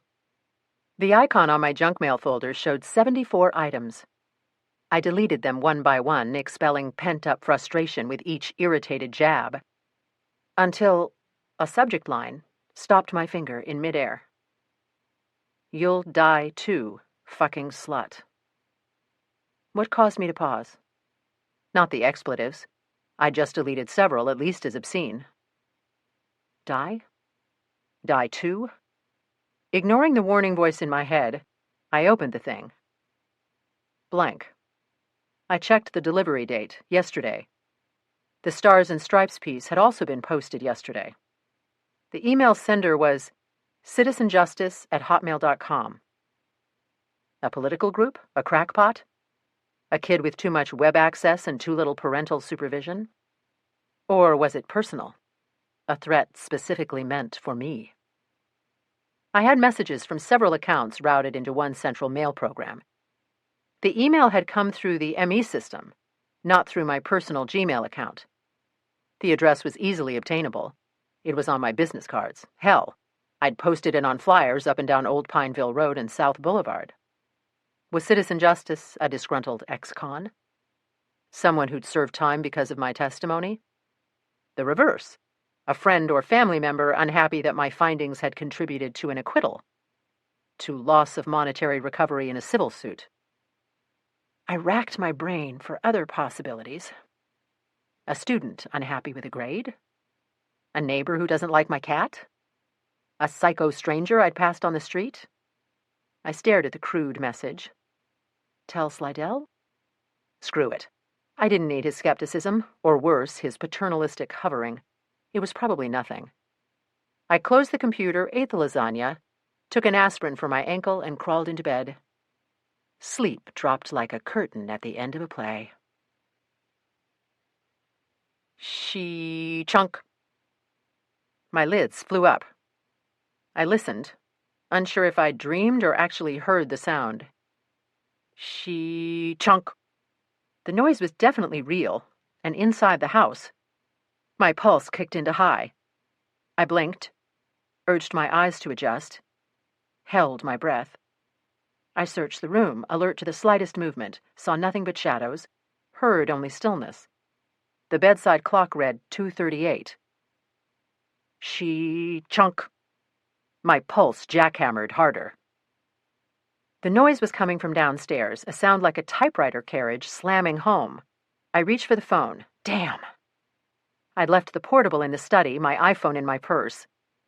I eased from bed and crept to the door, careful to avoid boards I knew would creak. Breath suspended, I listened. No stealthy footsteps, no whisper of fabric brushing a wall, no movement at all. Something feathery touched my bare calf. I flinched and inhaled sharply, looked down. 2 round eyes gleamed in the darkness. I gestured at the cat with a downturned palm. Stay. He slipped through the door as the sound fired again. Chunk. A phrase flashed in my mind, printed words. You'll die too, fucking slut. Adrenaline shot through my body. I glanced over my shoulder, searching the room for something to use as a weapon. The troll from Norway? The LSJML mug? The Mackenzie Childs vase? I settled on the bronze of 2 monkeys holding hands. Heavy, sharp. Sculpture clutched in one hand, I inched into the hall. In the dimness, the wall mirror provided a ghostly view of the stairs. No figure crouched below, knife or gun at the ready.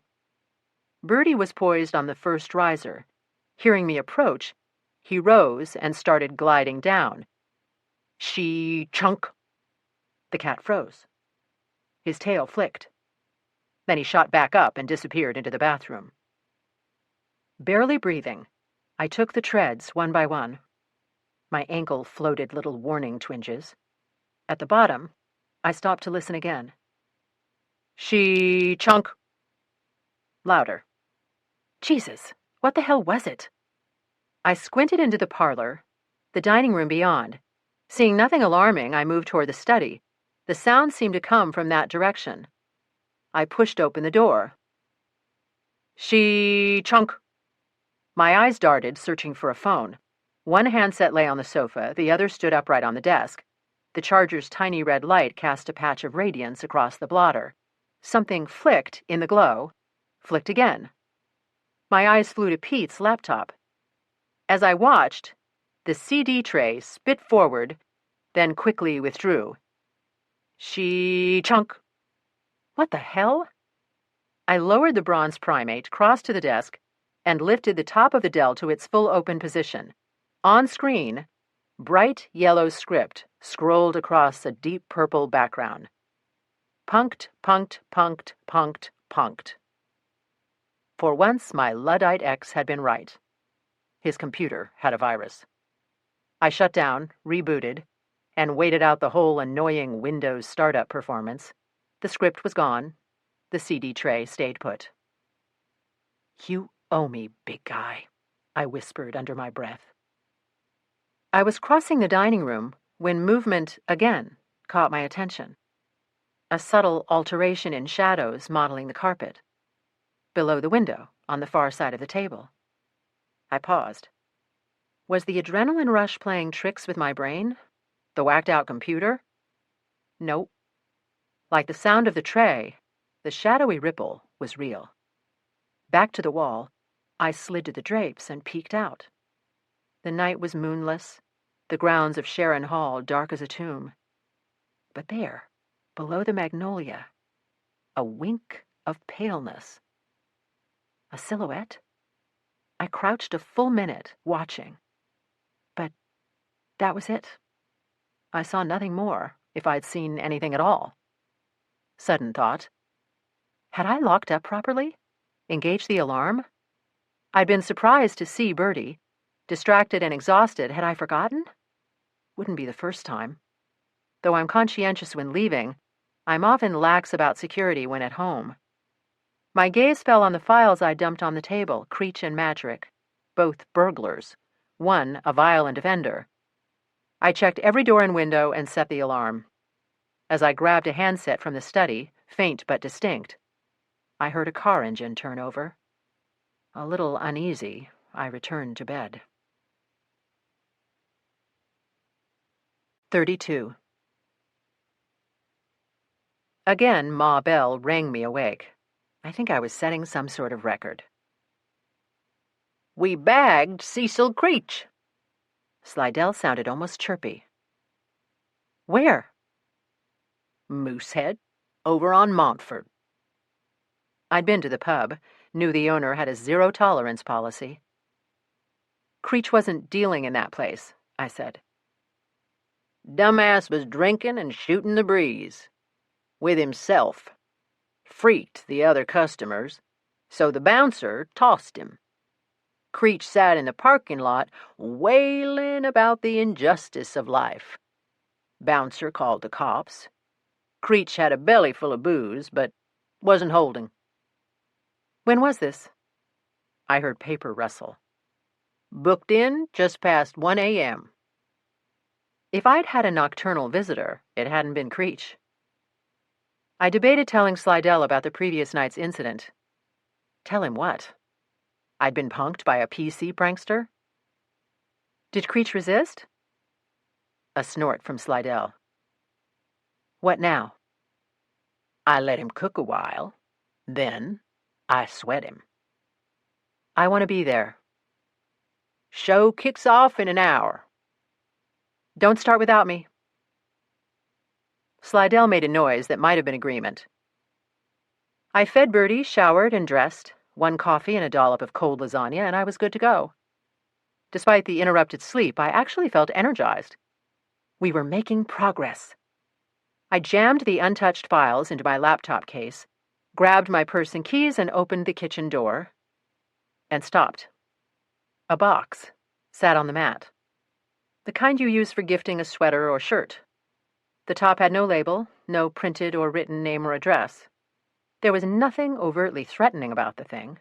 No wires, no sounds from inside. Still, every instinct went on alert. The shadow play in the night. The movement under the tree. And something else. A ruby-brown blossom spread from the box's bottom up and across its left side. I looked around. My Mazda was sitting where I'd left it. No car idled curbside or looped the drive. The grounds were empty. Across the street, Myers Park Baptist Church was deserted. A few vehicles waited out the stoplight at Selwyn. My eyes dropped back to the box. Inhaling deeply, I set down my laptop case and drew gloves from an outer pocket. After pulling them on, I crouched and carefully teased off the lid.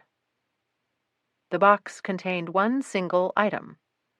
Gray-brown and shriveled, it looked like a hunk of mummified meat. The cardboard below it was dark and shiny. At first I had no idea. I turned the thing over with a fingertip, took in detail. Then, comprehension. Although the day was warm, I felt a chill run my spine. Jesus. I shot to my feet, stomach roiling. My hand flew to my mouth. Oh, Jesus. I swallowed again, raised my chin and let the cool morning air play over my face, willed myself calm. One more check of my surroundings, then I replaced the cover, brought the box into the kitchen, and closed the door. With a shaking hand, I pulled my iPhone from my purse and punched a speed dial button. Slidell picked up on the second ring. "Where the hell are you?" Get over here, now. Slidell read the urgency in my voice. "You okay, Doc?" Yes, no, just please come now. And you may want to notify CSU. To his credit, Slidell asked no questions. I locked Bertie in the bedroom, then returned to the kitchen. Slidell was at the door in less than 20 minutes. He looked anxious, concerned. I let him in and showed him what I'd placed on the counter. It was on my doorstep this morning, sounding much calmer than I felt. I may have got a glimpse of an intruder around 2:30 a.m. Did you open it? I nodded, raised my gloved hands. What is it? Without answering, I removed the lid and stepped aside. Slidell bellied up to the counter and peered into the box. What the fuck? Slidell looked away, then quickly back. After a few seconds, his brows drew together. That what I think it is? A tongue. Human? His tone told me he knew the answer. Yes. Note the papilla. The little bumps that look like nipples. Yes. Slidell ran a hand over his jaw. Cut looks pretty clean. Yes, though there are abrasions and lacerations, probably caused by scraping against the dentition. Marks tell you anything? I see curvature, multiple arcs, so multiple attempts to cut through the flesh. I'm guessing small, handheld pruning shears with curved blades. Slidell straightened and took a deep breath. Vic alive when this happened? Staining on the box suggests significant hemorrhage. Slidell raised both brows. Once the heart stops pumping blood to the vessels, bleeding stops. Greatly oversimplified, but sufficient for Slidell. You piss anyone off lately? I mean, more than usual? Slidell was coming back into character. I shrugged. Who knows? Do you think it's a threat? A warning? Slidell pulled out his mobile and punched some keys. Get CSU over here. He provided my address, then frowned at the information he was given. As quick as you can, then. Jamming the phone on his belt, he looked at me glumly. What makes you think this is a threat, and not just a wind-up? Come into the study. He did, head swiveling left and right. I booted my laptop and opened the email from citizenjustice@hotmail.com. When did this land? A few days ago. And you didn't mention it because... There it was, that annoying paternalistic edge. I didn't see it until yesterday. I told him what had happened in the wee hours of the morning. Maybe happened. It might have been nothing. Or it might have been the asshole delivering your door prize. I'm putting eyes on this place.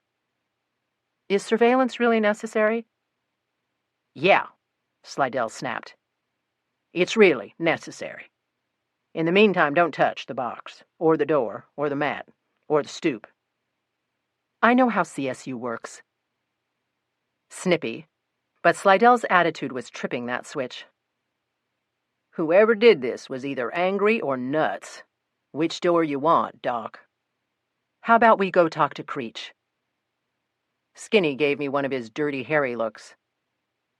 Look, I have to submit a statement.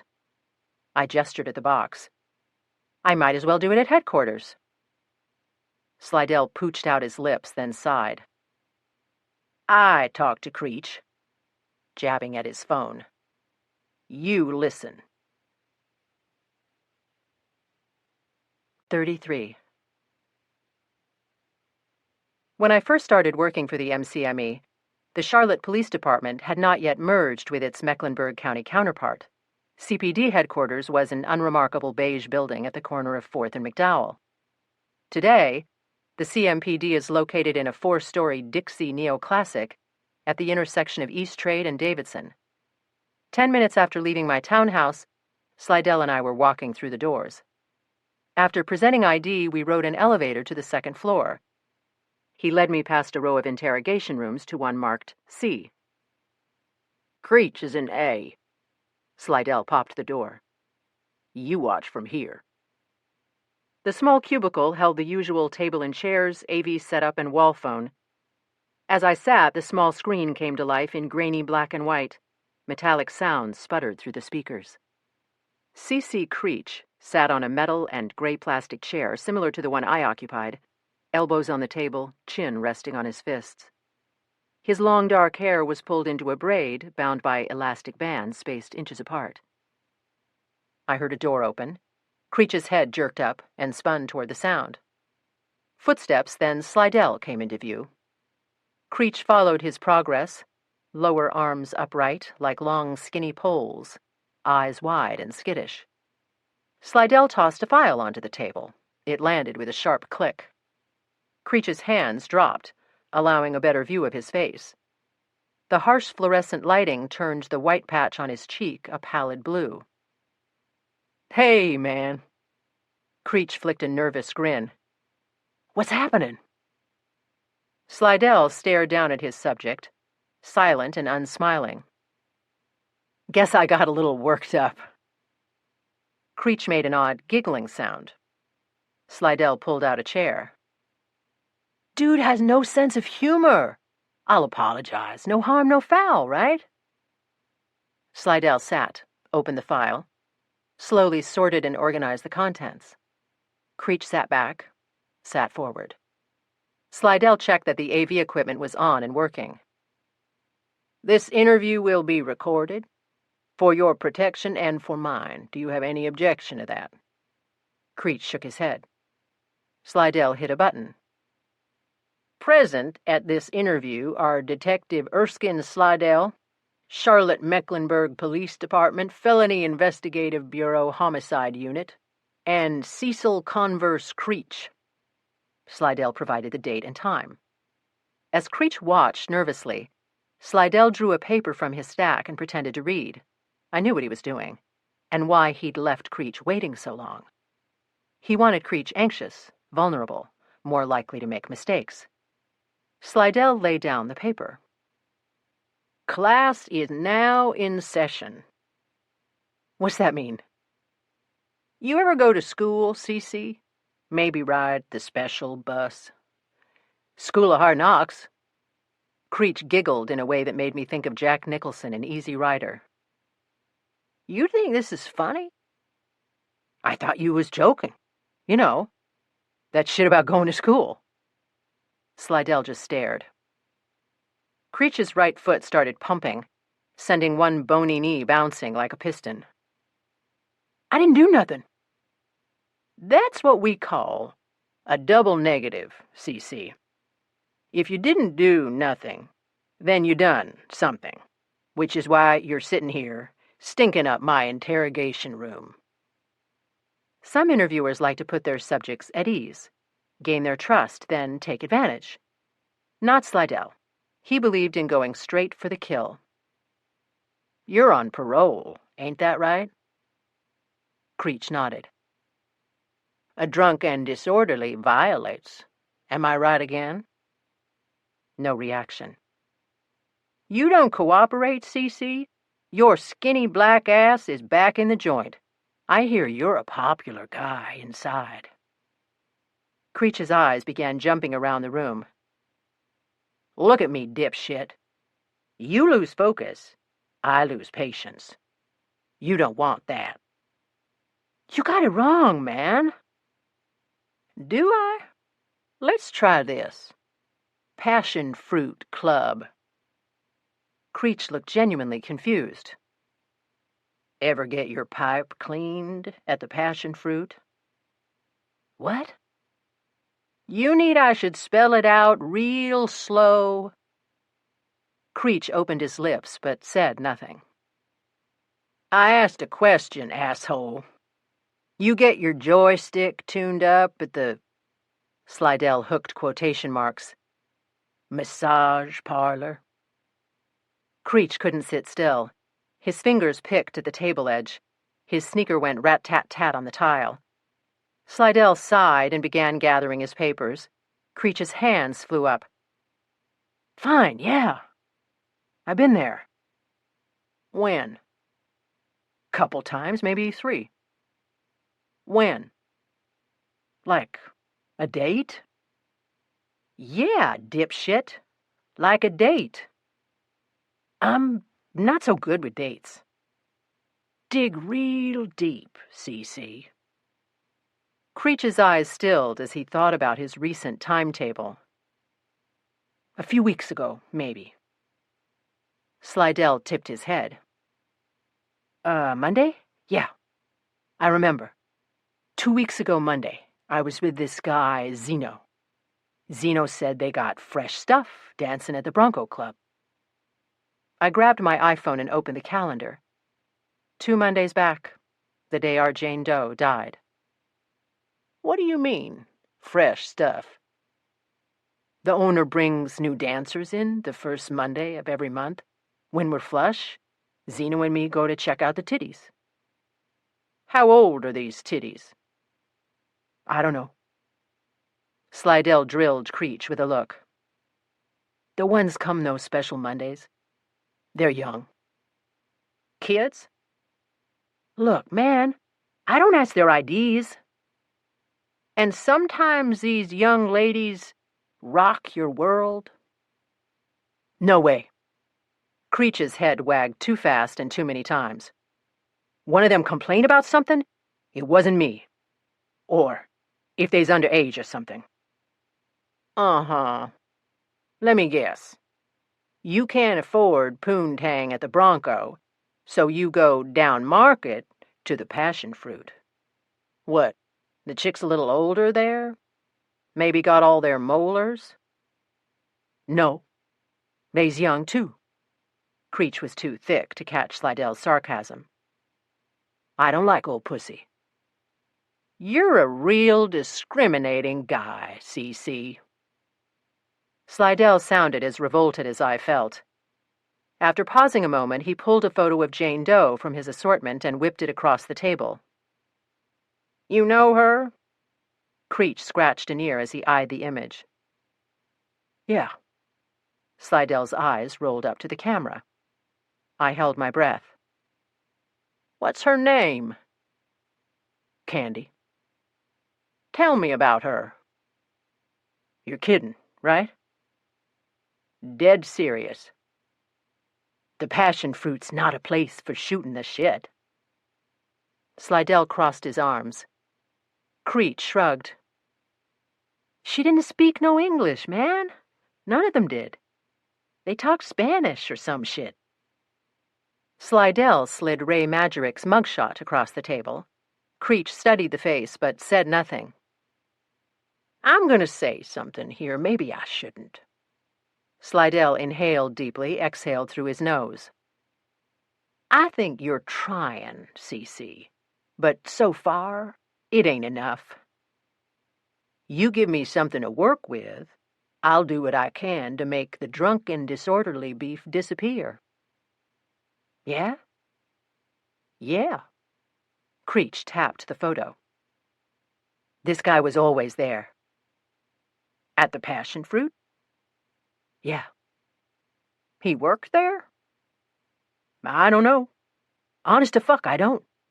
The girls called him Magic. Acted scared of the dude. Why?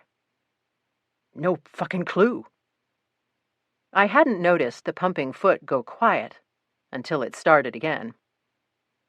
This shit's all confidential, right? It gets out I talk to you, it's my balls to the wall. Slidell flipped a pen and tablet across the table. Write it down. I gave it up. Come on. We're talking my ass. Slidell was already heading for the door. He turned. Do yourself a favor. Calm the fuck down. Hey, wait. What happens to me? I met Slidell in the hall. What do you think, Doc? His story seems to track. So we got Candy for our Jane Doe street name. Maybe Majerick for her pimp. You figure Majerick works alone, or as a handler for someone else? Magic's too mean and too crazy to run a string, if that's what we're looking at. I thought about Creech's words, Young girls, arriving every month. Arriving from where? Small towns, middle-class burbs, big city ghettos? By buses, trains, vehicles in which they've thumbed free rides? A revolving carousel of women, moving in young and naive, then sliding down the ladder to places like the passion fruit, addicted, broken, youthful optimism gone forever. It was a dispiriting vision. Suddenly, one of Creech's comments clicked with something Dostio had said. Show him Dom Rocket's photo. Why? Will you just do it?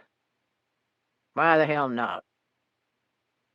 On screen, I watched the third photo slide across the table, not sure myself what reaction I hoped for.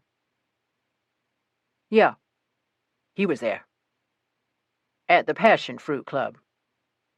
Yeah, totally freaked the chicks out. They were afraid of him? Scared shitless. Who is he? Hell if I know. Slidell placed Rocket's picture beside Magoric's. Did these men know each other? Same answer. Slidell flicked impatient fingers. Hell if I know. Creech repeated himself. Did you ever see them talking to each other? Creech shook his head. The monitor receded. The room around me. Facts were clicking together fast. Dominic Rocket frequented the Passion Fruit Club. Our Jane Doe worked at the Passion Fruit, using the street name Candy. Rosalie Dostio saw Candy and other girls in the Taqueria Mishkotl. The taqueria was near the intersection where Candy died. Dostio and Creech thought Candy and the other girls spoke Spanish. Dom Rocket was an importer, probably a smuggler, who made frequent trips to South America. I heard Slidell's footsteps click the tile in Interrogation Room C, the door open, close. Creech began whining about his rights, his deal with Slidell, his safety. The video and sound cut off. I stood in the musty little space, a cold hollowness filling my chest. Dear God, could that be it? 34. Suppose these girls are being trafficked. Slidell's expression was beyond dubious. Human trafficking. Think about it. We stood outside the homicide unit squad room. Behind us, through a doorway, stretched a labyrinth of dividers, file cabinets, and desks. A few were occupied. Creech says the Bronco Club features special dancers every month. Very young girls. You think they're all hitching rides from Iowa and Nebraska? They're strippers. They make a few bucks, they move on. And enroll in PhD programs at Yale, I snapped. That ain't what I meant. Consider this. Who would be well-positioned to meet the demand for a constant supply of young women? Slidell gave me a skeptical look. Dom Rocket, I said. Just 'cause the guy smuggles dead dogs, don't mean he'd smuggle live people. I listed the points that had just toggled in my brain. Candy, the passion fruit, Spanish, frequent buying trips to South America. And Rocket had cash to invest in S&S Enterprises. Where'd he get it? You're saying he greases his pockets, trafficking child sex slaves? Easy, Brennan. I'm saying we need to consider the possibility that girls are being brought here illegally, then forced to work in the sex trade. And that Rocket's the doer. A number of factors point to him. Smuggling dead dogs is one thing. Smuggling kids is a mighty big leap. I understand that. Slidell looked down at the file in his hand, shifted his feet. Magoric I could see, but that kind of operation is above his skill set. Rocket, eh? He scrunched one side of his face and shook his head. I had to agree. My impression of Dom Rocket was conflicted. A scarred war hero, a man with no interest in helping ID a hit-and-run victim. I felt pity. I felt revulsion. Rocket has the skill set, as you put it. And infrastructure, the trucks, the supply routes, I said. Does he have the cold-hearted ruthlessness to traffic helpless kids? I don't know. The callousness to kill if they rebelled? That thought was too terrible to voice. 2 more neurons reached out. A plastic vial. An antique tusk. Holy crap, Slidell, I just thought of something else. Larrabee found a sliver of ivory in Candy's scalp. What's ivory doing in a hooker's hair? Will you let me finish? Slidell looked at his watch. When we were in Rocket's house, I saw a carved tusk in his living room. The thing looked old. And? What do you mean, and? Sharp. The worldwide ban on ivory has been in effect for over 20 years. Who has the stuff just lying around? I got an ivory marble my granddaddy gave me. Are you listening to me? Calm down, Doc. I am calm. Did you know that other than drugs and guns, human beings are the most smuggled commodity on Earth? Slidell rubbed his chin. A phone rang in the squad room behind us. I'll write up a warrant. Not saying I'll get one, but we've got Creech's admission the passion fruit is a rub and tug. I'll go with that. Once inside, we see what we see. While Slidell tried to convince a judge to issue a search warrant, I headed back to the MCME to do some research. I learned the following. A United Nations study put the estimated annual global profit from human trafficking at $31.6 billion. And that figure was a few years out of date. Given the industry's steep growth curve, some were placing the total closer to $40 billion. At any given time, 2.5 million people worldwide are in forced labor as a result of trafficking. 161 countries are affected, 127 as exporters, 137 as importers. Asian and Pan-Pacific countries are the most common source, followed by African, Middle Eastern, and Eastern Bloc nations.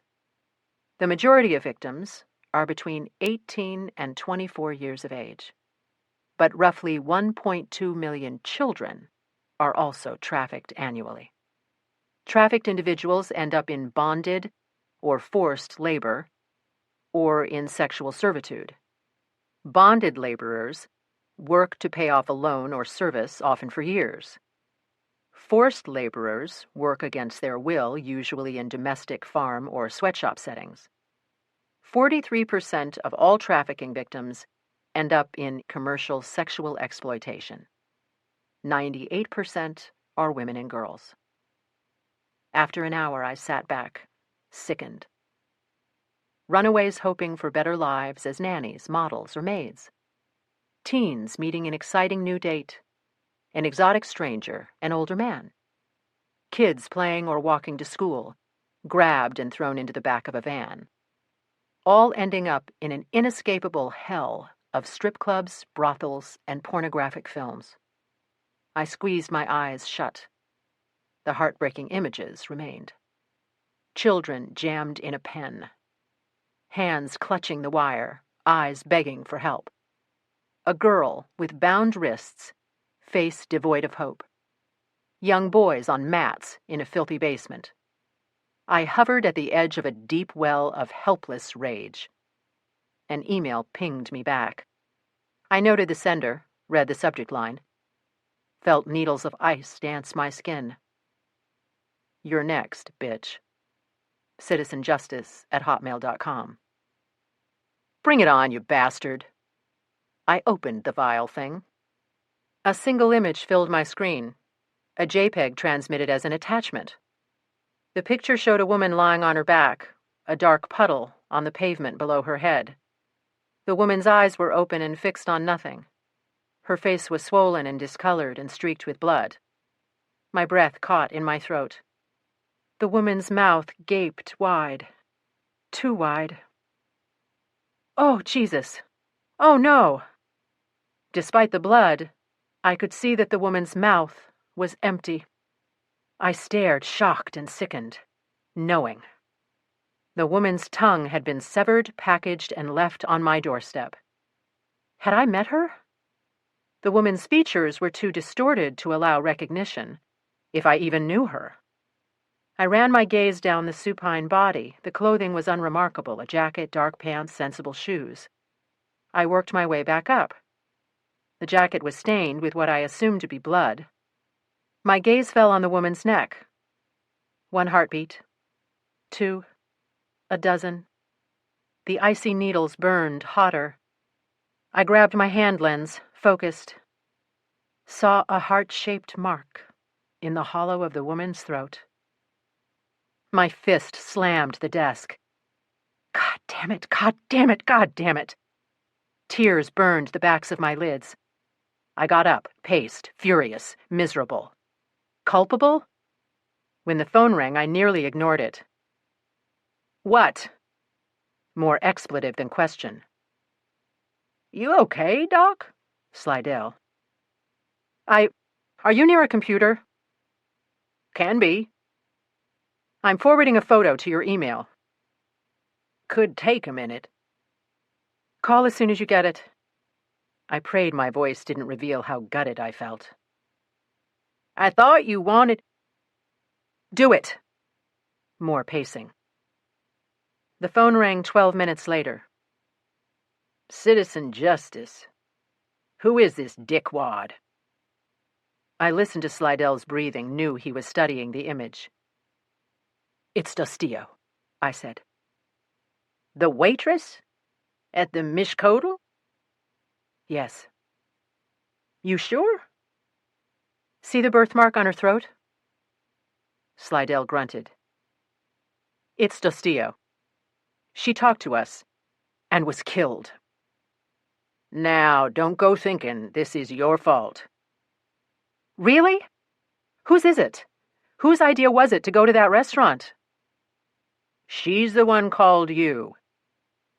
And for being a good Samaritan, she gets her tongue hacked out. I was close to tears and hating it, especially when talking to Slidell. Slidell was silent for so long I thought he'd disconnected. Given my rudeness, I wouldn't have blamed him. Getting sicker and sicker, he said. Whoever did this plays for bigger stakes than one teenage hooker. You're thinking Candy and Dostio are connected? You don't? Candy was killed near the taqueria. Dostio told us she'd seen Candy in there, said she worked at the Passion Fruit. Dostio's dead, Candy's dead. Still liking Rocket? Right now, he's topping my list. I'll send the email over to Cybercrime, see if they can capture an ISP. Tex can analyze the image, filter it or enlarge it or whatever the fuck they do. Maybe we can nail the location. What are the chances the body's still there? Slidell made one of his Slidell noises. Then, the Passion Fruit belongs to an outfit called Say-Do LLP. What? He started to repeat. I cut him off. Who are the owners? They're not really into talking about themselves. Someone's looking into it? As we speak. In the meantime, I got the warrant. When do you hit? Tonight. Putting a team together now. I want in. Yeah, I figured that. 35. The night was cool, the air tainted with the smell of diesel and at least one peeved skunk. A full moon hung in the eastern sky, crossed by wispy fingers of black. Nice night for a raid. Slidell spoke from behind the wheel of a police cruiser. A uniformed cop named Rodriguez rode shotgun. I was in back. Ours was one of 4 vehicles idling in an industrial lot on Griffin, a bump north and 50 yards west of the Passion Fruit Club. 3 Chevy Suburbans held 3 SWAT guys each. Slidell had come loaded for bear. His words. My heart hammered inside my Kevlar vest. Slidell's idea. The thing was bulkier than the IBA I'd worn in Afghanistan. My ankle ached inside its boot. Words spit from a radio clipped to Slidell's vest. He looked at Rodriguez. Rodriguez nodded. We got out. The others did the same. Helmeted figures carrying AR-15 Bushmasters and Remington 700P 308 sniper rifles equipped with night vision. Bear. Place has 2 doors. Slidell's face was hard to see in the dark, but the edge to his voice told me he was amped. We're going in, pincers style. Alpha and Charlie through the front, Beta and Delta through the rear. Any weapons inside? Proceed as though the place is an arsenal.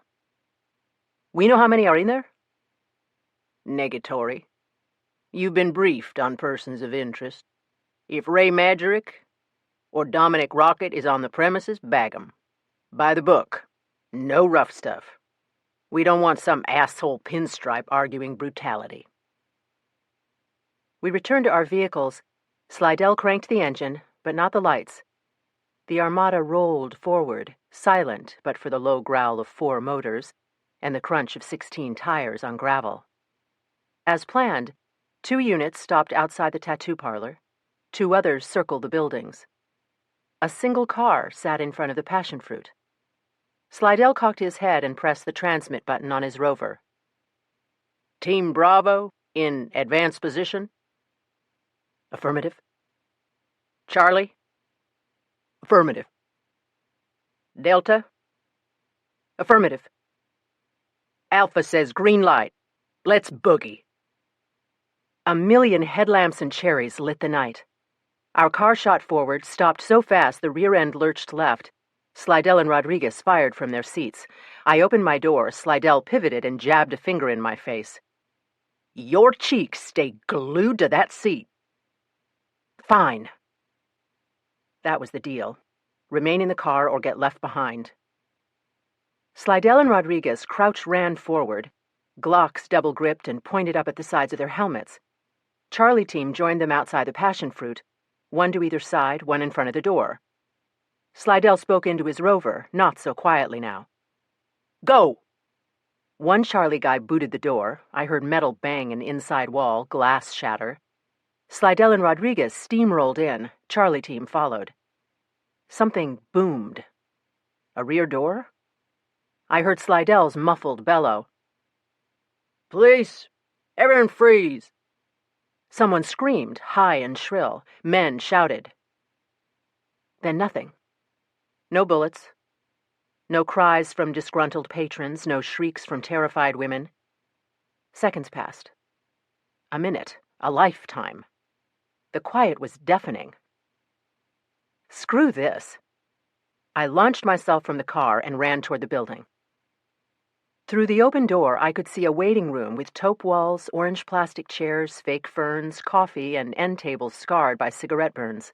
One of the Charlie guys was there. Clear? I panted, high on adrenaline. Yeah. He tipped the barrel of his Remington toward a doorway on the right. Party's down there. I followed a corridor toward the back of the building. As in the waiting area, the walls were taupe. Doors ran its length, all painted yellow. 3 on the left, 3 on the right. Every door was open. I glanced through each as I hurried past. The rooms had plywood walls that didn't make it to the ceiling. 3 were closet size and held only a bed, neatly made, and a straight-back chair.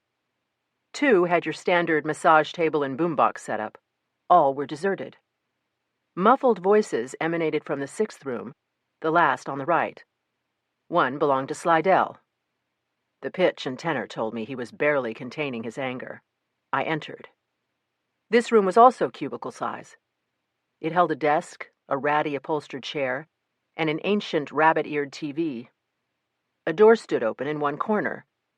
Through it, I could see stairs descending into gloom. Another SWAT guy was in the room. Delta Team, I think. His eyes followed me from below the rim of his helmet. I pointed to the stairs. He nodded. The basement was dank and dismal, and to my disgust, showed signs of habitation.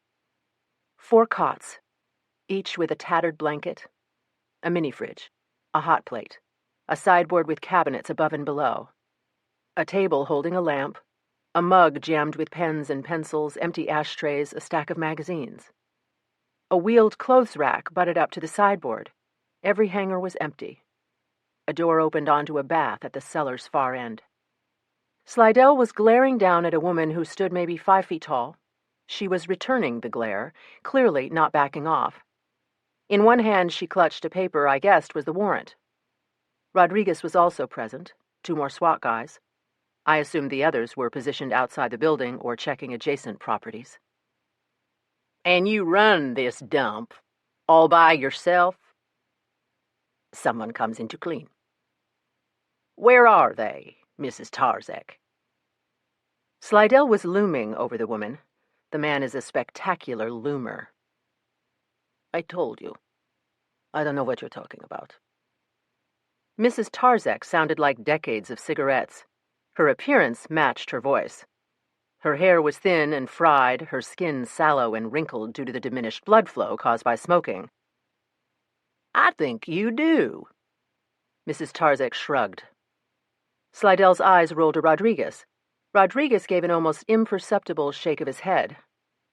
Slidell's jaw muscles bulged so large they jostled his helmet strap.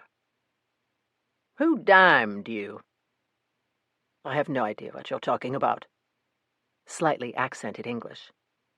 "We do massage therapy. Only massage therapy." "Yeah?"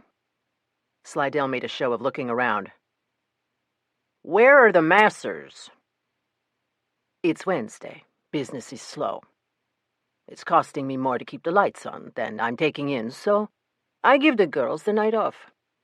Girls, making the proper term masseuse." "The proper term is whorehouse." "I love the way you do macho, officer. What are you, 400 pounds? "With my gun on." Slidell's face was hard, his cheeks the color of claret. "You seem tense, officer. You might benefit from one of our aromatherapy packages." "You might benefit from a little time in the box." Mrs. Tarzek took 2 steps back, wagged her head slowly, and smiled. Her teeth were yellowed and seemed oddly small for her mouth. "You going to arrest me?" Slidell said nothing. "I didn't think so. Whatever you're looking for, it's not here. Never was. You have nothing. You know it, I know it. So take your piece of shit guns and your piece of shit vans and get the hell off my premises." "These masseuses, where'd they come from?" "Licensed massage therapy training programs." "What's say do?" "Excuse me?" "The outfit that owns this dump. The people funding your lavish pension." At that moment, a SWAT guy clomped down the stairs, Bushmaster angled toward the ground. I stepped sideways to allow him access to the room. He nodded thanks. Slidell dragged his eyes from Mrs. Tarzek to look at the man. His deep frown deepened on seeing me. The SWAT guy shook his head and raised a palm. Nothing. "Toss it again," Slidell barked. Mrs. Tarzek's tough exterior showed its first crack. "This is harassment. You can't do this." "Yeah?" Slidell pointed at the warrant. "That says I can." Mrs. Tarzek's eyes narrowed. "Can I get my cigarettes?" "No, you can't." Slidell indicated one of the cots. "Park it." Mrs. Tarzek sat and crossed both her legs and her arms. The SWAT guys headed upstairs. In moments, I heard boots on the floorboards above. I knew they'd recheck for people, not search for evidence. Slidell knew that too, and it was not improving his mood. He slammed through the desk, checking random papers, agitation obvious in his rapid breathing and jerky, heavy-handed movements. Rodriguez moved to the sideboard and began pulling out ramen noodle packets, canned foods, and boxes of dried macaroni and spaghetti dinners. When each section was empty, he knocked on the cheap laminated wood, tested for hollow spaces behind or below. Slidell dug through the wastebasket. Empty. Pulled the blankets from the cots, the covers from the pillows. Nothing. He disappeared into the bath. I heard the toilet seat bang, the tank cover scrape, the shower curtain screech across its rod. Rodriguez opened the refrigerator, found sodas and condiments, a few packages of cheese. Slidell emerged from the bath. "You'll find nothing illegal." Mrs. Tarzek's voice now sounded high and stretched, either nerves or the need for a nicotine hit. "Good point. No client lists, no bills, no ledgers to square your ass with the IRS." Slidell drilled her a look. "Here's an interesting point. What ain't here can be as incriminating as what is." "I doubt that." Slidell strode over to her. "What say do?" Mrs. Tarzek shrugged. "Who you working for?" "Darth Vader." "You say you're sucking wind now? Let's see if business picks up with a cop parked on your ass 24/7. Think Darth's gonna cut you a big bonus check?" "That's what lawyers are for." Slidell pulled out the picture I'd taken of Candy. "Know her?" Mrs. Tarzek glanced at the photo but said nothing. "The kid's not looking tip-top, lying on a gurney at the morgue and all." Slidell waggled the photo. "Try again." Mrs. Tarzek uncrossed and recrossed her legs, keeping her eyes averted from the image. "Yeah, I don't like looking at dead kids, either." Slidell's tone went harder than granite. "Last chance. Where did you take them?" "You're crazy." "Tell this to Darth. Wherever you turn, I'll be there, day or night. Here on in, I'm your worst nightmare. You're done." No reaction. "And here's the part you really won't like." "Imagine that." "See you tomorrow." Slidell clicked air through his teeth and winked. Mrs. Tarzek's foot angled up and her legs started pumping, but she held her tongue. "We're out of here," Slidell said to Rodriguez. I got an angry scowl as he pushed past me to climb the stairs. Rodriguez and I made our way up and out the front door. The SWAT guys were already piling into their SUVs. Slidell was in the cruiser when Rodriguez and I got in. His anger felt like voltage sparking in the small space. "Who the bloody fuck tipped them?" Slidell's palm slammed the wheel. I knew better than to respond. So did Rodriguez. Slidell swiveled to face me. "And who the bloody blue fuck cleared you to leave this vehicle?" I waited a full... "This isn't done." Slidell twisted the key.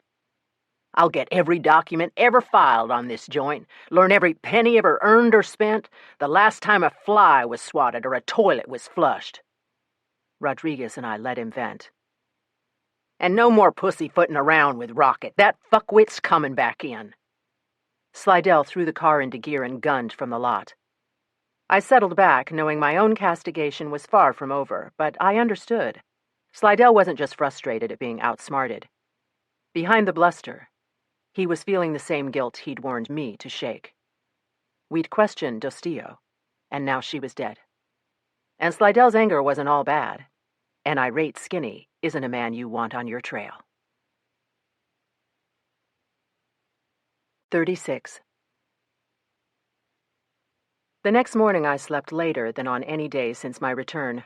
Nevertheless, I awoke anxious and restless. I had coffee and raisin bran, then washed my bowl and mug, feeling as though my skin wasn't properly sized. The failure of the passion fruit raid, concern for other girls who might suffer Candy's fate, frustration at still not knowing Candy's identity, anticipation of Slidell's ongoing wrath, guilt over Dostio, guilt over avoiding Larrabee's crapper skull, apprehension because some nutcase put a tongue on my stoop. The ankle felt pretty good. I decided it was time to try it out. I phoned the main switchboard at the MCME. Mrs. Flowers answered.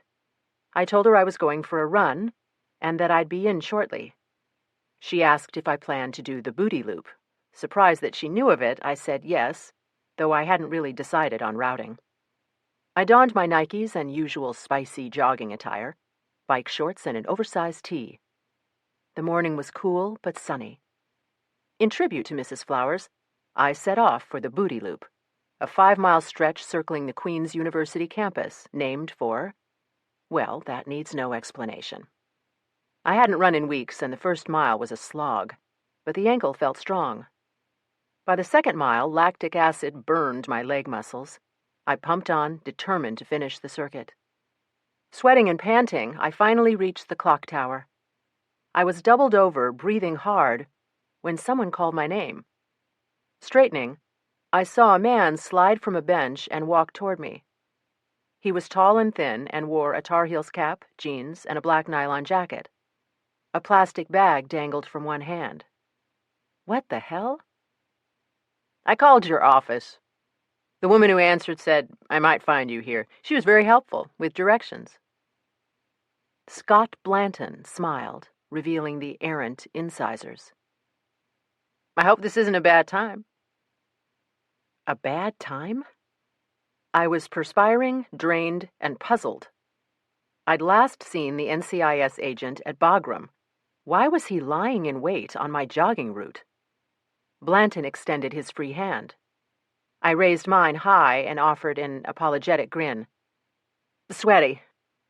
Blanton scanned me from head to toe, but looking very fit. Thanks. Suddenly conscious of the butt-molding spandex. How's the ankle sprain? Completely healed. After the exhumation, I got sick as a dog. Was quarantined for 2 days before they let me come home. I remembered a detail from one of our DFAC conversations. Blanton was from Gastonia. I'm sure your family is glad you're back. Lame, but I had no idea what the guy wanted. And I'll bet your cat was glad to see you. The comment surprised me. Then I remembered that I'd also shared that in the DFAC. Yes. I brushed damp hair from my forehead. Blanton reached into the bag and withdrew a cardboard box, flat and rectangular, like the one that had held Dostio's tongue. Feeling slightly apprehensive, I checked my surroundings. Students crisscrossed the campus at our backs. Traffic passed on Radcliffe, not a steady flow, but enough for comfort. For you, Doctor. Blanton held out the box. For being such a trooper. I was doing my job. Then consider it thanks for putting up with my obnoxious behavior. I took the box and lifted the cover. Inside was a pashmina similar to those Katie and I had admired at the Bagram Bazaar. Blanton had come to Charlotte and tracked me down to present a $2 scarf? Your expression says stalker. Either that or you hate the color. It's beautiful, just unexpected. I was in the area. Thought you might like a memento. Gastonia was a good 40 minutes away, with light traffic. Look, I wasn't at my best over there. I was tense. The bugs. Wellstead drove me nuts. Rascal smile. Bygones? Bygones. Now that I'd stopped running, the breeze felt cold on my damp skin and clothes. I started to shiver. Blanton seemed not to notice.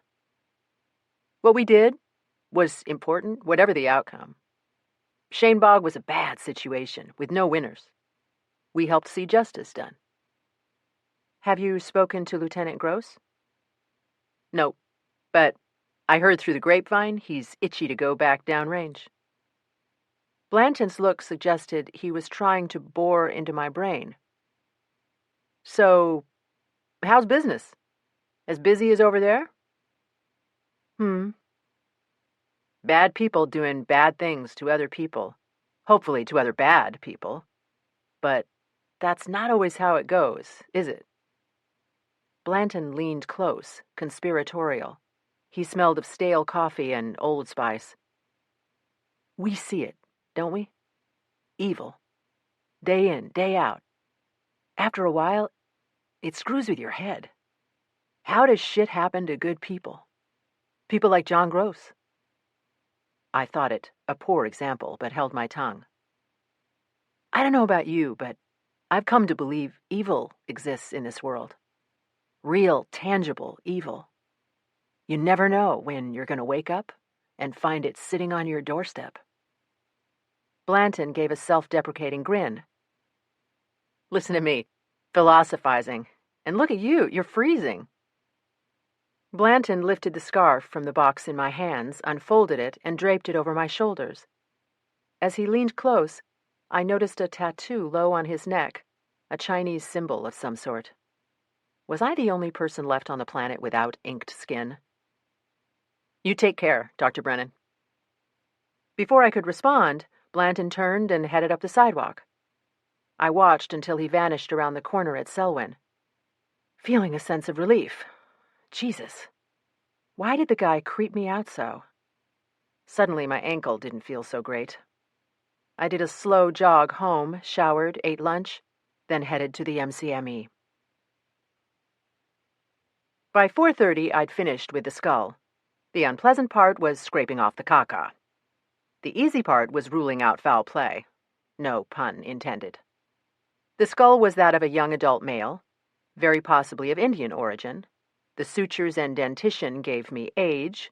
The bulging brow ridges, prominent nuchal chest, and large mastoid processes gave me gender. The little screws, intended to hold the mandible in place, told me the skull was a biological supply house specimen. The exportation of real human bone stopped decades ago. But during the period it was legal, most human skeletons came from India. That fact, along with facial architecture, suggested South Asian ancestry. I wrote a report stating the above. It would be up to Larrabee, and if he pursued it, the CMPD, to figure out how the skull ended up in the dumper. Motivated by my exemplary performance unpacking, jogging, and analyzing the skull, I hit a Harris Teeter on the way home to stock up on provisions. Who says I'm a procrastinator? It was almost dusk by the time I got to the annex. Bertie darted from the hall closet and twined around my legs. I picked him up and scratched his chin. He showed keen interest as I stashed my newly acquired rations. I left him wrestling with one of the plastic grocery bags. I was upstairs stacking toilet paper and soap in the bathroom closet when I thought of the alarm and hurried down to set it. I'd seen a CMPD cruiser circling the drive as I arrived. Slidell's surveillance. Still. Though I'd never admit it, I was glad the cops were out there, at least periodically. Dostio's murder had my nerves on edge, not to mention the delivery of her tongue to my house. And Blanton's unannounced appearance bothered me. Why not mail the scarf? Why buy it in the first place? That was one weird dude. What had he said? Wake up and find evil sitting on your doorstep? Was he conveying a veiled threat? The phone rang. Geez, Doc, I've been calling for an hour. What is it, Detective? I brought Tarzek in for questioning. Didn't expect much, and that's what I got, squat. Had nothing, so I had to kick her. What about tax returns, employee documentation, a lease or mortgage on the building? I'm working on it. But I did touch base with the guy at ICE. Luther Dew. Yeah, what a donkey dick. Maybe if you tell him what Dostio said. I'm way ahead of you. I dropped by to share a few pics. The photo of Dostio's body? Thought he'd toss his lunch, but he gets it now. This could be about more than dead dogs. He shared some intel he'd just scored. I waited. Rocket's a frequent traveler to the Lone Star State. How did you learn that? ICE is digging hard. Cell phone records, credit card receipts, the usual. Does Rocket drive? Sometimes. But get this. Sometimes he flies there, but not back. Where? Houston. Or Phoenix, then on to El Paso. Where does he stay? That ain't clear. Does he ever cross into Mexico? Border Patrol has records of Rocket flying to Guatemala, Ecuador, and Peru. Dew is guessing those are legitimate buy-in trips. There's no record of him driving from Texas into Mexico. I started to ask a question. Slidell beat me to it. Or from Arizona, New Mexico, or California. Do his visits coincide with sales to accounts here? That's just it. They don't. ICE cross-check dates against invoices. Maybe the round-trip drives are to pick up legal shipments. Maybe the one-way flights are for something else. I didn't need to spell it out. Every American has read about the porosity of our southern border. 2,000 miles, much of it unpatrolled. Most know about undocumented workers trudging through the desert or trying to swim the Rio Grande. We've all heard of coyotes, entrepreneurs who take money to smuggle illegals overland into the country, sometimes abandoning them to die rather than face arrest. I doubt it's that simple, Slidell said. Remember, Rocket got nailed at Charlotte Douglas flying shit in.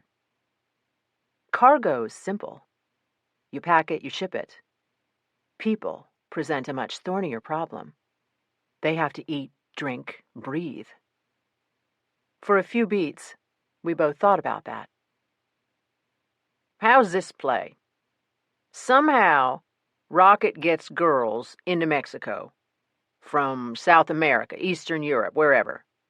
Either they got their own passports, or he fixes them up with fakes. Maybe he don't even bother. Papers, no papers, he either marches them or trucks them over the border, then drives them east. That plays, I said. One thing's for sure. Rocket's not traveling to Texas to catch cowboy games. No, I agreed. More dead air. In the background, I could hear phones. Figured Slidell was at his desk in the squad room. Any luck with Ray Madrick? I asked. Still in the wind, but we'll get him. What about Citizen Justice? Any leads on that? Shot it to the cyber boys, but they're swamped. The doorbell rang. My fingers tightened on the handset. I was expecting no one. The bell rang again. Again. What's that? Someone's here, I told Slidell. You've got a cruiser outside, right? Once every hour, best I could do. The department's hamstrung for manpower. Stay on the line? Yep. The doorbell rang again. Again, too quickly. Still clutching the portable, I climbed the stairs and tried to peek through the window overlooking the front steps. The porch light was off. Below the eaves, I could make out part of a man's shoulder and leg, scuffed loafers.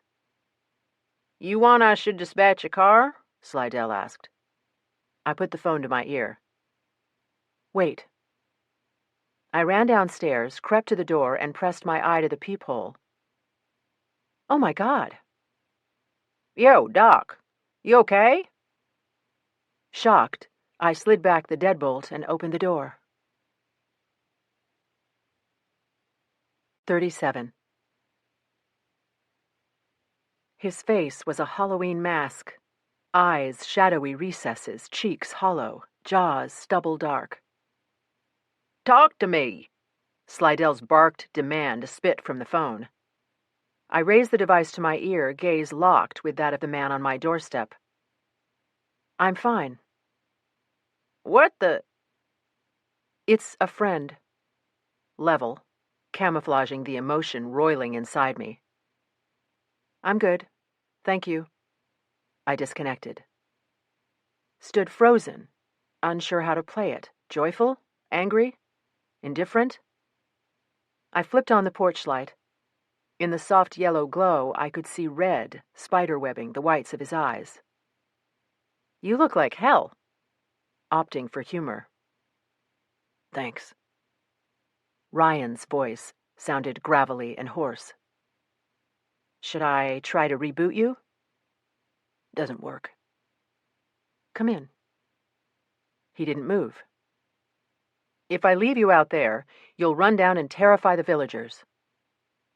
Normally, Ryan would have hit me with a snappy retort. "This a bad time?" No snap.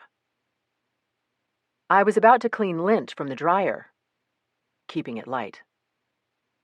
"Fire hazard if you let that go." I smiled.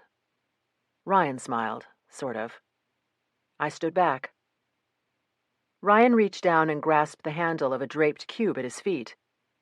As he brushed past me, I heard a bell jingle, scratching.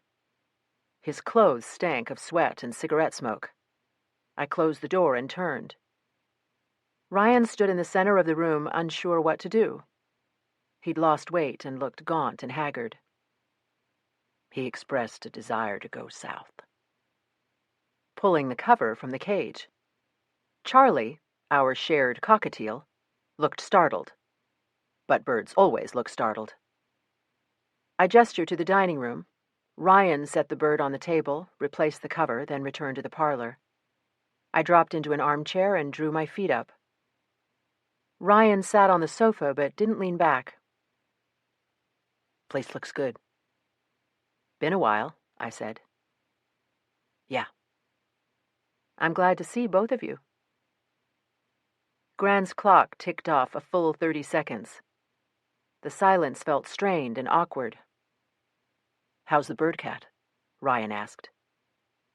"Still king of the lab." Ryan nodded but didn't call out or search for Birdie as he normally would. "Coffee?" I said. "Sure." I went to the kitchen. Ryan didn't follow. Cranking up the Krups, I thought of the times we'd shared the task, grinding beans, measuring water, arguing the mix was too strong or too weak. What the hell had happened? When I returned to the parlor, Ryan was sitting forward, elbows on knees, hands clasped and hanging between them. He accepted the steaming mug, then turned his head to stare out the window. To stare away from me? I resumed my place in the armchair, legs tucked beneath my bum, steeled for the words I was about to hear. The final severance. At length, Ryan's eyes rolled my way. He set down his untouched coffee, cleared his throat, swallowed. "She's dead." "Who?" Totally thrown. "Who's dead?" "Lily." A strangled whisper. Saying his daughter's name unleashed a torrent of emotions Ryan had been battling to hide.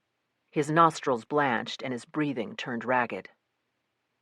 A bubble of heat formed in my chest. Tears threatened. No. I flew to the sofa, pulled Ryan to me, and held him close. Sobs racked his shoulders. I felt hot dampness on my shirt. "I'm so sorry," I murmured again and again, feeling helpless in the face of such devastating grief. "I'm so, so sorry." At length, Ryan tensed. He pushed from me, sat back, and ran his palms down his cheeks. "Captain America, reporting for duty." He smiled, clearly embarrassed. "Crying is good, Ryan." I took his hand. "Man tears." "Yes." He drew a deep breath, let it out slowly. "I thought you should know."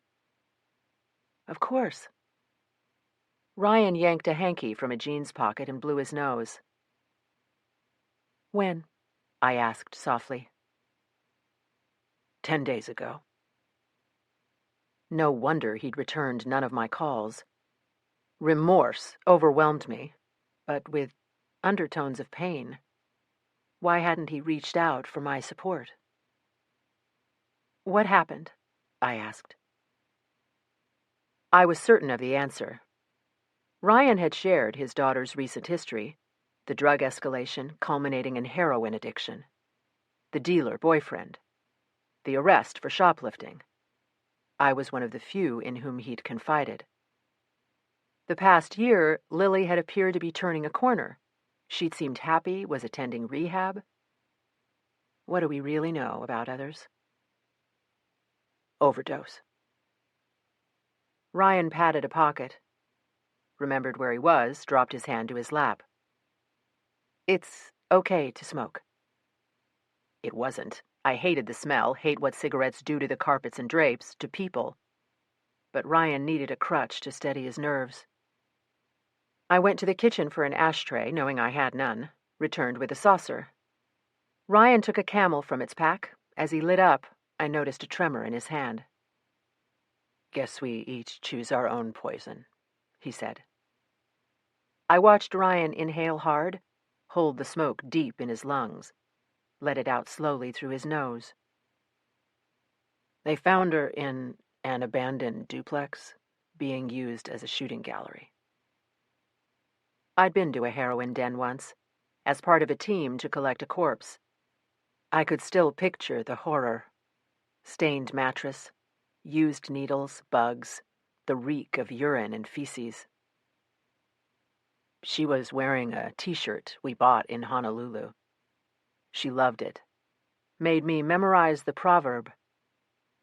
His voice again sounded husky. "Hele me kahaoli." I reached out and stroked his face. "Go with joy," he translated. "You did everything you could, Ryan." A tear broke free and rolled down his cheek. He backhanded it roughly, took another drag of his Camel. "Guess it wasn't enough." Bitter. What could I say? When Ryan learned of Lily's existence, she was already in her teens. He'd never cradled her as an infant, never shared her joys or comforted her fears as a child. I knew he regretted his absence from her life, knew he felt responsible for her addictions, her death. Under the law, Lily was an adult. Ryan couldn't tell her how to live or what to do. Still, I could imagine my own sorrow and self-recrimination should something happen to Katie. Parenting transcends rationality. Always you think you could have done more. Always you blame yourself when things go wrong. I should have concentrated more on Lily and less on the job. On strangers who don't even know my name. I should have focused on her, my own daughter. Ryan's pain was a raw wound. There was nothing I could do but listen. Funny, the things that come back. Meaningless moments.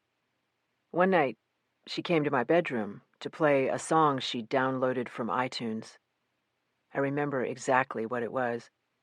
Israel Kama Kavavivo Ole's Over the Rainbow, Wonderful World.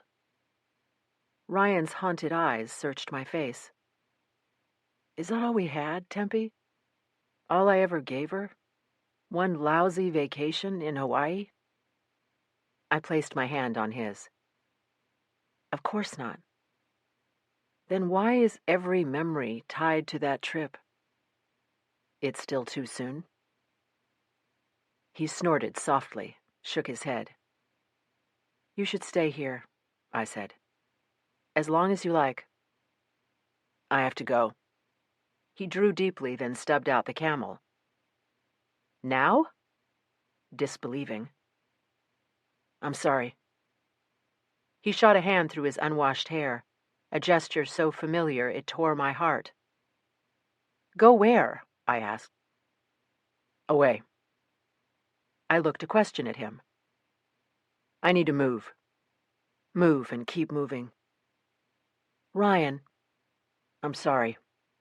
He rose and started for the door. Please. Imploring. Stay. I'm not fit to be around people. Where are you headed? He hesitated. South. You can have the study. I'm busy with a case. You'll hardly see me. I can't.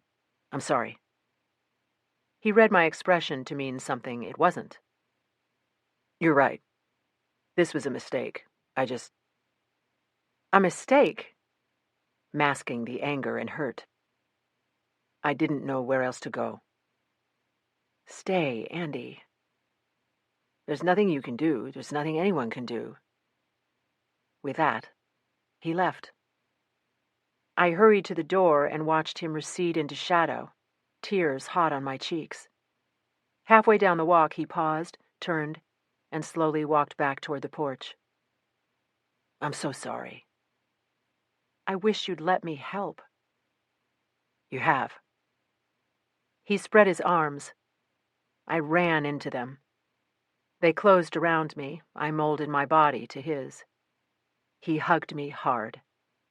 I smelled stale smoke, leather, and a hint of cologne.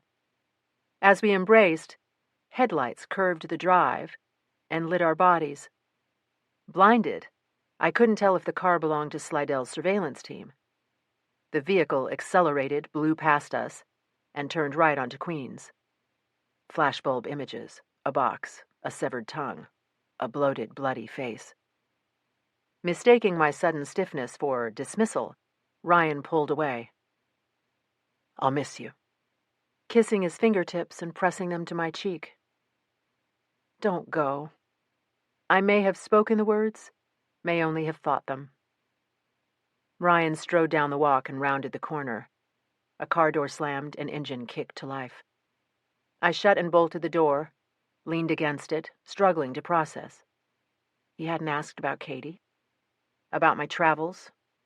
I'd been to a war and he didn't give a damn. In his time of suffering, Ryan had shut me out. The rejection felt like a knife to my heart. Seriously? The man's daughter is dead, and you're miffed he didn't call or query your recent concerns? Have you become that self-centered? I pushed from the door, ashamed of my pettiness. I had one foot on the stairs when the phone rang. Excited, I snatched up the handset. It wasn't Ryan. Yo, Doc. What is it, Detective? That sounds as enthused as a dead trout. Why are you phoning? Got a shocker for you. It was. 38.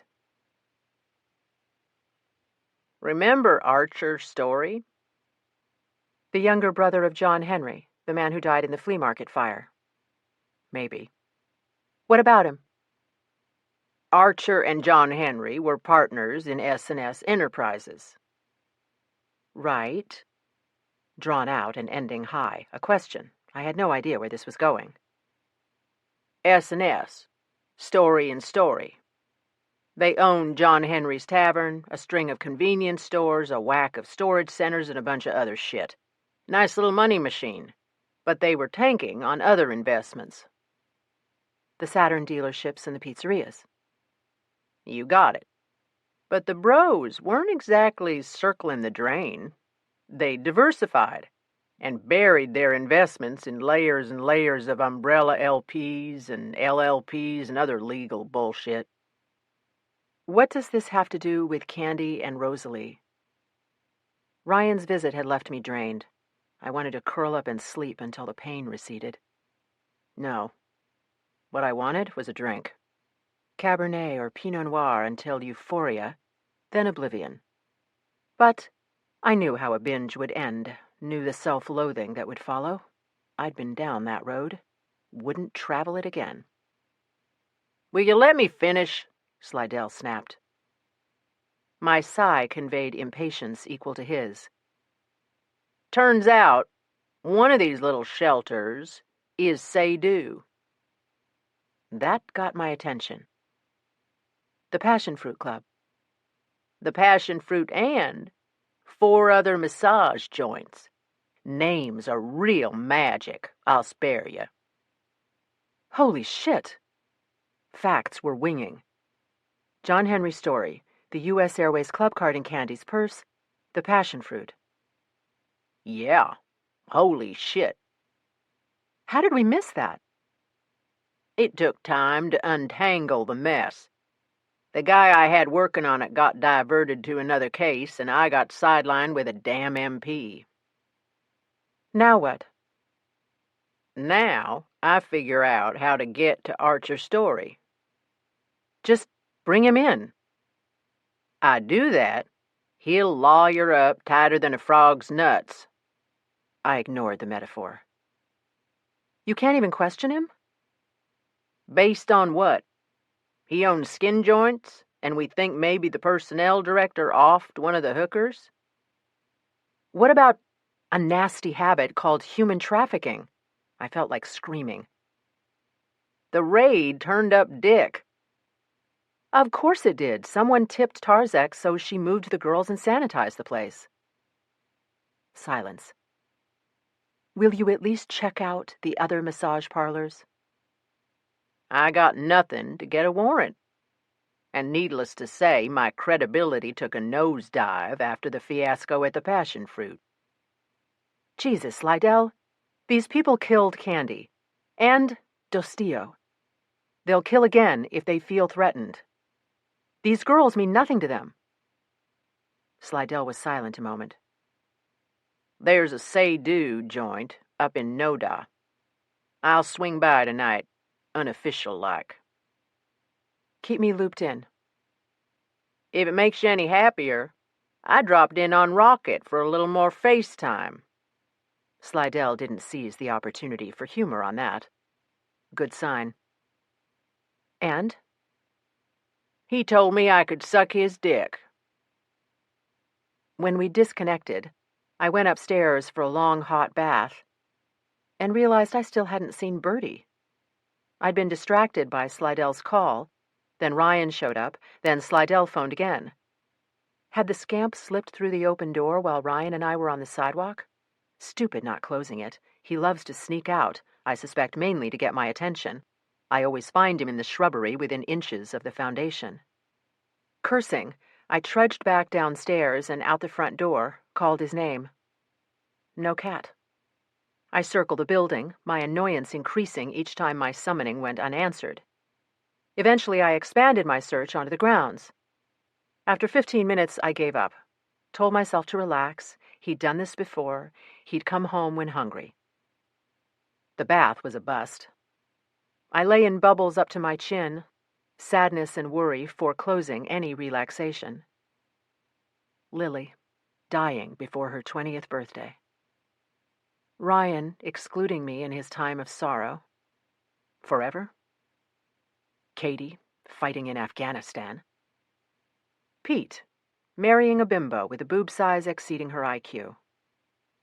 Dostio, trying to do right, getting murdered and mutilated. Candy, perishing on a 2-lane, alone and terrified. How had Candy ended up on that dark stretch of road? Was she trafficked? Lured by someone she trusted, stolen and caged like stock? What fate awaited her had she lived? To be brutalized, her body a commodity exploited until its value was gone? What then? Were others out there suffering the same hell? My mind was in overdrive. I had to do something to squelch the terrible thoughts and images ping-ponging in my skull. I got out, dried off, and pulled on sweats, yanked my hair into a pony and headed downstairs. I shouted through both the front and kitchen doors, shook a bag of his favorite treats, still no Bertie. My annoyance was joined by a tickle of apprehension. Why? Ping. Blanton had mentioned my cat. He'd been waiting just a block from the annex. Paranoia, Brennan. I brewed coffee, went to the study closet, and pulled out a large erasable board I used for structuring lectures. Then I got Scotch tape and a marker from the desk. After propping the board on the mantel in the parlor, I collected every picture I'd accumulated over the past 2.5 weeks. Snapshots, crime scene photos, Polaroids, printouts, mugshots. I started by taping up a picture of Candy, the hit-and-run victim whose real name we still didn't know. Beside it, I placed one of the snapshots I'd liberated from John Henry's tavern. Pictured was John Henry's story. the man whose U.S. Airways Club card Candy had inside her purse lining. Using the marker, I drew a line between Candy and John Henry. Next, I posted the second borrowed snapshot, Dominic Rocket at the tavern with John Henry's story. Rocket, the smuggler who traveled to South America and made mysterious trips to Texas. Rocket, customer or maybe more than a customer at the Passion Fruit Club, owned by John Henry and his brother Archer via Say-Do. And employer of Candy. I drew lines connecting Candy and Rocket, Rocket and John Henry's story. After jotting the name Passion Fruit on the right side of the board, I drew lines connecting the massage parlor to Candy, Rocket, and John Henry. Next in the lineup went the mugshot of C.C. Creech. Creech's semen was found on Candy. Creech was a patron of the Passion Fruit, and said Candy and the other girls were afraid of Rocket, and of Roy Madrick, who was often there. I added Madrick to the row. Madrick's semen was also found on Candy. Madrick had a history as a sexual predator. I drew lines between Candy and Creech, Candy and Madrick, Madrick and Creech, Madrick and Rocket, Madrick and John Henry's story. Then between both Creech and Madrick and the words Passion Fruit. I paused to consider. Madrick had been seen at the Passion Fruit and had sex with Candy. Did that mean he knew John Henry's story? I erased parts of that line, converting it to a dotted connector. The last photo to go up was Rosalie Dostio. My stomach still tightened on seeing the hideous mutilation. Dostio saw Candy at the Mishkodal. The taqueria was located close to the Passion Fruit. Like Creech, Dostio thought Candy and the other girls spoke Spanish. Dostio was murdered within hours of talking to me. Her tongue was left on my doorstep. I drew a line from Dostio to Candy, a dotted link to the words Passion Fruit. Then I stepped back and surveyed my work. The board showed a maze of interconnections. Which ones were meaningful? Which were spurious? Was Candy's killer one of the men whose pictures I'd posted? Was I staring at his face right now? How did the lines link up? I moved my eyes from photo to photo. Candy, lying on her morgue gurney. How did John Henry Story's U.S. Airways Club card end up in her purse? How did semen from Creech and Madrick end up on her skin? Turning tricks? Voluntary sex? Rape? Dom Rocket and John Henry Story sharing a beer. The two were partners in S&S. How had Rocket acquired money to invest? Aware of his illegal trafficking in antiquities, did Story approach Rocket about doing the same with humans? Rocket was a smuggler, knew the routes, the cops and agents who could be bribed, the border crossing points most easily breached. Or had it gone the other way? Had Rocket proposed a money-making scheme to John Henry, knowing Story had the infrastructure to make it work? I thought of something, jotted the identifier Citizen Justice on the left side of the board. The bearer of that name had sent threatening emails to me. Had that same person murdered Dostio and delivered her tongue as a warning? I stared at Dostio's ravaged face, wondered. Who was the man in the hat and upturned collar she'd served in the taqueria? Rocket was only a best guess. Roy Madrick? Someone of whom we were unaware? A male counterpart to Mrs. Tarzek? I jotted Mrs. Tarzek's name and drew lines to Candy, John Henry, and the words Passion Fruit. I squeezed my eyes shut, pinched the bridge of my nose. A tiny itch in my brain kept pestering, asking to be scratched. What was I missing? What threads were important? What intersections? Clearly the Passion Fruit. A lot of lines converged there. Candy, Creech, Madrick, Story, Rocket, Dostio, Tarzek. Ditto for Candy. Every line led to her. Still, the itch. What was the subliminal memory I couldn't call up? What hidden data byte dozed in my id? I stared at the crazy quilt of photos, names, and lines, willing the answer to make itself known. stared at Candy's bloodless face, frustrated, desperate to fulfill my promise to her. What was eluding me? Rocket. Why did he make trips to Texas and come back empty? Or did he? John Henry's story. Why was his lounge card in Candy's purse? Was Story really dead? Discouraged, I got a hand lens from the study and started moving from picture to picture. Candy. Face bruised and fractured, blonde hair bound by the little girl barrette. No tears. I sipped some coffee, now tepid, checked on Charlie, then turned back to the photos. Story and Rocket at John Henry's tavern, neither man smiling. Story rodent lean, Rocket's mangled features shadowed by a hat pulled down to his brows. I moved the lens across the snapshot, taking in details. A brass rail paralleled the right edge of the bar, a strip of brightness lighting the curvature of its surface. Camera flash, I muttered to no one. Beyond the table, a jukebox. On the wall above, 3 or 4 decals, none larger than a man's palm. No, not decals. Military patches. I hadn't noticed them on my visit with Slidell. The patches were similar to the ones I'd seen at the Green Bean at Bagram. Was that the heads-up my hindbrain was offering? I raised and lowered the lens, trying to make out unit totems or names. The image quality was too poor. Tomorrow I'd take the photo to the MCME and view it under higher power with a dissecting scope. My eyes continued tracking across the magnified image. Suddenly stopped. I nearly dropped the glass. The photo's upper left corner caught a section of the old mirror in the main eating area. The glass was angled, not flush with the wall. I guessed it hung by a horizontal wire placed a bit too low. The mirror reflected a 10-foot bubble of space in front of the table at which Rocket and Story were seated. In it stood a man, arms raised, elbows flexed, face largely obscured by a small box camera and the sunburst of its flash. The man's body was visible from the neck down. He was in jeans and a dark t-shirt, and had a tattoo I'd seen before. I felt adrenaline start to seep into my blood. All my theories skidded sideways. 39. Impossible. Yet there he was. Coincidence? I don't believe in coincidence.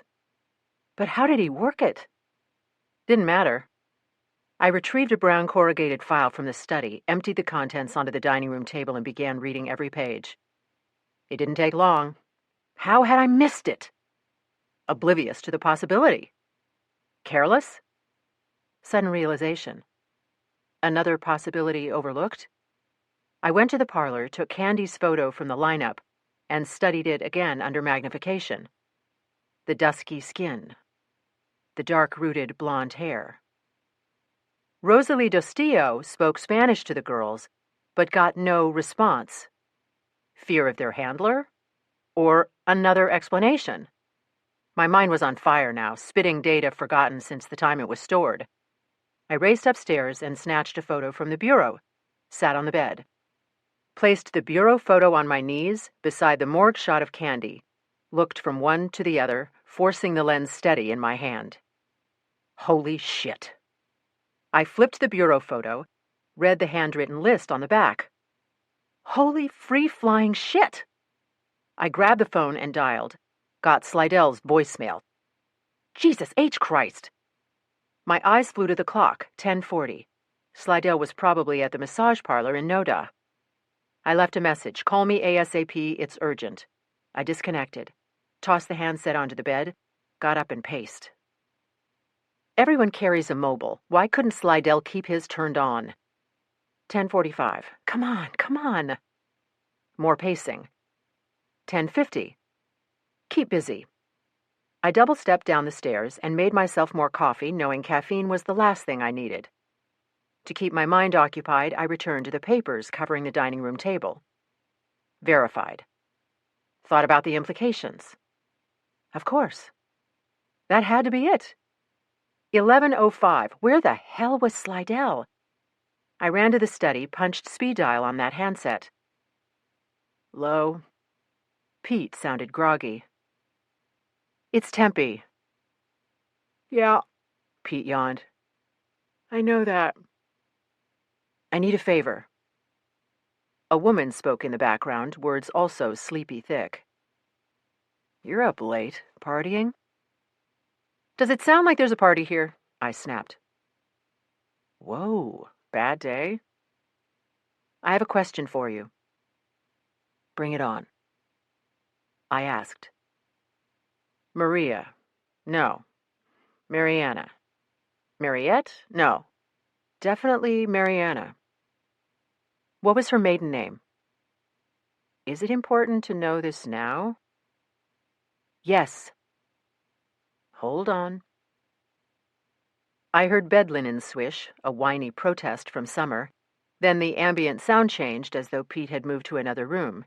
In moments, I had my answer. "Thanks, Pete. I have to—" "You okay? You sound strange." "I'm fine. I've got to go. Thanks." 11:10. I disconnected and called Slidell again. Left the same message. It all made sense. Terrible, improbable sense. I returned to the lineup on the mantel, stared at the photo from John Henry's tavern, at the man hidden by the camera flash. "You vile son of a bitch," I whispered under my breath. But now what? It was nearing midnight. Wait to hear from Slidell? Wait until morning? Other girls were in danger. I knew it in my gut. If they weren't dead already, like Candy. Or had they been taken to another town, another state, to disappear forever into the pipeline? No. They were still in Charlotte, I was certain. 1,000,000 places to hold girls prisoner. 2,000,000 to bury their bodies. Slidell had talked to Rocket, to Tarzek. These animals knew the knot was tightening and had zero respect for human life. If alive, would the girls survive to see daylight? Where the hell was Slidell? Where the hell was Birdie? I dashed outside for another look, another round of shouting. No cat. I pictured emails, citizen justice, a tongue in a box. An icy hand clutched my chest. Had these bastards taken my cat? I slammed inside, paced the parlor, frantic what to do. Breathe. Breathe. To keep from going crazy, I opened the bright yellow file lying on the desk in the study. I began with the crime scene shots. A lonely road, a vinyl boot, a pathetic little mound under a red wool blanket. I moved to the autopsy photos, X-rays showing a fractured chin and crushed hand. White cotton panties with pale blue dots, a shoulder bruised in a pattern of dashes. The last half-dozen photos were new to me. Larrabee or Hawkins had taken the close-ups from different angles. They showed a skull peeled bare of its face and hair, a blood-coated object shaped like a long, slender triangle. I stared at the sliver Larrabee had removed from Candy's scalp. Ivory, not bone. How had Candy ended up with ivory in her head? I'd seen a carved tusk in Dominic Rocket's home. Did ivory often pass through his hands? I got my laptop and Googled the phrase, ivory uses. Statuary, carvings, decorative embellishments, billiard balls, bathroom handles, piano keys, signature seals, radar and airplane guidance components. Useless. I decided to try another tack. Where had Candy been seen? The Taqueria Mishkotel, the Passion Fruit Club, the Yum Tum convenience store. They all clustered in a fairly tight radius not far from the Roundtree Old Pineville intersection where her body had been found. Were the missing girls being held in that area? I clicked over to Google Maps and zoomed in on the passion fruit. Around it spread a warren of roofs and empty lots. The roofs varied in size and shape but revealed nothing of what lay below them. Most properties were fenced. Some fences were topped with razor wire. Pausing the cursor generated labels on a few of the buildings. A storage facility, a warehouse, the Bronco Club. It was the kind of district that exists in most cities, a place where things are manufactured, stashed, or left to rust. Had the girls been taken to a location somewhere in that maze? Frustrated, I returned to the file. Gran's clock ticked softly as I worked through the pages. 10 minutes later, I heard a soft noise like scratching. Elated, I flew to the front door. No feline sat on the porch. I tried the kitchen door. Empty stoop. I was on the patio calling Bird's name when headlights swept the drive. Seconds later, a cruiser passed. I waved. The cop waved. Dejected and frightened for my cat, I went back inside. The amber light on the landline was flashing. Son of a bitch. Slidell's message was short. The massage parlor in Noda was closed and padlocked. That was it. Nothing else. I hit redial. Got his goddamn voicemail. Dismayed and exhausted, I forced myself to read the last printout in the yellow file, an FBI report. I was skimming through jargon about solvents and binders and pigments and additives when I remembered something Slidell had said. Methyl this and hydrofluoro that. Hydrofluorocarbons? I took a closer look at the list of components found in the smear on Candy's purse. Difluoroethane. The dispatcher in my subconscious sat up and took notice. Sudden flash. Pete on the phone in his Beamer. Summer fixing up antique bottles for the tables at our wedding. Diofluoroethane. In vehicular paint? I Googled the term, pulled out the relevant, and dismissed the background noise. Propellant necessary. Initially chlorofluorocarbons banned in 1978. Propane and butane abandoned in the 80s. Since 2011, hydrofluorocarbons such as difluoroethane and tetrafluoroethane.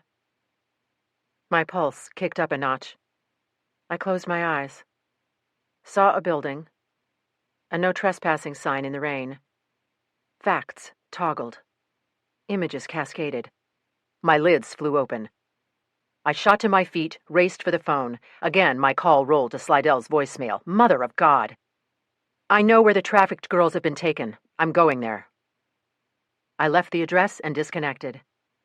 Adrenaline pounding, I grabbed a jacket, shoved a flashlight into one pocket, snatched up keys, and bolted for my car. 40. I peered through rusty chain linking.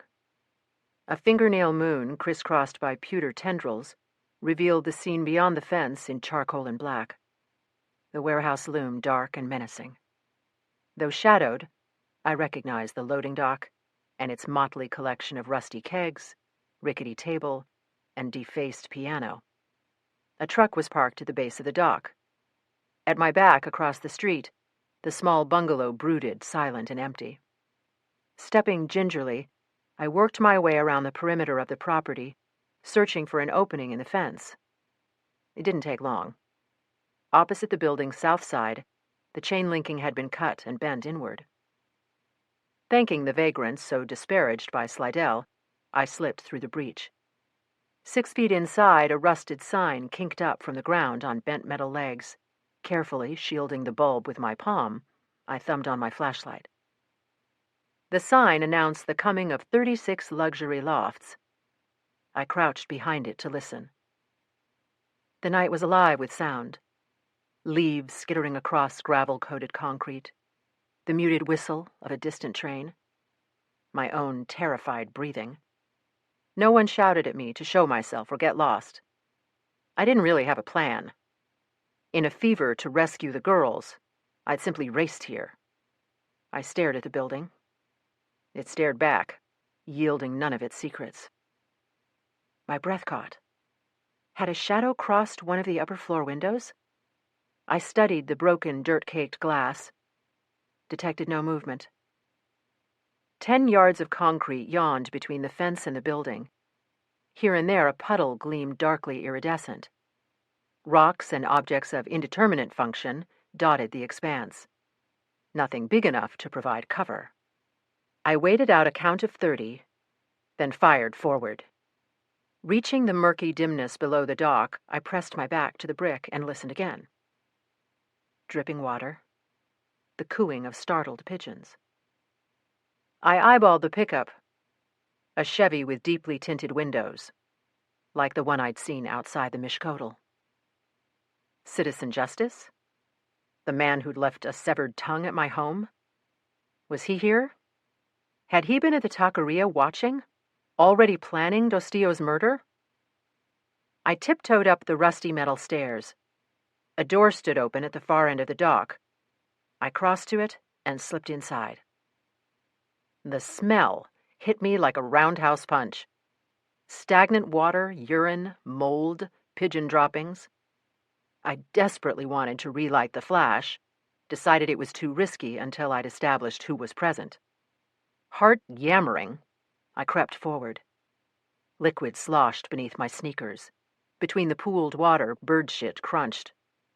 Slowly, my pupils adjusted. I took in details made visible by patchy moonlight oozing through gaps in the windows high above. The warehouse was cavernous. One brick wall was scorched with long black serpentine tongues. One was painted with graffiti. A bird, an Egyptian ankh, the words, "worth the wait," on a bright pink heart. I looked up.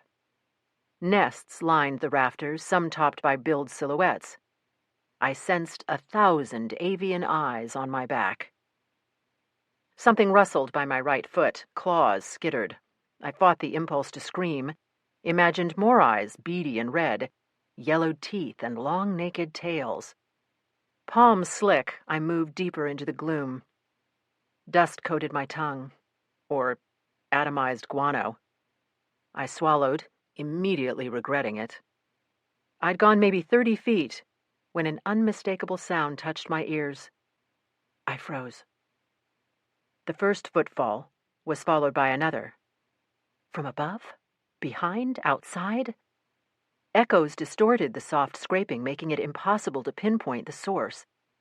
Blood racing, I ducked into a recess and dropped to a squat, praying the shadows were thick enough to conceal me. I strained for the faintest indication of a human presence, heard nothing but intermittent cooing. Time passed. How much? Enough for my pulse to slow somewhat. I started to get to my feet. My knees buckled from lack of circulation. I pitched forward. My hands impacted something firm yet yielding, molded hardness beneath. Fingertip memories triggered an image. I jumped back in horror. The man sat propped against a wall, head angled toward but not touching his left shoulder. One shoe was off, and a tube sock winked white in the gloom. Between the toque on his head and the darkness in the alcove, I couldn't make out the man's features. But I could make out that he was no threat. Blood trickled from below the hat to pool in the recess of his right eye. As I stared, a drop broke free from the bridge of his nose. Pulse galloping anew, I took a shaky step closer. A Beretta 9mm lay beside the man's hip. Still, I couldn't see his face clearly. A few inches more, and, with trembling fingers, I braille-read the man's features. Rutted oatmeal channels. Rubbery smooth bands. A bulging brow. A mangled nostril. Cognitive liftoff. My hand recoiled in shock.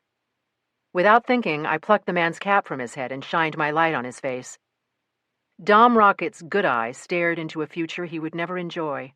Blood snaked from a hole above his right temple. I felt, what? Pity? Anger? Yeah. Anger. I'd wanted Rocket alive to face justice. Fear? Yeah. A boatload of fear. Mostly, I felt confusion. Before I could ponder the implications of Rocket's death, another footstep snapped my head up. I killed the beam and dove deeper into the alcove. Other footsteps followed, grew louder.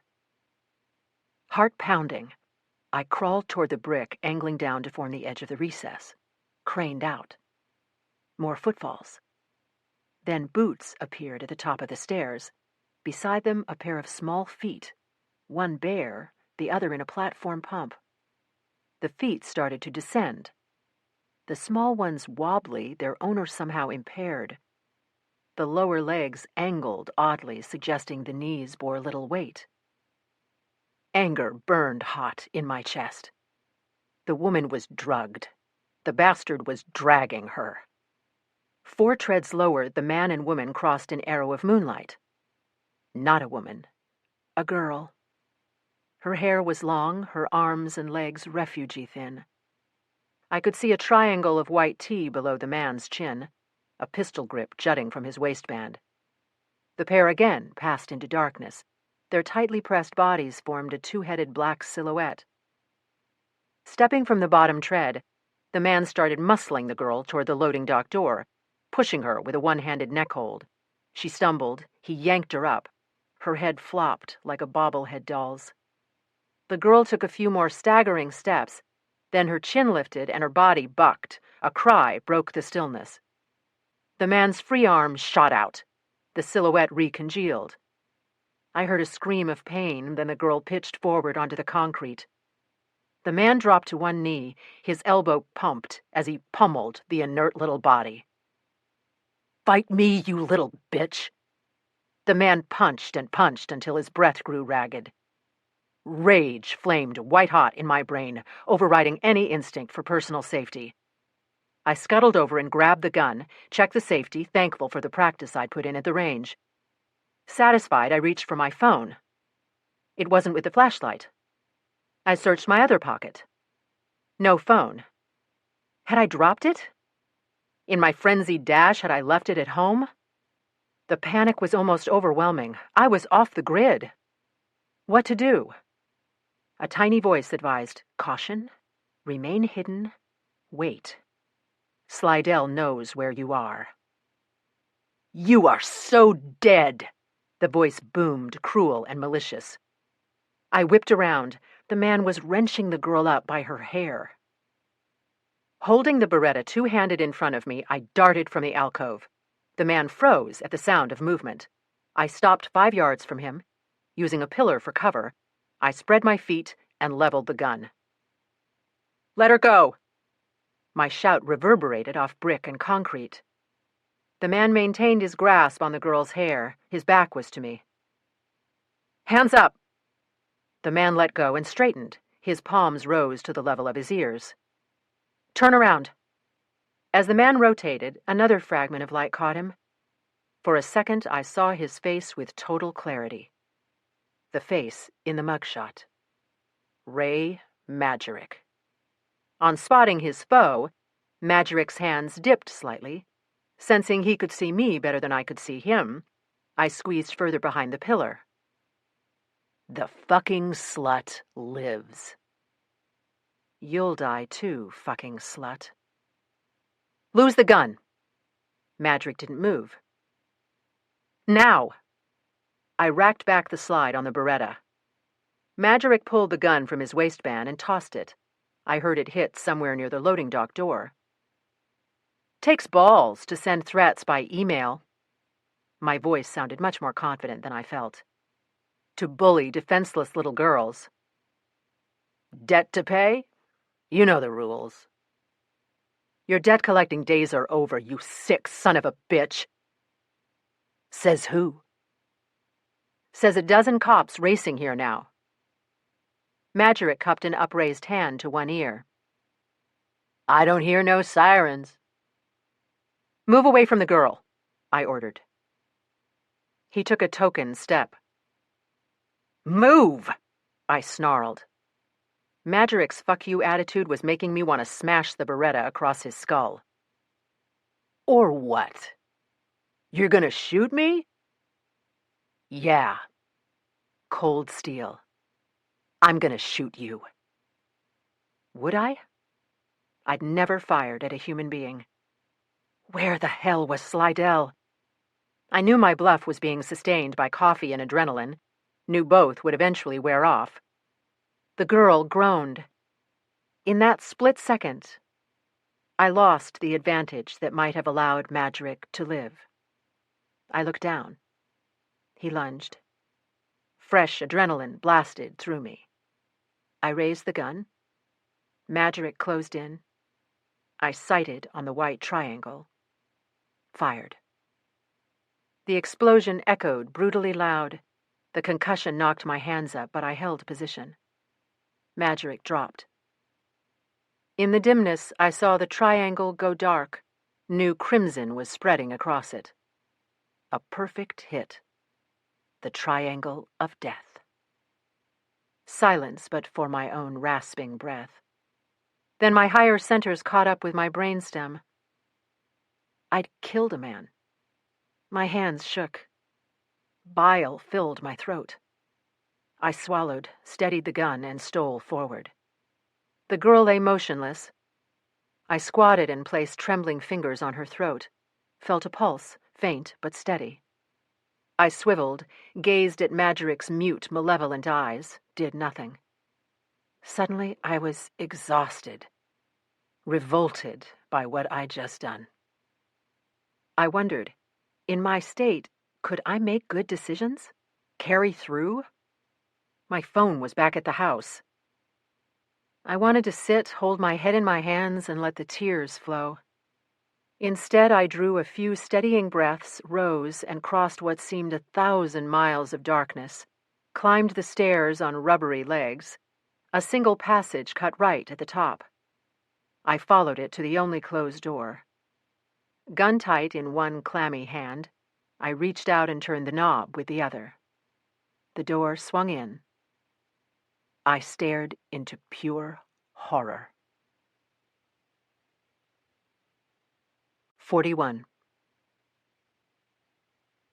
The scene still haunts me. Will the rest of my life. The room held 4 girls. Their hair was tangled and dirty. One wore only a long, dirty sweatshirt. The others weren't dressed like pastors' wives. Each had an ankle shackled to a pipe running the length of one wall. One was sitting with her arms up, wrists bound by a zip tie looping an overhead pipe. Her head hung between her upraised shoulders, snarled hair hiding her face. 3 pairs of empty handcuffs dangled from the lower pipe. A discarded zip tie lay below. A half-dozen filthy blankets were scattered across the floor. A bucket of urine and feces overflowed in one corner. The smell was unbelievable. The girl stared at me with the same eyes I'd seen in online images, blank, devoid of hope, perhaps high on heroin. I felt bile rise again, fought it down. "It's all right," I whispered. "I won't hurt you." The zip-tied girl raised her head. Otherwise, no one moved or spoke. What to do? I couldn't leave to call the cops. The girls might be taken while I was gone. I couldn't chance that. Stupid. Stupid! How had I forgotten my phone? As I stood, undecided, one of the girls whispered to another. I didn't understand the words, but the cadence seemed familiar. I was about to speak again when the hum of a car engine froze my lips. I darted down the hall, rose on my toes, and peeked over a windowsill. The glass was frosted and coated with grime. All I could see were twin beams slashing the darkness below. The engine cut off, the headlights, a door slammed. Boots rattled up the rusted loading dock steps. Shit, shit, shit! I raced back up the hall, slipped into the room, and signaled to the girls with an index finger over my lips. Not understanding? Too numb to react? Heart rate in the stratosphere, I pressed my back to the wall, gun barrel up and as steady as I could keep it, mind racing. I'd used 1 bullet. Had rocket fired? How many remained in the chamber? Boots sloshed and crunched across the warehouse floor, stopped abruptly. What the fuck? Ray? A moment, then the footsteps charged upstairs. My finger tightened on the trigger. The footsteps hurried toward the door, paused, then, to my shock, retreated. I held my breath. Were they moving back down the stairs? Silence enveloped the warehouse. Thinking back, I still have no sense of how long I waited. Pigeons cooed. My heart thumped. The car engine did not start up. Was he gone? Checking Magiric? The girl calling in backup? I had to do something. I pictured the targets at the Bagram range, conjured an image of the triangle of death. Palms tight on the grip, I peeked around the doorframe. The blow knocked me sideways. My head cracked brick. My vision swam as my ass hit the floor. A boot stomped hard on my hand. As pain shot up my arm, my wrist was viciously hyperextended. Something popped. The gun jerked from my fingers. I screamed and lashed out with a foot. Connected. Heard the gun hit, then skitter.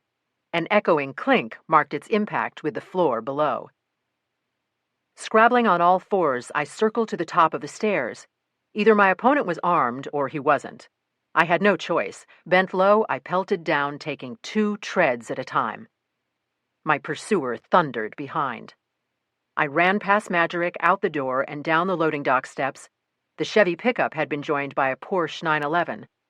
I cut left, past the vehicles, and fired toward the breach in the fence, my pursuer close on my heels. I almost made it. 2 yards from the developer's sign, a hand clamped down on my shoulder. I twisted and raked my nails over the skin. Saw parallel trails darken the word Ripper. The clamp relaxed a micron. I tore free, lurched forward, and ducked behind the sign. The man shook the injured hand, clutched a gun in the other. I hunkered low, pulse throbbing in my temples, my throat, my chest. Why didn't he pull the trigger? Then I heard a click. No bullet pinged metal or tore through my flesh. Another click. Still nothing. Cursing, the man pocketed his weapon and started toward me. I bolted for the fence. He was on me with breathtaking speed. We went down and rolled. Scrap metal and rock jabbed my belly and ribs. Oily water splashed my face and soaked my clothing. Our frantic breathing obliterated all other sound. Knowing nothing of hand-to-hand combat, I thrashed wildly, stoked on adrenaline and driven by panic. A miracle! I broke free and began to scrabble toward the opening. A hand clawed my foot. As my body jerked backward over the ground, my fingers closed on a rusty metal object. The thing was long and cylindrical, I guessed a section of pipe. With a visceral snarl, I pivoted my torso and swung like a batter going for the upper deck. And hit a homer. The force of the impact dropped my attacker to his knees. His hands flew to his head. I clambered to my feet, pipe gripped so tightly, rust particles showered my arms. My enemy's face stood out pale in the moonlight. It didn't surprise me. "It's over, Lieutenant." Gross looked up. Eyes unfocused, expression equidistant between rage and pain. But I was in a bind. If I went through the fence, he would be gone, maybe first dispatching the girls. Could I hold him at bay? I had to. Had to stall. Had to keep the bastard there until Slidell arrived. Whack him again? No. That could be murder. "You had me fooled," between panting breaths. Gross swayed on his knees but said nothing. "How's it work?" I asked. "You buy the girls, then fly them stateside using fake passports? Or do you skip the niceties and just ship them like cargo?" Still no response. "Semper Fi. John Henry?" Gross's chin cocked up in surprise. His hands, detached from his temples, slowly drifted down. The middle initial H on the Article 32 charge sheet. Didn't take a genius to tie you to Uncle John Henry. You two should make his sister proud. She's your mother, right? Mariana Story Gross? I had Pete to thank for that puzzle piece. "Leave my mother out of this." Slurred. I rolled on, desperate for the sound of sirens. How's it feel to dishonor the Corps? Images flashed in my brain. Tattoos, badges. And Ripper. I assume you and Rocket hooked up during Desert Storm? Was the scheme his idea? Rocket couldn't scheme his way off a toilet seat. Still woolly, but stronger. Was Rocket about to blow the whistle on his old task force buddy? That why he had to go? Gross's shoulders hitched. For a moment, I thought he might laugh. What was Candy's sin? She try to escape? Threaten to talk? Pain in the ass, so just run her down? Was Magerick your muscle on that one, too?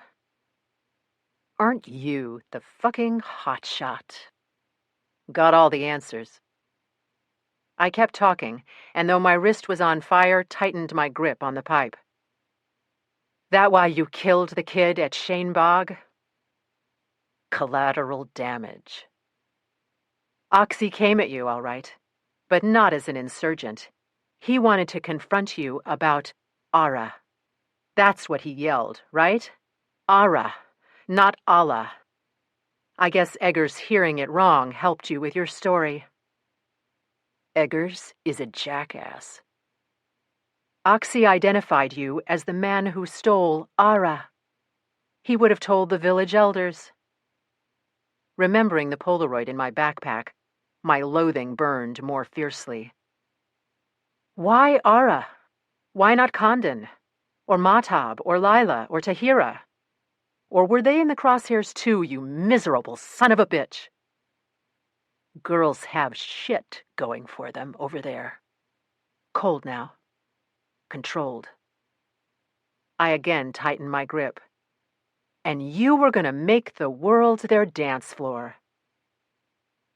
Gross brought one knee up and planted his foot, swayed, steadied himself. I raised the pipe. One move, and I bash in your skull. Our eyes locked. Gone was any trace of the falsely accused war hero. Before me was a calculating predator. Several beats, then Gross made his move. Too slow, too obvious. I read it and sidestepped his kick. Thrown off balance, Gross stumbled, then spun to face me. I raised the pipe, ready to swing harder than I've ever swung in my life, but my action was also signaled. Gross lifted his forearms to parry the blow. I checked my motion, dropped the pipe low, and brought it up in his crotch with all the power I could muster. Gross doubled over, giving me time. I hammered his shins, his kneecaps. Gross dropped and curled fetal. I stepped close and raised the pipe over his head. My heart pounded, my breath wheezed in jagged gulps. A thin wail penetrated the pandemonium in my ears and chest. I stood, weapon poised, muscles flexed. The wailing separated into sirens. Reason overrode primal fury. Or maybe I knew help was at hand. I did not bring the pipe down. Shortly, cruisers screamed up to the fence. Doors slammed. Lights pulsed red and blue on the house of horror at my back. Epilogue. October is schizophrenic in Charlotte. One day you're in shirt sleeves, the next you're pulling on jacket and gloves. The cold arrived on Sunday. It was a bitch bringing plants inside one-handed. Monday I decided to build a fire. After much clumsy choreography, flames danced behind the antique brass screen shielding the hearth. The parlor smelled faintly of smoke and pine. I'd done my duty in the wee hours of Friday morning. Seated in the back of a cruiser, I'd answered a barrage of questions from Slidell, a few from reporters who'd caught word via police band receivers. I'd even given Allison Stallings a heads up. I'd seen Gross and his victims placed aboard ambulances, heard Slidell contact headquarters to ensure that the girls were met by interpreters and sane nurses. Watched Magerick and Rocket loaded into an ME van. Then, at Slidell's insistence, I'd accepted a ride to the emergency department at CMC. Thanks to Skinny's phone bluster, I was treated immediately. X-rays revealed a broken scaphoid and a linear fracture of the distal radial border in my right wrist. The ED doc was astounded at my tale of hefting a pipe. I went home in a thumb spica splint the size of a mallet. Perhaps he knew the strength of the painkillers I'd been issued. Perhaps he was busy grilling Story and Gross. Slidell gave me the weekend before coming to visit, bearing a floral arrangement the size of an offshore rig. In the intervening days, Slidell had learned the following. The bullet Larrabee dug from Rocket's brain was fired from Magic's gun. So were the 2 dug from his gut and 1 dug from the brick behind him. The bullet in Magic needed no explanation. I would not be charged. The shoot had been ruled self-defense and extremely lucky. Luck was with me twice, actually. Once when I pulled the trigger, once when Gross did. He'd scooped up Magic's gun while chasing me from the warehouse. The magazine wasn't full when Magic arrived. He'd emptied it while shooting rocket. Raids on the other Say-Do massage parlors had turned up 11 more girls. All Afghani. Those from the Noda operation were found in the basement of a closed beauty parlor in conditions similar to those at the South End warehouse. None of the girls spoke English. None had a legitimate visa or passport. Their ages appeared to range from 13 to 17. All were now in the custody of ICE. The girl Magic was beating when I surprised him was named Huma, Little Bird. She came from a village not far from Shainbag. Huma had contusions, abrasions, and a broken nose, but was doing well. Archer Story had been arrested and charged with conspiracy to commit murder, as to both Ara and Rosalie Dostio, with maintaining establishments for prostitution, and with promoting the prostitution of minors. He was also charged with multiple counts of human trafficking. John Henry Gross was charged with all of those offenses, plus attempted murder as to me. The madams of all 4 establishments were charged with participating in the prostitution of minors and with human trafficking.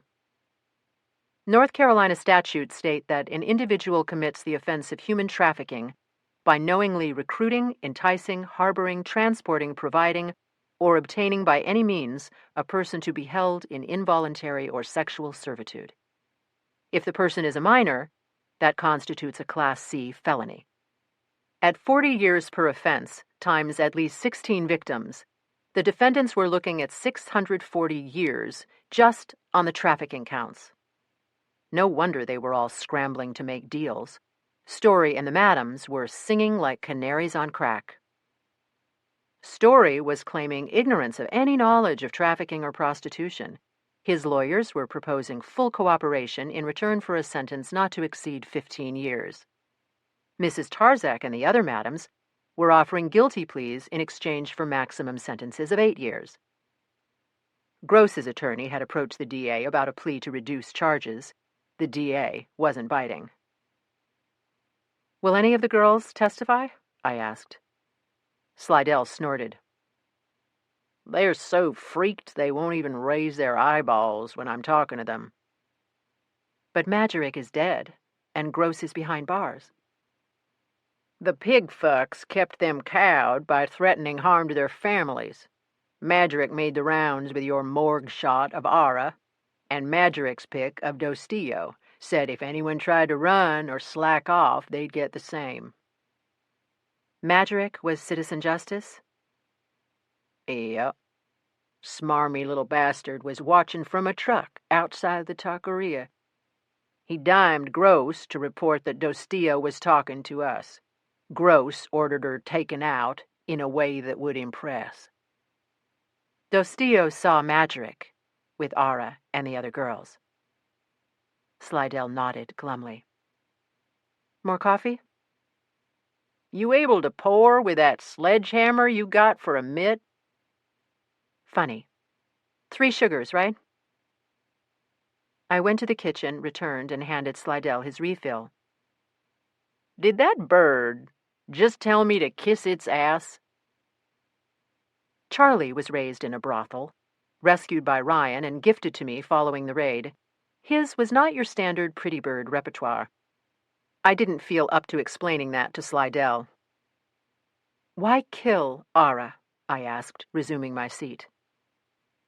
"Magic was driving her to the joint in Noda.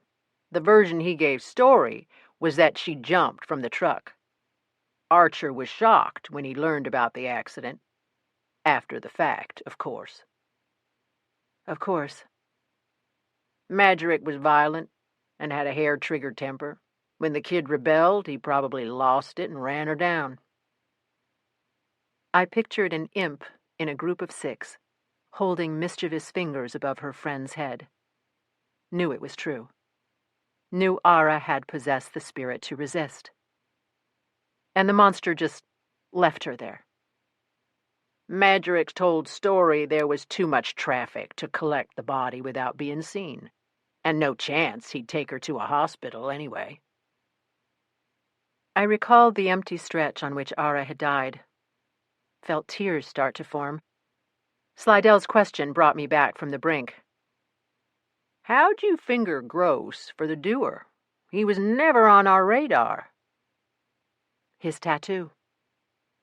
Slidell's brows floated up in question. I saw it at the Article 32 hearing at Camp Lejeune, but only part of the lower half below his cuff, so I got it wrong. I thought it said R.I.P., meaning rest in peace. No better friend, no worse enemy. It surprised me that Slidell knew a core slogan. Except Gross is a disgrace to the military, I said. Fucking A. He ain't what Marines are about. I wondered if Slidell had history with the Corps unknown to me. Was sure I wouldn't ask.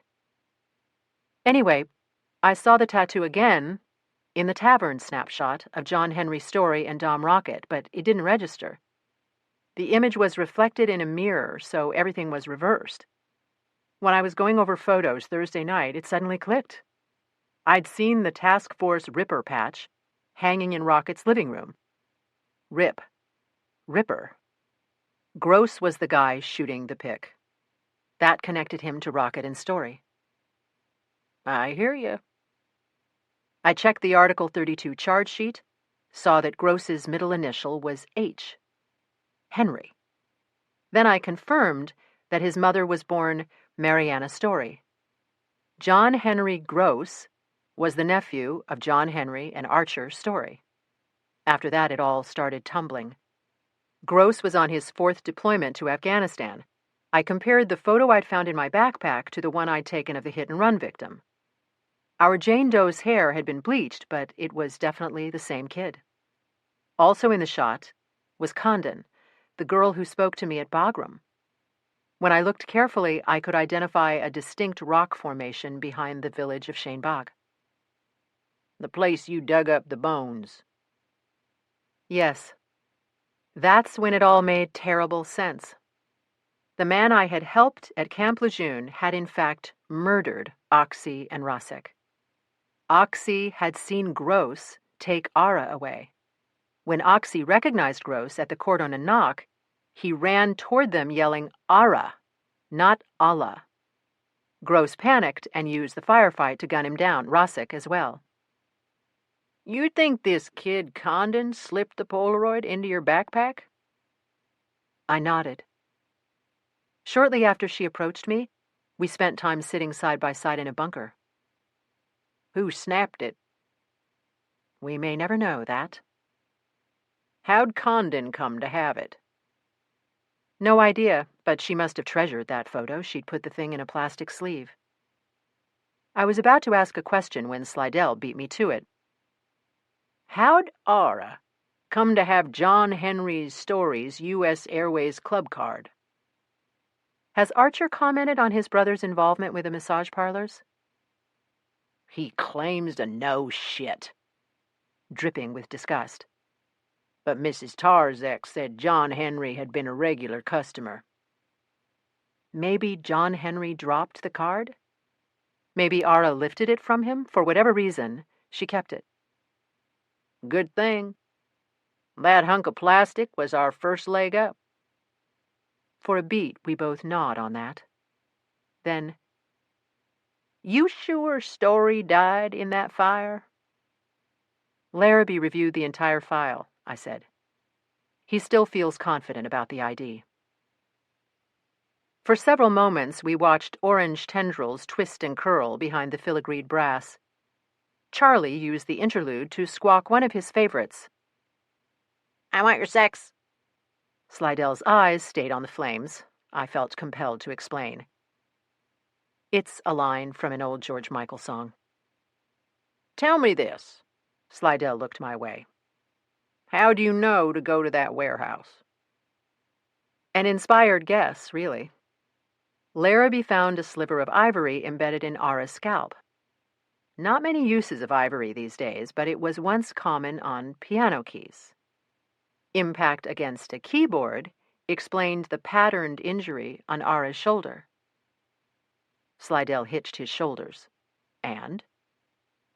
The FBI report listed difluoroethane among the ingredients in the smear on Ara's purse.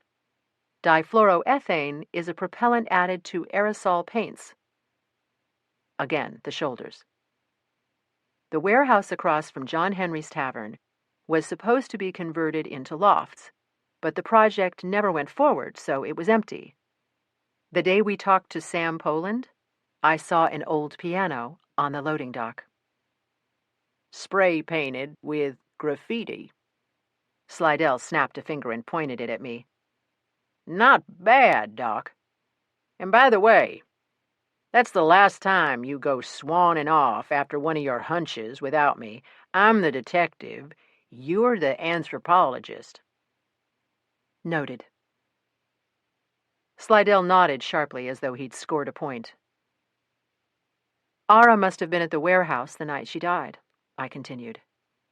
As Madrick tried to force her into his truck, she probably struggled and her head and shoulders struck the piano. My mind flashed an image of the Huma Madrick silhouette wrestling in the dark. Another of a hatted corpse. Rocket was never part of the trafficking, was he? I asked. Dew's getting the whole story, but it looks that way. Why did he lie about knowing John Henry? The guy was a dick, but he probably suspected something. He was a customer at the Passion Fruit, must have noticed that the girls didn't speak English. He had to wonder where they came from. Slidell slipped the faux Ray-Bans onto his nose. We're going to need you to write all this up. He gestured at my cast. When you're good. I smiled and lifted both hands. No problem. I'm amphibious. Either Slidell missed the reference to the Charles Shackelford amphibious ambidextrous gaffe, or he didn't get the humor. I let him out with a promise to email a statement. When Slidell had gone, a shocking realization struck. Dirty Harry hadn't once chastised, ridiculed, or laughed at me. An hour later, Dew showed up. He was wearing a black suit, blue tie, and eye-blistering white shirt. Still, no fedora. Dew and I assumed the same chair and sofa positions as during my visit with Slidell. Unlike Skinny, Dew sat ramrod straight, with heels together, enormous hands cupping enormous knees. He declined my offer of coffee or tea. Dew had the following to report. Early in his second deployment, John Henry Gross hooked up with a French private security contract worker named Jean Prouet. Prouet had spent 6 years in Afghanistan, and over that period, deposited almost $2 million in a Swiss account. Prouet was returning to Europe and, for a fee, rolled his network over to Gross. The scheme was far from original, but it was lucrative. Central to the operation was an Afghan national named Maruf Hayel, the man I'd seen reprimanding Condon the day she approached me at the Bagram shops. Hayel was Condon's father and Ara's uncle. Hayel recruited young girls by promising them or their parents jobs in the United States. He drew mostly from the slums of Kabul, Charikar, and Jalalabad, but also from villages in the surrounding provinces. Hayel was paid $200 for each girl he delivered. A Photoshop whiz kid in Kabul supplied false passports and visas at $40 a pop. The girls were escorted from Khwaja Rawash Airport in Kabul to Washington Dulles by an Afghan woman named Reja Hamidi. Each ticket cost around $1,600. The girls were met by Mrs. Tarzek, or one of her counterparts, and driven to various locations in North Carolina. John Henry Story paid his nephew $50,000 for each employee supplied, no questions asked. Counting round-trip tickets for Hamidi, Gross's outlay was less than $5,000 per girl. I couldn't keep the loathing from my voice. Placing his profit at roughly $45,000 per transaction. Yes. Prouet had made approximately the same, sending them to France. Sweet Jesus. How could someone sell his own flesh and blood? In Ara's case, it was her. Sorry? I didn't get Du's meaning. Ara's mother turned her over to Hayel. She sold her own daughter? The snowy cotton stretched, eased as Du inhaled, then exhaled slowly. Ara's mother is a woman named Gulpari. At age 7, Gulpari saw her mother raped by Taliban fighters. When Gulpari's father tried to intervene, the men shot him. Following the rape, the dishonored widow was shunned. With no prospects for remarriage, she kept her daughters, Gulpari and Nushin, clothed and fed by begging and performing menial tasks. At 14, Nushin was sent to marry a man in a neighboring village. The man's family worked the girl 16 hours per day and forced her to sleep in their unheated barn. When Nushin was caught trying to escape, her husband and father-in-law held her down and doused her with acid. 2 days later, Nushin managed to return to her mother's house. She died of infection resulting from her burns. Gulpari was 12. Du stared at his hands as he continued. Gulpari was raped by the Taliban at age 15. Like her mother, she was spurned by the village and treated with scorn. Ara was born on Gulpari's 16th birthday. Gulpari wanted a better life for Ara. Barely trusting my voice. Du nodded, still looking down. When Hayel talked of jobs in America, Gulpari believed him. He was her brother. Why would he lie? Hayel sold Ara to Gross. For $200. I got up to stir the embers. Pointless, but I needed to move, to divert the anger and grief threatening to overwhelm me. After John Henry died, did Archer continue with business as usual? Du cleared his throat, twice, met my eyes. Of the 16 girls currently in ICE custody, 2 were brought into the country after Archer assumed management of the various story enterprises, including Seydu. How does he explain that? Mr. Story claims to know nothing of his employees' histories, and he vehemently denies any knowledge of prostitution at his establishments, forced or otherwise. You buy that? The pink lemonade face darkened. I believe the government's star witness is being less than forthcoming. But thanks to you, our investigation has shifted focus. We will learn more, much more. What about Dominic Rocket? Du was quiet a moment, probably deciding what best to say. The mummified dogs will be returned to Peru.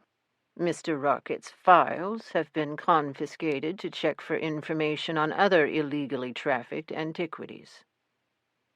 Dom Rocket never smuggled human beings. I'd given that question a whole lot of thought. It seems not. Rocket met John Henry Story through his nephew? Mr. Rocket and Lieutenant Gross served together in Desert Storm. Perhaps out of pity, perhaps at his nephew's urging, John Henry hired the disfigured vet. Rocket was compensated in part with shares in the company. At least that's the version Archer Story gives. What did Rocket do for SNS? Whatever needed doing. Driving, security, hiring contractors and workers for maintenance and repair. Rocket also sold articles at S&S flea markets, items legally imported from South America. Rocket had no involvement with Seydu? It looks that way. But C.C. Creech saw him at the passion fruit. Dew raised both palms, dropped them back to his knees. Due to his condition, Mr. Rocket enjoyed limited access to women. Delicately put. Why did Rocket make the trips to Texas? I asked. He was assisting Story in the closing of his car dealerships. John Henry was selling off inventory, and occasionally delivery was required. Rocket would fly to Texas and drive cars wherever they needed to go. What was Rocket doing at the warehouse last Thursday? According to Mrs. Tarzek, he showed up at the passion fruit that evening very agitated and wanted to look around. She told him no one was there. He demanded the truth about the girls, said he knew they were trafficked because the cops had told him. Then he asked where they'd been taken. When threatened at gunpoint, Mrs. Tarzek revealed the location. After Rocket stormed off, she phoned Majerick. Rocket went looking for Gross. Or maybe he just planned to free the girls. Either way, he'd had enough. He died trying to undo at least some of the evil. I believe you are correct. What will happen to the girls now? That must be worked out. If they are deported back to Afghanistan, there is an NGO-run shelter in Kabul for victims of trafficking. Will Ara's body be returned to Shanebog for burial? If funds allow. I'm happy to help if money is an issue. A sad promise kept. Your offer is very generous, Dr. Brennan. I'll do all in my power to assure that is not necessary. Dew smiled sadly. We accomplish what we can. But worldwide, human trafficking is surpassed only by the smuggling of drugs. The practice generates billions of dollars annually. Think of this. A gram of cocaine or heroin can be sold only once. A human being can generate income for years. Did you know that North Carolina is the 8th most likely state in the U.S. for trafficking to take place? At least the problem is gaining attention. Yes, it is. But the picture is still bleak. In December of 2012, the United Nations Office on Drugs and Crime published a global report on trafficking in persons. Almost 1/3 of all trafficking victims are children. 2/3 are girls. Dew rose to his feet with Baryshnikov grace. On a more positive note, 154 governments have now ratified the Undock Trafficking in Persons Protocol, and 83% of countries now have a law that criminalizes trafficking in persons that is in accordance with the protocol. Dew really did speak as though reading aloud. Including the U.S., I said. Yes. The United States Code Title 18, Section 1591, stipulates severe penalties for anyone involved in human trafficking, and as you no doubt know, North Carolina also has very strong laws. The difficulty comes in catching the traffickers, because victims are so powerless and afraid. It's a start, I said. It's a start, Dew agreed. Wishing me a speedy recovery, Dew departed. That evening, it was Pete. His 90-pound fruit basket had arrived on Saturday, so he came bearing Chinese takeout and at least one of everything sold at Dean and DeLuca. As I watched him stock my pantry and fridge, I wondered why Summer was elsewhere. Didn't ask. While Pete opened little white cartons, I set 2 places at the table. Then we helped ourselves to brown rice, seafood lo mein, cashew chicken, and eggplant in garlic sauce. Way to go, Pete. My Bao Ding favorites. Over dinner, we discussed Katie, Majerick, Rocket, the Story Brothers, Dostio, Ara and her mother, and, of course, John Henry Gross. I'm sorry I dragged you into the whole mess, Sugar Britches. Don't be. It seems impossible that Hunter has a nephew capable of such cruelty. He's such an ethical person. John's behavior is no reflection on Hunter. A few beats passed. When Pete spoke, his voice was taut. John Gross dishonored his oath and shamed the Corps. Gross was an aberration. He shamed himself, not the Corps. When Eggers made accusations, the Corps played it by the book, did Gross no favors. The command investigated and prosecuted in an honest and forthright manner. Pete's jaw tensed, but he didn't disagree. I mean it. The Marine Corps dealt with Gross's actions in Cheyne Bog in a straightforward way, as did I in looking at the bones of his victims. Eventually, Gross's involvement in trafficking would have come to light, and the same impartial process would have kicked into gear. Hopefully with better results. Ironic, isn't it? Pete tipped his head. Rocket and Gross. The man who seemed a monster was the one with a conscience. The man who seemed a patriot warrior had venom in his veins.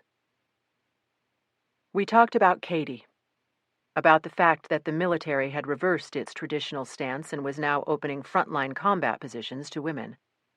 Seeing I found the subject less than calming, Pete changed tack. So, this troll Blanton was actually harmless? Just one weird dude. What was Blanton's beef with Wellstead? Just didn't like each other? What's with the cockatiel? He's visiting. Where's the bird cat? Holler lo mein. He'll be here in the flick of a whisker. Thursday night, I'd closed Birdie in the closet when digging out the erasable board. Consumed by the firestorm swirling in my brain, I'd mistaken his scratching for sounds outside the annex. By the time I got home, the cat had been captive for hours.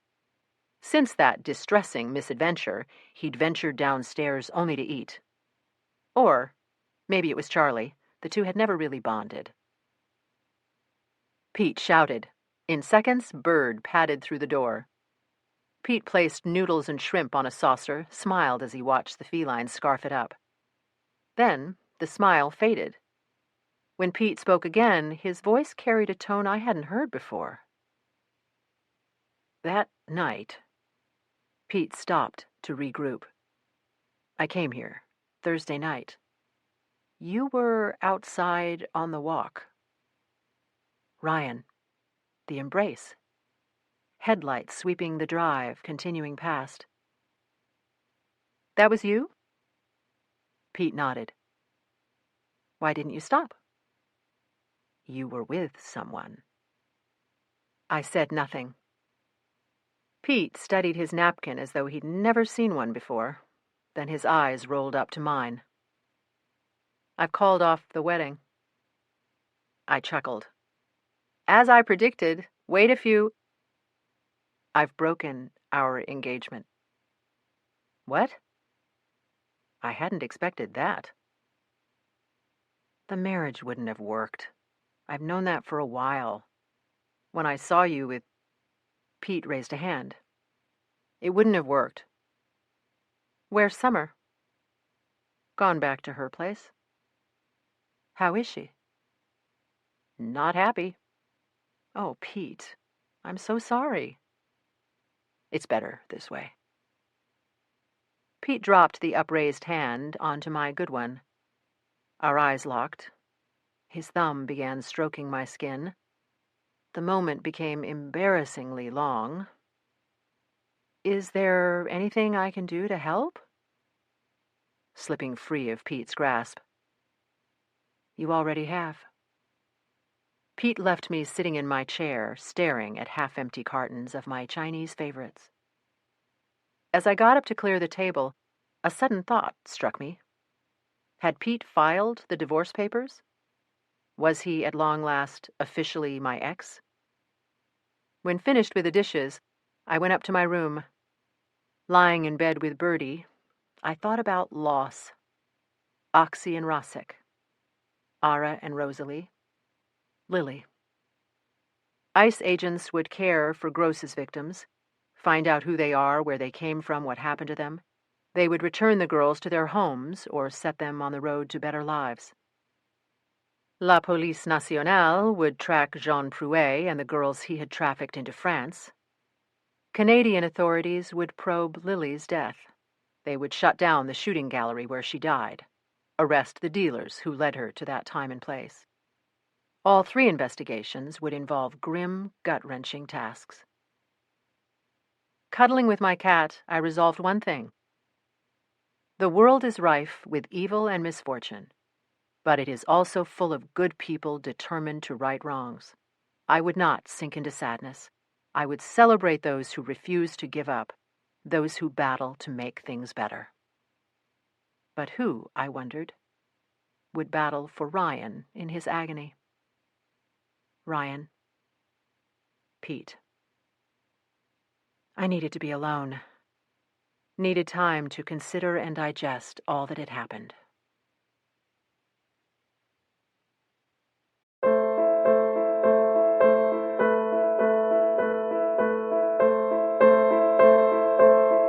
Bones of the Lost was written by Kathy Reichs and read by Linda Eamon. It was recorded by Erica Weintraub and Jeff Malinowski. Editing and post-production by Erica Weintraub. The mix engineer was Terry Hogan. The associate producer was Ben Rimmelauer. Bones of the Lost was produced and directed by Carol Shapiro. This has been a presentation of Simon & Schuster Audio.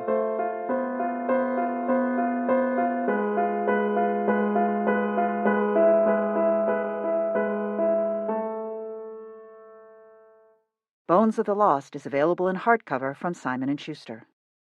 Also from Simon & Schuster Audio, Bones to Ashes and Bones Are Forever, both written by Kathy Reichs and read by Linda Eamon.